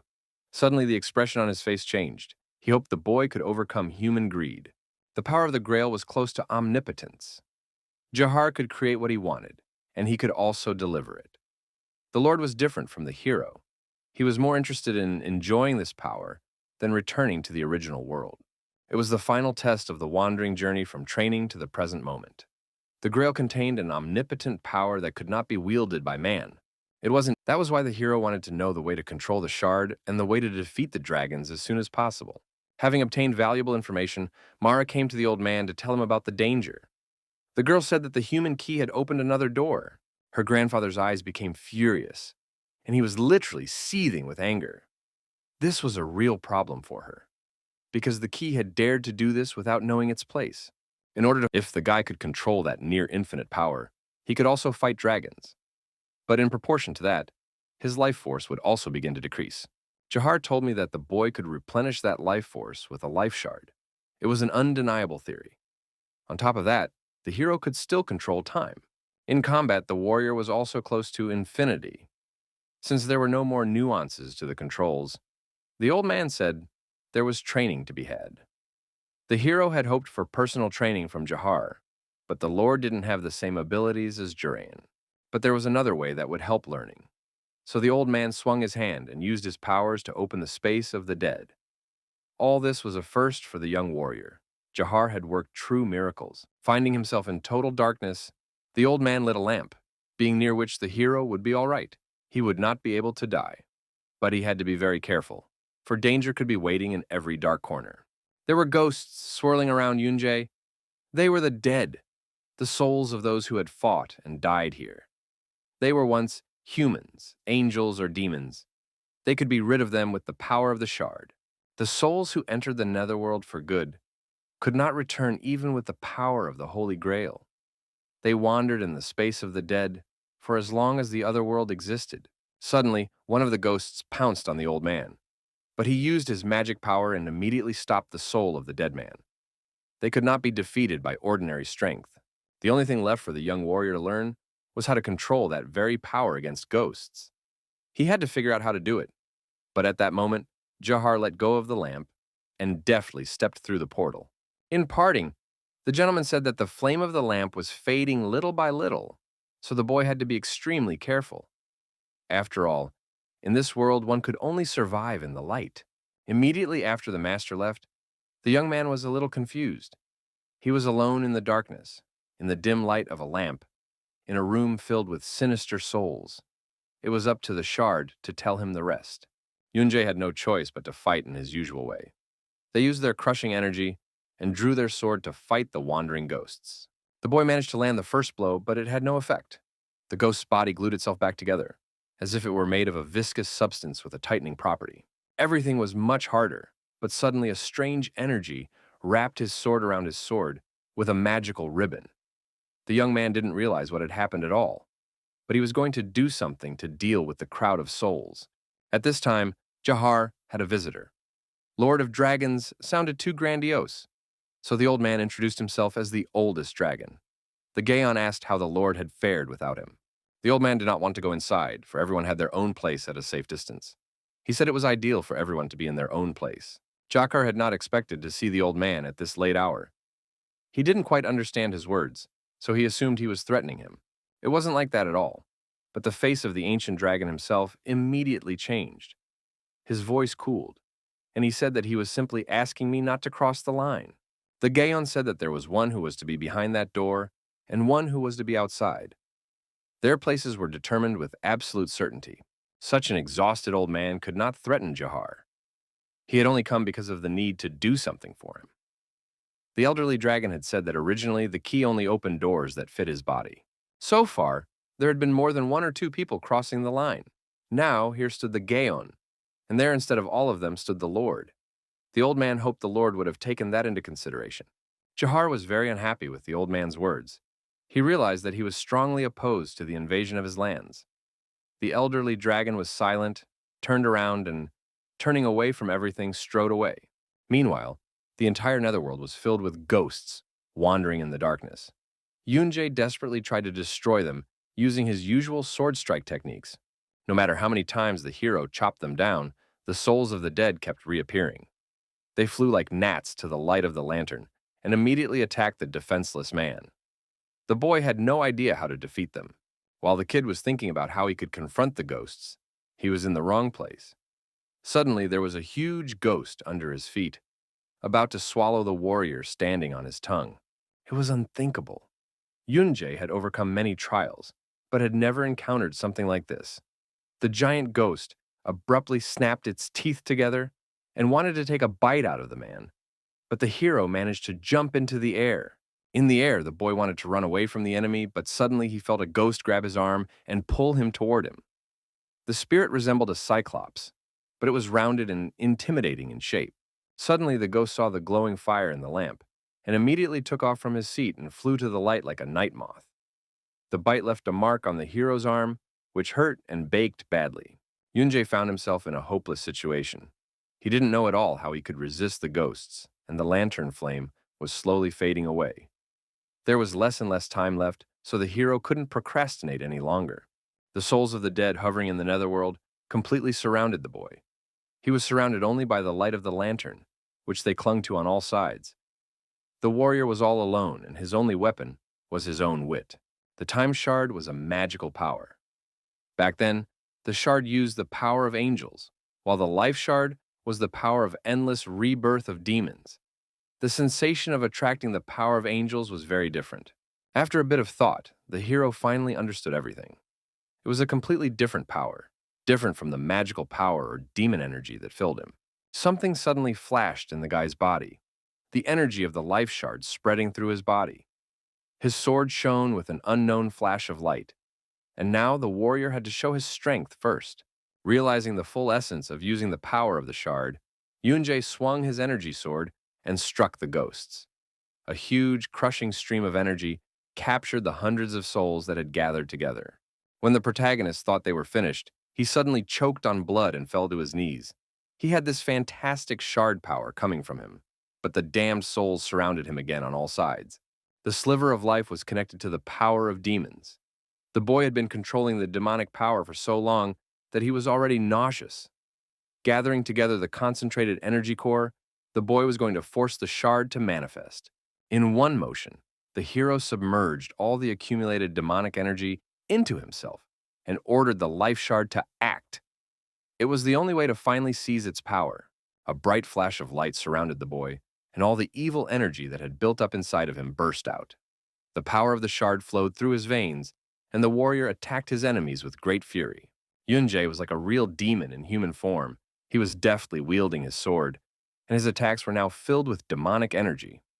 Watching this kind of power, the ghosts didn't attack. It was as if they were watching from the side. This transformation was taking too much strength. The hero only regained his physical body, but the agonizing pain did not disappear, and it was as if his mind was being gnawed on with teeth. The boy was holding on with all his might. He probably wanted to give up now. The power of the shard was too powerful and caused great pain. All this time, old Jafar had been watching the boy's training. He knew the young man had to endure this ordeal. There was nothing that would make the mind stronger as much as the life force shard did. Mara and the oldest dragon were in cahoots. That evening, the two of them came to the dungeon where the detention cells were located. There dwelt the cruel creature to whom they wished to appeal. When he heard that the dragons wanted to make him an enforcer of orders, the bloodthirsty demon was simply furious. He threw the iron fetters with great force, for no one dared think him a fool to please anyone. The monster launched a huge metal ball at the humans, which restricted its movements. But suddenly, Gaon stopped it on the fly with one hand. The old man appreciated the monster's power, but he was sad to see that power lying dead weight. The elderly dragon offered the demon an ability that was even more powerful than the Grail. The man who had found the shards couldn't fully control it before he'd gotten his hands on the Grail either. The bloodthirsty monster was not weak and always wanted to get the same thing. Finally, he received an offer he couldn't refuse. In return for his grandfather's request, the demon would be able to take possession of the entire world. With the help of the dimension gates opening time after time, the monster could absorb the new strongest and become even more powerful. Then it could gain even more. The demon thought the old man was a dragon, but he turned out to be a real cunning fox. Seeing the magical energy, the monster asked to remove the spells immediately, but everything went according to plan. The old man concentrated a strong magic in his hands that opened the portal. It was the Lord's magic, so it took some time. The Jaeon wanted to destroy the Overlord. It could be called a kind of devotion.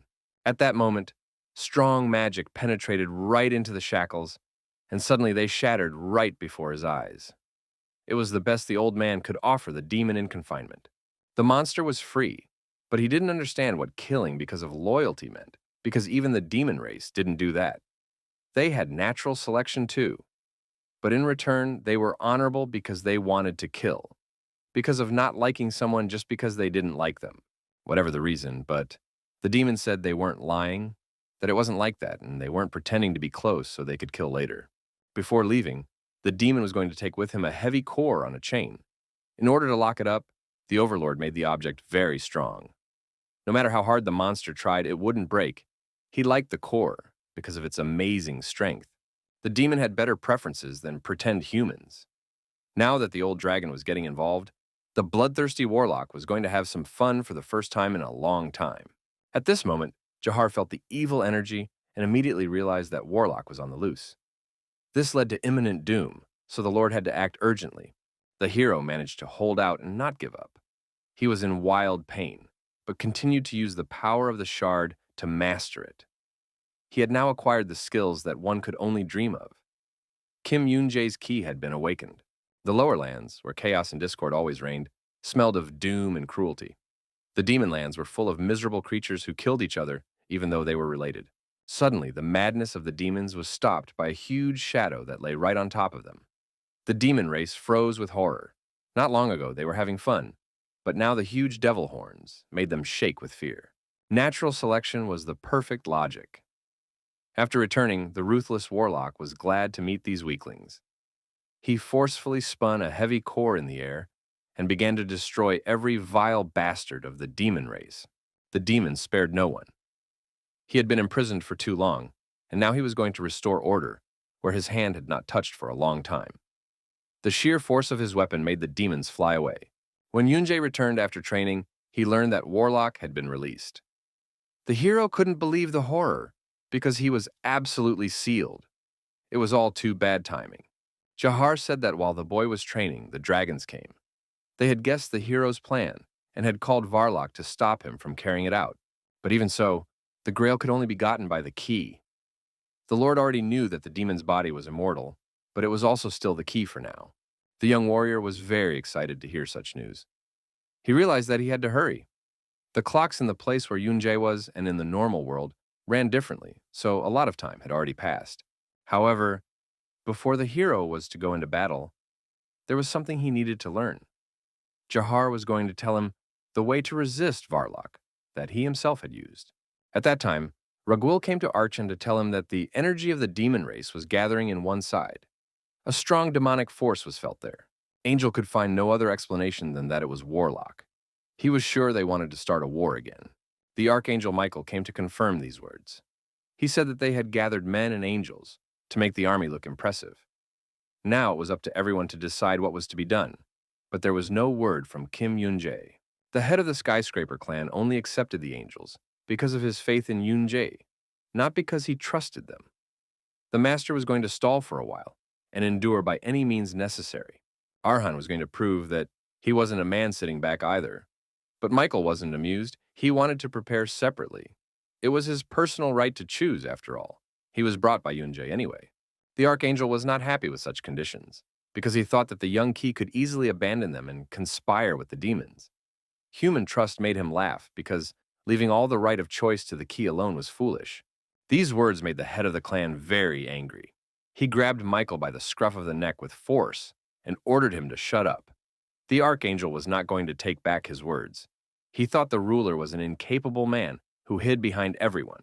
Raising the Archangel above the ground, Archon said, "The angels willed the people, and this incapable lord, to side with them after the king died." The head remembered every man they had killed. He said that Michael was nothing more than a traitor who had abandoned his master and sided with the humans. And the only reason he was still alive was because of that very human trust. After a fiery speech, Archon ordered the disgruntled angels to shut their mouths and begin preparations for war. The meeting was over. The decisive battle was about to begin. In the late afternoon, Mr. Alvin was quietly enjoying nature. The moon was already shining brightly in the sky. Jongyu decided to join him and started talking about how the demon clan was at war again. The young man said that Archon and the angels had quarreled, and it wasn't clear how they were going to unite. The head of the Skyscraper clan was responsible for the lives of many people. Mr. Alvin said that the head was not like Yunjae. To this man, the survival of humans was far more important than the survival of all races. Therefore, his hatred for the angels who had killed so many people was a matter of course. Originally, these were places that were frequented by demons. On the contrary, the north was safer. It was too dangerous to be in that place, but people still stayed there to live. It was to the credit of Archon who came and founded the Skyscraper clan. He destroyed all the demons that were in the vicinity. This place became safer than any other. But even being like that, Arhan said that perhaps absolutely everyone would die this time. Mr. Alvin knew everything, but even being the strongest, he was scared. Jongyu didn't believe his fear and said that even if they cut Alvin, he wouldn't have a drop of blood spilled. In reality, the master wasn't afraid for himself. He was afraid of losing the person he loved. Mr. Walker said something that didn't suit him much, so Jongyu immediately threw up from the overabundance of cuteness. Anyway, his friend had just had enough of Lois. Before Alvin Walker came into this world, he had a loved one. Due to a terrible set of circumstances, he was unable to save him. Like Yunjae, the cold fighter had lost someone important. That was why, even though he was well aware of Lois's feelings, the Lord couldn't accept them with a calm mind. He told her absolutely everything. The girl knew everything from the very beginning. Lois said she could protect her loved one herself. She had asked deliberately not to leave the seat beside her empty. Even though he knew it wasn't the right decision, Alvin wanted someone to lean on again. Even though it was selfish, the Lord wanted to feel happy again. He couldn't lose Lois too, because that would be a death blow to him. Jongyu had never lost anyone close to him. He had been alone from the beginning, so he lived without knowing if he was living the right life. He didn't know much about the pain of losing loved ones, but the young man was sure that people who wanted to protect loved ones, or those who wanted to turn back the past in which they failed to protect someone, were unbelievable. In the midst of the conversation, a crack suddenly seemed to appear in space, through which Yunjae jumped out at a tremendous speed. He was right in front of the heroes and assumed that he wasn't too late. The guys didn't expect to see such a spectacular appearance of their partner. Jungyu immediately spilled over and yelled at his friend for constantly going back and forth. The hero wouldn't go anywhere else. Now he had to finish what he started. Thanks to Yunjae's appearance, Arhan and Michael's quarrel had temporarily stopped. Everyone agreed that it was necessary for the two races to join forces to confront the demon race, but they couldn't easily accept each other. Both peoples were alert daily, but still practiced. One day, warm rays of sunshine lit them up, and just when everyone thought that today was a particularly good weather day, a terrible thing happened. As if to signal the doom of this world, the monsters of destruction swooped down on the Skyscraper Guild. Demons surrounded their castle and were ready to completely destroy the human race. It was the time of the decisive battle. The most experienced warriors of the Skyscraper clan came out to battle against the creatures created by the devil himself. Two completely different races of this world had to decide the fate of the world. It had been a long time since Warlock had seen the human face he had once fought with, and ended up losing. This time, the demon was going to have fun and show the humans who was the real lord of the backworld. The brave heroes prepared for battle. All of their enemies were war survivors. They could not be underestimated. Arhan said for Yunjae to stop Warlock, attacking with caution. The hero was given a task to do the first time he encountered a demon. If he couldn't catch it, then no matter how much the Skyscraper team tried to kill other demons, it would be useless. The day of the decisive battle had finally arrived. Today, the human race of skyscrapers would face the greed of their enemies and put a stop to their lust for mass murder. Archon was an excellent ruler and instructed his soldiers before the battle. He said that this was not just a battle, but a war. His warriors had to stay alive to be sure to meet at this place again. Saint Michael was sure that the angels would not take orders from humans. So he took his fighters and ordered them to fly to another location. It was obvious that something had happened between the rulers. Archon couldn't forget the conversation he'd had with Michael, when the Archangel had spoken ill of the best skyscraper fighter, and suspected him of conspiring with demons. The Lord wouldn't tell anyone about the incident. The heroes have not yet had time to move from their seats and enter the battle, but the enemy attack was too close. The bloodthirsty warlock didn't wait for his enemies and unleashed the heat. Bright flames flashed across the battlefield and engulfed the entire kingdom. The situation was very dangerous, because Lois had been using magic and holding a protective barrier the whole time. Yunjae ordered her to remove the defense immediately, but the girl wasn't going to let the demons sneak into the tower. Mr. Walker was next to her and immediately grabbed the girl and tossed her aside. Lois was angry and didn't understand why he had done that, but if she continued to use the lockdown, she would simply die. Warlock's fire was spreading too fast. The heat was burning people and completely destroying the entire world around the skyscraper tower. Arkan couldn't delay any longer. He used his power and swung into the air to set things right. Meanwhile, Lois took up her post again and continued to fight using her magical defenses. She was creating a protective barrier that kept the fire at bay and prevented it from getting too close. The cruel demons were turning the backworld into a veritable ruin. Fire was their habitat, so they came again and again, staring the wretched humans in the eye. The Demon King attacked with such force that the blazing flames were of unbelievable proportions. Huge fiery explosions reached the houses and burned everything in their path. There was no element more terrifying than fire destroying even the air. The heroes didn't give up and made their way through the hot flames, drawing all the fearless fighters behind them. They were sure they could win if they joined forces against the demons. Mr. Walker fought like a true pro and wielded his blade deftly. In this war, one could not be distracted for a moment, so the gentleman even blinked on schedule. Under the onslaught of his power, the demons' heads flew in different directions. Lamar's strength was perfectly suited for this battle, for the demon imprisoned in the sword was mad with bloodlust. Jongyu was a perfect match for him, and together they spilled the blood of every infernal creature. Demons proved too weak before the majesty and power of the strongest humans. The human race has long since outgrown the development of those who lived in the lowlands and sometimes moved on 4 limbs. Despite her young age and cute appearance, Lois didn't need protection and support. She was capable of protecting herself and her loved ones. So the fearless warrior maiden was not afraid to go into the thick of it. With a single movement of her hand, the girl created a huge protective cube in the air, and with a wave of her hand, it immediately fell to the ground. Under its weight, an entire crowd of demons were turned into flatbread. This was what was called a mass attack. The hero was given the greatest responsibility. He was to take on the Demon King. Amidst the hot tongues of flame, 2 enemies stood in the way of the same road. The fearless warrior scattered and rushed to attack with all his might. He was ready for anything, thinking about meeting his wife. To the huge warlock, this was only entertainment. He spun a cannonball in the air and rushed to fight. Yunjae was the strongest and had the power of the shard, which allowed him to be invulnerable. Using his clockwork and shard skill, the boy deftly dodged attacks and moved around without the enemy noticing him. When a hero is driven not just by the desire to win, but by purpose, he could be called invincible. The guy was so obsessed with the thirst to kill for the sake of return that he managed to chop Warlock's body into 2 pieces. This only made the demon laugh. All blows against him were completely useless.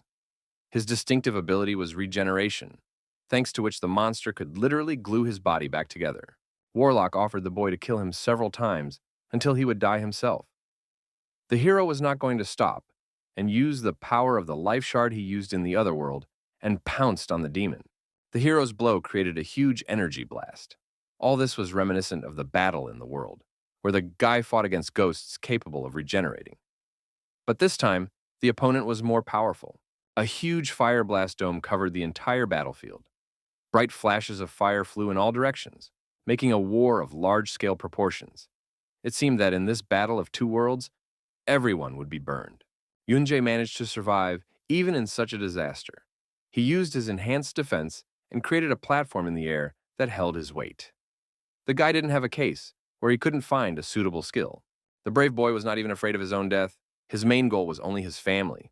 He pounced on the demon again and again without fear to inflict critical damage. This time, the hero was not in a good situation. The warlock knocked the small man down with a cannonball on a chain, and the boy hit the ground with force. Now he was in danger, for the demon was already breathing down his back. The battle had already lasted for a long time, but the Demon King didn't understand why the guy was stalling for so long. He assumed that Yunjae had picked up a lot of knowledge from Jafar. The situation was getting more and more complicated. The men needed to do something about it immediately. Arkan commanded and ordered Alvin to get to the front of the line, and Lois to set up a barricade and protect the wounded. Jongyu and Jinseok were assigned to attack the strongest, because they were the strongest. Jongyu and Jinseok were tasked with attacking the strongest, because they were the strongest. Arkan himself did not stand idly by in this war. He had always sat idly in his tower, but now he defended his men at the cost of his own life. All the fighters were fighting on equal footing. They thought out their every move, and none of them were wounded. All the attack came only on the enemy creatures. Alvin Walker took double responsibility and attacked even whole crowds. As he was about to deliver his next blow, suddenly the angel stepped in and attacked the demon on his own. Mr. Alvin was very angry about the interference, for he could have easily cut the angel. In war, you couldn't be distracted even by lectures. The demon picked the perfect moment and attacked Mr. Walker from behind. Mr. Walker was badly wounded in the wings. This amused the angel. He said that a master who could not take care of himself would never have been able to cut him down. At that moment, the demon noticed another lord who liked to be distracted and struck. The angel fell dead from the strong blow of the sharp blade. There was no mercy for anyone in this battle. All were equal in this battle. So the humans helped the angels, and the angels helped the humans in return. All the fighters acted together, no matter who their supreme ruler was or what race they belonged to. The confrontation against the warlock was stronger than one would have thought. Yunjae was too small to attack the huge demon core, so he had to occasionally fly in different directions. The demon was pressing on the subconscious of his human enemy. He said that the young man had heard human screams and was afraid of losing his loved ones. That was the young fighter's main fear, and that was what he fought for. There was real chaos going on all around, with people running around the burned world in panic. One of the demons noticed an angel who was distracted and decided to destroy him. When his sharp spear was about to pierce the angel's wings, Yunjae was just in time to stop it with his own bare hand. He was ready to give his own life in exchange for the lives of his partners. Arkan was also in the area and grabbed the infernal monster by the throat and pulled it aside. The Lord said that the angels were their allies, and in a joint battle, they would be able to win. Everyone fought, joining forces. The war continued with increasing vigor. There were so many demons, but the people coped and held on as best they could. One of the creatures of hell threw an angel to the ground and tried to pierce him with a spear. Arkan again came up in time and pushed the demon away with a strong punch to the face. The clan had always helped his allies and watched each of his men to protect them. The Lord fought for his people like a true warrior, not just a clan leader. In fact, he had a good physical fitness and possessed fantastic techniques. Fear created a crevice, and from that small crevice, a wave spilled out. No matter how hard the heroes tried to endure, it was impossible to close the already widening gap. The people fought steadfastly, but the demons were countless. The city was engulfed in monsters, and fire had taken over the entire area. Looking at the stalemate, Arkan realized that this could be their end. Suddenly, an arrow flew straight at the Lord, but at the very last moment, the angel protected him with his body, and the arrow pierced through his body. The head of the clan survived thanks to the kindness of his partner. The bleeding angel told the leader to keep fighting, no matter what the other angels said. Arkan was the leader of the humans, and the angel wasn't really important. With the death of the leader, the whole group would lose cohesion. The angel did not want to lose the leader twice. Before he died, the young man's words sounded even more convincing. Angel died in the master's arms. It was the biggest blow to him, for the team's life was more important to him than his own. Arkan screamed in pain, and incredible energy surged out of his body. The warriors froze with surprise. The war stopped. Angels, demons, humans. Everyone watched in horror at the huge stream of heavenly power that was rapidly heading into the sky. It was simply an incredible sight. This force was so powerful that it created a hurricane, and bright flashes surrounded the space. Jongyu didn't understand what it was, but Alvin Walker told him that they had won. Arkan had a power of his own. The Golden Lion's real ability was not combat, but supreme order. It was the power by which everyone obeyed his orders. From that moment on, the Lord ordered all angels, demons, and humans to follow the order. The creatures were all enemies who met in battle for different reasons, but by standing back to back for the same goal, they could always become allies. Arkan ordered the humans not to ignore the angels who remained in danger, and the angels to help the fleeing humans. Anyone who opposed the clan leader's order would be considered an enemy. The Lord's power raised a huge monster that radiated energy with its entire body from under the forgotten ruins. It resembled a giant worm that possessed fantastic magic power. Archon's army had lost a lot of strength. Their weapons were broken, and their bodies were badly scarred. Summoning his power, the Lord endowed each warrior with his energy, which made everyone rise again from the battle. The demons did not expect to see such strong power from humans. They fought as if they had a second wind. The warriors were invulnerable and deftly destroyed even strong demons. With Archon's power, humans and angels acted as one organism. Each had their own abilities that complemented those of their allies. Against such a large army, the demons didn't stand a chance. Warlock couldn't believe that human fear was disappearing. He was sure the humans had lost their fighting spirit much earlier than the demons, and now they fought as if they had never lost. Yunjae noticed that the demon had lost its strength. The monster grew stronger by absorbing negative feelings such as fear, terror, hatred, and anger. That was why it never lost in wars. But Warlock underestimated the people who lived every day in such pain, as if their bones were being cut. People helping strangers because of their desire that no one else be hurt. Even though few people recognized them as heroes, people wholeheartedly supported others. They were terribly afraid of death, but they silently overcame their fear and did their job. The hero said that there was a person who knew about all their endeavors and led them. It wasn't the demon's defeat or Yunjae's victory. This victory belonged to the people who had overcome their fear. With one blow, the guy took the demon's head off, but it started laughing. Warlock said he would still continue to be reborn time after time. Even when everyone died, rotted and decomposed in the ground, he still wouldn't die. The demon could revive as much as it wanted. But this time, the warrior was going to seal it in its weakest state. Using powerful energy, Yunjae forcefully pierced the king's head. The demon's body shattered into thousands of particles that formed into clouds of dust.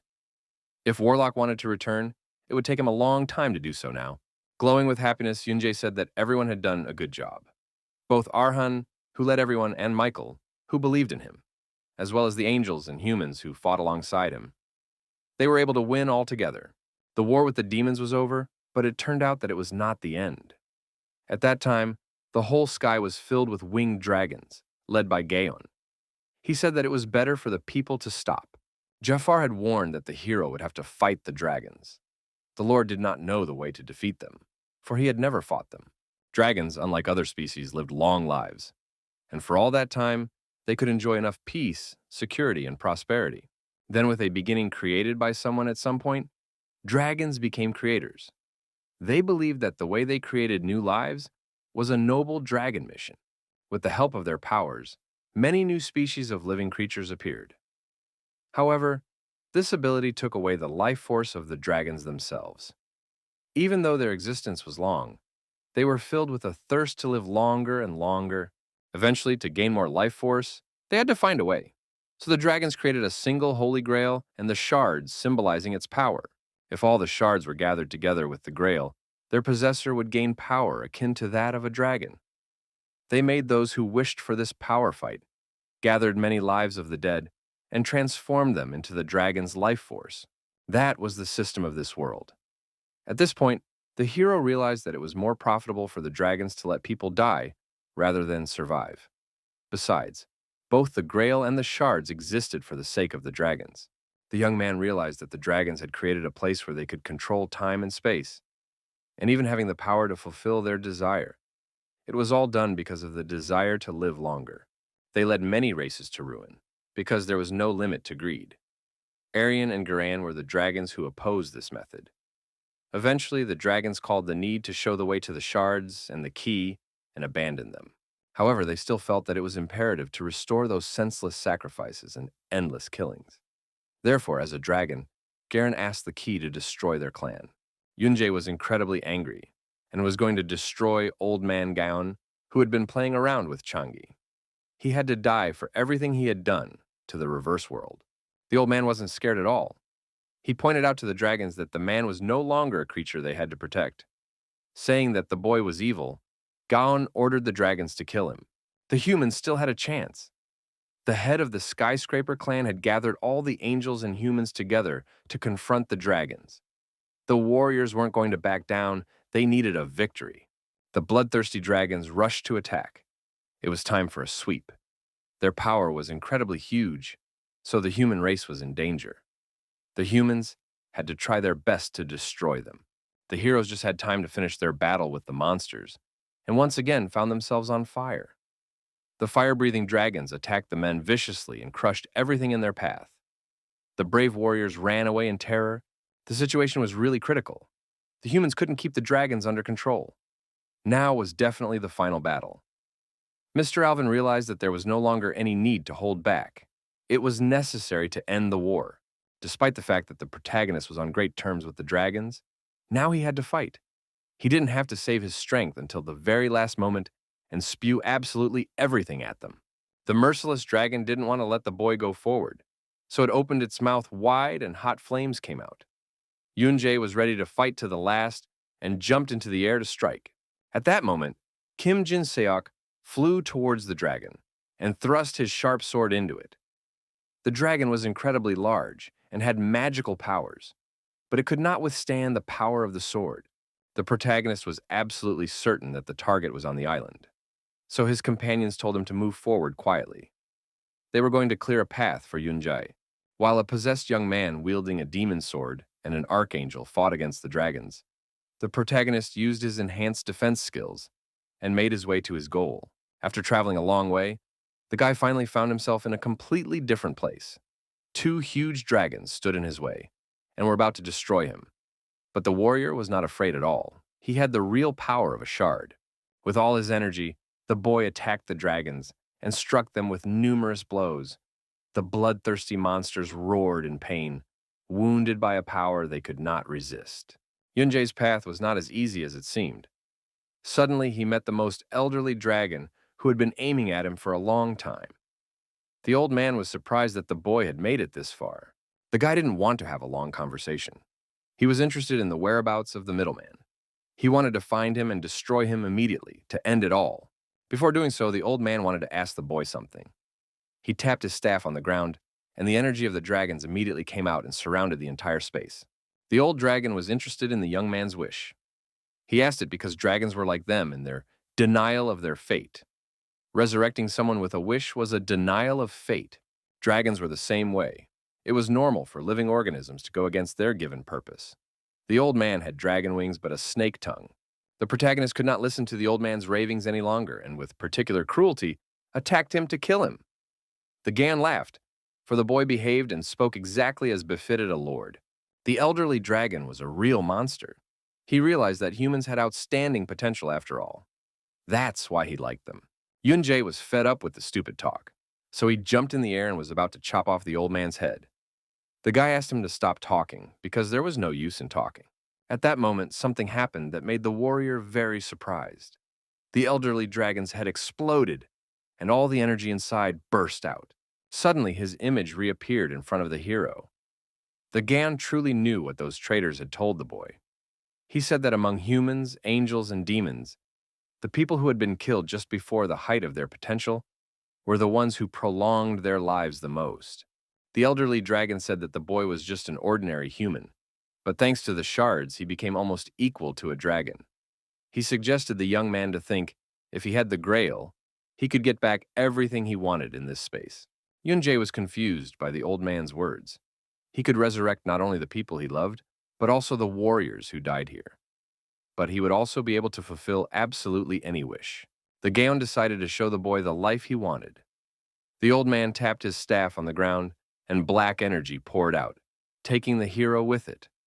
He found himself in an abyss of black water that carried him forward. It seemed unbelievable, but when the guy opened his eyes, he saw his wife and daughter alive in front of him. The girl was looking at her daddy with adoration, and his wife was cursing because he had forgotten about the agreement to go on a picnic with the whole family. The hero of the boom found himself at home again, but had a completely different feeling. His wife was leading him by the hand through the city, but he didn't understand what was happening. Unexpectedly, Yoonjae spotted an old friend on the way. Jungyu knew that the family had to go on a picnic, so he wished them good luck. It was all strange. The protagonist didn't realize where he met him.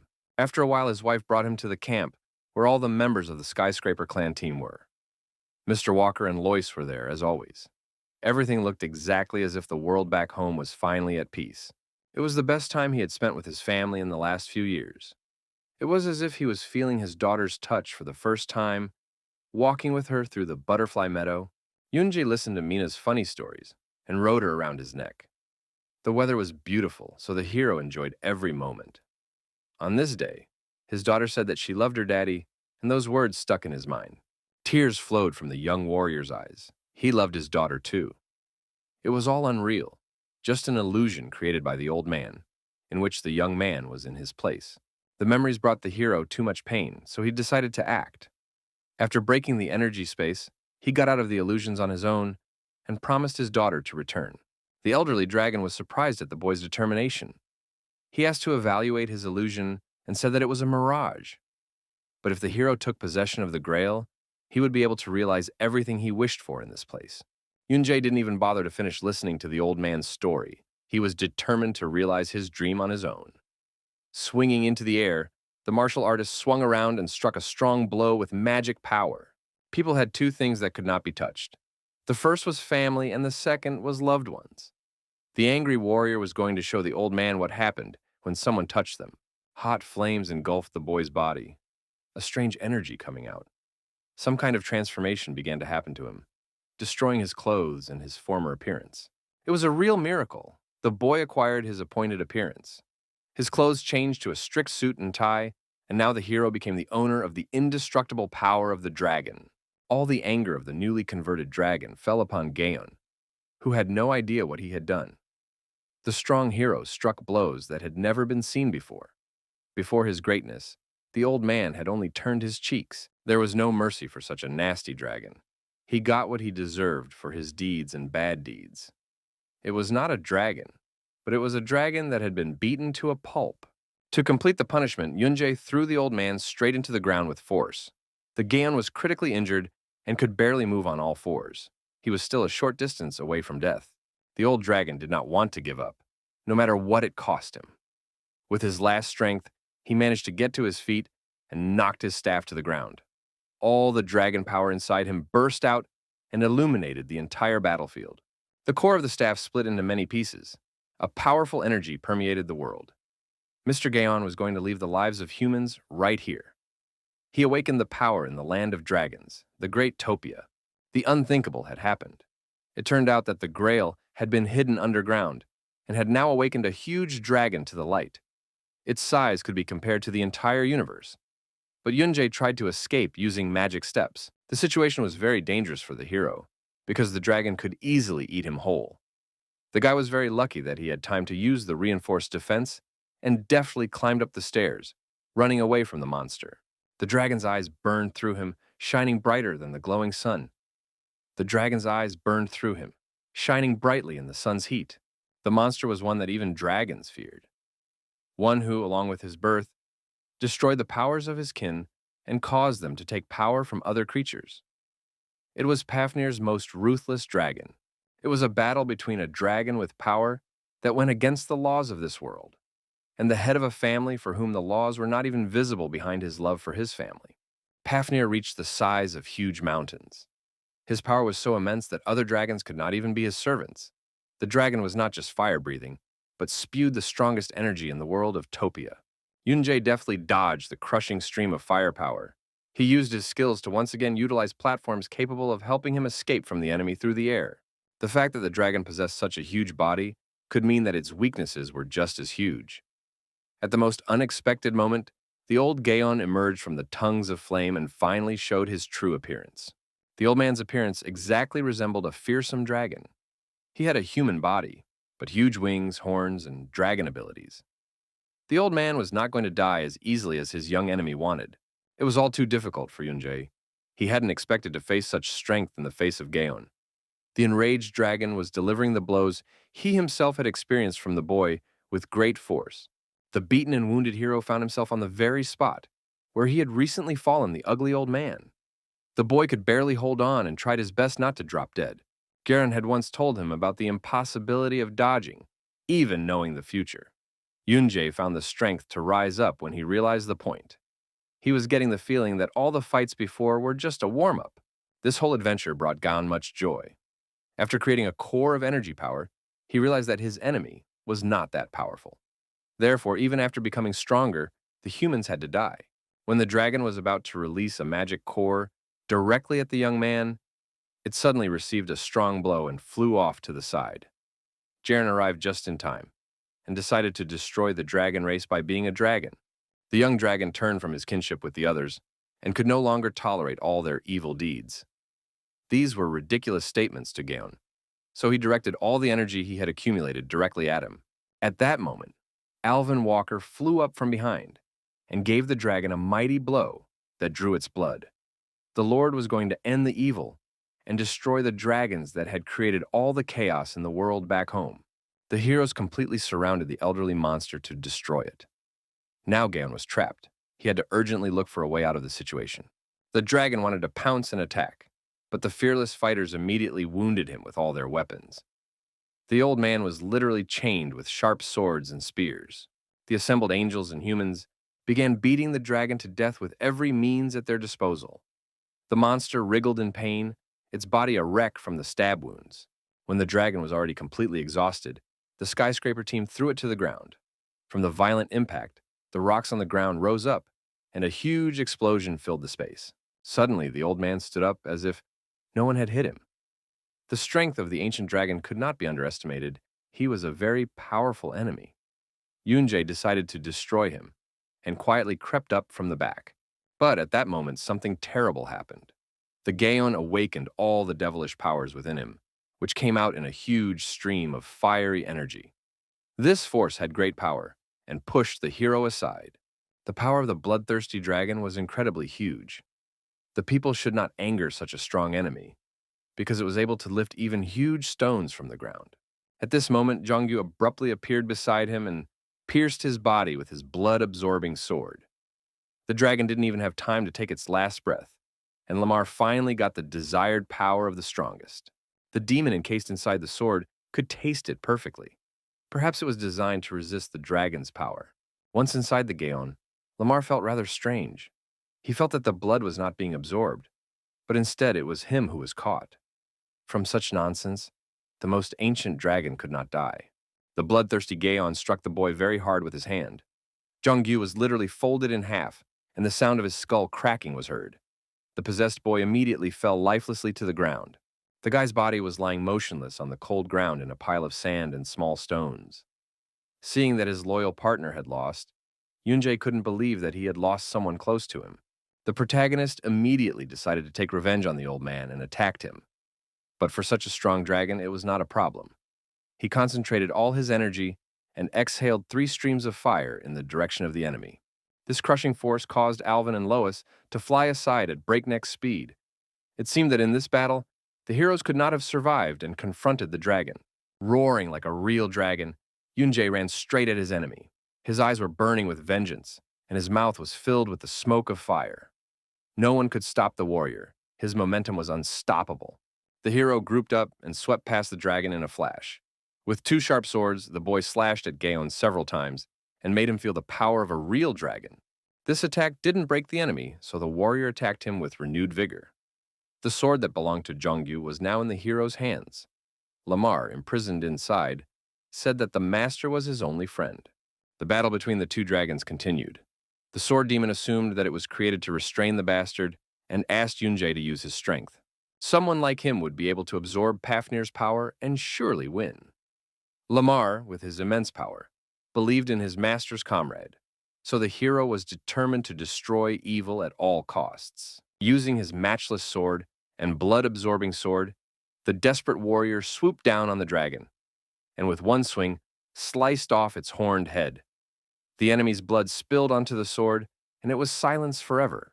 The Gaon with the severed head glowed with a bright flash of light, then shattered into 1,000 pieces. The Grail, which had been inside him all this time, now finally appeared before the hero in all its glory. The Holy Grail spoke to the hero who had succeeded. He said that he had constantly supported him and was now ready to listen to his wish. Yunjae was truly amazing. The Grail couldn't think that the guy would have killed all the dragons. Now, the hero only had to choose what he wanted. Only the Grail lit the way in the darkness where chaos was being wrought. The entire back world had been destroyed. The dragons, angels, and humans who had fought bravely in the war were dead. In this world, the boy was left all alone. Now the warrior could save his family for his own happiness, or get rid of this world so that there would be no more such sacrifices. There was no one else left. The young man realized that this time he was alone as well. The young man had reached a level he couldn't surpass, but he couldn't hold back his tears. If all people ended up being sacrificed for his family, it didn't matter to him. The hero realized that he would be no different from the dragons if he chose his family. It was not the path he desired. No one should have to die like this. After all, these people had fought with him for a long time and saved his life more than once. He couldn't just let them die. They had become a family. All of this was causing Yunjae great pain, but he had to make a choice. The young man couldn't save everyone. There was only one wish, either to make sure that no more victims like this would appear, or to save the people he wanted to bring back all the time. It was a choice without a choice, because the hero could not exclude one thing. The boy made up his mind and made a wish. He asked the Holy Grail to turn back time to the day before his family died, to do everything from the beginning, and to create a future in which everyone would be alive. Once in the real world, Yunjae once again excused himself from work early. He wanted to go home as soon as possible today. There were no corporate events that day, so the boss let him go home. This didn't happen to the guy very often, so he immediately headed for the exit. After a while, Park Yoon-seok was running through the dark streets and didn't know where to hide. A mysterious gentleman beat him badly for no reason and cornered him. Having gone through hard trials and already once killed a maniac, the protagonist caught up with him in a dark alley. Will already knew the exact time when the murder of his family took place, so he picked the exact moment. The murderer was badly beaten and begged for mercy. He did not understand why the young man was doing this, but he could not ask questions, for he would soon find out for himself. This evening, the guy came home a little later than usual. His wife and daughter immediately met him at the doorstep, but Eun-gyung was surprised to see him in completely different clothes. The young man behaved very strangely. After hugging his daughter, he fell to his knees and called his wife over to him. It seemed like it was just a nice family hug, but behind their backs, Yunjae was already crying. It was the best evening the hero had spent in the last few years. It was the first time he was near his family, where he had dinner, read a bedtime story to Mina, and said goodnight to his wife. Entering another room, the boy suddenly noticed a notebook. When he opened it, he discovered that only 1 year had passed. Yunjae spent the next moments of his life with great pleasure. Each new day was like the last for him. The guy enjoyed even the most ordinary dinner he watched with his daughter. Passers-by thought they were too active, but this was the happiest family ever. The three of them took walks, went to the amusement park, had fun, and just enjoyed their lives. For many years, the hero had been waiting for this day, and now he finally met his family. On this day, he was going on a long business trip, which he informed his family about. But it was all to fulfill his plan. Yunjae returned to the training forest where the other players appeared with him. This day was exactly like the day from the past when the hero first wanted to obtain the Grail. From that point on, the training began. Players were asked to present their desired weapon. If they chose nothing, they would automatically be presented with a sword. The training started and zombies appeared, which the players had to stop. No one could move when seeing these monsters for the first time. But for the protagonist, it was quite familiar. He had already passed all the training tests once before and moved on to the next levels. This time, he was going to do it right. The first and second stages passed quickly. When the third stage came, the hero walked through the Scarlet Door. On this task, he had to meet old friends. So he and Jungyu dealt with the Demon Lich, and the guy got hold of Jahar's shackles. After that, they caught the Golden Goblin and got the tears of the goddess. Little by little, the hero began to accelerate in development. Going through each trial a second time, the kid met the demon warlock and saw Aryan again. The brave warrior passed each test with dignity and a cool head. At the end of all his training, he met the people he missed. The hero straightened out Abram, and in Darkmeum, where he had come again at the behest of the Skyscraper clan, the young man severed the sad bond that had long bound him. After that, there was a confrontation with a clan of assassins. The guys cut down the devil's tree and everything was as before. Jongyu and Yunjae easily dispelled the demons, met up with Jin-seok, and began training. Although it was the boy's second time learning, it didn't get any easier. After meeting Emily, the hero decided to stop her and said that the girl could return to the original position without even becoming a demon. The guy offered her to follow him, so that she would not gather criminals into one clan. The story began to change little by little. Thanks to Baek Cheon, the young man was able to overcome the limitation of magic power and met the demon key again. The protagonist didn't understand why he needed to fight at all, so he told Satan a real story from the past. If he didn't want to believe it, the guy was going to have a duel. Even though Satan didn't have much faith, he decided to agree. After all, fighting dragons would be more fun than fighting stupid humans. While the angels descended from heaven, the heroes were doing what they had to do. They met Warlock again and sealed him easily. In the battle with Metatron, Yoonjae had limited his strength, and because of that, he had bought time. Even though he didn't save absolutely everyone, at least 2 people had to die.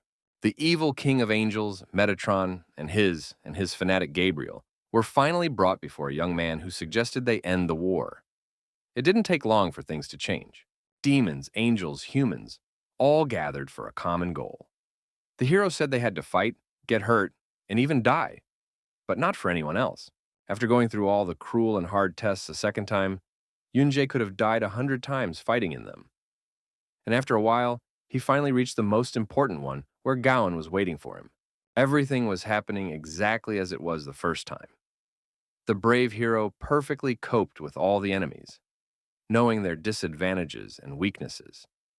The elderly dragon showed his true nature, but did not know that the hero was already familiar with it. The Gaon wanted to destroy the naughty boy to show his true power, but the warrior wasn't going to fall for the same trick twice. He chose the right moment and slit the dragon's belly. This time, the demon powers came in great use and helped in destroying the dragon. Satan flew sharply towards the enemy and used magic chains to immobilize him. The guy wielding the demon sword also intervened in the battle and dealt the enemy a crushing blow. The dragon's blood spilled onto the sword, which immediately absorbed it. The bloody sword was designed to control the bastard. Lamar, imprisoned inside the sword, finally felt the moment he had been waiting for all his life. In one motion, Jongyu cut off Gaon's head. In the final stage, Yoonjae stabbed the old man through and through with a sharp sword. It was finally over, and the guy suddenly heard a familiar voice that didn't believe he had returned. The young man saw himself in front of him, who asked him if the life he had started anew had turned out to be a good one. In fact, it wasn't so easy. In the end, people still got wounded and died. The hero couldn't protect everyone. However, the brave warrior thought he had done his best. This time, the boy wanted only one thing, that there would be no more such victims. Being in his guise, the Grail said that after the boy came out of the reverse world, there would be nothing else. The comfort of everyday life would soon become inactivity, and Yoonjae would become a weak man, unable to gain the power of this world. To all these conditions, the hero was agreeable, for it was not originally his. He was only returning to the place where he was supposed to be. After making an arrangement with the Grail, the wish was granted. The boy shone with a bright glow and rose into the air. All the heroes of the reverse world watched the huge flash of light, which was getting bigger and bigger. 1 year later, Yoonjae was in the real world. On this day, he was sitting quietly in his room and suddenly the phone rang. It was Jongyu on the other end of the line, and the boy was very happy to hear him. The young man called to remind him about the meeting next week. Last time, the hero had gotten away with saying he was busy at work. This time, Alvin and Lois said they would be too, so without any excuses, Yoonjae had to come. Yoongyu asked his friend to make sure to bring Mina and Yoongen to the meeting. He was on a date, so it was awkward to talk, and the boy immediately hung up the phone. The next week, Yoonjae came to meet his old friends as promised. All the participants of the game in the other world were already waiting for him in the green meadow. Even Arkan himself came to the meeting and brought a drink. Mina and Noonjen were also happy to meet the guy's friends. The head of the Skyscraper clan didn't change tradition and drank as soon as he arrived. He felt that on days like this, he had to drink even more. Looking at the ring fingers of Alvin and Lois's left hand, the 2 cool partners noticed the wedding rings. The guys were very glad it had ended up that way. Mr. Walker had been very non-committal about the relationship, but he'd proposed first. No matter what happened in the future, even if the dragons reappeared and the boys went to the next world, Mr. was ready to protect Lois. The other guys had good news too. Kim Jin-seok had a girlfriend with whom he went on a trip for 3 days and 2 nights. The girl said that it was a very active trip. After hearing this, the guys were just shocked because such a cold teacher could not have a girlfriend. And after her intimate story, Mina's mom even had to cover her ears. Not long ago, the heroes who fought hand in hand were having a great time. This was the life Yoon-jae wanted, laughing over silly conversations and enjoying those smiles together. Now the hero realized how precious time was in ordinary, everyday life, similar to a gift. Now he was incredibly grateful for this simplicity. The young man was sure that the other races of this world rejoiced in their ordinariness and hoped that they were happy living their lives in tranquility. After going through everything that had happened, Yoon-jae finally made his last entry in his diary. In life, it was impossible to know all of the future or all of the past, and it was like a live broadcast. That was why it was necessary to love even more every day, to cherish loved ones, and to be more honest. And that was all that Yoon-jae had learned and that everyone should know.